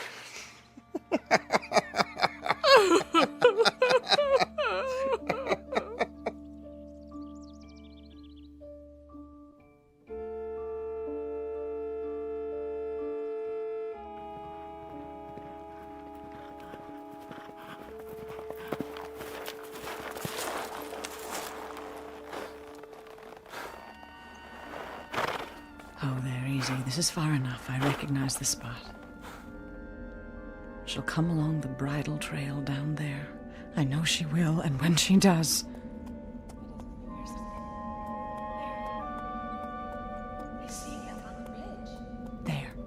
There she is. Look at her. What does she have to smile about? Anne! Come on, faster! Hello, can I help you? Anne? Anne! Anne! Slow down, please. You're smoking my horse.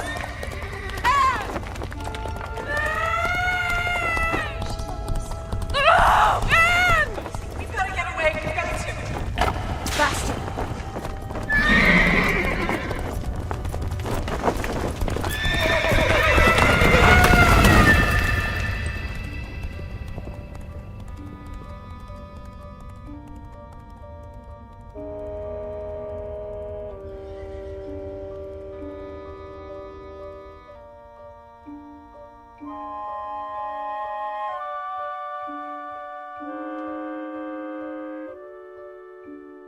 This is the sound of terror. Anne Marie Mitchell, 43 years of age, her desolate existence once more afflicted by the hope of altering a past mistake. A hope which is, unfortunately, doomed to disappointment. For warnings from the future to the past must be taken in the past. Today may change tomorrow, but once today is gone, tomorrow can only look back in satisfaction. Or, as in the case of Mrs. Mitchell, in regret and eternal sorrow that the warning was ignored. Said warning, as of now, stamped not accepted and stored away in the dead file at the records office of the Twilight Zone.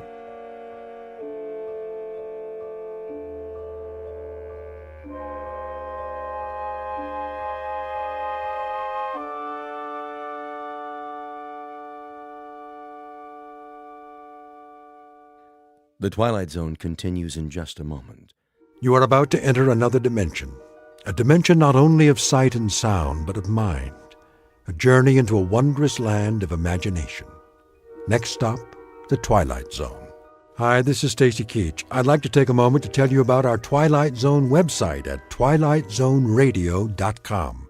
At twilightzoneradio.com, you'll find the latest information on these Twilight Zone radio dramas, including behind-the-scenes photographs, plus the newest product releases, trivia contests, ways to contact us, other Twilight Zone-related info and merchandise, plus links to other fascinating websites. So make your next stop twilightzoneradio.com.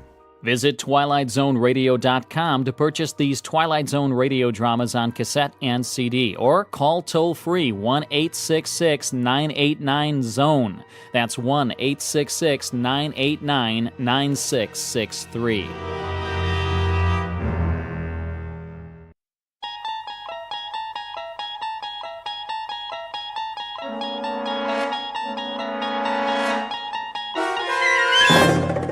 You unlock this door with the key of imagination. Beyond it is another dimension, a dimension of sound, a dimension of sight, a dimension of mind. You're moving into a land of both shadow and substance, of things and ideas. You've just crossed over into the Twilight Zone.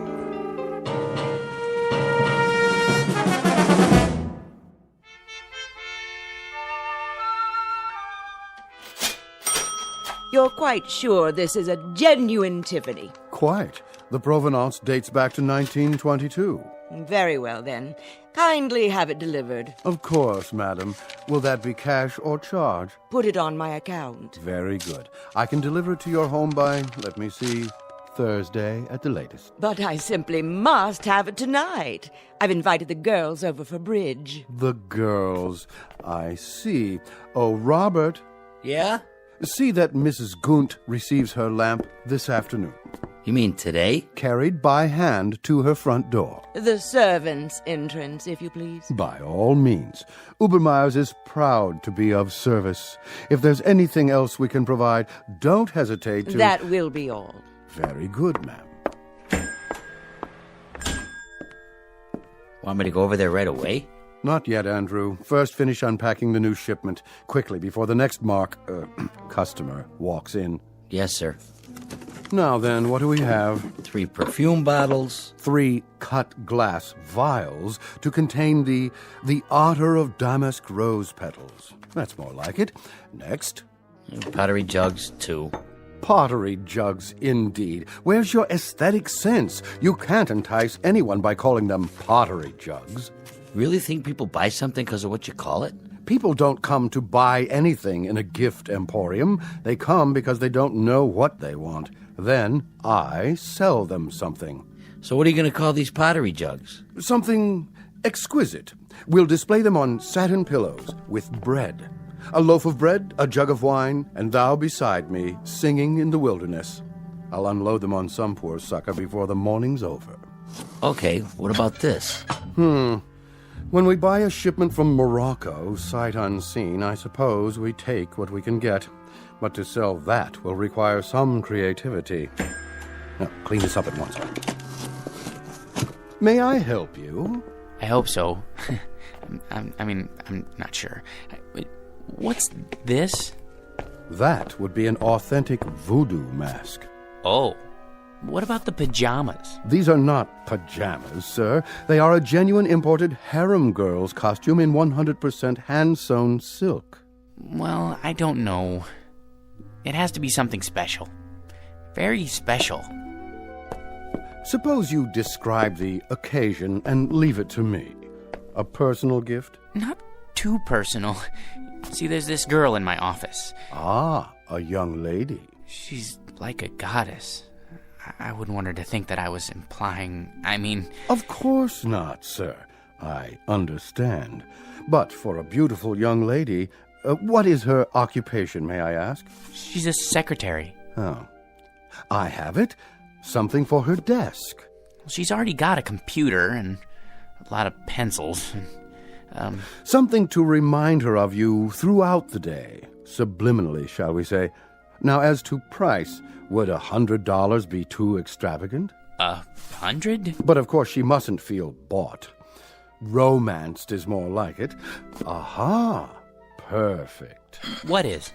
It's ideal. Romantic, but subtle. Not forward. No. You mean this old... This magnificent antique. Truly distinguished. Fit for a goddess. I can't make up my mind. A perpetual reminder of your taste, your flair for romance. Fill this with fresh flowers, and she won't be able to pluck you from her thoughts. Between 9 and 5, at least. After that, it's up to you. It's kind of tarnished, isn't it? That's not tarnish, sir. It's a patina. A testament to its authenticity. And only a mere... $20. Well, that is more reasonable, I guess. Put this in a gift box, will you, Robert, for a most discriminating gentleman. Sure thing. Thank you, sir, for making such a wise choice. I hope you'll allow us to serve you again when it's time for the engagement. Don't mention it. Cash, I presume.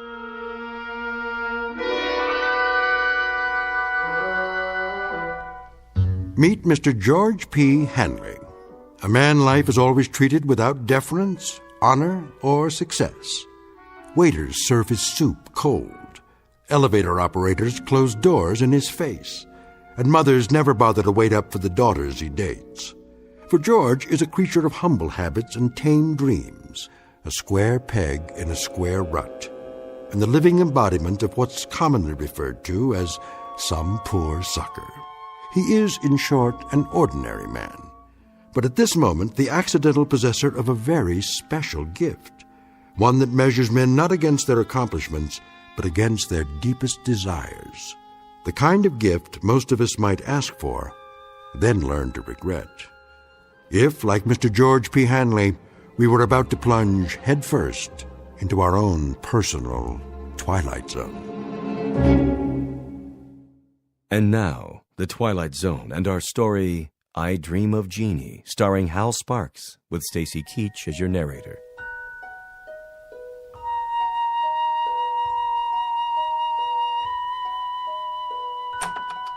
Good. Everybody's still at lunch. I'll just leave this on Anne's desk. No card. She'll just figure out who it's from, right by her keyboard. No, a little to the side. Oh, maybe on her chair. No. Oops. Better put this away for now. Where? In my drawer. Hey, Georgie Porgy, what happened to you? I had some errands. Well, you missed the worst chili con carne ever offered for human consumption. It set a new low, even for the greasy spoon Nick calls a diner. Fill my stomach, like a bag of rocks. I don't care much for chili. Georgie, witness a solemn vow for me, will you? I have to enter these municipal bonds. I, Roger Hackett, do solemnly swear never again to commit gastronomic harry-carry at Nick's, starting on the day I get my promotion at this office. Your promotion? Yep. I thought everyone with equal seniority had the same chance. Mr. Watson said... That's correct, Georgie old Porgy. We're all equal, but some of us are a little bit more equal than others. Especially me. Hi, Anne. How are you? You're looking nice. Hello, boys. Don't be so sure, Roger. Mr. Watson's a fair man. I'm sure he'll compare our experience in debit financing, evaluating liabilities. And that, old Georgie, is one reason why I am more equal. All you think of is debits and liabilities, with assets like hers around. Now, where'd I put my little surprise? Here, Anne, for you. What's this? Oh, just a little something to say happy birthday to the prettiest girl in the entire office. I'm the only girl. And you'd still be the prettiest, even if this whole place was staffed with Miss Americas. Are you gonna open it? Roger, what? Go ahead. Oh, Roger, it's beautiful. Like it? Why, this is the most gorgeous peignoir I've ever seen. Huh, is that what they call it? But it is awfully revealing. Then you'll just have to be careful who you wear it for. Hey, Ann, put it on. Can you feature old man Watson's puss when he calls you in for dictation? Mr. Watson is interested in a different kind of figure, Sam. Is that what you think? You really like it? I love it, but you shouldn't have. You only have a birthday once a year, at least until you're 30. Then you have it once every 2 years. Oh, you bad boy, come here. What? That's to show my appreciation, and to prove I haven't even learned to count to 30 yet. And what, may I ask, is going on here? Oh, Mr. Watson, you see it's my birthday, sir, and... Do any of you happen to be aware of the annual statement just issued by this organization? No one?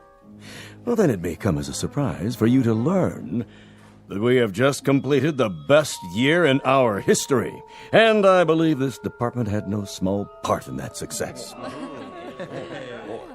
So, as a token of my appreciation, I think this is an appropriate time to invite all of you to be my guests at a private party, beginning just as fast as you can get yourselves over to the Tiki Club. That's great. No kidding. And as for you, young lady, I just want to say, they aren't the only ones who appreciate you. Would you mind looking in my office? There should be a rather large crystal vase on my desk, full of long-stemmed red roses. They're for you. Oh, they're lovely, Mr. Watson. You're a doll. See you all at the Tiki Club.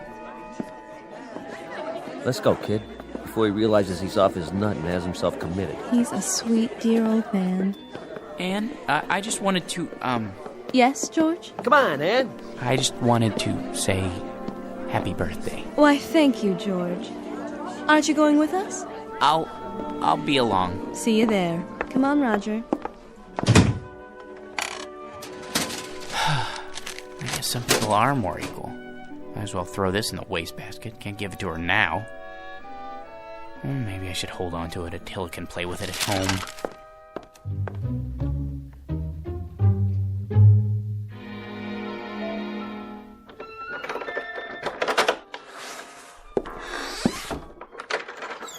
Hello, boy. Have a good day. Yeah, mine was lousy, too. You know what they all think I am, Attila? A #1 jerk. And they're right. What a job title, huh? George P. Hanley. Jerk. Take it easy. There's nothing to worry about in the package. Come on, I'll show you. See? It's only a box with a beaten-up old lamp in it. A magnificent antique. Yeah, right.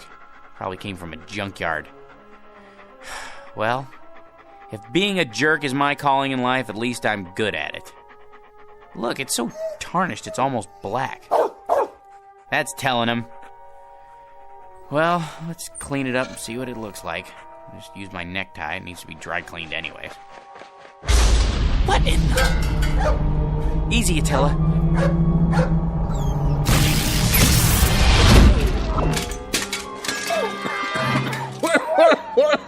Oh, boy! Some special effects, huh? That smoke's hard on the old mucous membranes. You wouldn't have some Visine on you, would you, buddy? Who are you? Who am I? You were expecting Rex Ingram. I'm the genie of the lamp, that's who. You know, Aladdin, the whole bit. Don't you watch The Late Show? A genie? You don't look like a genie.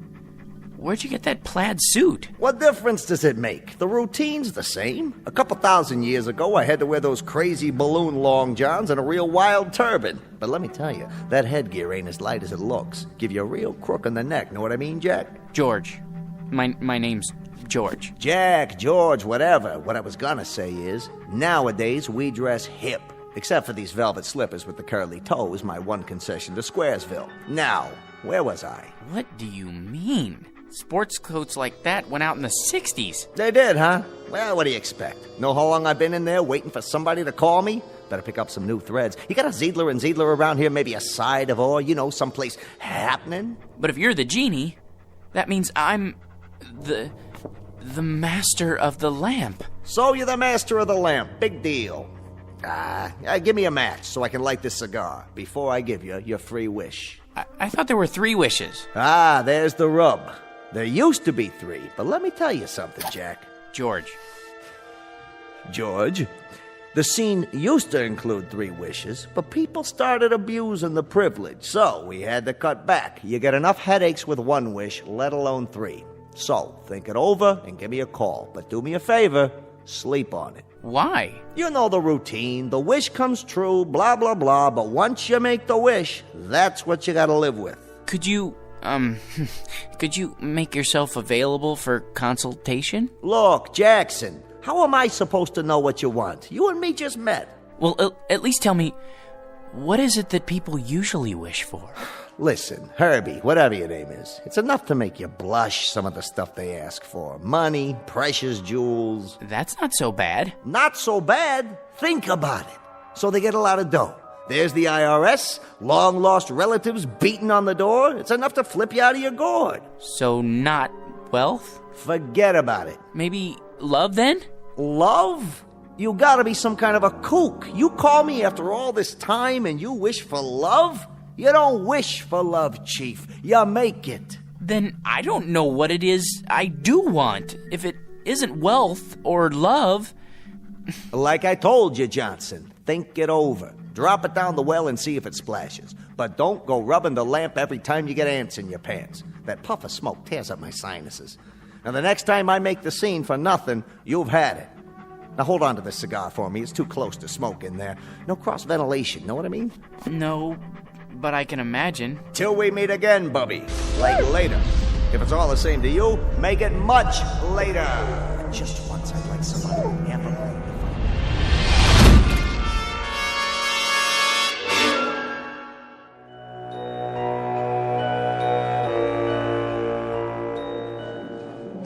All right, everybody. Places, everybody. This is a run-through. Stand-ins, please. Positions. Lighting. Lights on. Camera. Ready with a camera.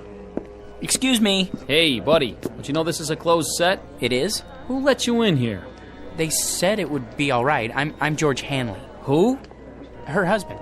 Miss Alexander's, I mean. Oh, yeah. Haven't seen you around here in a while. It's been months, actually. Well, this is the big one, huh? I beg your pardon? The last shot of the picture. Once we get this one in the can, it's a wrap. It is? Say, can I ask you a question? What's that? What's it like being married to her? Well, I don't really know. That is, Man, I sure wish I was you. You do? I mean, lucky stiff. Yeah, I mean, yes. I guess I am. Where is she, by the way? Anne? In makeup, where else?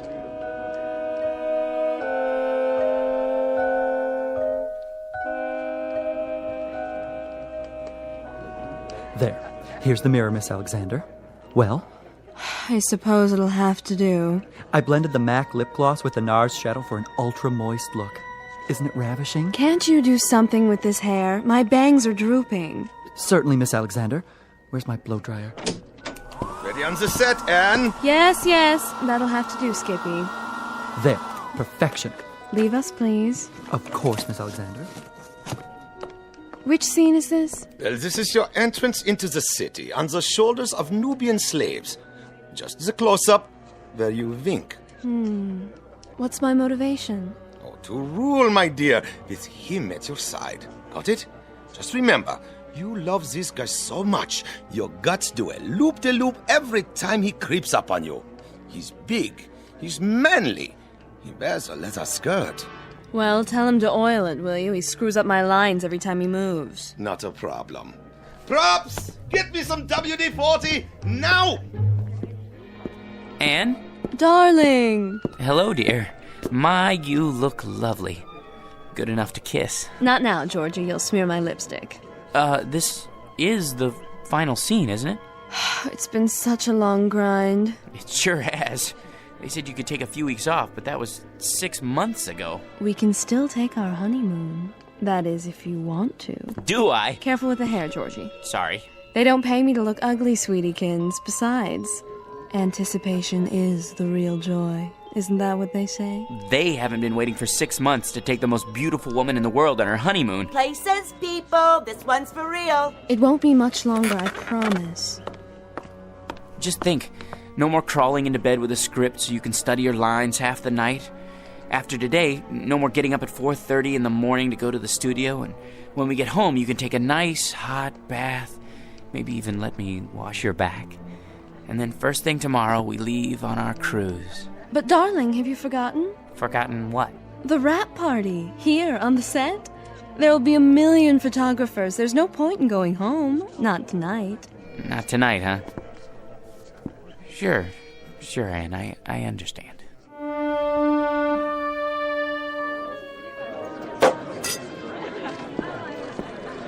Hi, hello there. No champagne, thank you. Excuse me, has anyone seen... George boy! Hiya, Mr. Watson. Call me Eli. Hey, listen, George, I want to talk to you. Anne said something about your needing a vacation. Not me, her, both of us together. I'm not going to mince words. I want Anne to star in my next picture right away. It's a guaranteed smash. Not a chance. What's the matter? Money? Okay. I'll double her salary. It's not the money, Mr. Watson. Eli, you see, it's our honeymoon. Great! I'm shooting on location. Make a great honeymoon trip. First-class hotel, all the trimmings. Some honeymoon. Out of bed before the sun comes up, work all day, study her lines all night. In the last 6 months, the only times I've seen her when she wasn't asleep, she was either covered with makeup or she had so much cold cream on she would have squeezed right out of my hands and stuck to the ceiling. Listen, boy, she's a star. How would you like to see her with bags under her eyes? I'll take her any way I can get her. My boy. You want the world's most beautiful woman. You've got to share her with the world. I've been doing that. Now I want the world to share her with me. Son, it's not for myself, but no Anne, no movie. You know how many good people will hit the unemployment line? Actors, grips, prop men. They've got wives and sweethearts, too. They've got little ones. They've got mortgages and sports cars to pay for. Can't you get another star? Not like Anne. Millions of plain folks all over the world wait for her pictures. Little kids count their pennies. Mothers go without lunch. Brave men sacrifice the tiny luxury of a cigarette just so they can buy a ticket and escape the drab drudgery of an uncaring world. Just by watching Anne up there on the silver screen. Really? For them, George, the salt of the earth. Can't you find it in your heart to make this one little sacrifice? Oh, Mr. Watson, if you put it that way, I'll tell her she can do the picture. It'll be tough, but we'll get through it together. Good. You tell her. She's right over there. Roger, good news. Ladies and gentlemen, I'd like to make an announcement and a toast to the brightest star, the most exciting leading lady, the loveliest woman in the world, who has just agreed to star with me in Eli Watson's new film, Beowulf, the greatest epic ever made. News sure travels fast. Oh, there you are, George. How about a photo, Miss Alexander?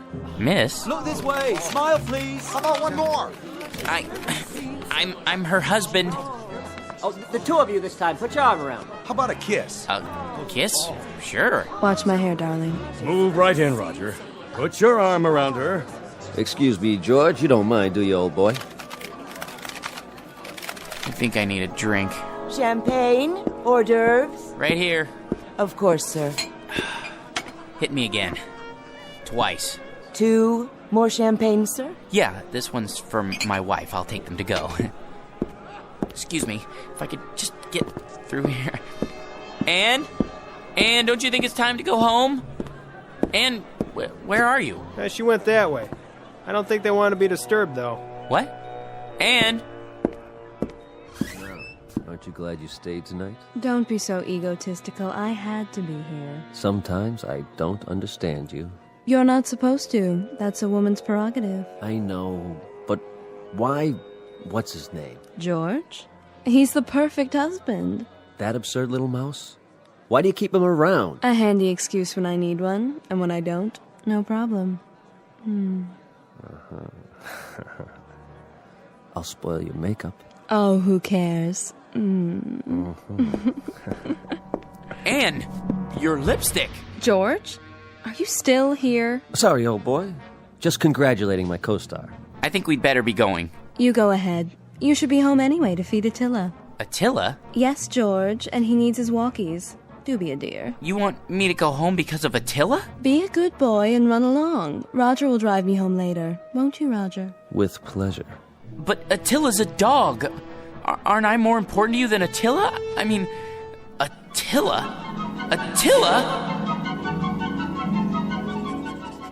What? Attila, is that you? Oh, phew. What a dream. Oh, boy. Yeah. You know something, Attila? That's the trouble with a guy like me. Having something I want that much only means that it hurt that much more when I lose it. If I had a wife like that, well, I would lose her. Might as well face it. You still love me, don't you? Thanks, boy. Well, at least this makes the choice a little easier. Now I've only got to choose between the two other things I've always wanted. Money and power.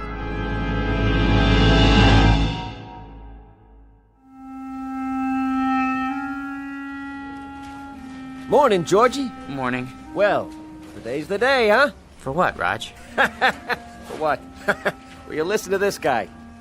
Watson. Has he said anything about the promotion yet? Oh, the promotion. Forgot. He forgot. Roger, Mr. Watson would like to see you in his office. Well, George, this could be it. You wanted to see me, sir. He'd never pick him. Never. Hey, George, the old boy wants you to double-check these entries. I did that already. It's a waste of time. Look, how much do we make a week? Well, look at this account.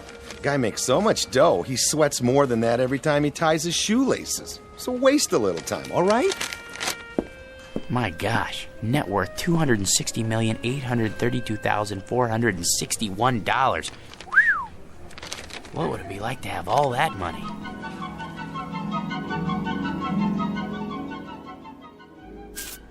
Here we are, sir. The George P. Hanley building. Thank you, Roger. Will you be wanting me for lunch, sir? I can't say. Wait just in case. Of course, sir. Not now, Attila. I've no time to play. Sorry, Mr. Hanley, I couldn't hold him. Take him over to 21. Have the chef pick him out a nice prime rib. Not too fatty. Yes, sir. Then trot him around the block a few times. Keep up the pace. Right away. Here, boy.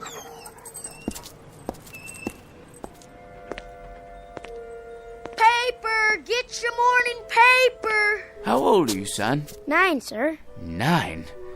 I see you every morning. Aren't you missing school? Oh, no, sir. I wouldn't miss school. I get up at 5 for my papers, and then I go over to PS 31 for the afternoon session. Incredible. What about your parents? My mom is dead. My old man had a store, but it went broke. Sorry to hear that. I'll have a paper. Golly, I can't change a $100 bill. I didn't expect you to, son. Gee, thanks.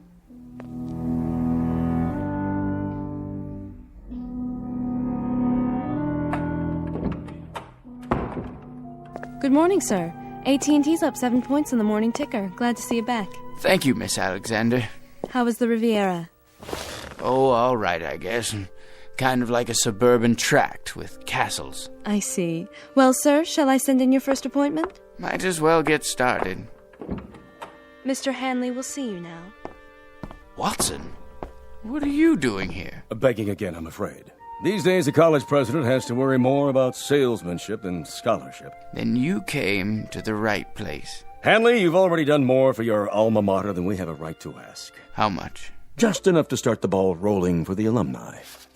Don't be coy, sir. Give me an amount. Altogether, $10 million. If you could possibly start us off with, say, 1 or 200,000. Done. You're a generous man, GP, but you've made a mistake. This is the entire sum. Don't worry. It's deductible. Besides, I want you to have it. Well, so would others, GP. Thousands of alumni, not as successful as you. Giving, sharing the burden and the satisfaction. It's the cement which binds them to our institution. I only wanted to help. I can't accept this. Send me a check for, a few 100,000. Very kind of you. Don't mention it. Miss Alexander will show you out. Oh, nonsense. I know the way by heart. Send in the next one. Right away, sir. Hello, Masters. Well, Mr. Hanley, ready to add to the old empire? I suppose so. I brought along a few new catalogs. I thought I already owned one of everything ever made. Can't keep up with Yankee productivity. We have to buckle down and do some serious spending. Is that really necessary? If we don't, the government's liable to invent a new tax bracket just for you. Now, here we have an attractive little yacht. Already have one. A 94-foot job up at Newport. This one makes it look like an absolute dinghy. You know, Masters, there's no fun left in buying things anymore. Once I looked forward to a second-hand car like a kid waiting for Christmas. Now there's no anticipation, no hunger. Oh, perk up. I used to enjoy the little things. An ice cream cone, a ball game, going out for a walk in the park. Now people run up and ask if I'm going to subdivide it. No, I've had it. Sir, that's un-American. Think of all the men living on blue sky and a prayer who depend on you for their daily commissions. They have little ones, mouths to feed. Mr. Hanley, you can't stop buying. Please see yourself out, Masters. If you're absolutely positive, sir? Out! I don't know who let them in, Mr. Hanley. That's all right, Ann. Why, hello, son. Is this the man? Yes. Here's the C note. Awful sorry. What else did he lift? I don't know what you're talking about. I told you, Pop. He gave it to me. You gave my boy a $100 bill? He's a fine lad. Listen, you fathead. Know where I found him? Trying to lay the whole 100 on a 2-horse parlay. Herbie Boy and War Biscuit. But what about the newspapers? 5 o'clock in the morning. How can I teach the kid the value of a buck if you toss C-notes around like they grow on trees? I was only trying to help. If I ever catch you giving dough like that to my kid again, I'll bust you right in the chops. Millions or no millions. You're a man of integrity, sir. I congratulate you. Congratulate you. Congratulate me. George, I said congratulate. Congratulate? You're looking at the new head bookkeeper. Hey, way to go, Raj. Speech. Thank you. But the first thing I want to tell you guys is I intend to keep my vow. From now on, no more lousy lunches at Nick's. Can't believe it. He wasn't even a good chauffeur.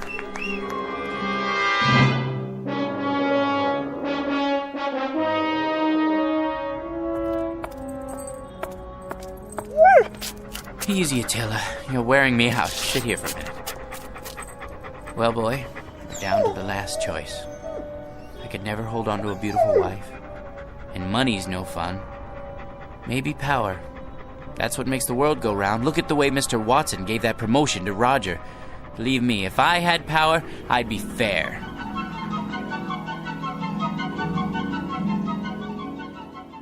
Here, sir. This copy and this. Just your initials on that page. Mr. President, you can't sign any more bills today. You're exhausted. Watson, the people elected me. They placed their individual destinies in my humble hands. I can't betray them. In that case, they're getting the best in leadership. The very best. Sir, the congressman is waiting. Send him in.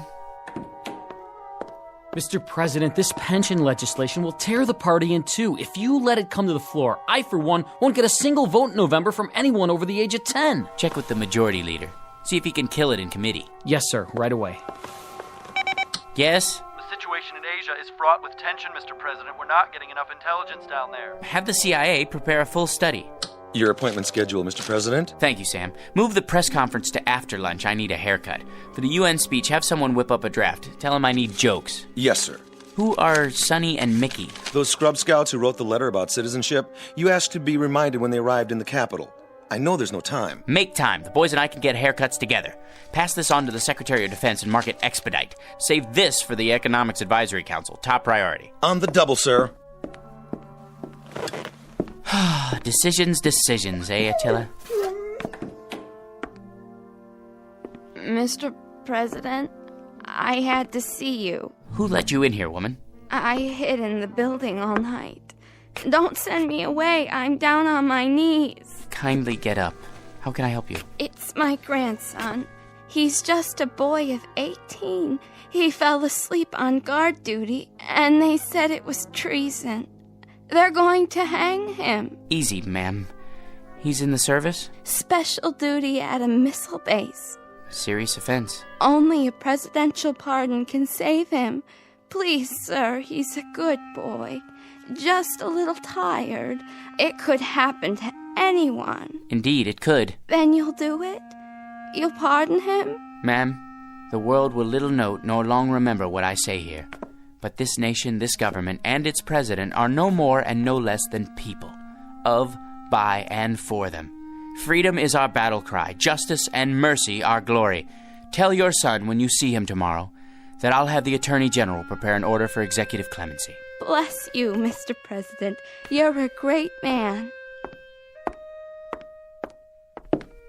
Here, Attila. Up on my lap. You know, I think we found our niche. Who said power was hard to handle? All you have to know is how to use it, right, boy? It couldn't wait, Mr. President. What couldn't wait, General Hackett? It's the hotline. Red alert. Red? You mean the missiles? Yes, sir. They're on their way. What do we do? The decision is up to you, sir. The world's about to go up in one big poof. What do you say? Counterattack? How about a staff study? It's too late. Call in the Secretary of Defense. No time. You have 10 seconds, sir. It's up to you. I can't. Let someone else decide. I don't want to decide. Not me. Not me. Not me. Not me. No! Not me. Not... Yeah, you, Mac. You and your mutt, get off my stoop. Oh. I must have dozed off. Come on, dog. Let's go home. Well, Attila, we've got a magic lamp waiting for us back at the apartment. Anything I want, just for the asking, and I can't even figure out what to wish for. I never even thought it through until now. You know something? No matter what I wish for, it won't change a thing. I'll still be me, George P. Hanley. Vocation, jerk. What's that quote? The fault, dear Attila, is not in our stars, but in ourselves. Ourselves, huh? That's it! Come on, Attila. We're gonna show that bored old genie a thing or two. We're gonna wish for something original.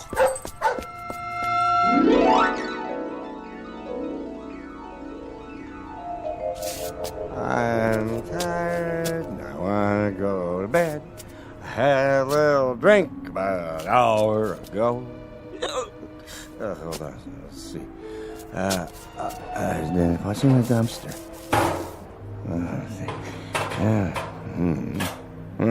Except for this. It's a kind of round metal thing. It looks like a spittoon. Gold? Ah, brass probably. Let me shine it up. Hey, it's glowing. What the?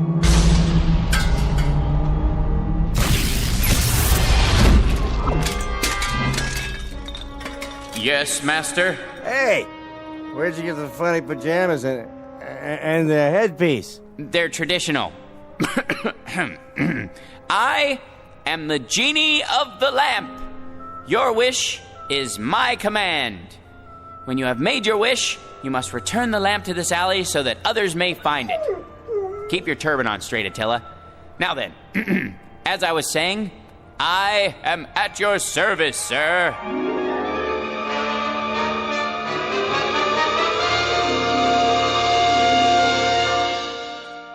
Mr. George P. Hanley. Former vocation, jerk. Present vocation, genie. Once a most ordinary man, treated without deference, honor, or respect. But a man finally wise enough to decide on a most extraordinary wish that makes him the contented, permanent master of his very own Twilight Zone.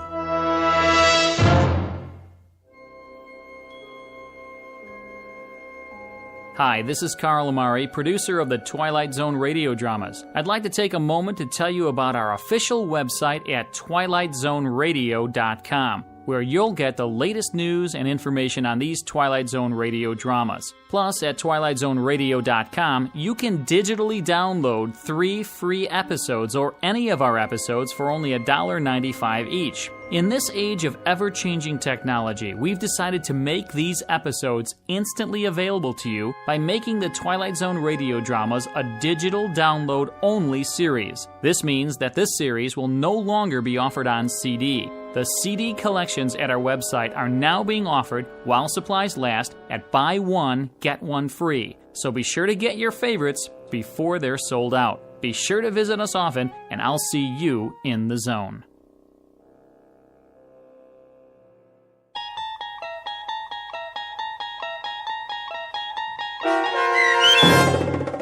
I Dream of Jeannie, starring Hal Sparks with Stacy Keach as your narrator, was adapted for radio by Dennis Etchison and written for The Twilight Zone by John Furia Jr.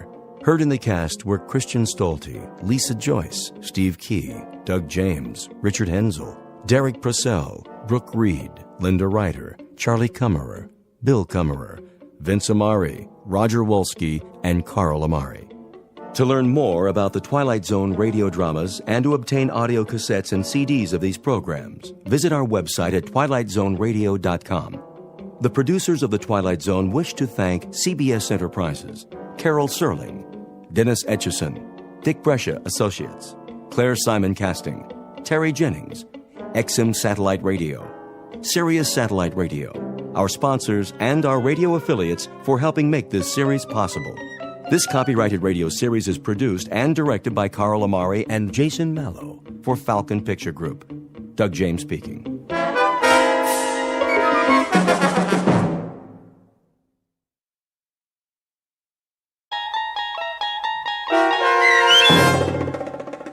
In His Image, starring John Hurd, with Stacy Keach as your narrator, was adapted for radio by Dennis Etchison and written for The Twilight Zone by Charles Beaumont.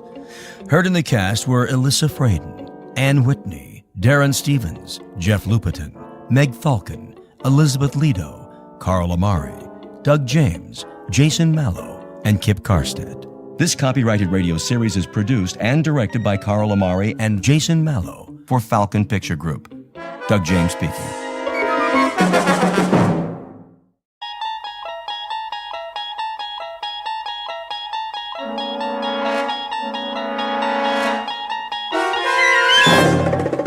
You unlock this door with the key of imagination. Beyond it is another dimension, a dimension of sound, a dimension of sight, a dimension of mind. You're moving into a land of both shadow and substance, of things and ideas. You've just crossed over into the Twilight Zone.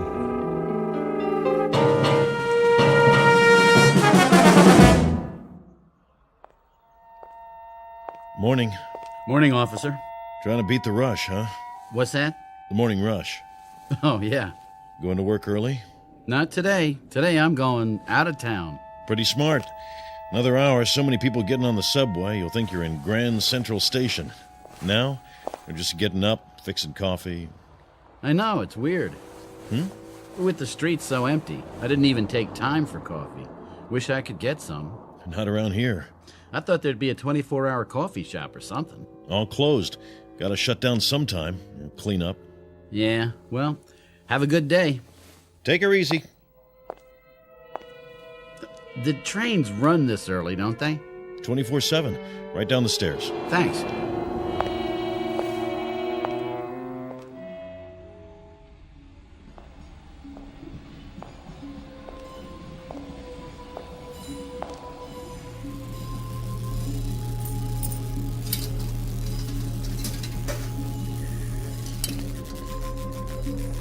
What's that sound? Young man, Oh, sorry, I didn't see you. are you sick, young man? Me? You look sick. My husband looked like that just before he died. All white and pasty. I'm all right. Just what he said. The same words. I'm all right. Went to bed. Next morning there he was, sprawled out, dead. You don't drink, do you? No. That's what killed my Jack. I told him it was the devil's work, but he wouldn't listen. And look where he is now. Is that right? Oh, the devil's all around us, mister. And if we don't fight him, if we don't stand up to him, we'll suffer eternal torment. I'm sure you're right. I know I am. And I'll tell you how I know. It was a Sunday. I was ironing, if you please, and that's when it happened. The good Lord's own sweet voice, like an electricity shock. I was revelated. Oh, praise him, mister, and praise his good works. I will. Do you read the good book? Yeah, all the time. Oh, sure you're telling the truth now. We may be underground, but he hears every word. I have to go. The train's coming. I don't hear any train. Leviticus chapter 5, verse 2. Perfect. You're perfect. What? Or if a soul touch any unclean thing, whether it be a carcass of an unclean beast, or a carcass of unclean cattle, or the carcass of unclean creeping things, and if it be hidden from him, he shall also be unclean and guilty. If you're not perfect, then kill, and end it now. Please. Don't you want to be saved? No, I just want to be left alone. We're never alone. Don't you know that? He's with us all the time, and he'll help us if we only let him. But we've got to be saved first. Read this pamphlet. All right. The devil means to have you, but I won't let him. I'll fight with you, mister. My train. The train to glory. Get on board. Stop, please, stop. Listen to me. It's your salvation. Kill. Get away from me. What are you doing? Stop. No.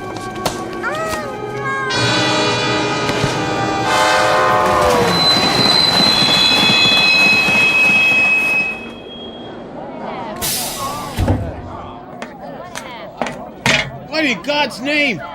She fell on the tracks. I couldn't stop. Hey, that man pushed her. Hey, somebody stop him! Somebody! Get away from me!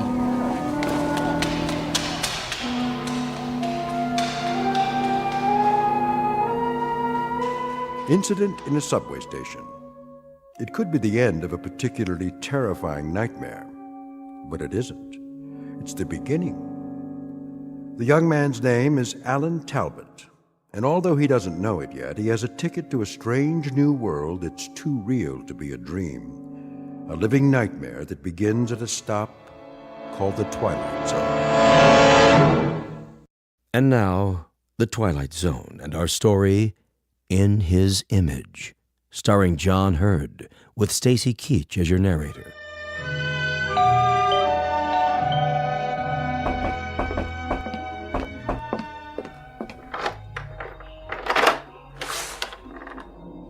Yes? Sorry to bother you, ma'am, but see, I belong to the Junior Woodchucks, and if you'll just buy a 10-year subscription to the Ladies' Home Companion, I'll get to go to summer camp. What do you think? I think you'd better come in. Okay. Hi. Hi. Ready? And willing. Surprised? A little. Come here. Hey, now, Tiger. I told you there are lines I don't cross. I know. I was gonna wait till we got married, but I lost my self-control for a second. Well, you look around for it while I pour the coffee. Thanks. How come so late? Who's late? You are. What, 5 minutes? Try 45. Ooh, honey, I told you to get rid of that sundial. Okay, so you overslept. Just remember, leaving at 6 a.m. wasn't my idea. Look, I did not oversleep. I left the hotel at 4:30, got on a subway train, got off the subway, and came here. Therefore, you must have stopped off for a couple of short beers. It's now 6:45. Look at your watch. See? Yeah, I see. But I don't understand. I do. You were enjoying those last moments of freedom. Uh-oh. Uh-oh, what? Well, you said you wanted to bring some food along, so I roasted us a chicken. Looks like it got a little crispy. Jess? Hmm? Are you sure? What do you mean? You know what you're doing? Of course I do. I, a 31-year-old spinster of sound mind and body, am going to run away to a town I've never heard of for the purpose of marrying a guy I've known exactly 4 days. Anything odd about that? I'm serious. So am I. I mean, shouldn't you get to know a little more about me? Like what? I know that your name is Alan Talbot. I know that you live in Coraville, New York, in a big white house surrounded by rose bushes and trees. I know that you do scientific research on some kind of weapons device for the government. Not weapons, computer electronics. See? Already you're romanticizing me. Don't interrupt. You are visiting New York City for the pure morbid pleasure of it, currently rooming at the Chesterfield Inn. You make a modest but adequate salary. You're kind to small animals and chestnut vendors. And let's see, you're terribly lonely and in desperate need of a woman 5 feet 9 inches tall, answering to the name of Jessica Connolly, right? Right. And you are single. At the moment. Well then, we'll just have to do something about that. Here, wrap the chicken in foil and put it in the picnic basket while I get the suitcase. Sounds good to me. Think I'll like Coraville? Only if you happen to like great little towns full of warm, friendly people. Only a week away from the place and already he's homesick. I better like it. You will, and you'll love Aunt Mildred. Well, are you going to stall all day, or are you going to make an honest woman out of me? Let's go.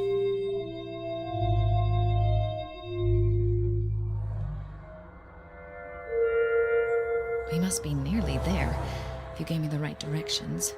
Alan? No. Go on then, sleep. You need it. Walter, no. Alan? No. It isn't right. Send me back.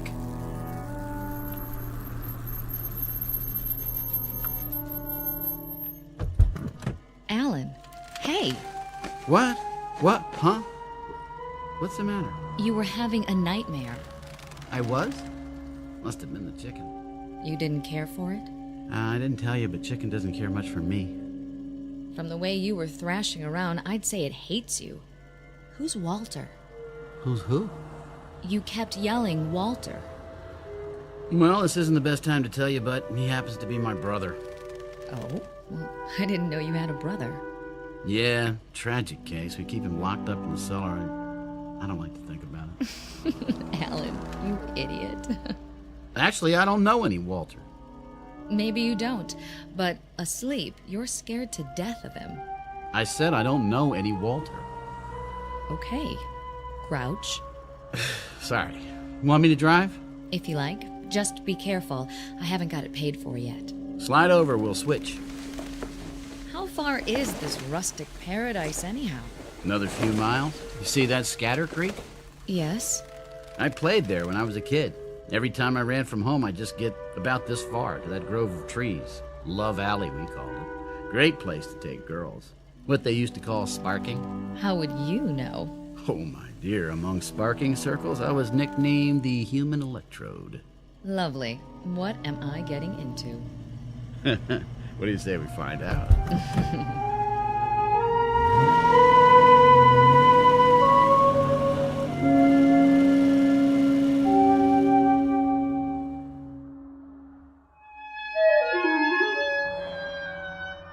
Here we are. Oroville. Population 3,250. Sounds cozy. It is. That's the town square up ahead. Alan, it's beautiful. Didn't I tell you? A little village. It reminds me of West Hampton. Trees, shops. Oh, look at that old hotel. That's the New Brunswick. Got an ice cream parlor and a magazine rack. You can get cigarettes there, too, if you can prove you're 21. Mr. Van Brook's very strict about that. Think I could pass?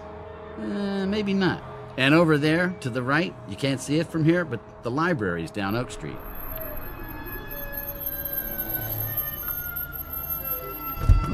Don't stop now. I want to see all of it. Alan? I'm sorry, it's just, What? Well, either I've got the worst memory in the world or they put up a new office building. I see it. In a week? Prefab, I guess. I tell you, young lady, that don't make things the way they used to. Oh, well, let's go. Alan, do me a favor. Sure. Let's get something first, before we meet the gang. Just a little glass of wine to take the edge off, all right? Relax. In the first place, it isn't a gang, it's just on Mildred. In the second place, there aren't any bars in Corville. Well, I thought I saw one a couple of blocks back. Nope. Nearest place is Temple, 15 miles away. How about a coffee? I guess that'll have to do.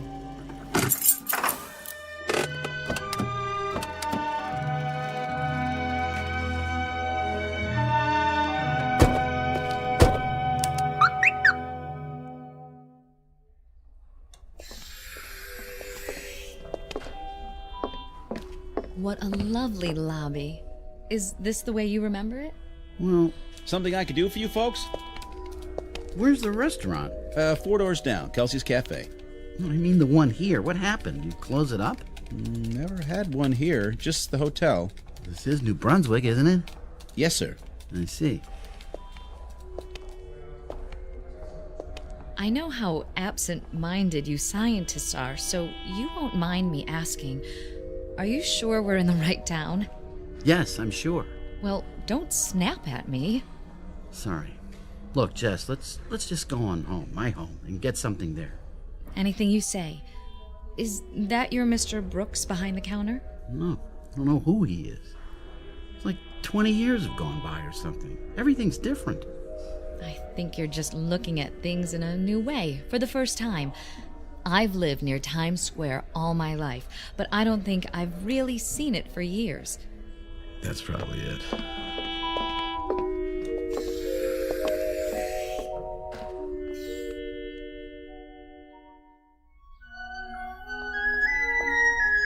Now that's a classic house.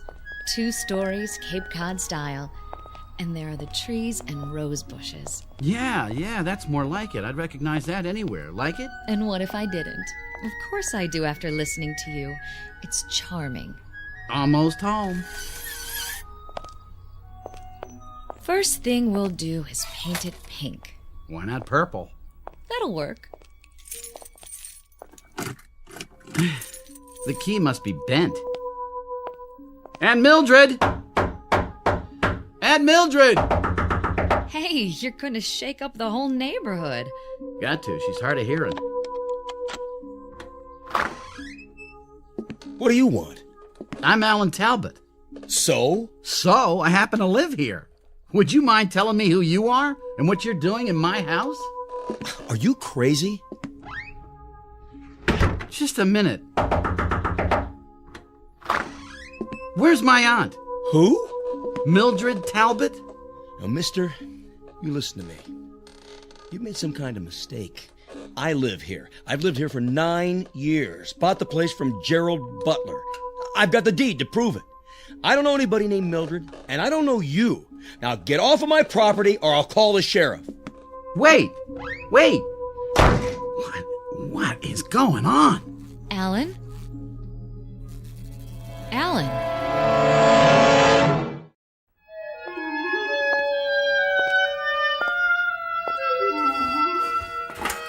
I'm back. Get everything straightened out at City Hall? Sure. I'm out of my mind. Alan. Well, I don't know what else to think. Somebody I never saw before in my life living in my house.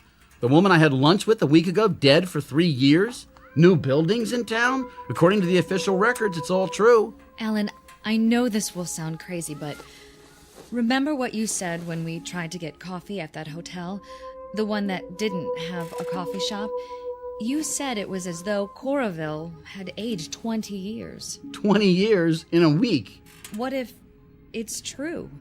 What if 20 years have gone by somehow? Rip Van Winkle? Well, why not? It's a possibility, isn't it? No. I thought of that, but it doesn't hold up. For one thing, it would make me at least 45. Unless I left town at the age of 10. And that couldn't be because I went to high school and college here. Except there aren't any records that I ever attended Corville High. And the university I work for, it doesn't exist. It never existed. What about your aunt? I just checked. There isn't a single trace of evidence that a Mildred Talbot ever lived here. Well, it was an idea. Let's go. Where to now? The cemetery.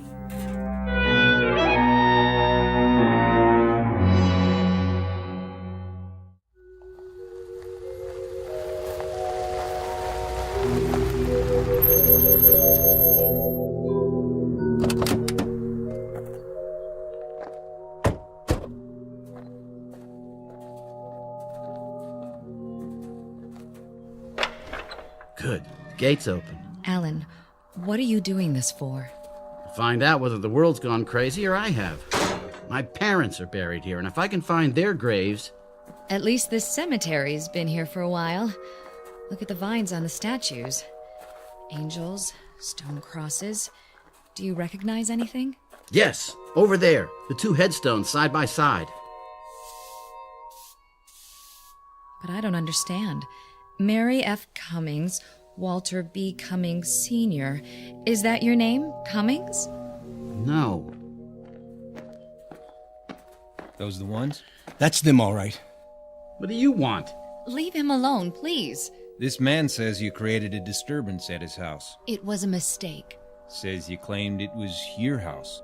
I thought it was. I'm sorry. You want to press charges? Well, as long as he admits it, I guess not, but you better not come around again, young fella. I won't. Go on back to the car. I'll be along in a minute. All right, Sheriff. It was all a misunderstanding. What's your name, son? Alan Talbot. This your wife? No, my fiancée. Well, Mr. Talbot, want to tell me what you're doing in Coorville? You're the sheriff? That's right. And I suppose you never heard of Carl Jasperson? Sure I heard of him. He's the man I replaced. You know him? He's my godfather. Where can I find him? Find him? Over there. By the monument. You mean he's... Here he is. Carl Jasperson. I have to get out of here. Alan! Miss, What do you want? I can't force you to do anything because you haven't broken any laws. But I suggest you take him to a doctor. He looks sick. You may be right. Ain't my business, but the way he was staring at those graves. Is he kin to Walter Cummings? I don't know. Now, if you'll excuse me.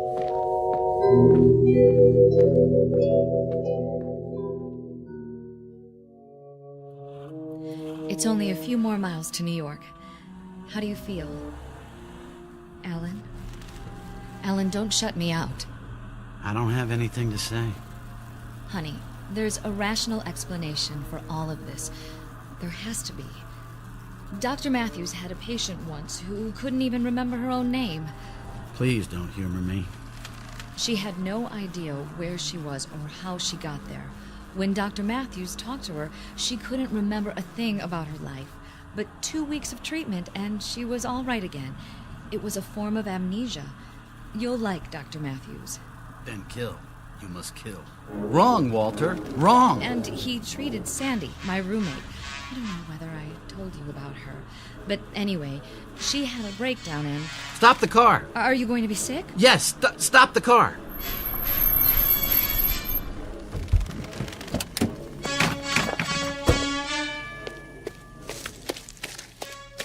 Kill.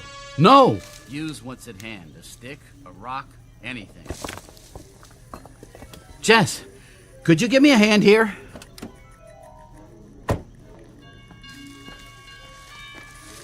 Where are you? Over here. What is it? No, don't come any closer. What? Stay away from me. Get back in the car and drive away as fast as you can. Alan, why are you holding that rock in your hand? I'll see you at your apartment. But how will you get there? Never mind, just go. For God's sake. Jess, go. Now. If that's what you want. Run before I... Kill. Kill. No! Jess! Oh, Jess. Jess.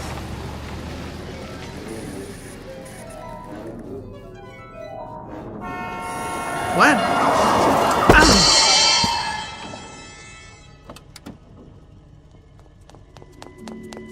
Mister, you all right? I didn't see you, honest. I came over the hill and... Hey, mister, can you stand up? I'm okay. The fender just grazed me. Yeah, but your sleeve, it's torn. How's your arm? You hurt bad? I'm not sure. Look, I'll drive you to a hospital. No, I don't need a hospital. Take me to my place. Where's that? In the city, the Chesterfield Hotel. I'd rather see my own doctor. Look, anything you say. Come on. You can lie down in the back seat. I got a first aid kit.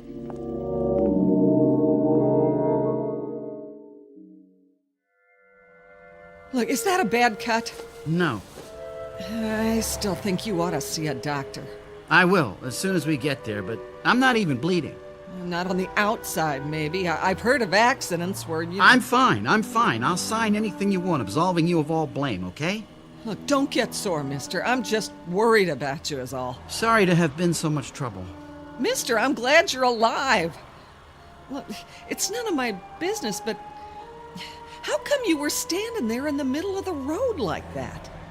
I'm not sure. I'm gonna find out.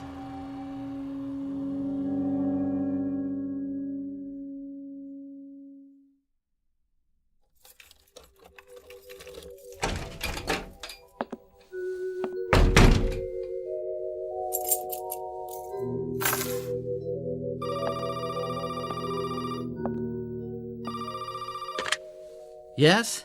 Alan? Oh, darling. I've been calling every 15 minutes. I'm so worried about you. Are you all right? I think so. I scraped my arm after you left, but I've got a bandage on it. Looks fine. Oh, Alan, are you sure? Yes, there's no bleeding. How did you get home? I caught a ride. Listen, Jess, why don't you just forget about me? I don't understand what's going on and... You listen, Alan. I've made an appointment with Dr. Matthews for tomorrow morning. I'll pick you up at the hotel at 9:30. You'd do that after everything that's happened? You bet your life I would. Look, Mr. Talbot, I didn't plan to fall in love with you, but I did, and I'm stuck with it, for better or worse. Thank you. That means a lot. Want me to come over? No, I'd like to be alone, think things through. I'll see you in the morning. Good night, Jess. Good night, darling. And try not to worry. It's going to be all right. There it is again. The noise. The noise. Where's it coming from? Where? My arm. What's wrong with my arm? Oh, no blood. Let's take off this bandage and see.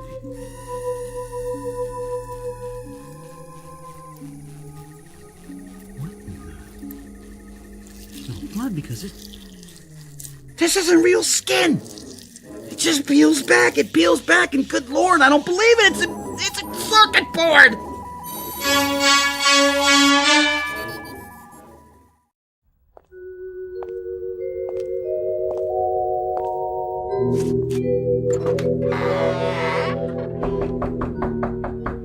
Hello?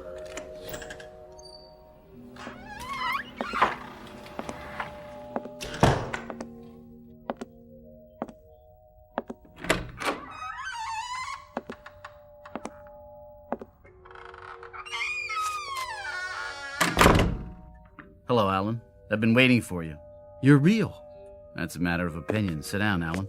I'll fix us a drink. Go on. There's nothing to be afraid of. No? By the way, you almost killed me with those scissors. Did you know that? What scissors? I wish you'd succeeded, but nothing ever works out right for me. Scars next to my heart. Close, but no cigar. Who are you? You already know that. You must. You found me. I looked you up in the phone book. Walter F. Cummings, Jr.? You've been to Corville. Yes. I saw your father's grave. So you know my name. That's all? That's all. Well, then you better have some of that martini. What is this place? You were born here in this house exactly 8 days ago. I made the delivery. You're drunk. My boy, you're so right. Drunk as a hootie owl, but not drunk enough. Join me in another? I guarantee no hangover. Wasn't that thoughtful of me? I'm in no mood for jokes, Cummings. That's a pity, because this whole thing is a joke. But you see, the joke's on me, and the essence of humor... Get to the point! Well, you've been to Corville, so you know that Alan Talbot never lived there. You know that you've been behaving oddly of late, and from the bandage around your arm, I judge you've figured out the rest. What more can I tell you? Who am I? You're nobody. You're nobody at all. Who is this watch I'm wearing?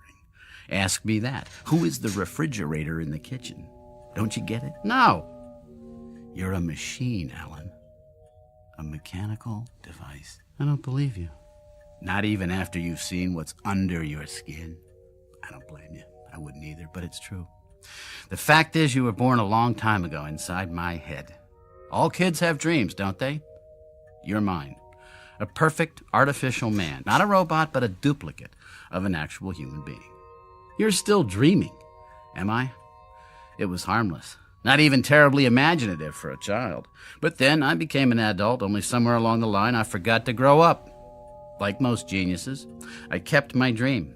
Why don't you take off the training wheels and talk straight? I created you. Is that straight enough? You're not only drunk, you're crazy. Then how would you explain the circuits in your arm instead of flesh and blood? A prosthetic arm? I don't know. You expect me to believe I'm a machine? It's ridiculous. I eat, I drink, I sleep. I just told you I wanted a perfect creation. Come with me, Alan. Where? Downstairs. Let's call it the delivery room. You didn't think I whipped you up in my living room, did you?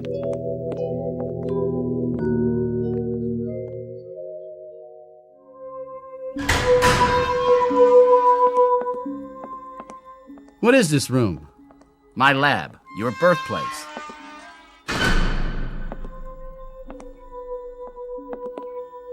Over here, Alan. On the gurneys. Go ahead. Lift the sheets. No? Let me do it for you. What are they? Your brothers. Alan Talbot the first and Alan Talbot the second. You were number 3 in this batch. Hard to tell them apart, I know. They're only partially formed. I didn't add the finishing touches like circuitry. Call them factory rejects. Where did you get the money for all this? Told you, I'm a genius. When I saw how much money I'd need, I developed a new kind of microchip. They turn out 300,000 or 400,000 a year. I get royalties. Money was the least of it. The failures, though. The failures, they were bad. I can't tell you how many times I had to start over.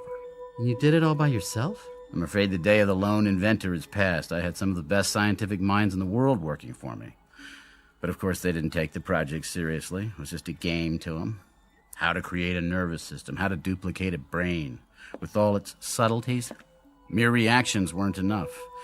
Intelligence is what I was after. My creation had to have abstract reasoning power, a past, all the intricate facets of personality multiplied by millions that make up true consciousness. Now, accomplishing this from scratch would have taken forever. So, I decided to use myself. So you're telling me I'm you? On some of your cells, I made certain impressions, my own memories, some of my talent, some of my knowledge, bits and pieces of myself. It isn't possible. I'm me. This is my body. Non-conductive plastic? Very lifelike. I've heard enough. Where are you going? Back to Corville? You lived there, of course. I gave you my memories of the town. Some of them were outdated. I left 20 years ago. What about the university? Fictitious. I had to give you a job. And Aunt Mildred? All the old women I've ever known rolled into one. After my parents died, I lived alone. The reputation as a Don Juan, I regret to say, is imaginary too. That's about it. You can fill in the rest, up to the last week anyway. What happened then? I wish I knew. Something went wrong. You attacked me with a pair of scissors and ran off. I've been unable to find you since. What went wrong? I'm not sure. But whatever it is, it's wrong with me too, because everything you know or think or feel reflects some portion of myself. And if you wanted to kill, it means part of me wants to kill. My own death wish inverted. I don't have a death wish. Everyone does. We're all potential suicides or murderers. We all have the seeds of paranoia inside of us. In giving you parts of myself, I unintentionally gave you my latent psychoses. Big ones. To put it another way, Alan, you're quite insane. Then fix me. I don't know if I can. Why not? Because, much as I hate to admit it, luck had a great deal to do with your creation. You mean I was an accident? Trial and error. It was like a blind man with a machine gun.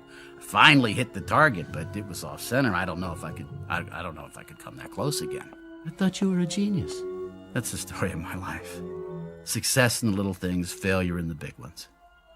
I think what I really wanted was to build another Walter Cummings without the drawbacks. Sort of a reverse Jekyll and Hyde, loneliness, pain, all unknown. Alan, you were gonna be perfect. That was the dream. That was the dream. A perfect version of myself. Well, there's somebody else involved. A woman. Does she know? I took her to Corville. We were going to get married there. She thinks I'm on the verge of a nervous breakdown. She's in love with me. Pretty? And intelligent. And lonely. Like you. I'm sorry, Alan. Huh. That's a great consolation. Even if I could fix you, she'd find out. How? Well, for one thing, she'd grow old and you wouldn't. For another, being a machine, you'd eventually wear out. And those things never occurred to you? I suppose I didn't think I'd succeed as well as I did. You can still make it right. I'd give anything if I could. You can. You've got the tools, the instruments. You're going to build another Alan Talbot. Too risky. Only this time, you're going to get it right. One of these blanks, the rejects, with some modifications. I don't know if I can. With all that you know now, it'll be easy.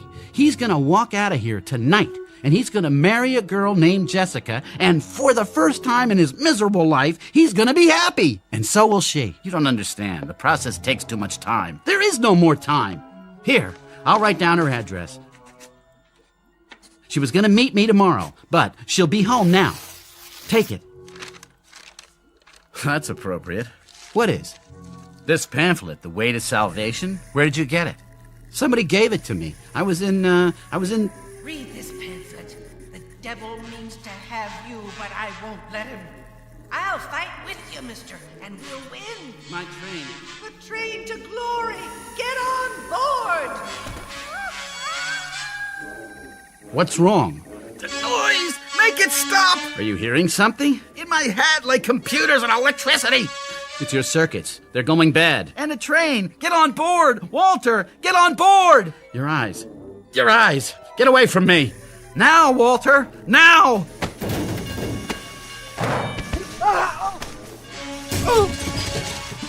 Don't, Alan. The equipment. You take the address. Promise me. Stop. You! Walter, it's the only way. Get out, now, and remember what you've learned. Try to remember!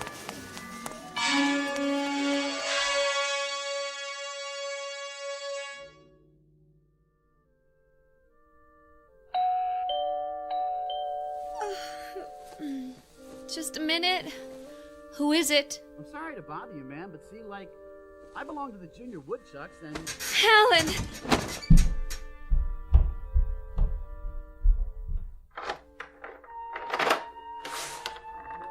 Is it really you?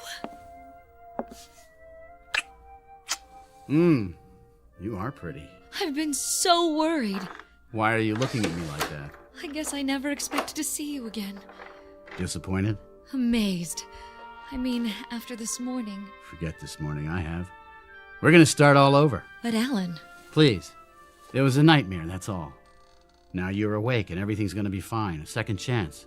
A second chance for both of us. Do you believe that? Yes. Then so do I.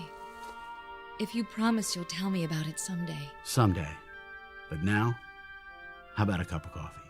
Coming up. And a couple of Mother Connolly's hand-fried eggs? Well... Guaranteed to make a new man of you. In that case, yes.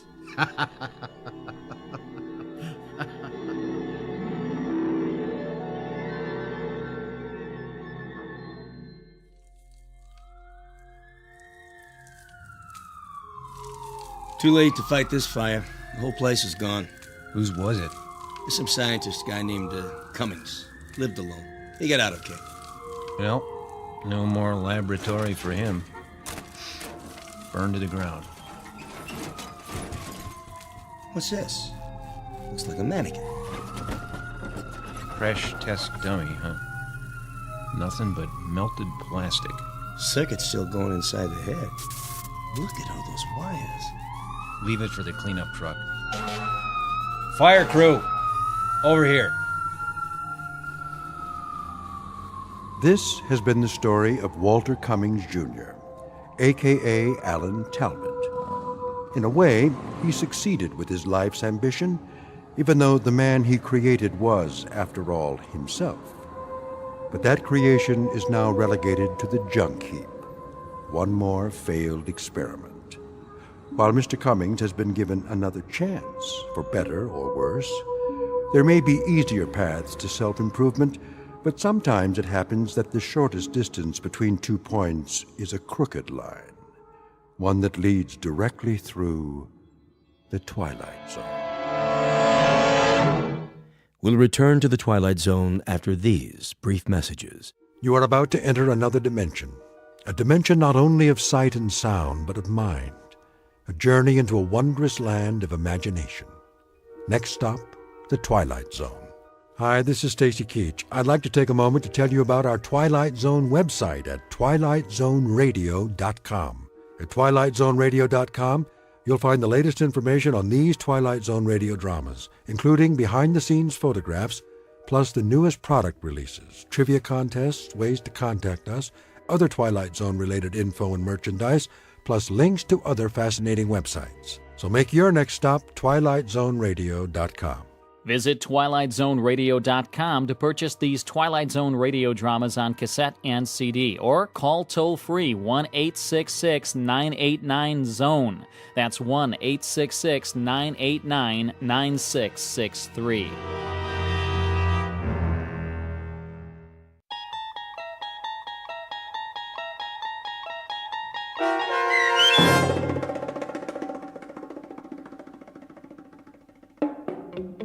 You Drive, starring John Hurd, with Stacy Keach as your narrator, was adapted for radio by Dennis Etchison and written for The Twilight Zone by Earl Hammer Jr.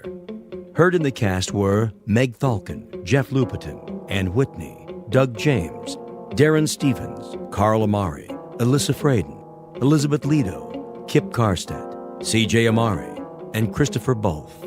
To learn more about the Twilight Zone radio dramas and to obtain audio cassettes and CDs of these programs, visit our website at twilightzoneradio.com.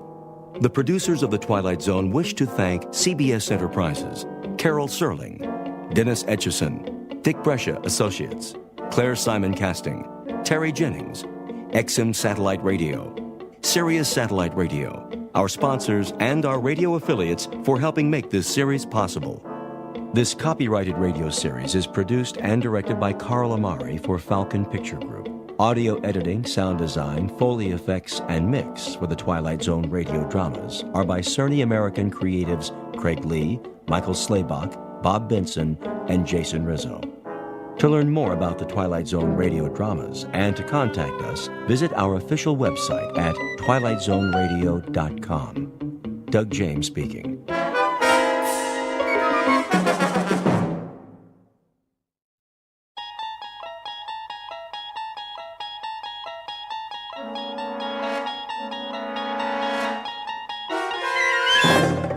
You unlock this door with the key of imagination.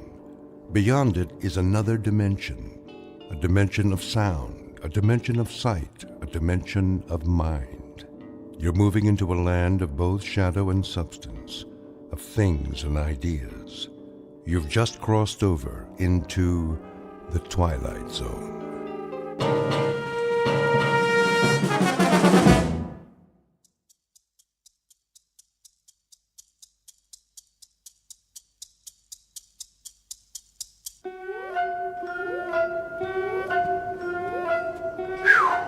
$5 finally. The day's getting longer or what? Too long, if you ask me. It's that time of year. What do you mean? It gets dark so early. Then we ought to knock off sooner. 4 o'clock instead of 5. Oh, old man Roscoe would love that. Hey, Mary Ellen, let me get those files for you. You want to carry my books, Rich? No problem. I guess not, for a big, strong man like you.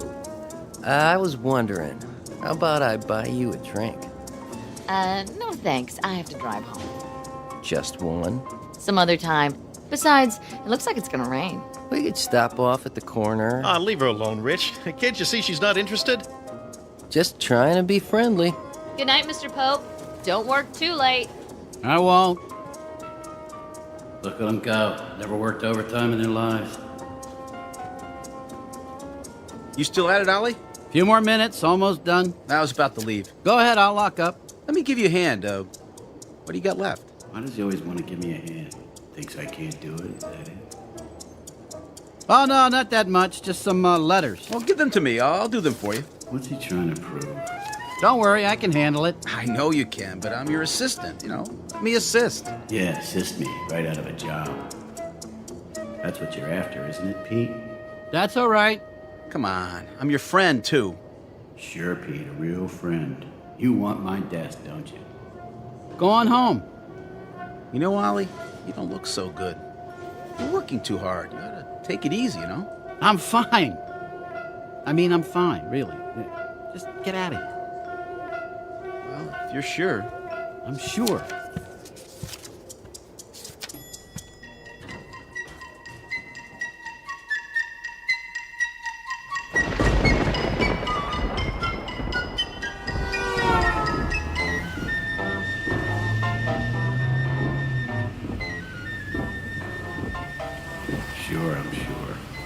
Working too hard. What does he know about it? What do any of them know about it? Look at this traffic. You'd think it never rained in this town before. Pull over, let me pass. What's the matter with these drivers? All a man wants is to get home after a hard day. They probably don't even have a home. Creeping off to the nearest bar, knock back a few. Make the light! Go on through! Punch it! Come on, it's still yellow. Make the turn!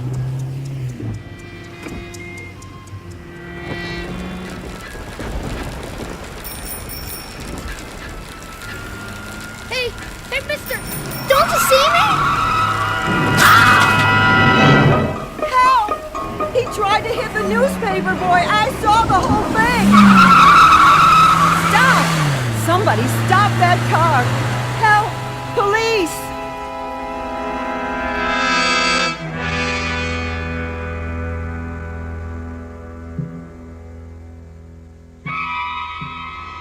Portrait of a hit-and-run driver.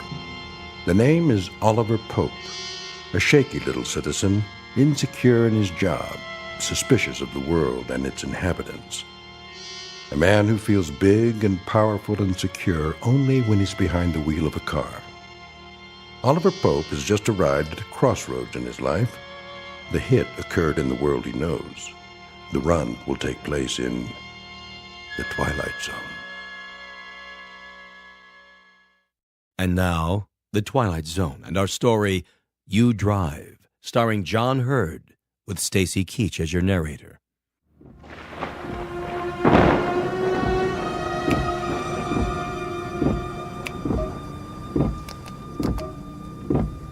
Come on, garage door. Open! What's the matter with this thing?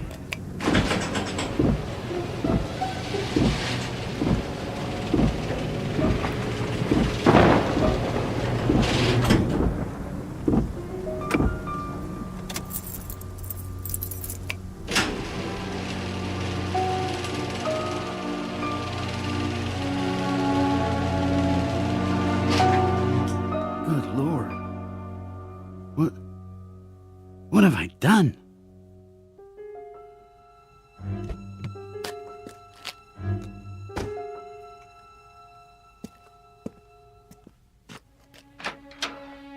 Ollie? Yeah? I'm in the kitchen.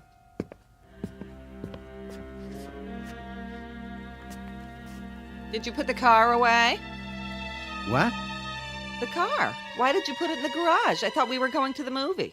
It's raining, Lillian. Well, still, it was supposed to stop. Well, it hasn't. Where are you going? Dinner's almost ready. We can still make the first show. I have a splitting headache. Bad day at the office? They're all bad. Well, then, the movie will take your mind off it. You've been under a strain. I'm not under a strain. It's just... Just what? I think Pete Radcliffe wants my job. Oh, come now. He doesn't impress me as that kind of person at all. Why does she disagree with everything I say? Lillian, please.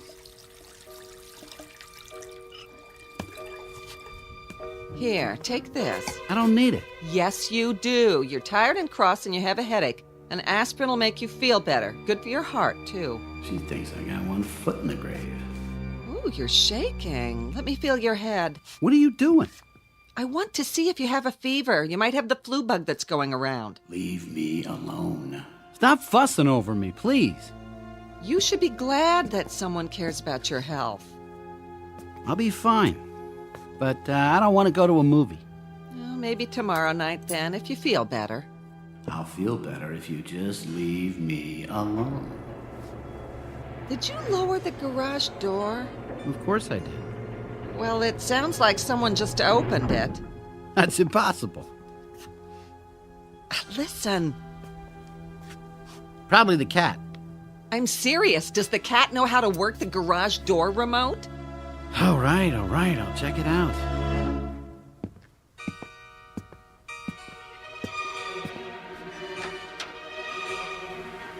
Who's there?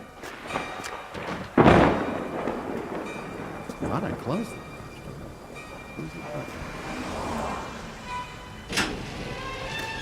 Who did that? I didn't even touch it. The headlights? Somebody in the car? Get out, or I'll call the police. No, you won't. You definitely don't want the police around. I'm not kidding. Nobody. You're cracking up, Ollie, old boy. Then who just turned the headlights on? There. Now they're off. Tell her it was a short circuit. The moisture. But the headlight switch was on. Somebody pulled it out. Did they? And who would that be?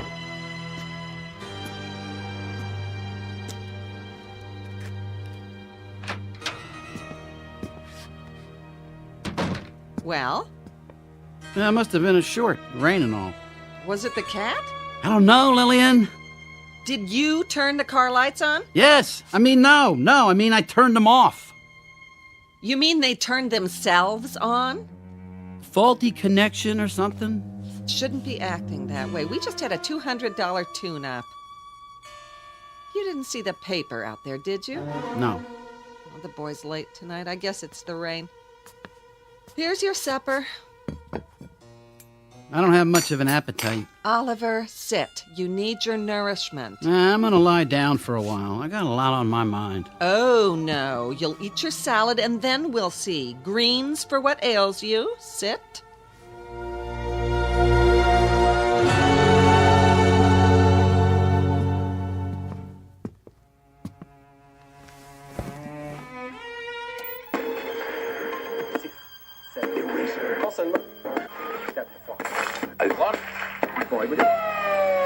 On his rounds in the rain when a hit-and-run driver collided with the bicycle. So far, an eyewitness has been unable to provide a description of the vehicle or a license plate number. We'll bring you any late-breaking developments. Back to you in the studio. John? What are you watching? Nothing. I just thought I'd catch the news. I thought you were going to lie down. I am. Well, try to get some rest. I'll check on you in a little while.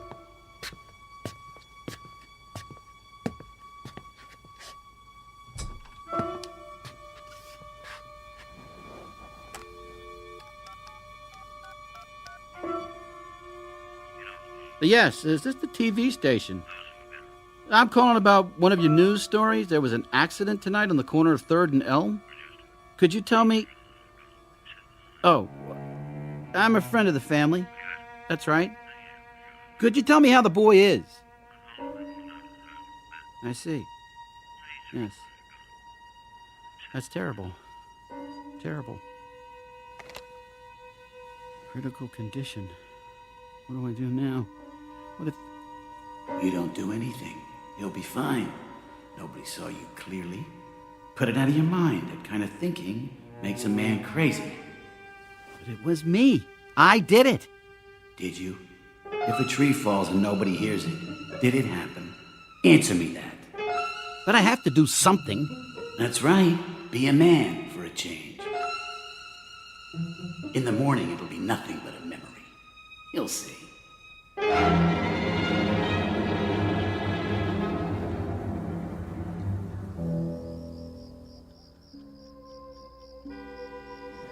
What in the... Ollie? Ollie, what is it? Nothing. Go back to sleep. Oh, come to bed. Why are you standing at the window? I couldn't sleep. Oh, there it is again. I thought I was dreaming. What? Some jerk waking people up in the middle of the night. But that's your horn, Ollie.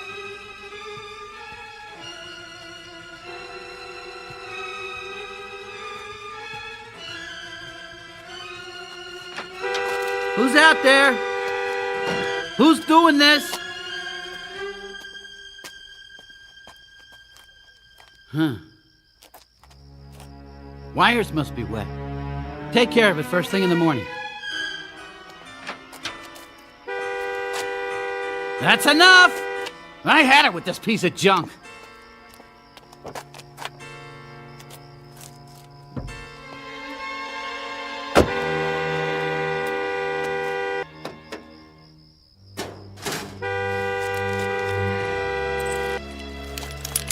Where's that wire? There. Stupid car. You trying to kill me, slamming the hood like that? I never even touched it. You tell him, Ollie. Don't let a piece of machinery push you around.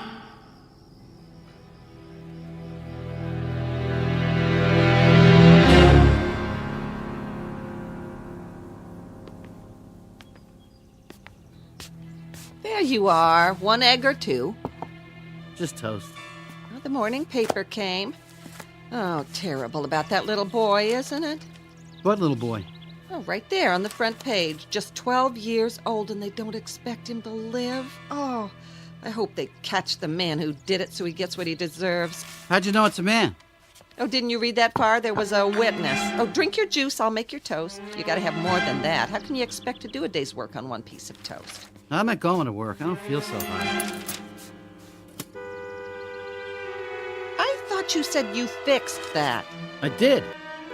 Are you sure there wasn't someone in the garage last night? I told you, okay? The car's old. Nothing works right on it. Our other car was old, and it didn't go honking its head off in the middle of the night. I'm gonna get rid of it. Oh, well, that's just great. Then what will we drive? You know we can't afford a new car. I don't care. Well, I do. I'm going to take it down and have it looked at right after breakfast. You do that if you want, but I'm still getting rid of it. That's it, Ollie. You tell her. You're the boss of her and that car, aren't you? Well, aren't you?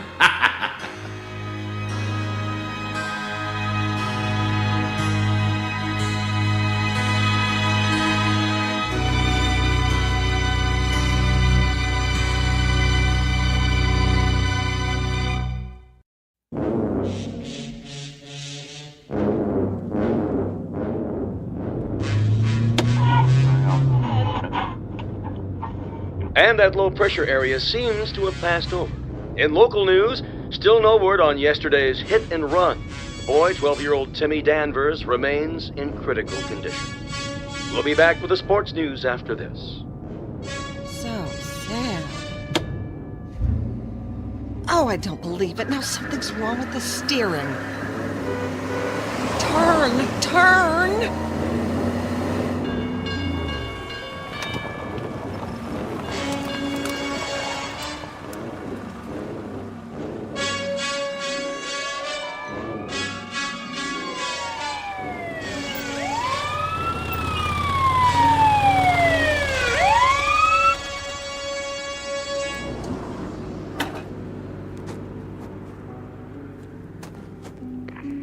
A big rig on Old River School Road. 10-4. Help you, ma'am? Oh, officer, I am so glad to see you. My car seems to have broken down. Do you know where there's a payphone? Back a block at Lincoln. You'll see it. Thank you. Not out of gas, are you? No, the tank's full. Here, let me try to get it started. No, I'm afraid it wouldn't do any good. This car is nothing but trouble.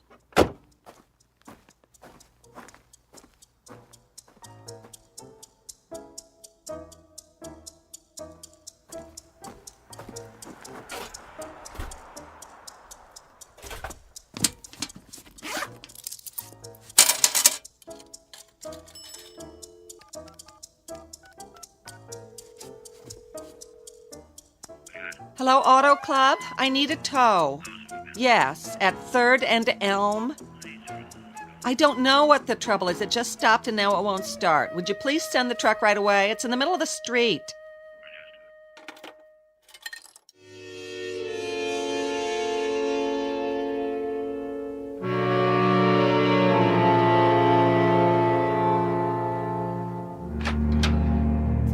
Ollie? In here. What took you so long? Oh, I have never had such a morning. That car! Where is it? I didn't hear you drive up. It's at the garage. I had to take a cab home. What happened? The strangest thing I've ever seen. It all started down there at the corner. I tried to turn right, but I couldn't. What do you mean you couldn't? The wheel wouldn't turn. It wouldn't let me go where I wanted to go. Where was this? Oh, it finally stalled at the intersection near Lincoln. Which intersection exactly? 3rd and Elm. Stalled? The motor died, and there I was, right in traffic. Oh, it was embarrassing. Even the policeman couldn't get it started. Please. What were the police doing there? A motorcycle officer came by while I was waiting. I think he wanted to watch the corner. It's that same corner where the child was run down last night. Maybe they're keeping a lookout in case the driver returns to the scene of the crime. Did he say whether they had any leads yet? Why, yes. As a matter of fact, he said they were very close to making an arrest. Is that right?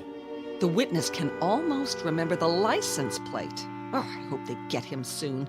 None of us are safe with a madman like that around.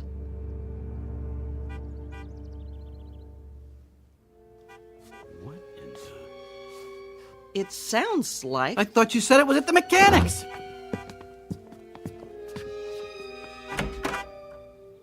Oh, no! What are you trying to pull? Oliver, what are you talking about? You just told me you had it towed for repairs. I did. I tore out the wire to the horn last night.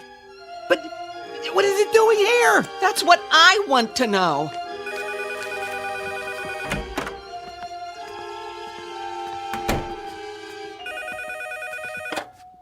Hello? Speaking. No, I didn't pick it up. Neither did my wife. Yeah, I do know where it is. It's right here at my house. Didn't one of your guys bring it out? Well, I don't understand it either, okay, pal? But I want you to understand something. Don't go sending me any bill. It wasn't there long enough for you to even look at it. Guess you told him, but that still doesn't explain. Oliver, I'm confused. You're not the only one. What do you know about this? Was that the mechanic? He said they'd lost the car. Imagine the nerve of that guy. But it isn't lost. It's in our garage. Well, then you tell me how it got here. They didn't deliver it. Oh, I suppose it drove itself home. Don't answer that. Why not? Will you do as I say? If it's for me, I'm not here. Why? Ollie, what's happening? Your eyes. You look frightened. Nothing. I just don't want to see anybody. I don't know what's come over you, but if you don't get over these heebie-jeebies fast, I'm gonna call the doctor. Are you gonna let her talk to you like that? Be a man. Well, Pete Radcliffe. Morning, Mrs. Pope. Or afternoon, I guess it is. Oh, what a nice surprise. Ollie here? Yes, he's in the kitchen. Could I see him, please? Well, just for a few minutes. He's a little under the weather today. That's what I figured. I thought I'd stop by in my lunch hour. How's he doing?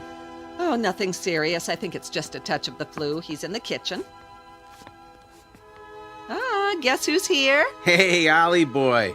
I hear that mystery bug's got you down for the count, huh? Not quite. I'll be back to work tomorrow. Oh, I hope so, buddy. Kind of slow around there without you. He's lying through his teeth. What brings you over here, Pete? Well, you didn't show up this morning. I thought I'd do you a favor and empty that in basket of yours. Now that's going too far. Pete, I've got important papers in that basket. Not anymore. I took care of it. Every letter answered. Here they are. All they need is your signature. Give me those. Ollie. Gosh, Ollie, I was just trying to do you a favor. You want to do me a favor? Stop bucking for my job. I take one morning off and already you're making noises like you're the head of the department. Hey, you got me wrong. I was just trying to help so you wouldn't fall behind. Don't try so hard. Think I enjoyed sitting there dictating your letters? Well, I've got better things to do. So, go do them. Nobody's holding you here. I think maybe I will. In case you didn't know, a kid was run down on our street last night. Yeah, he lived just 2 doors away from us. Used to play with my kid. That was one nice, decent, fun-loving, ambitious little kid with a paper route, and some maniac smashed into him with his car and left him bleeding in the rain. We read about it in the paper. Such a shame. They didn't actually hit him, did he? Just ran him off the road. Same difference. Let me tell you, we're watching that corner. He'll show up. They always do. And when he does, he'll give himself away. You haven't heard how the little boy's getting along, have you, Pete? He's dead, Mrs. Pope. About an hour ago. Oh. So long. I'll be going now. Oh, I'll see you to the door. He knows. He doesn't know, Jack. Just tough it out, buddy boy. There's not a mark on your car. They'll nab somebody for it. Just you wait.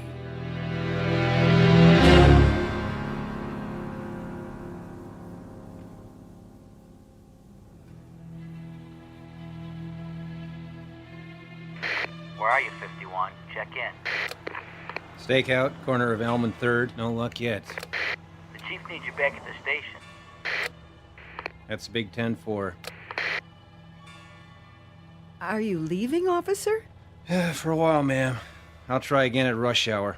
You see a suspicious car, you get the license plate this time. Should I try to stop him? No. No way. Keep your distance and call it in. We'll follow up. You simply have to stop him. That little boy was very special on this block. Everyone loved him. I'm sure they did. Officer! Yes, ma'am? I think that's him. Are you sure? No, but... That won't do. You've got to make a positive ID. He's getting away. You know, if I had something more to go on... The car's the same color. Yes, he's the one. I'm sure of it. Wait here.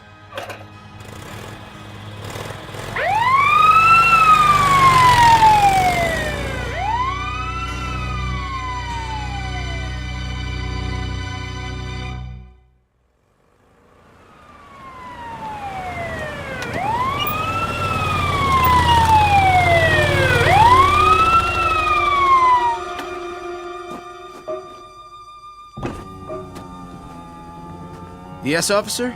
Driver's license and registration, please. Oh, sure. I just live down the street. How's it coming with that hit and run? Can I ask you a question, sir? Sure. What? Where were you about 6:15 last night? Home with my wife and kids. Why? I've got a witness who says you're wrong. About what? Look, I tell you, I was with... License and registration, and don't try anything funny. You gotta be kidding. This is 51. I need backup at 3rd and Elm. Possible suspect. I'm not the one you're looking for. Listen to me. My name's Pete Radcliffe. I live right down the... Turn around, please. Hands on the car. And don't make any fast moves. What are you doing? I'm taking you into custody. Anything you say can and will be used against you in a court of law. But I'm not the one. Will you listen to me? I'm not him.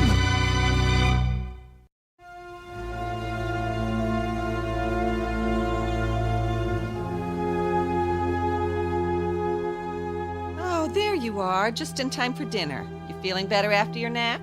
I guess so. Paper come? By your plate.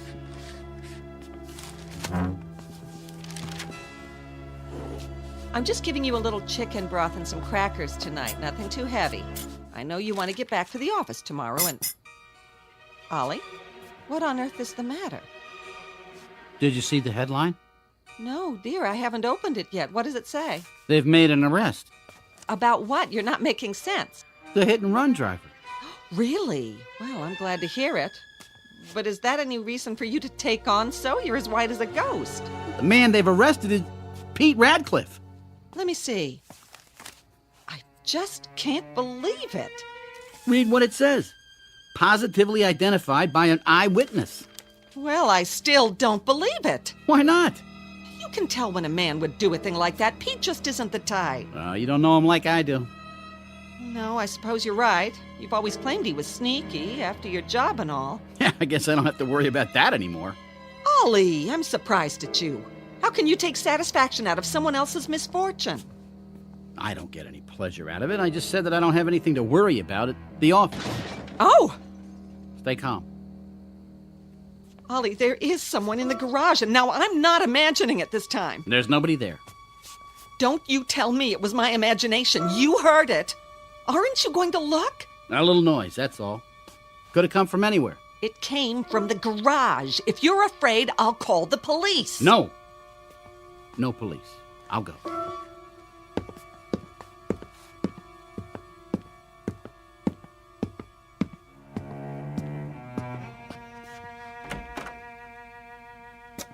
Now what? The whole front bumper. Looks like it fell right off. Or somebody pulled it off. Who did this? Who's in here?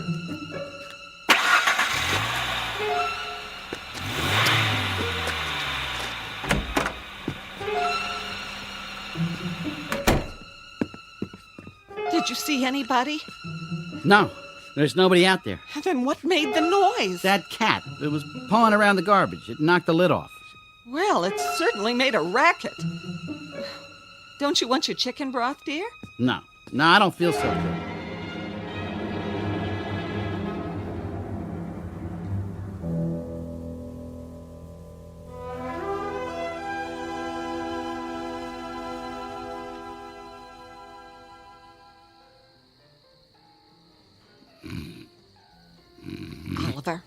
Oliver, wake up!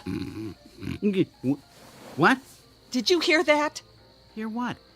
Sounds like some nut's got his radio turned up as far as it'll go. Oh, I'll see where it's coming from. Where's my robe?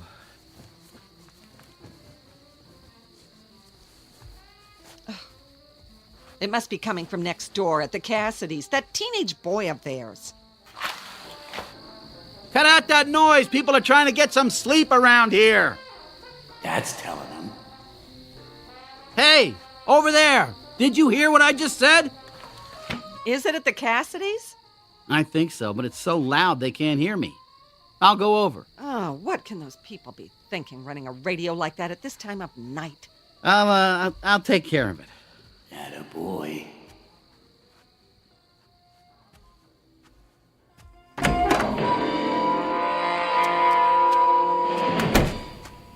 this? And now the news. An arrest has been made of the accident that fatally injured young Timmy Danvers. Radio in my own car. Somebody or something is trying to drive me insane. The suspect, Peter Radcliffe, has been identified by Mrs. Daniel Hastings, who was walking her dog at the corner of... Funeral services for the victim will take place tomorrow afternoon at the Church of the Good Shepherd. No! Take charge of it. Kill it. The right tool for the right job. How about a hammer? Yesterday's hit and run. Leave me be, you piece of junk! For the victim will take place tomorrow. Can't see! Turn those headlights off me! An arrest has been Off, made in I the said! accident that fatally injured young Timmy Danvers. Young Timmy Danvers. An arrest has been made in the accident. Fatally injured Timmy Danvers.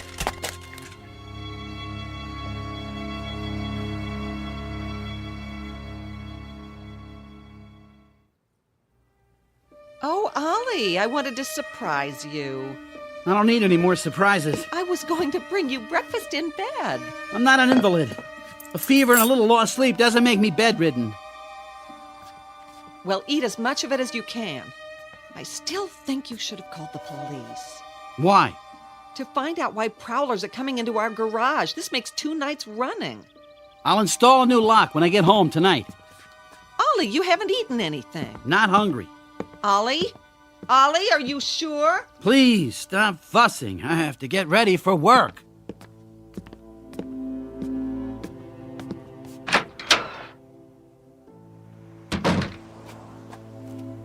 Now, don't you stay in that office and try to work if you feel bad. You come on home. All right, Lil. Aren't you going to drive? I thought I'd take the bus. Now? I don't trust the car. It's falling apart. So what should we do? Are you just going to let it sit in the garage? No, I'll put an ad in the paper. Maybe we can unload it on somebody.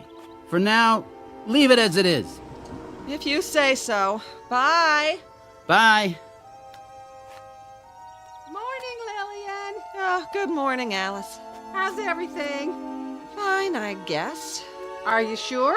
Oh, it's Ollie. He's so nervous lately. What's wrong? Well, he's not getting enough sleep, for one thing. Neither am I. All that noise in the middle of the night. I heard it. Was it the Cassidys? That's what I thought, but... Oh, you won't believe this. Someone broke into our garage. No. I told Ollie to call the police, but you know how men are. If it happens again, though, I'm calling them myself. You should. Did they steal anything? I don't think so, but they fooled around with the car, turned the radio on and off. It was terrible. Oh, I bet. I hope they didn't do any damage. Well, Ollie says it isn't serious, but he wants to sell it. Now, I suppose we'll have to buy a new car. Well, at least it runs. There he goes now. Oh, looks like it's going to rain. But Ollie's not driving to work. He's walking to the bus stop. Then who's driving your car? Watch out! Alice! Lillian, maybe I'm going blind, but I'd swear there's no one at the wheel.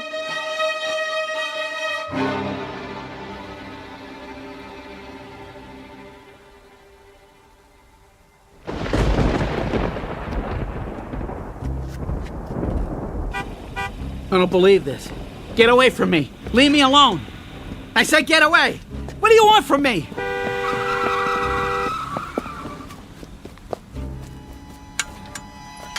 Hey, mister. What are you doing in my yard?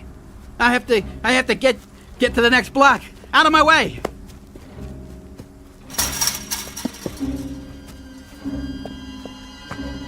Taxi! Taxi, over here!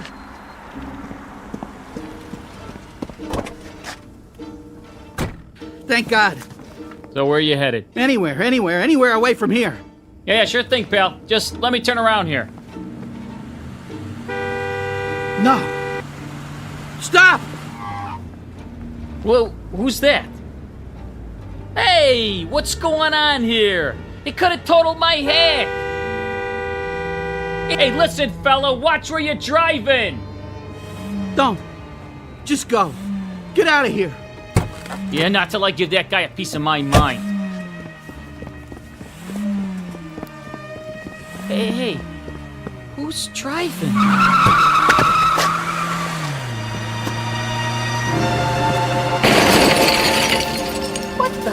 is going on here? Hey, cops! Somebody's tearing up my cab!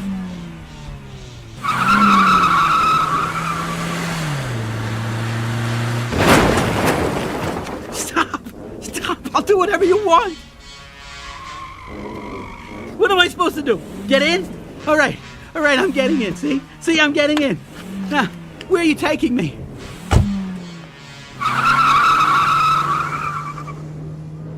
Now you've done it. Is this what you want? For me to get caught? For your crime? Face it, Ollie, old boy. It's not the car. It's you. It was always you. Stop trying to lay it off on a piece of Detroit iron. Stand up and face it for once in your life. Slow down. You're gonna get me killed. Come off it. Take your punishment. Thought you were pretty clever, didn't you? Well, you weren't clever enough. I am not what I drive. I'm a man. I tell you, a man. That's right, a man. Just think, your name will be all over the papers. You were a man who was not afraid, who would not break, who drove to the police station under his own power and turned himself in. That's it. I am a man. A man who would not be broken. A man who stood up. A man who took his medicine.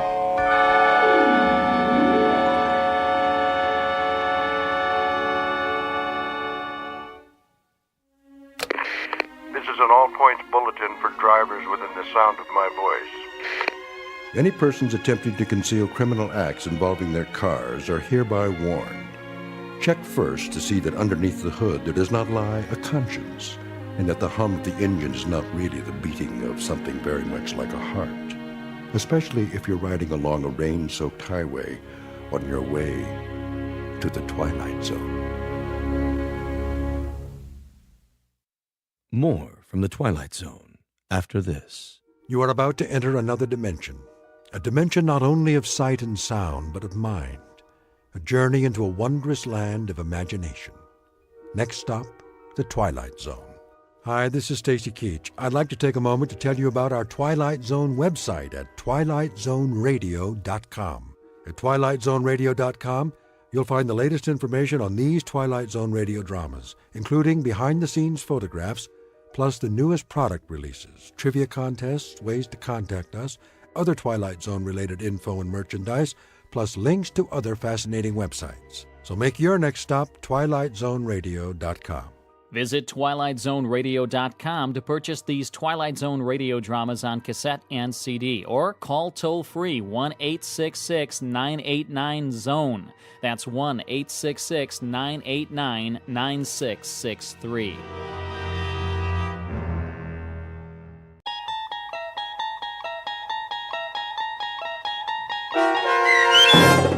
The Jeopardy Room with Stacy Keach as your narrator was adapted for radio by Dennis Etchison and written for The Twilight Zone by Rod Serling.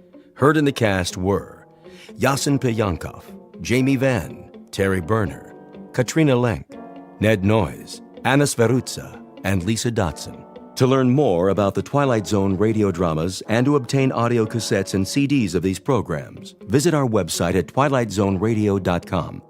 The producers of The Twilight Zone wish to thank CBS Enterprises, Carol Serling, Dennis Etchison, Dick Brescia Associates, Claire Simon Casting, Terry Jennings, XM Satellite Radio, Sirius Satellite Radio, our sponsors, and our radio affiliates for helping make this series possible. This copyrighted radio series is produced and directed by Carl Amari and Roger Wolski for Falcon Picture Group. Doug James speaking.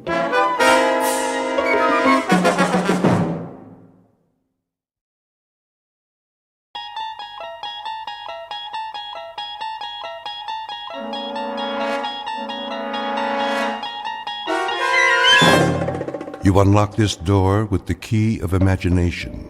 Beyond it is another dimension. A dimension of sound, a dimension of sight, a dimension of mind. You're moving into a land of both shadow and substance, of things and ideas. You've just crossed over into the Twilight Zone.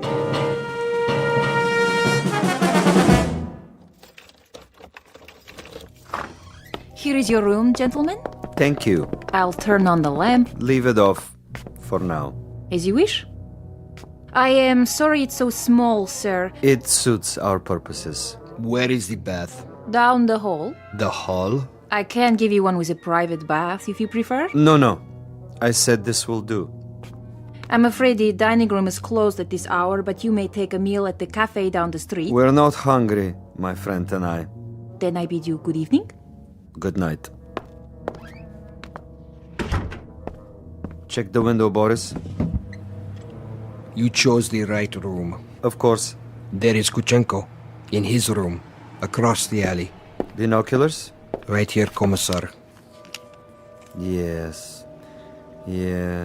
See? The Major lies on his bed, but he does not sleep. He will sleep very soon. Give me one shot with this rifle. Not yet, Boris. That would be too easy. Easy? A clean kill. I have something more challenging in mind. Something along the lines of a game, perhaps. I don't like games. Not even a game of cat and mouse? What for? To make him squirm a bit before the hammer falls? We waste time, Commissar. Patience, my friend. Hand me the phone. Who are you calling? Hickory Dickory Dock. Front desk. Yes. Excuse me, but do you have a Mr. Kuchenko in your hotel? One moment. Sorry, no one by that name. Ah, but I happen to know that my friend is staying there. Perhaps he's registered under another name? Andreev? I'll check. Yes, Mr. Andreev, room 963. Very good. Will you connect me, please? Yes, sir. Look, he hears it. Of course he does. He rises from the bed to answer.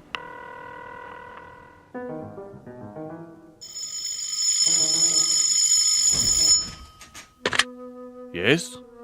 This is Major Kuchenko? Hello? Major?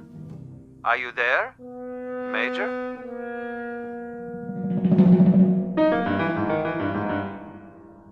The cast of characters in our drama: a cat's assistant, and a mouse. This is the latter, the intended victim, who does not know but may have already guessed that he is to die.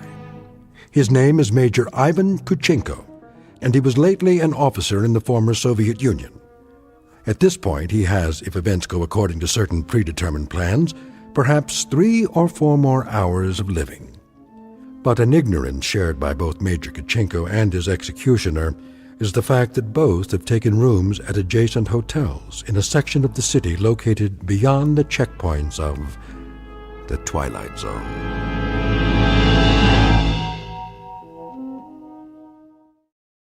And now, The Twilight Zone and our story, The Jeopardy Room, with Stacy Keach as your narrator. This is Major Kuchenko? Who is calling? Major Kuchenko, you don't know me. Who is this? But I have heard of your recent arrival here. You have the wrong number. And I wanted you to know that you have friends in this city. Friends, you say? And they would be... Good friends, Major. Staunch friends.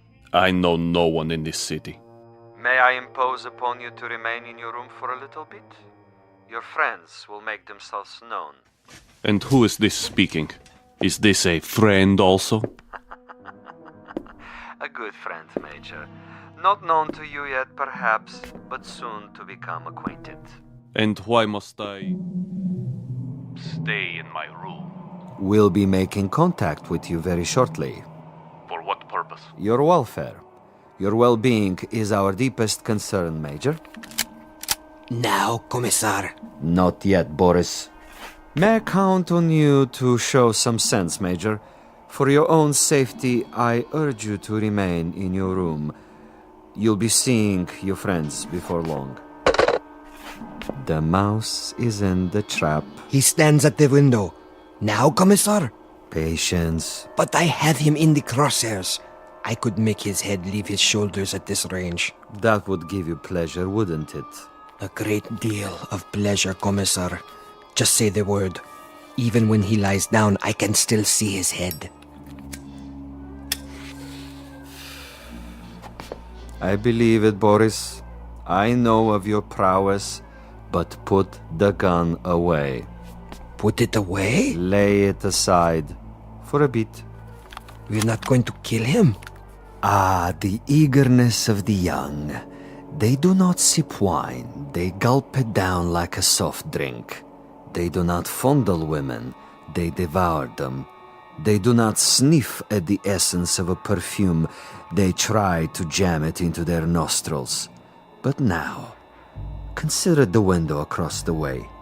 The gentleman will die without question.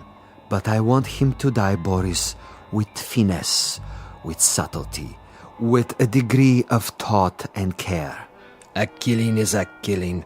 And if a man is to die, what does it matter how he dies? Ever been to a bullfight, Boris? A bullfight? No, Commissar. I've never had that pleasure. A bullfight might serve to make the distinction. In such a contest, if the matador kills with grace, that is considered a good death. So, there are good deaths and bad deaths, are there? Precisely. There is death with art, and there is the death of the butcher. You, Boris, are a butcher. Now, that is an honorable profession of great usefulness, but I'm an artist. Oh, you will have a death tonight, within a few hours. But when it is over, we will have killed with artistry, Boris. Not with a meat cleaver or an explosive bullet or any other of the butcher's tools. This death will be like a ballet.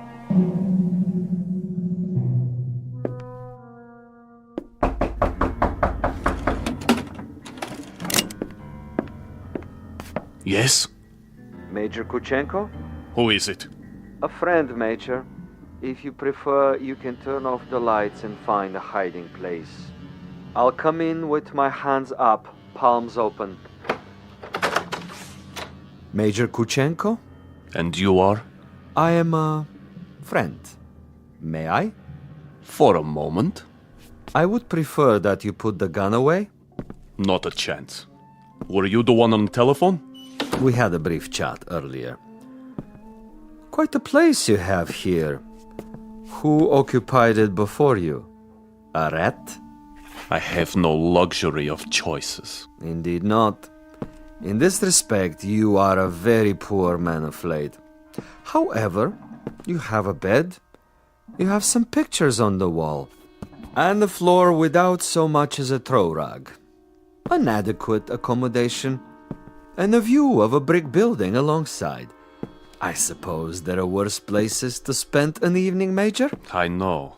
I've been to many of them. Indeed. Indeed you have. Siberia is cold this time of year, is it not, Major? I'm told it's a most uncomfortable climate. You've been told quite correctly. It's a freezing jungle. A freezing jungle. Marvelous. Lovely imagery. Siberia is a freezing jungle. It was. When it was part of the Union. You make reference, of course, to the people who inhabited it. I make reference to some people. Those who were in charge of that private resort. It must have been unpleasant for you? At least sufficiently unpleasant to motivate you to renounce your native land and try to seek asylum elsewhere? For a time. Asylum is no longer necessary under the new regime. Ah, but of course the old ways die hard. Some of the same people remain in charge, and they might be concerned about their public perception in this new world. To the victors go the spoils, and that includes access to certain, let us say, sensitive information? I don't know what you're talking about. Really? But I think you do. You were a political prisoner.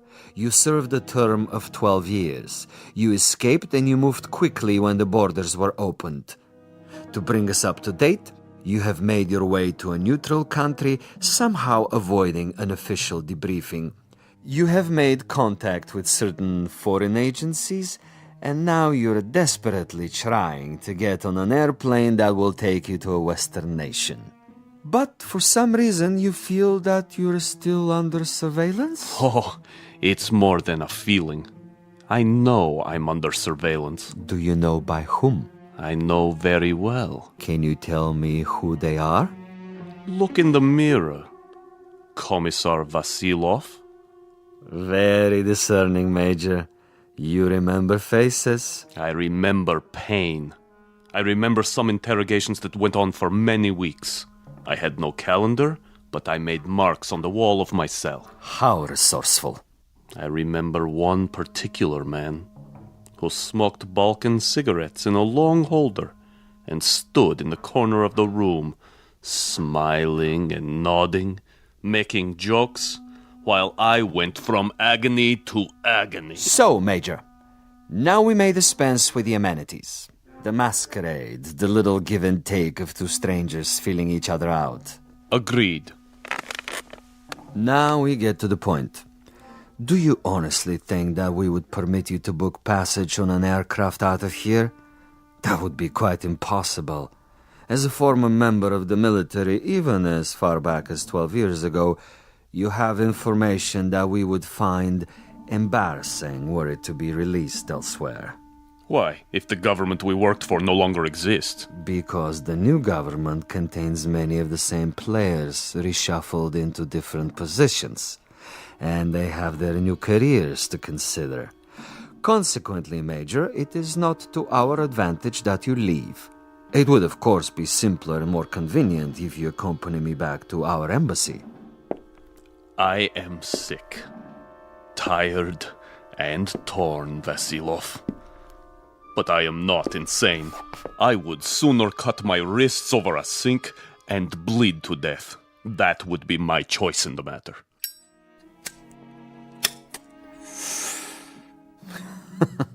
You surely can't be serious, Major.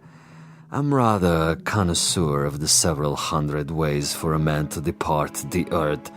And you can believe me when I tell you the cutting of the wrist is not a particularly felicitous modus operandi. Quite apart from the pain, which of course must be attendant, is the fact that one dies slowly, and because of this, he has to be an eyewitness to his own demise. No, my dear friend, I'm afraid we are of two minds about that kind of death. But enough. I have brought you a small gift. Consider it a peace offering. Careful. Gently, Major. Gently. This happens to be a bottle of Amontillado. Quite rare and most pleasing to the palate. I have to repeat what I told you before, Commissar. I'm not insane. I'm quite aware of what would happen to me if I drank any of that. Why, Major? I'm disappointed in you. With your kind indulgence, allow me to use your own water glasses.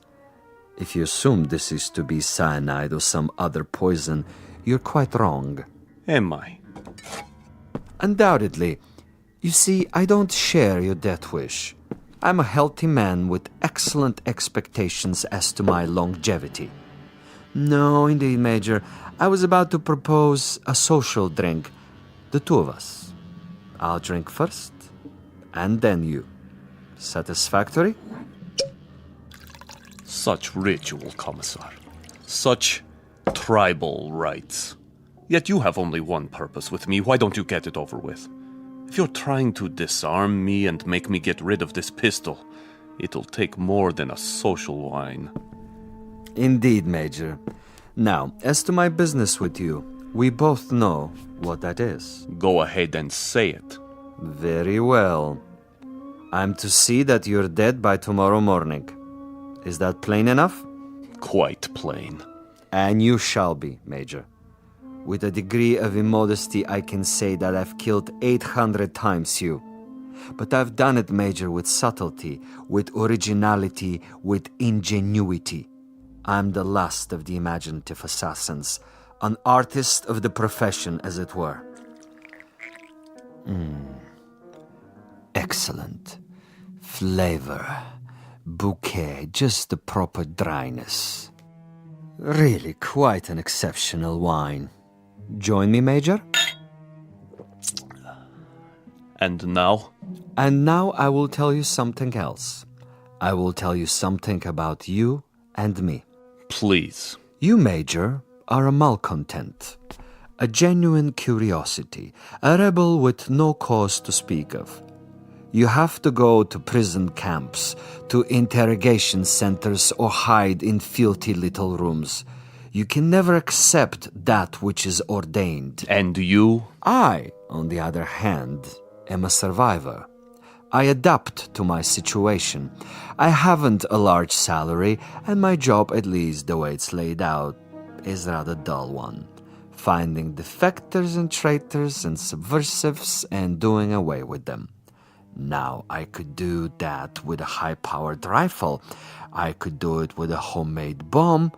But I choose to exercise imagination and taste. In your case... In my case? In your case, I choose to prolong the game. And in the process of this prolongation, I've come up with what I think is a most bizarre and novel method of execution. One designed especially to challenge your talents. For we are worthy adversaries, you and I. I feel weak. I feel... Tell me what you feel, Major. Exactly. I want to know. Why, you monster. You drugged me after all. Indeed I have. And that poses an interesting question, doesn't it? How is it that we both can drink of the same wine, and yet I'm unaffected? Isn't that an interesting question, Major? Major?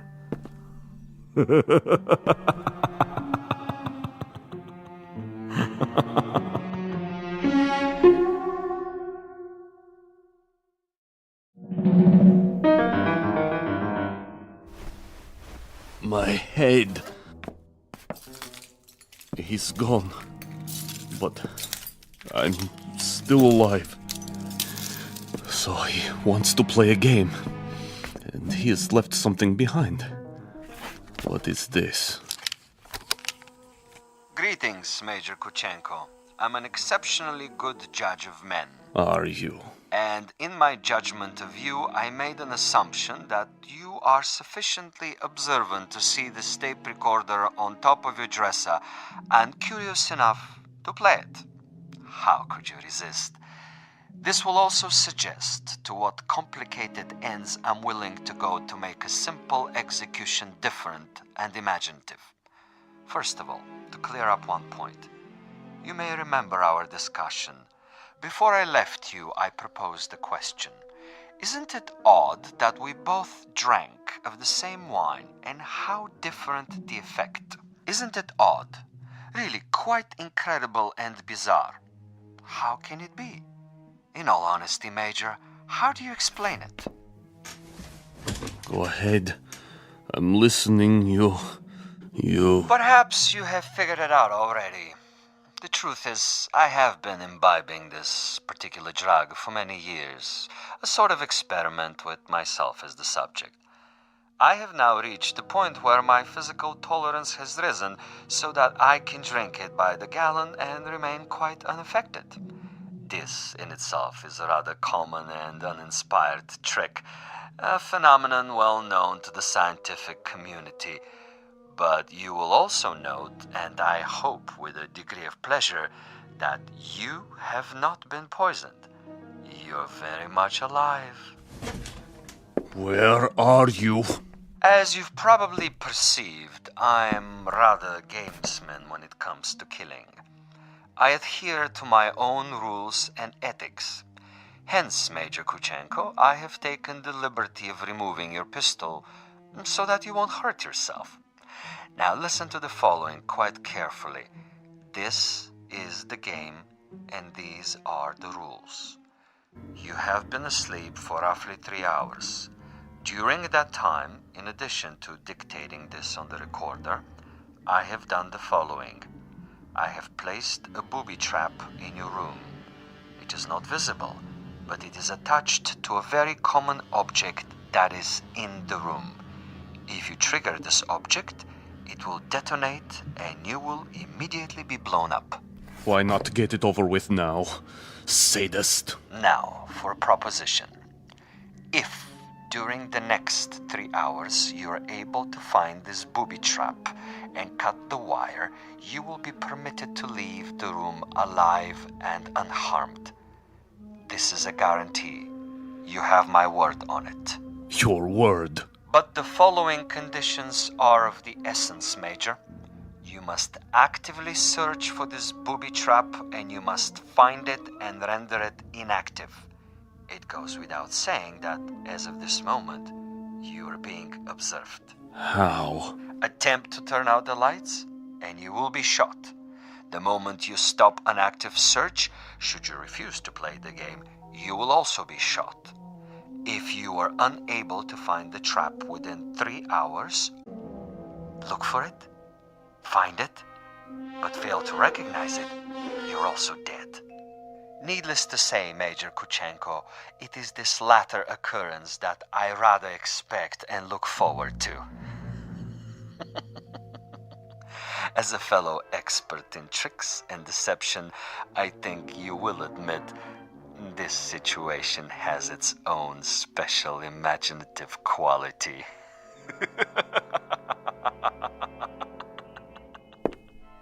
Where are you?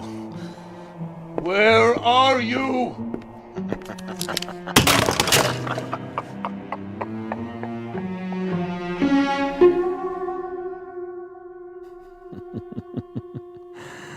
Over here, Major. Just across the way. So near and yet so far. Can't you see me? Doesn't the light reflect in my binoculars? Look, Major. Please look. Try, I implore you. Where have you been, Boris? I brought food from the cafe. Food is of no consequence. Quickly, he's awake. Don't worry, Commissar. I have a clear shot anywhere in the room. Hold your fire until I tell you. But why? Such an easy target. Too easy. That is the difference between us, Boris. You are a marksman, but I am a gamesman. And the game is afoot. The picture frame? No. Too obvious. The ceiling. The light fixture. Possibility. Nothing. Oh, you think you are so clever, Commissar. So clever. The bed, then. Under the mattress. The bed springs? It might be. Not the chair, though. Still possible. Where? That would be telling. Go ahead and eat, Boris, before it gets cold. He's busy with the hunt for now.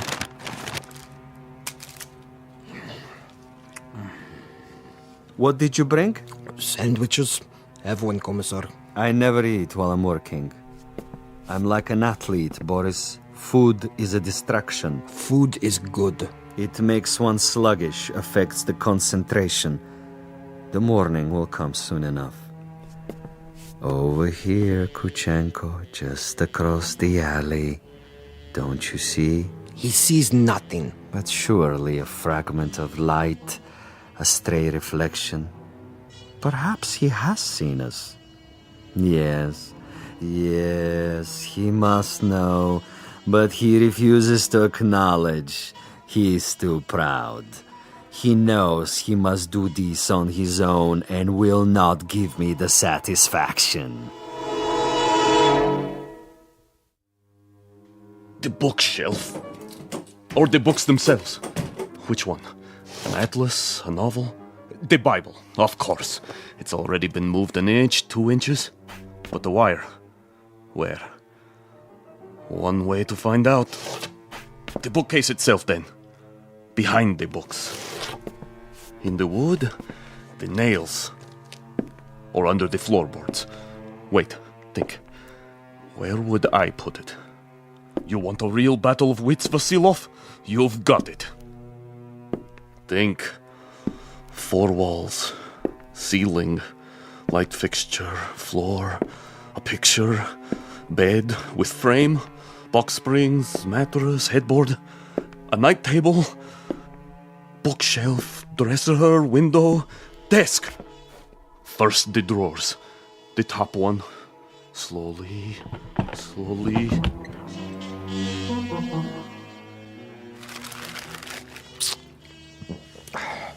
What is he doing now? The desk. He's down on his hands and knees removing the 2 bottom drawers so he can see what's under the top one. Bravo, Major. Good thinking. Is that where you put it? The possibility exists. Look at him, glistening like a mackerel. He stops to wipe the sweat from his eyes. And? And now he looks under the top drawer, crawling on his back. Yes! I think he's got it. Let me kill him. Don't be a fool. There are rules. Now he sees a length of wire. He grasps it between his fingertips very, very carefully, and he has removed it. Something is wrong with the bomb? I doubt it. Then it was not in the drawer? Oh, there is a piece of coat hanger I placed there. A decoy. A drawer would be common, uninspired. And I'm not, you'll forgive the modesty, a common executioner. Where is it, Commissar? In a most ingenious place. Really, quite an ingenious place. Not in the books, the desk, the mattress. Think of another common object in that room, Boris. I have it. Yes? The doorknob. Interesting idea. Then where? I'd rather not tell you at the moment, Boris. I think you'll enjoy the next few minutes more if you share the Major's ignorance. You seem very sure. Sure? That he'll find the trap. You take a risk. Not at all. That's not what I'm sure of. That is to say, I'm reasonably sure he'll find it, given his mental capacity, but he'll find it too late. He's looking toward us. But he can't see us. It's quite dark in here. And it wouldn't matter if he did see us. Now he's returning to the table. You're getting warm, my young friend. The ashtray.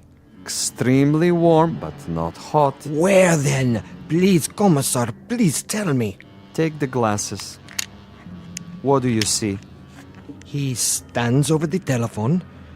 He is reaching out. Hot now, Boris. Extremely hot. Oh, he has picked it up. I thought for a minute there... You thought what? The telephone. Precisely. The telephone. But he just lifted the receiver. Indeed. He lifted the receiver to call out. If, on the other hand, the Major's telephone were to ring and he were to answer it... That's it, isn't it? If he picks up the phone after it rings... You have it now, my friend. When the Major's phone rings and he answers it, I have placed a tiny bottle of nitroglycerin inside the mechanism. The explosion will only occur after the ring and the lifting of the receiver, at which point the electrical contact will be made, and Major Kuchenko will not even have time to say hello. But what if no one calls? Oh, someone will. I promise you, someone will.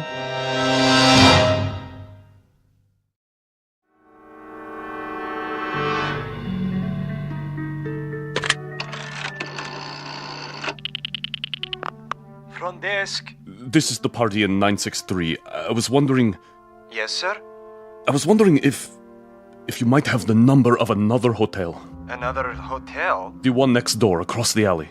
That would be the Grand. You can find it in the directory, in the table by your bed. Dial 9 first, then the number. I see. Thank you. Vasilov? I know you're there, Vasilov. The game is not over yet. Do you have the time, Boris? What? The time. 10 minutes to 5. Almost done, Commissar. He's tried almost everything. He has 10 more minutes. Hadn't I best go over there now and finish it? No, my young friend. That would be impetuous. It would also be a bit embarrassing if someone were to see you. At this hour, the streets are empty. Quite apart from the fact that I wanted this to be imaginative, I also wanted subtlety. I should like our quarry to die in his room without our being there. Opportunity is running out. Then I do believe that it's time to, shall we say, accelerate the process?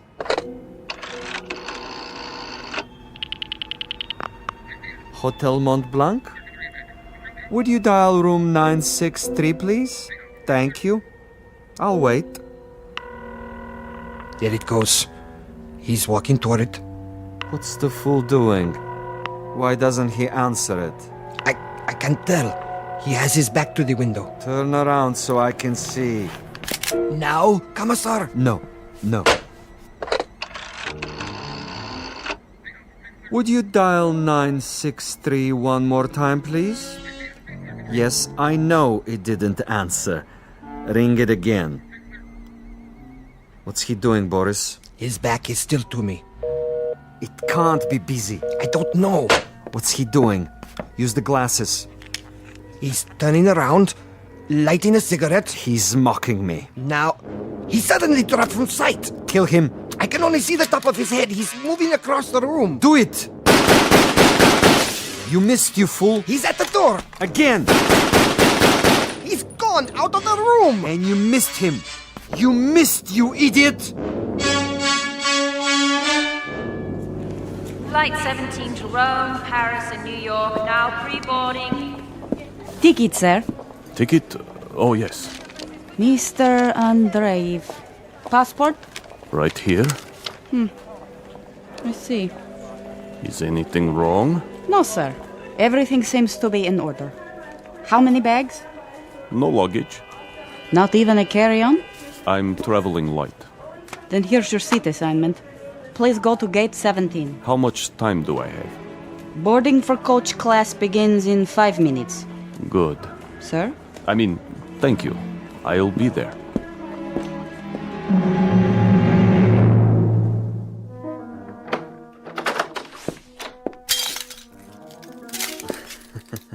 What a mess he left behind. Like a pigsty. He tore the bed apart. And the furniture. Oh, just look. Oh, even my poor little tape recorder. Commissar? Yes, Boris? It would have been better, wouldn't it? What would? If I had taken his head off in the first place. You mean if we had slaughtered him like an animal? I love your style, Boris.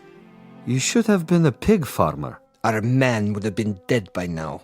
He would have been dead if we had beaten him to death with mallets too. But anyone can die that way. And any stupid, insensitive fool can kill that way. No, this is a man of quality, with a resourceful mind, similar, you might say, to his executioner. He deserves a better ending, as do I. But that's all right. I have time. I'll get him in the next city, now that I know my adversary. We will be able to track him? Most certainly. The old network still functions, though in a much different way. I have the same contacts, no matter what they now call themselves. Importers, exporters, businessmen of various stripes, here and abroad. It's marvelous, you know. Really marvelous. Think of the possibilities. Other, even more ingenious methods of doing away with Kuchenko and his kind. I still think we should have chased him. Not at all. He would have gotten away. And even if he hadn't, it would mean that a thick-headed clod like you is more efficient than I. And this I reject, Boris. This I reject in toto. Look at this. A bottle of wine. I can only find one glass. Throw it away. One drink, Commissar. I said no. But there is more than half left. This is not for you. But why? Do you know much about Amontillado? I know about vodka. Of course, you and all the other potato growers. Give me the glass. Here. Believe me, it wouldn't agree with you. It's an acquired taste. Yes, Commissar, if you say so. I say so. There are some secrets that you're not ready to learn. But in time, Boris, in time. For now, I need you awake and alert. That's right. I do what you say, as always. But so far, your methods are not very effective. The men who pay us, they will not be impressed. And you will make a report? Only I can do that. I am the one they listen to. I can request another assignment. You're free to do so. Until then, I take no further orders from you.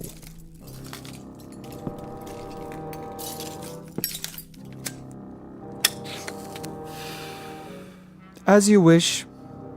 You might want to reconsider, though. The resort in Siberia may be closed, but there are others. We have allies. All it would take is a single phone call. Comrade Boris, uncooperative, recalcitrant, unwilling to follow instructions. In this new order, there are not many positions for the uneducated, the blockheads with families. Yes? Well, You want to say something? I withdraw my complaint. What's that? I didn't hear you. I am tired, Commissar. I say many things when I am tired. You wish to apologize? Yes. Very well. I will take it under advisement. In the meanwhile, see if Major Kuchenko left anything behind. Check the closet, the drawers. Yes, Commissar. And life goes on. The sun comes up and we arise to meet another day, to prevail by our wits and our wits alone. I'll get it, Commissar. No, Boris! I don't want... You fool, no! I'm sorry, sir. Your party doesn't answer. No? It doesn't ring at all now. You're sure?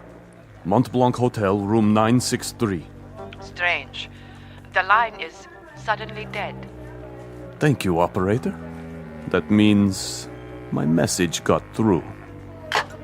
Flight 17 Transocean Airways now departing for New York City via Belgrade, Paris, Rome, London, final call.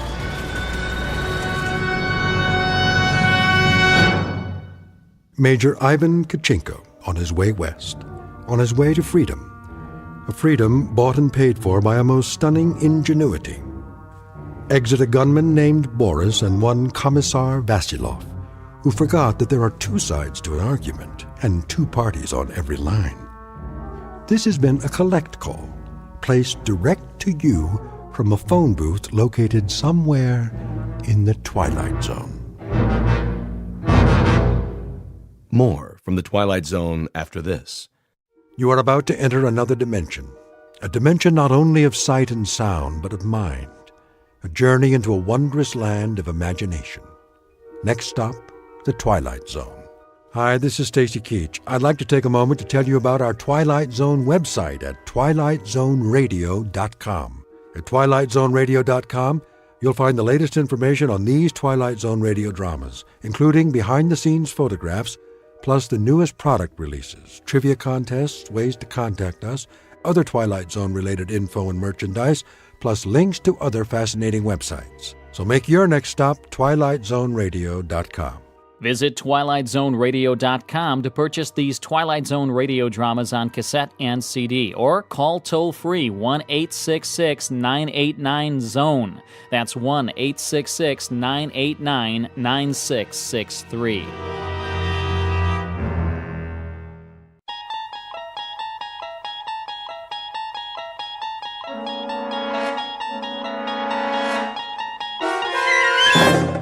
You unlock this door with the key of imagination.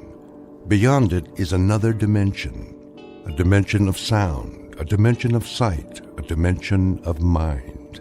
You're moving into a land of both shadow and substance, of things and ideas. You've just crossed over into the Twilight Zone.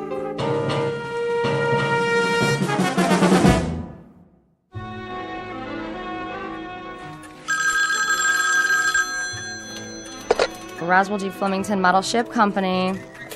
I'll check. Please hold. Did we fill the Benson order yet? Benson? I just packed it. Scale model steamship complete with working boiler and drive propellers. It's going out today. COD. Mr. Benson, your ship's been shipped. Mailed. You should get it by the end of the week. That's right. You're welcome. Lloyd, where's the ledger from last quarter? On the top bookshelf. Why'd you put it all the way up there by the ceiling? I didn't. Flemington did. Oh, then let's move the ladder so I can get up the flying jib or whatever he calls the wall beam. The mast. The captain insists it's the mast. Now don't you go nautical on me, Lloyd. Oh, I'm not. I wouldn't, believe me. Strictly his terminology. Well, I say it's a bookshelf, and I say it's a pain in the neck. The Roswell G. Oh, hello, Mrs. Flemington. Yes, Mr. Flemington is in, but he's taking his mid-morning nap. In his quarters. His office. Yeah, that's right, with his phone unplugged. Would you care to leave a message? Okay, I see. I'll tell him. Here it comes! Oh, cover your ears, boys! Let's get with it, Conklin! A tight office is a happy office. Idle hands make for an unproductive poop deck. Yes, sir. What are you doing, Miss Abernathy? Just putting on my lipstick, sir. That is, Captain. Belay that! Extraneous activity is nothing more nor less than sloppy seamanship, in a manner of speaking. You there! Fenstmacher! Aye, aye. Keep an even keel, in a manner of speaking. Let's keep an even keel here, man. To all of you, bear in mind that we must, all of us, go aft, climb up the old mast, in a manner of speaking, and set our sights on a distant horizon. Got it, sir. A tight ship, a happy ship. Damn the torpedoes of competition. And full speed ahead. Aye, aye, Captain.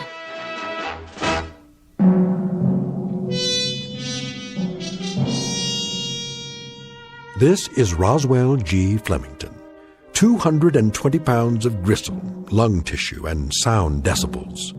He is, as you may have perceived, a noisy man, one of a breed who substitute volume for substance, sound for significance, and shouting to cover up the readily apparent phenomenon that he is nothing more than an overweight and aging perennial sea scout, whose noise-making is in inverse ratio to his competence and character. But soon our would-be admiral of the fleet will embark on another voyage, this one in an uncharted and twisting course, headed for a distant port called the Twilight Zone.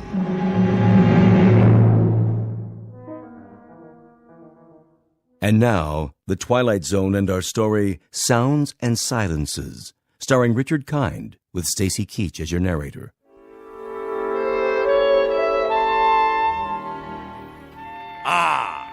Clear skies, visibility unlimited. And now, for something a bit more bracing. You may enter.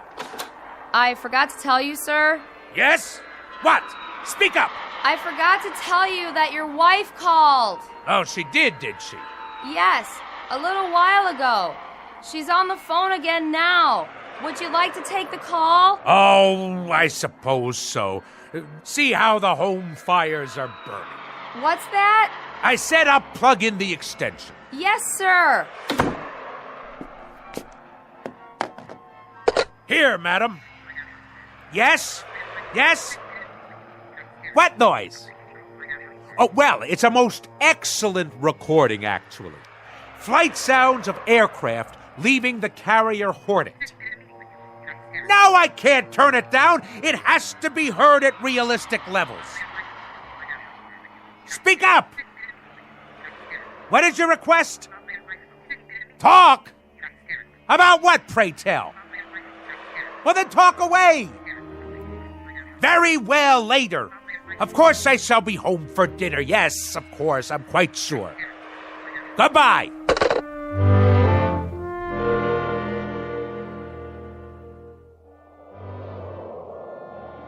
Naval aircraft, I presume. Someone should fire a volley at his starboard side. Ugh, no shooting, please. My ears are ringing already. If you ask me, I'd say Captain Bligh is a few hours away from a mutiny. He'll have to walk the plank. Old fat boy? Where would you find a plank big enough to hold him?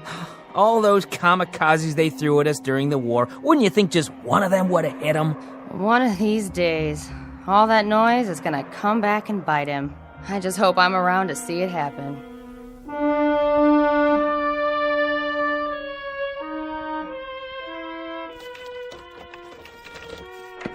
All ashore! I'm home! Ah, Navy rum. To be followed later by a full measure of grog. But first, some easy listening on the stereo. Which album shall it be tonight? Sounds of submarine warfare, great squalls of the North Atlantic, cruising on a windjammer, engine rooms of the great destroyer. No. Wait. Here it is. Perfect!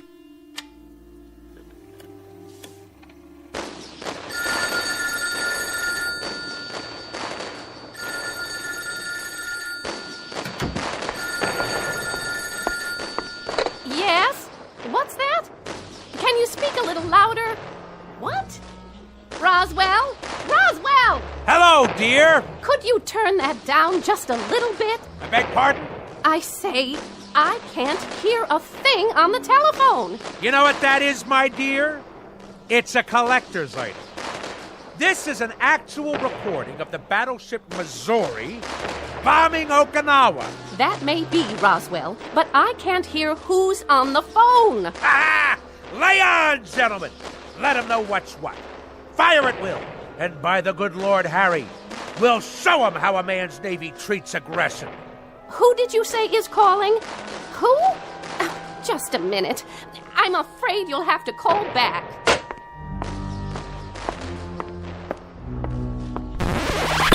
Woman! What have you done? Called a truce in the Pacific. You've ruined the record. That, madam, constitutes an act of utter abomination and the most callous vandalism. I would remind you... I would remind you that I live in this house, too. That there were only 100 such recordings pressed for the collector's market, as rare can be. Well, now there are only 99. Absolutely irreplaceable. What you have just done is an act of wanton desecration, not unlike the defacing of John Paul Jones's statue. What are you, madam? Some kind of crazed peace fanatic? Roswell, we've had this out before. I'm not the fanatic around here. I must say, your meaning eludes me. Perhaps I should use semaphore signals. This insistence on blaring noises and running a household like it was a destroyer escort on convoy duty. This combination has now become quite impossible. Nonsense! That's why we have to talk. We are talking! And if I read you correctly, you have grown intolerant of my ways. In point of fact, you hold my very business in contempt. Not your business. You. The way you run your business and this ship-shape home. Ah, so you disapprove of the nautical decor. I'll have you know that every item is of enormous value. Enormous!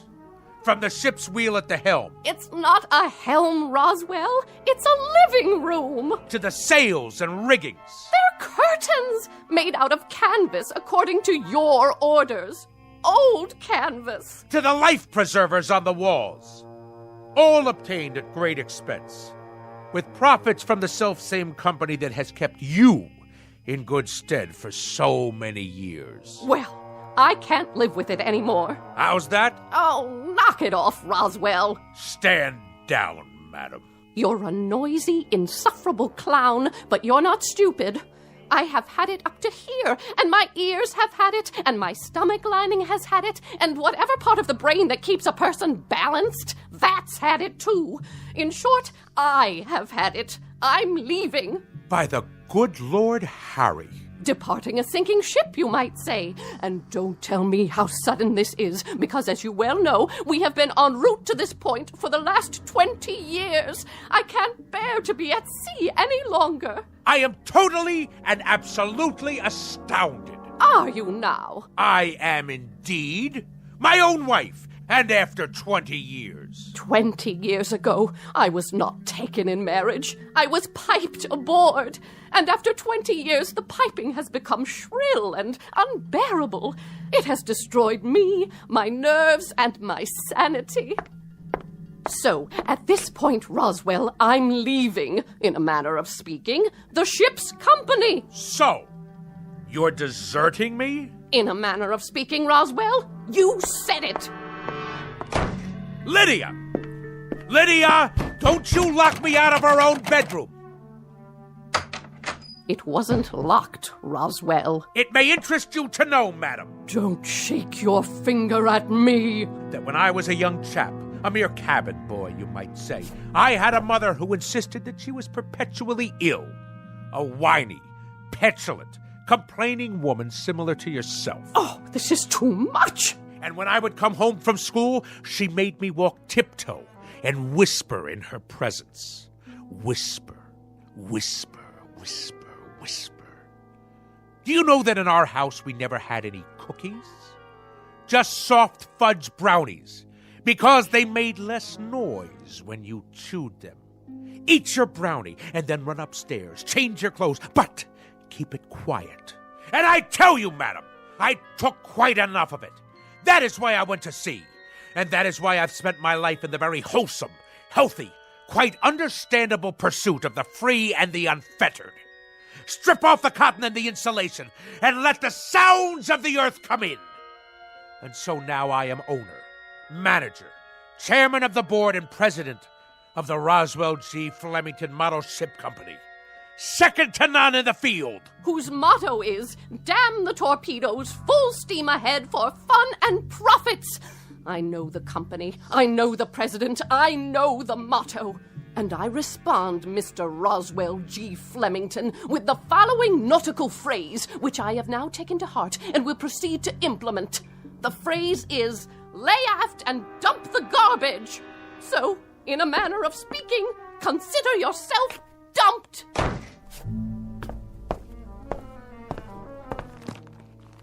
Sounds of a three-masted schooner in the South Pacific. Perfect. Good riddance, madam. If the truth be known, I have never liked you. I have simply suffered your presence. If there is one thing that sticks in my craw, that thing is a landlubber.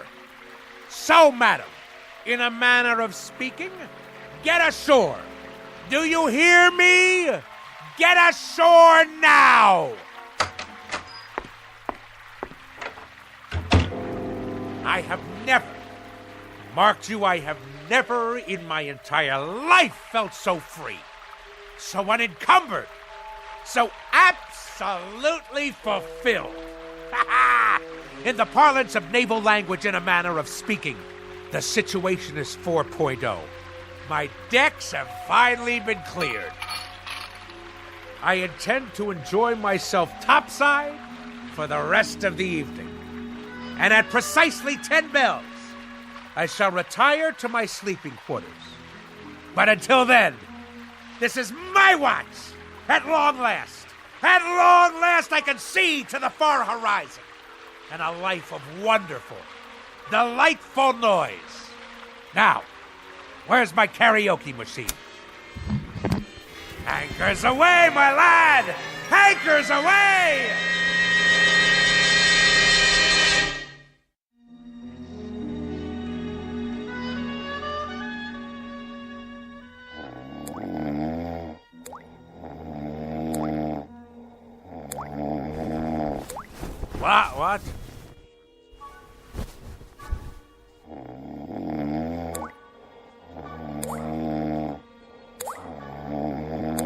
What? What? What? A leak in the cargo hold? All hands on deck! Oh, where's it coming from? The blasted bathroom sink. There. The shower. Off, I say, off!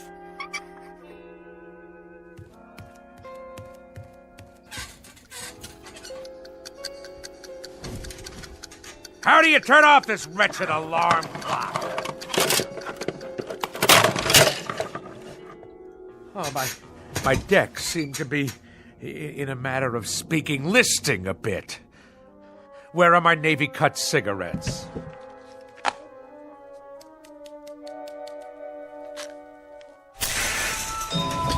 I must be dreaming.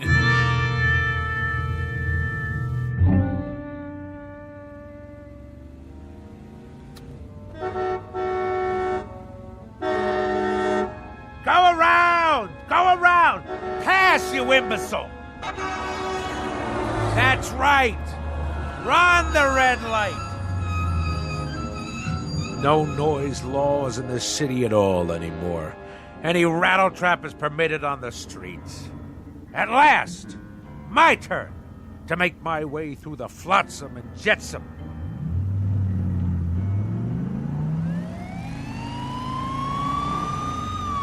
Judah, pull over.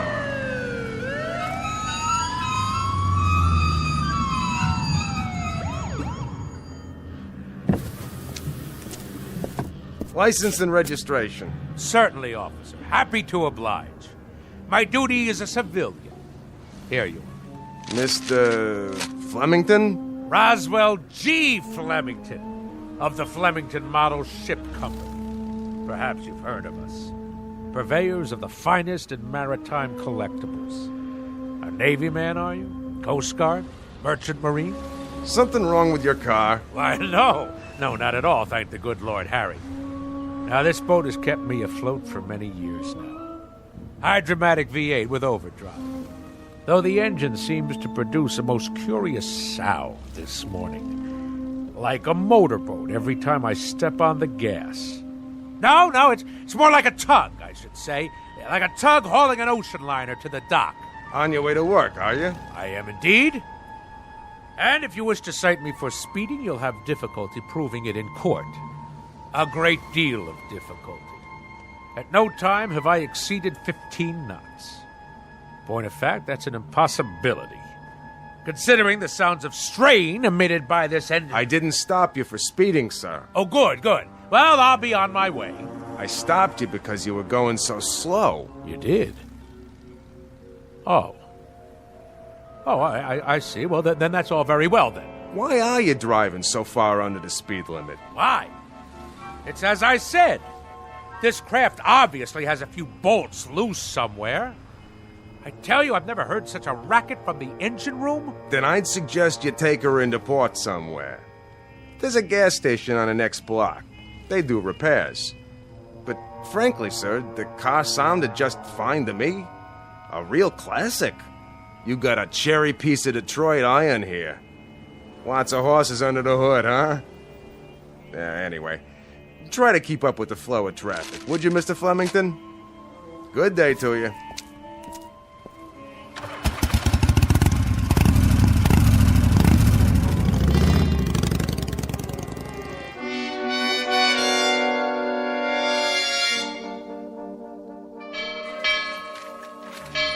Oh, I've been here 2 years and I don't know when I'll get used to that thing. I've been here 4 years and I've never gotten used to it. What do you suppose happened to old Lardhead this morning? You should count your blessings. This is the first time he's ever been late. Wouldn't it be awesome if his car had fallen off the ferry boat with him in it? The peak! The absolute peak!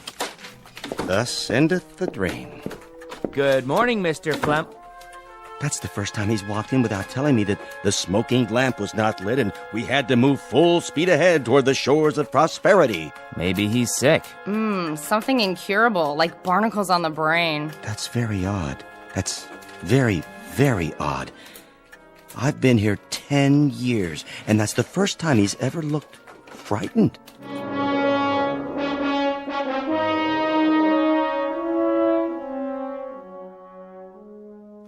Something restful. Actual sounds of Hawaiian outrigger canoes. Yes, Yes.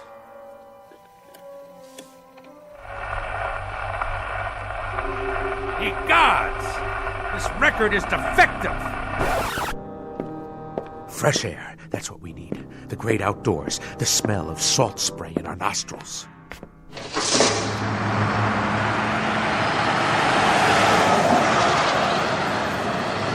Blow me down.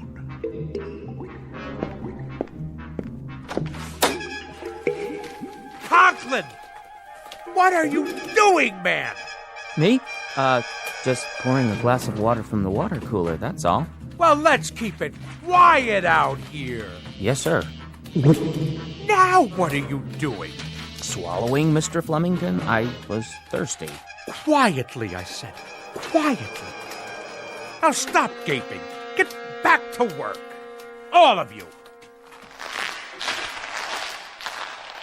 Mr. Fenstermacher! Begging your pardon, sir. New shoes. What have you gotten them? Dead fish? Oh, people! This ship has to shape up. Repeat, shape up. Noise pollution hinders efficiency. Let's secure the hatches now and mind the torrent of bilge. Oh, what is going on? By the good Lord Harry, what on earth is going on?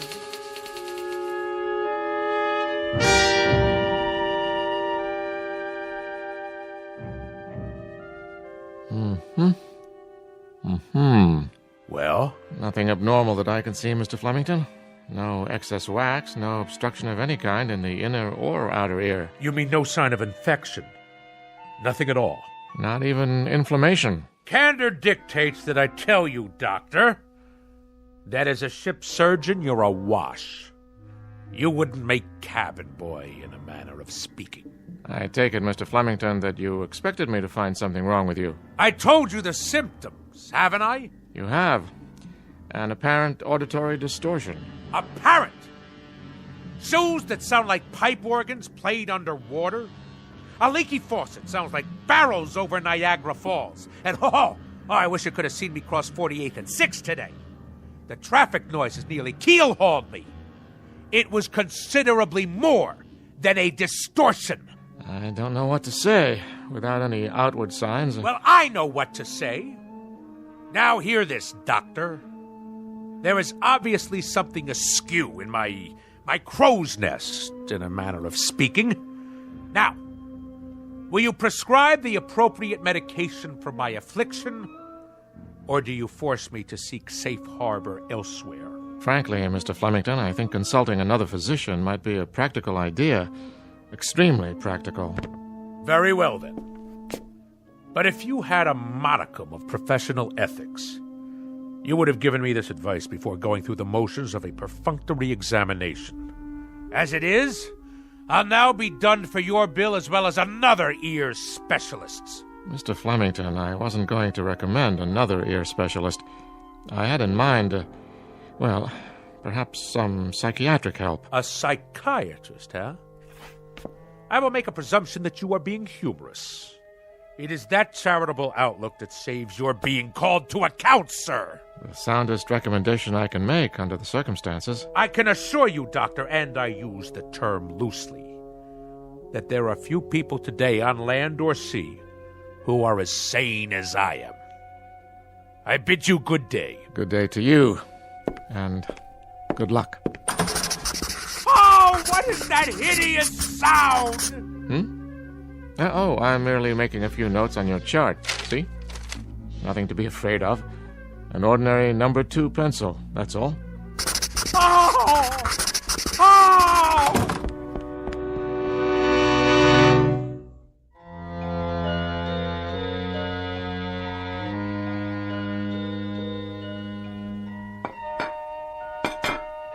Do you have to be so piercing with that rose? Sorry, Mama. Well, you've done a beautiful job setting the table. You can sit down now, Mama. Oh, you're a good girl, Rosie. You know I'd cook Thanksgiving dinner if I could, but with my allergies and my arthritis and my bursitis and my ear infection, not to mention my spastic colon, well, it's all I can do to make it downstairs. I know, Mama. You may call your brother now. Roswell! Not so loud, dear. I'm sorry. Roswell, would you please not ride your pogo stick in the house? All right. No running, you know what Mama said. Okay. Roswell, Yes, ma'am? are you wearing shoes? Uh-huh. Roswell, Okay. carefully. All right. Now take your seat, Roswell. You too, Rose. Who'd like to say grace? I will. Go ahead. Heavenly Father, we thank you for this food that my sister has set before us, and especially the pie, which I hope she'd remember to make for dessert. A silent prayer, Roswell. Oh, yeah.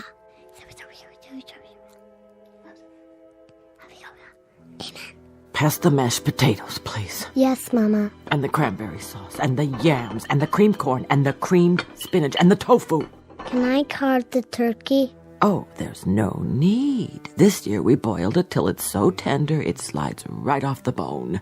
So much nicer without all that hacking and sawing. Doesn't it look scrumptious? Yeah. Here, have a roll, Roswell. Thanks. Hey, how come it's so soft? Rosie only put them in the oven for a minute so they wouldn't be too crunchy. Easier on the nerves. Did you make the pie? Tapioca, but there's lots of whipped cream. Grab hold. What's that? A wishbone. Grab hold and pull. I don't know. Go on. What are you children doing? And what's that in your hand? Oh, my heart. You gave me such a fright. I'd better lie down.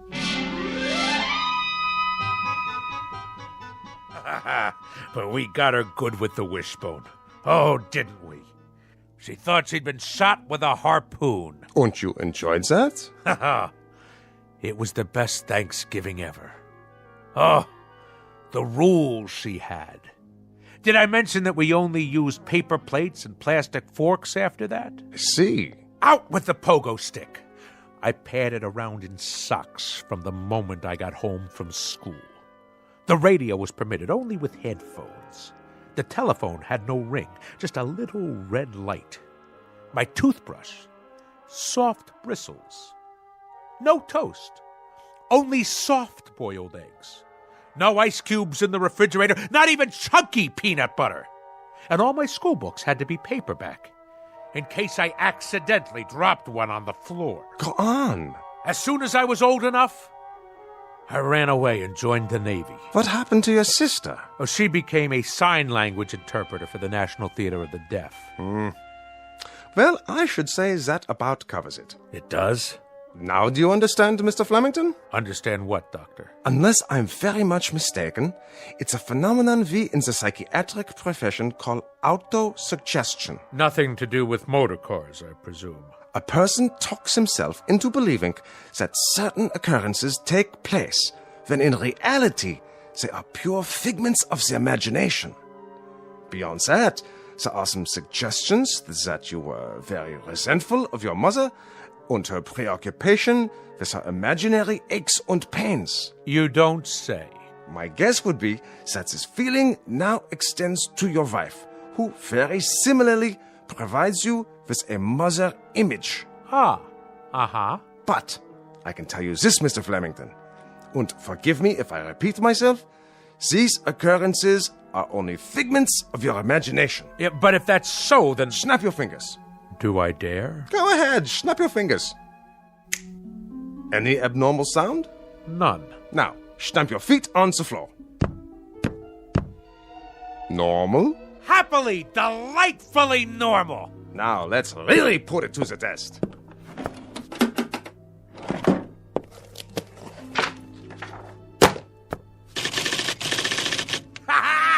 You've cured me, Doctor! By the good Lord Harry, if Admiral Nelson had had you at Trafalgar, he'd have kept both his eye and his arm. In Navy parlance, Doctor, you, sir, are 4.0. 4.0, sir, in a manner of speaking. Ha ha ha! I'm free to go. Free as a bird. und slams the door at will on your way out. Be my guest. I shall! You, sir, you have the soul of a seaman. Bless you.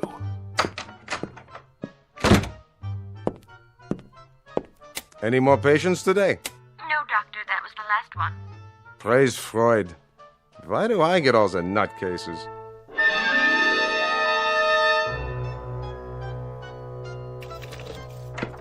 Incredible.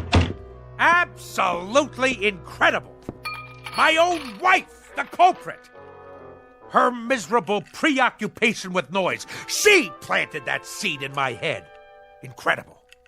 Incredible what one crew member can do to a ship's company. Absolutely incredible. And the whole thing. Mind over matter. Land ho! You are not welcome on this particular quarterdeck, madam. Nor shall I stay here, Admiral. I forgot some of my things. I came to retrieve same, and now, whether you pipe me ashore or not, that's precisely where I'm headed. I might add, madam, that despite all your efforts to capsize this worthy vessel, in a manner of speaking, against the rocks and shoals of petulance and pettiness, this ship remains tight. Your efforts have been both worthless and wasteful. Horatio, old pal, let the following be my final comments. You are an overgrown sailor boy with an undermanned head. You are full of such neuroses that I wonder how you haven't cracked before this. Belay that! Belay that, woman! It just so happens that I have had a psychiatric evaluation. And if there is anything wrong with me, it is you. Furthermore, madam, the whole business is simply mind over matter. Absolutely and totally. Do you know what I can do? I can shut you off. I am a man of such incredible will that I can shut you off. Go ahead! Yell at me. Yell! Because even at this moment, I am in the process of exercising mind over matter. I am shutting you completely out. Flemington, I wonder about you. I wonder why no one has committed you. I really do. Ha! See? See? I have shut you off. Go ahead. Talk all you like. Really, Roswell, you need help. You really do need help. Mind over matter. I want to shut her out. I simply shut her out. Now, let's see. What'll I listen to tonight? Anchors Aweigh? The Midshipman's March? Actual sounds of a Japanese destroyer exploding in the Pacific, complete with boiler hissings, fantail cracking, and smokestack blowing apart. Ha-ha! Only great, huh? Better prepare yourselves, neighbors. This one will galvanize you in the proper manner.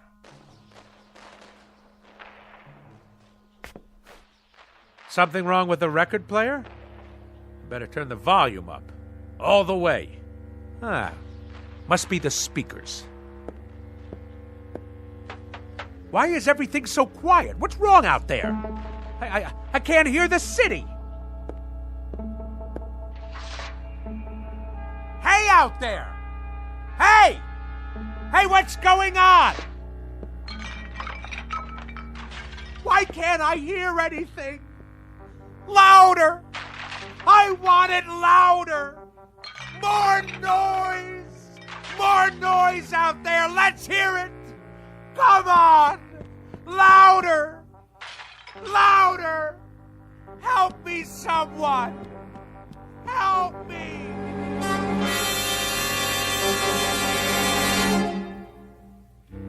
When last heard from, Mr. Roswell G. Flemington was in a sanitarium, pleading with the medical staff to make some noise, any kind of noise. They, of course, believed the case to be a rather tragic aberration, a man's mind coming inexplicably unhinged. And for this, they'll give him pills, therapy, rest, and lots of peace and quiet. Little do they realize that all Mr. Flemington is suffering from is a case of poetic justice. Tonight's tale of sounds and silences from the Twilight Zone.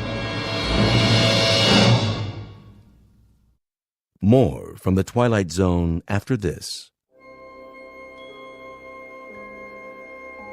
Hi, this is Carl Amari, producer of the Twilight Zone radio dramas. I'd like to take a moment to tell you about our official website at twilightzoneradio.com, where you'll get the latest news and information on these Twilight Zone radio dramas. Plus, at twilightzoneradio.com, you can digitally download 3 free episodes or any of our episodes for only $1.95 each. In this age of ever-changing technology, we've decided to make these episodes instantly available to you by making the Twilight Zone radio dramas a digital download-only series. This means that this series will no longer be offered on CD. The CD collections at our website are now being offered, while supplies last, at buy one, get one free. So be sure to get your favorites before they're sold out. Be sure to visit us often, and I'll see you in the zone.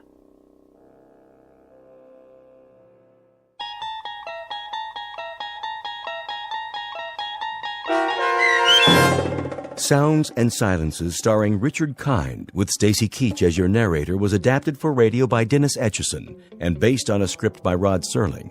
Heard in the cast were Maggie Carney, David Darlow, Richard Shavsden, Peggy Roeder, Sarah Marks, Carl Amari, Doug James, C.J. Amari, James Schneider, and Amanda Amari. To learn more about the Twilight Zone radio dramas and to obtain audio cassettes and CDs of these programs, visit our website at twilightzoneradio.com. The producers of The Twilight Zone wish to thank CBS Enterprises, Carol Serling, Dennis Etchison, Dick Brescia Associates, Claire Simon Casting, Terry Jennings, XM Satellite Radio, the American Forces Radio and Television Service, Sirius Satellite Radio, our sponsors, and our radio affiliates for helping make this series possible. This copyrighted radio series is produced and directed by Carl Amari and Roger Wolski for Falcon Picture Group. Doug James speaking.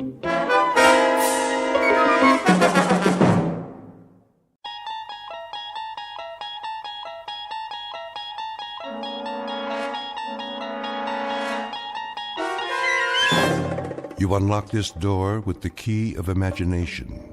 Beyond it is another dimension, a dimension of sound, a dimension of sight, a dimension of mind.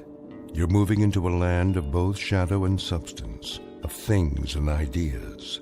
You've just crossed over into the Twilight Zone.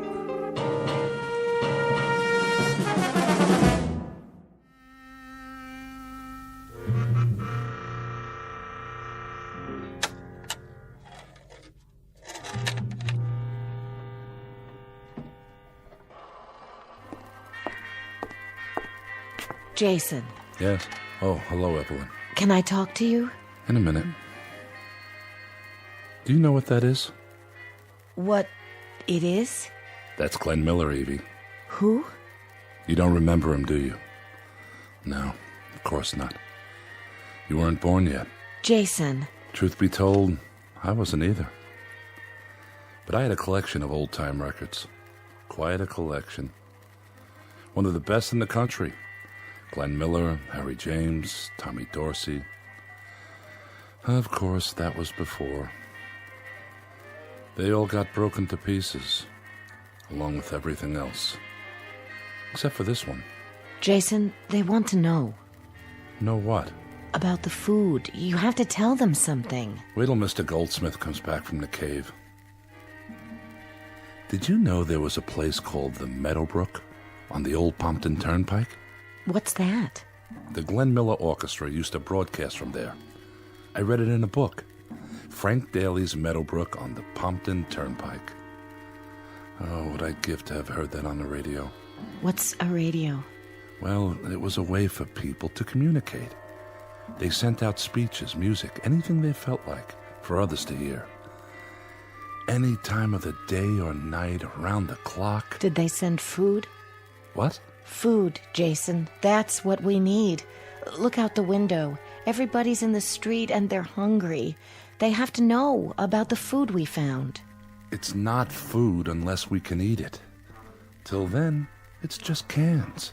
Tell them to wait for Mr. Goldsmith. Tell them he's gone to ask the old man. I'm telling you, they're not going to wait any longer. Looks like there's a crack in this one, too. I'm sorry. It doesn't make any difference. All that was 1,000,000 years ago. That's where this music came from. 1,000,000 years ago. Just a ghost, like me. What about the canned goods? They're not ghosts. Hey, Jason!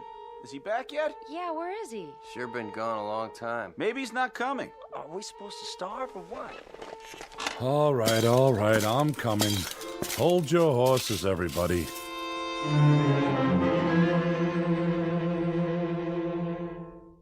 What you've just witnessed is the better part of a legacy, left by man for himself. Some years previous, he pushed his buttons, and a nightmarish moment later woke to find that he had turned the clock back 1,000 years, or more. His machines, his medicine, his science were buried in a mass tomb, covered over by the biggest gravedigger of them all, a bomb. This, then, is the Earth not many years later, where the few remaining survivors get by, but just barely, in a once thriving suburb full of families who lived their lives with faith, hope, and charity, until that terrible morning.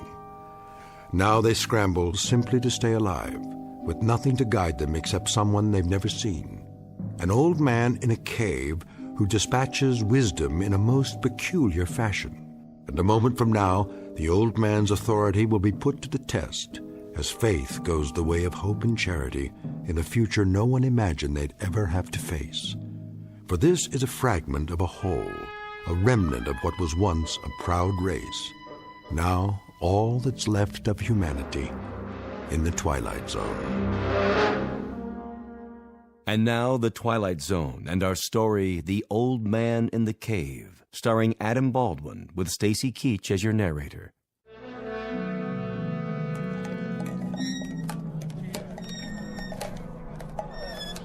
Put that can down.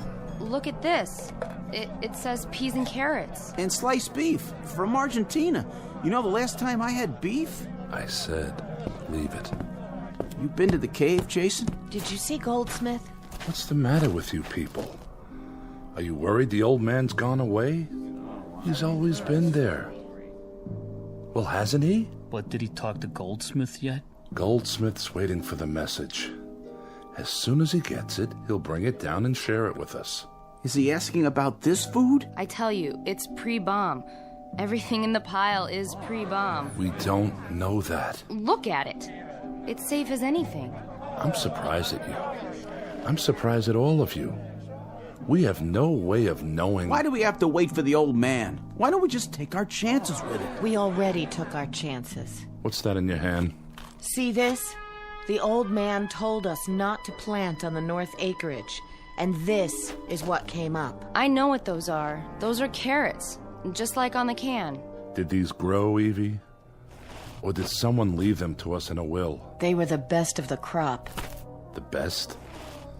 Then I'd hate to see the worst. But if we grew them ourselves, they must be okay. No, Evie's right. I don't think we ought to eat these. Too much of a risk. Maybe we just better bury them with honors. But that's what Goldsmith went to the cave for. That and the canned goods, to find out what land we could try next. If the old man says it's okay... The old man, indeed. God knows where he gets his knowledge, but he knows about land. You remember the tomatoes that came up? After he sent a message telling us not to plant them... They were deformed, too. Monstrous is the word. Looked like rotten watermelons, and tasted like nothing fit for a human. But these cans, they didn't grow. We found them buried by the road. Let's wait till Mr. Goldsmith comes back. Wait till he has a chance to ask. You know, man doesn't live by bread and canned goods alone, or free carrots or mutated tomatoes. But do me a favor, will you? Just don't ask me what he does live by. In this 20th illustrious year after the bomb, I wouldn't be able to tell you. Attention! Attention! There's Goldsmith. We'll find out once and for all. We have just had a communication from the old man in the cave. And? There is an 80% possibility of rain tomorrow. The wind is from the northeast. This means there will very likely be a high radioactivity count in the precipitation. All of you are asked to remain indoors and stay there until otherwise advised. All barrels should be placed upside down and all water troughs covered. See to it that no one touches any rainwater till it's been thoroughly examined. What about the canned goods? The old man says they're probably contaminated. What?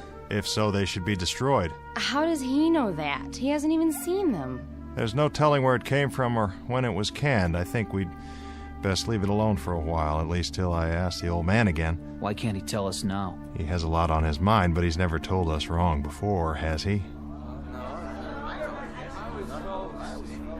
Quiet. What's the matter? Listen. I remember that sound. So do I. It's a truck of some kind. Where do they get their gasoline? Then it must be Army.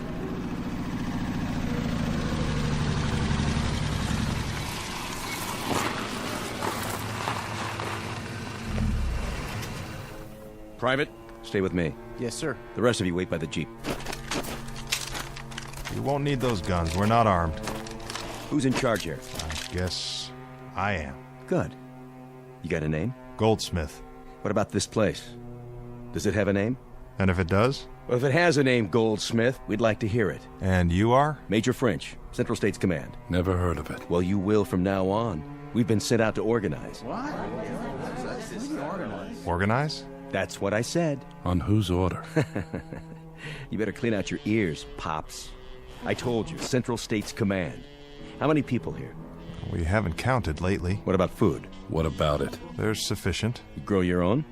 Some. We have a supply of pre-war canned goods. So I see. It's quite a stash. Well, that's not part of it.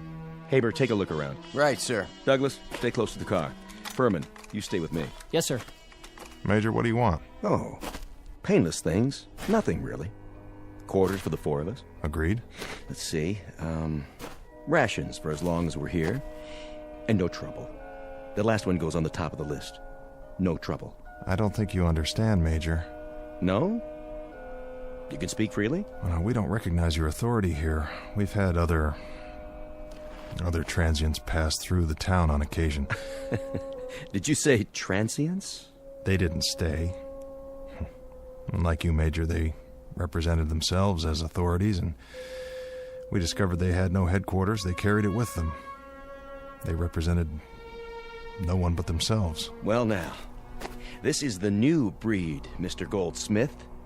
From now on, this whole area will be organized. It will be set up in military sectors, each controlled by local constabulary. In this case, that means yours truly.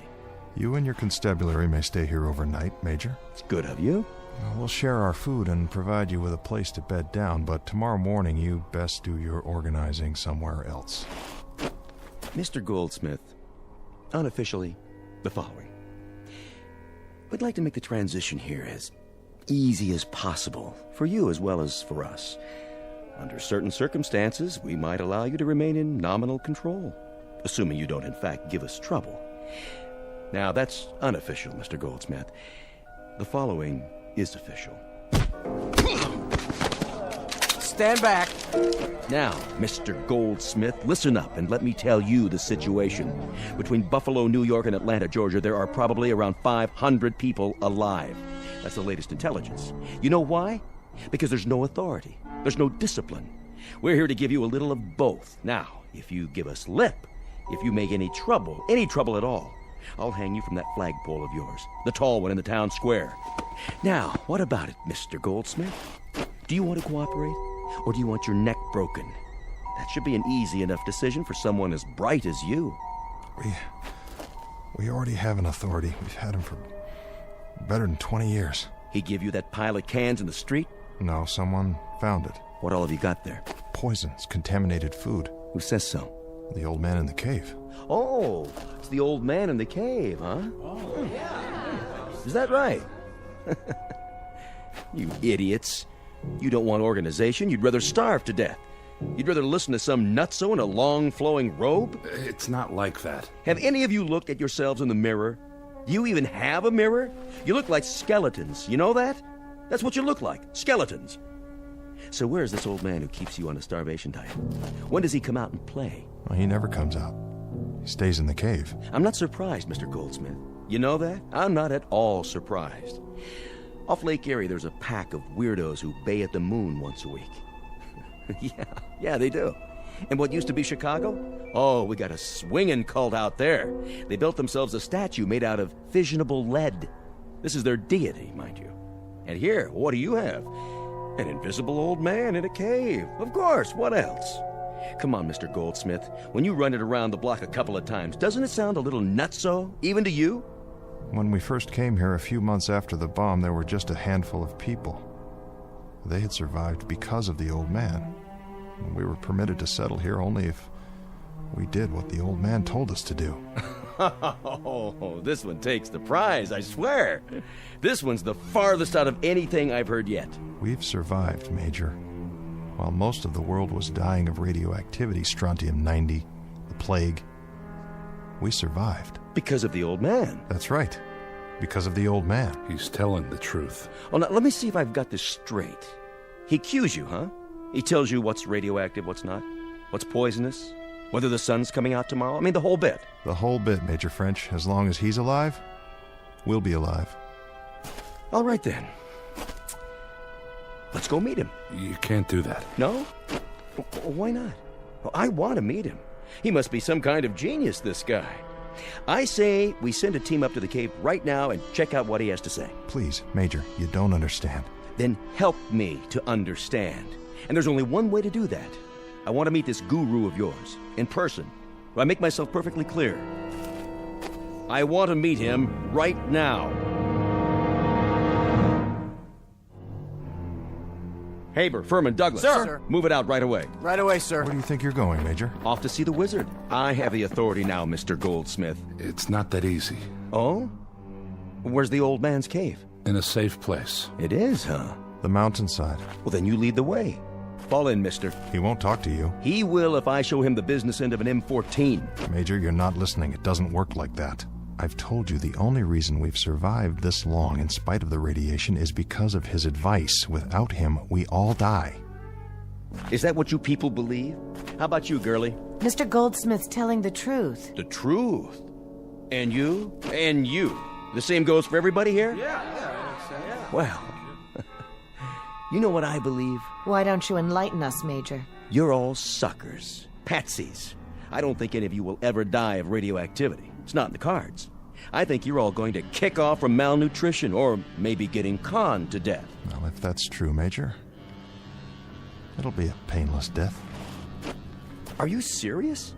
Take a look around you. Take a good look. This town turned to dust a long time ago. Broken windows, roofs falling in, street lights tipped over. You're living like animals. Is this painless, Mr. Goldsmith? Well, it's what we're used to. It's what you're used to because you've got rings through your noses. An old man in a cave who doesn't come out into the daylight. Mr. Goldsmith, listen up. The booking odds are as follows. I'll give you 100 to 1. No, make it 500 to 1. That your old man is some soft-in-the-head hermit who smells like a garbage heap and doesn't even know what year it is. Get me? That's not for us to say. You got that right. It's for you to ask. Friends, Romans, and farm animals, lend me your ears. We're going up to that little cave now, and we're going to run a check on your favorite recluse. We'll haul him out into the light of day and get a good look at him. And then, I'll decide. Decide what, Major? If he's worth keeping alive.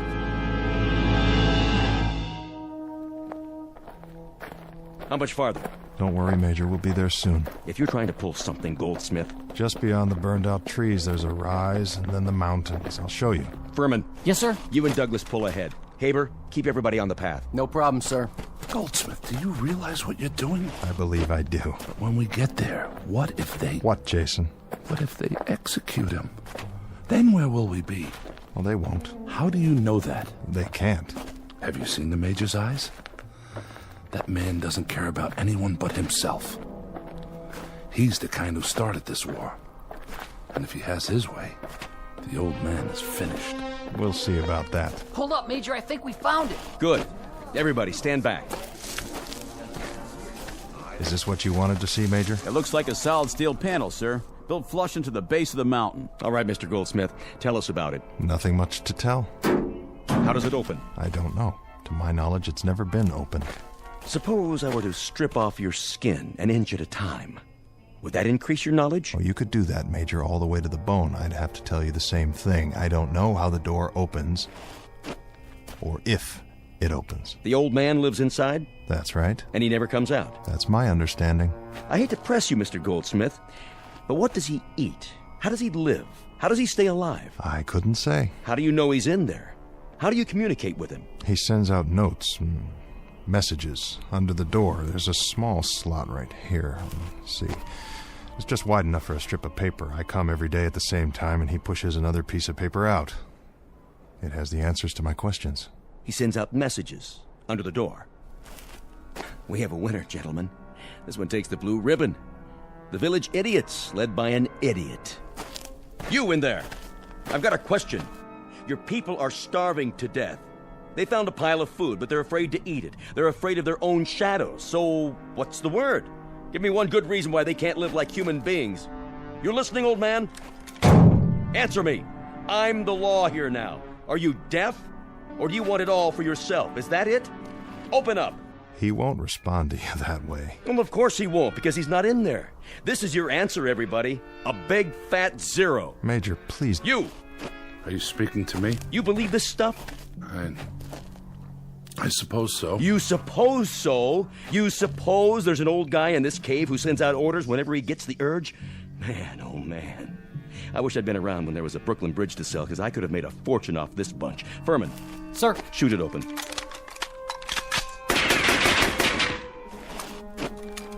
No dice, Major. It must be an inch thick. Maybe 2. Douglas, give me a grenade. Here, sir.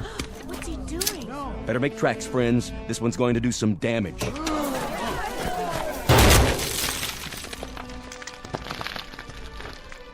It's still shut tight, Major. Hey, old man! It's getting dark. If we're gonna find our way back... You in there, listen up. I'm not through with you yet. I haven't even started. Goldsmith. What is it, Jason? You know how to open the door. I know you do. I know how to open the door, but I took an oath that I never would. My predecessor took the same oath, and that door has remained closed. No one will get into that cave. No one will ever touch the old man. Who is he? Where did he come from? A question oft asked, and a question never answered. Well, the Major is going to get an answer, one way or another. You can bet on that. It makes no difference, Jason. He's kept us alive. That's all that matters. Now, come on, old friend. Let's go home.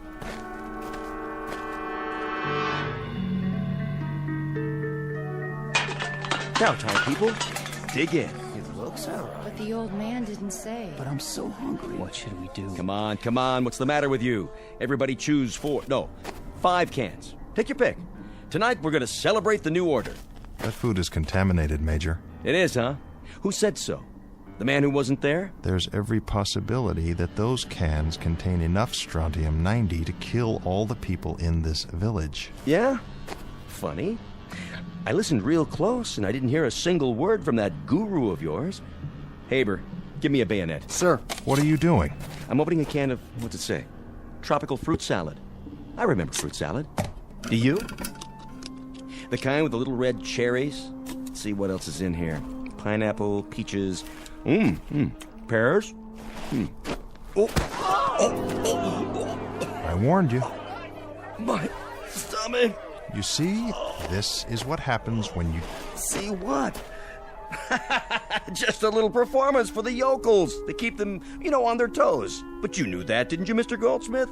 There's nothing wrong with this food. It's positively scrumptious. Well, say something. Tell me how disappointed you are. You're a nutcase, There's enough grub in that pile to keep you alive for years. There's enough poison in that pile to kill us all in days or hours. Much of it was canned after the bomb. We have no idea where it came from or who processed it. Some of the cans are only cheap plastic. It's porous. We have no idea what seeped into them from the air. Let's lay it on the line, shall we? Any of you who want a good meal for a change, dig in. For the rest of you who still want to play kindergarten, go home and gnaw on a bone. I'll try one. I guess it wouldn't hurt to sample it if we're careful. Don't be fools. Don't commit suicide because a couple of pack rats invade our homes and decide to turn things upside down. Let them be, Goldsmith. If they want to eat that stuff, let them eat it. The old man warned us about this. He told us it might be contaminated. We've got to bury it. Get out of my way. I say it's all right. He tested it. There's nothing you can do. If they're willing to risk it, that's up to them now. I'm afraid you're right, Evelyn. I've said my piece.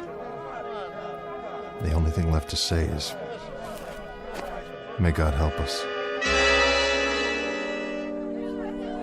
Hey, looky!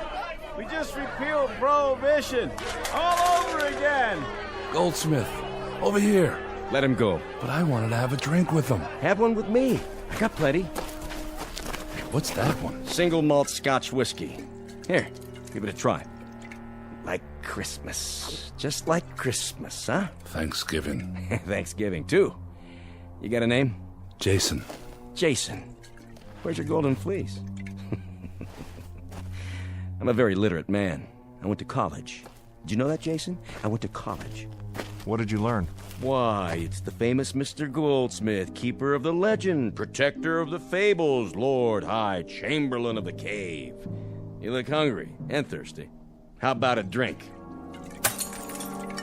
You got 100 cases of that hooch inside. You want to start breaking every bottle? You got yourself a man's job. Do you have any idea? Do you have any remote idea what you've brought to this village? Mr. Goldsmith, what I've brought to this village is the first square meal any of them have had in 20 years, and the first hours of pleasure they've had since you started leading them around by the nose. Why don't you give up the ghost, old man? Unbend. Why not? Can you answer me? You came as intruders, but now you're murderers. There's no telling how many people will die because of what you've done tonight. The old man told us dozens of times about food like this. He warned us. Now hear this. The old man... Well, there isn't any old man in the cave. He's a lie. He's a concoction. You made him up. You cut him out of whole cloth. Nobody's seen him. Nobody's heard him. Nobody knows who he is or where he's from. He's there just the same, whether you believe in him or not. Prove it. We've survived for 20 years. That's all the proof we need. Speak for yourself. By the looks of it, I'd say there aren't many believers left. You're on your own now. Open the cave, Goldsmith. Prove it that way. Maybe I can explain something. Go ahead. There were 2 men here right after the bomb. Scientists. That's all we knew about them. When they died, they gave the secret to another man, and he gave it to Goldsmith. Now he's the only one who knows how to open the door. I don't know what your game is, Goldsmith. I don't know how you get paid off. But it's time you let these people fill their bellies. It's time you open that cave and let them see who's kept them hungry all these years. Listen to him. You'll have to kill me, French. Mister, I've killed 100 times you. And that's how I've stayed alive. You, Jason, get your people together. You know what we have to do. Everybody follow us. Light some torches. We're going to the cave. We're going to open it. We're going to get the old man. Jason, for the love of God. You get it, Mr. Goldsmith? This is the Renaissance. This is the New Age. And you're going to usher it in. From now on, the people are going to eat and drink and walk in the rain. You're going to grow whatever you want, whenever you want, and your old man, whoever he is, he's going to abdicate the throne. Douglas, Furman. Any trouble, sir? Put Mr. Goldsmith in the back seat and see that he doesn't try to run. We're going to take a drive up to the cave.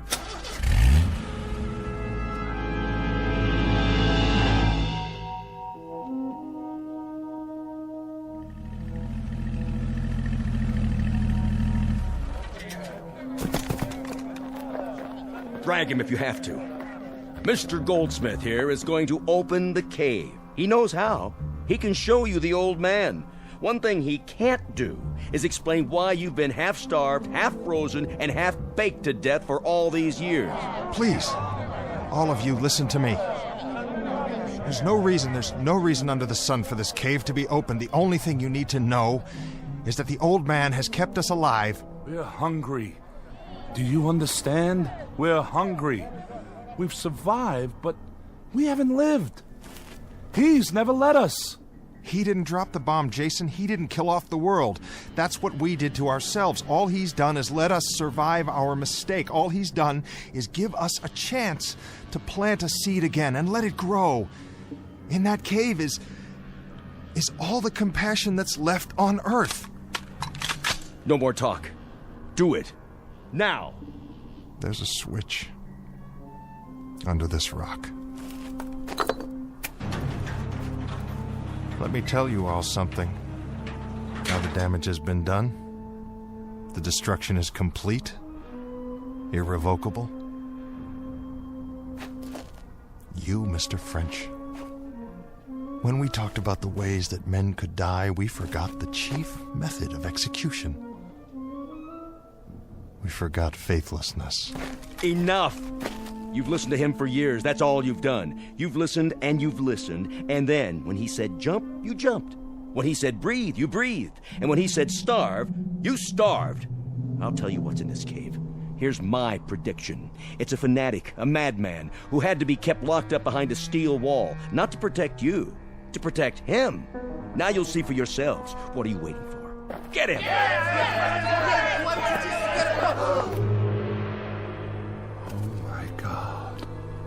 Oh, my dear God. It's a machine. It's called a computer. This is your old man. This is your tyrant, your dictator. Kill it. You've been hungry long enough. Kill it, now!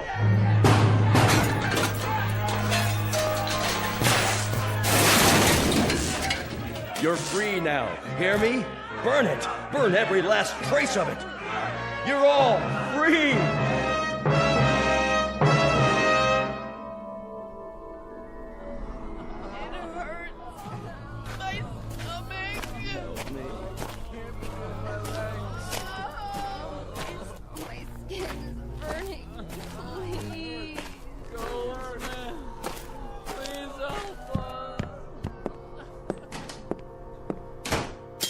Mr. Goldsmith? Evelyn?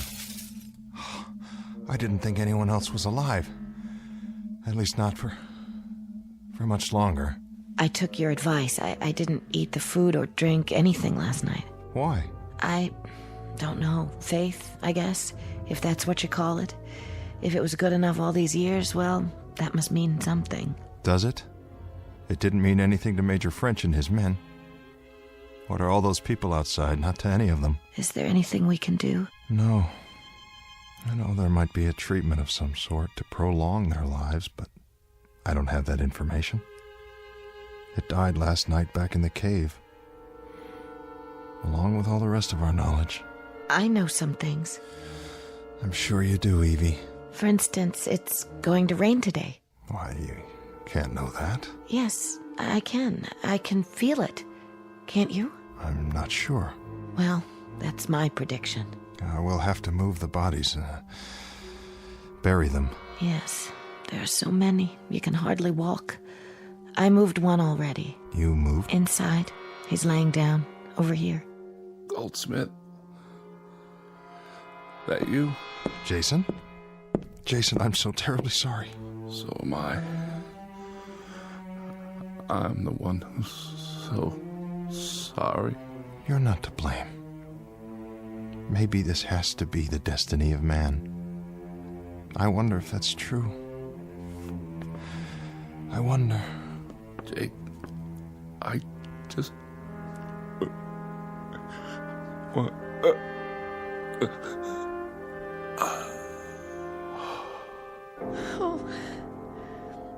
He was a good man, wasn't he? A good man. He was always good to me.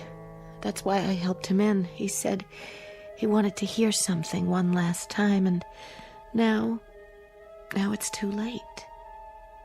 Wait. I think I know what he wanted. And what was that? This.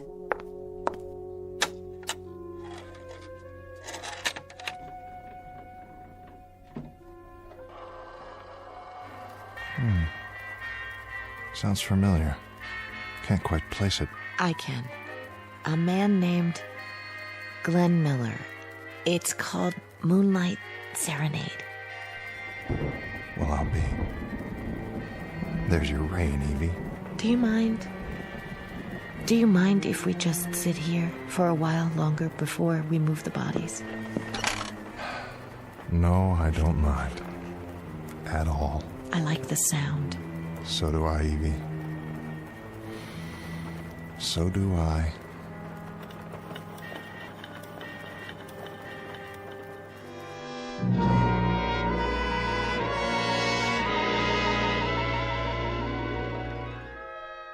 Mr. Goldsmith, survivor, an eyewitness to history and man's imperfection, an observer of the very human trait of greed and chronicler of the last chapter, the one reading suicide.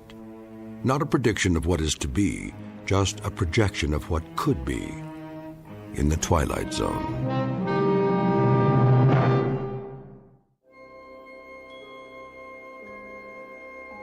Hi, this is Carl Amari, producer of the Twilight Zone radio dramas. I'd like to take a moment to tell you about our official website at twilightzoneradio.com, where you'll get the latest news and information on these Twilight Zone radio dramas. Plus, at twilightzoneradio.com, you can digitally download 3 free episodes or any of our episodes for only $1.95 each. In this age of ever-changing technology, we've decided to make these episodes instantly available to you by making the Twilight Zone radio dramas a digital download-only series. This means that this series will no longer be offered on CD. The CD collections at our website are now being offered while supplies last at buy one, get one free. So be sure to get your favorites before they're sold out. Be sure to visit us often, and I'll see you in the zone.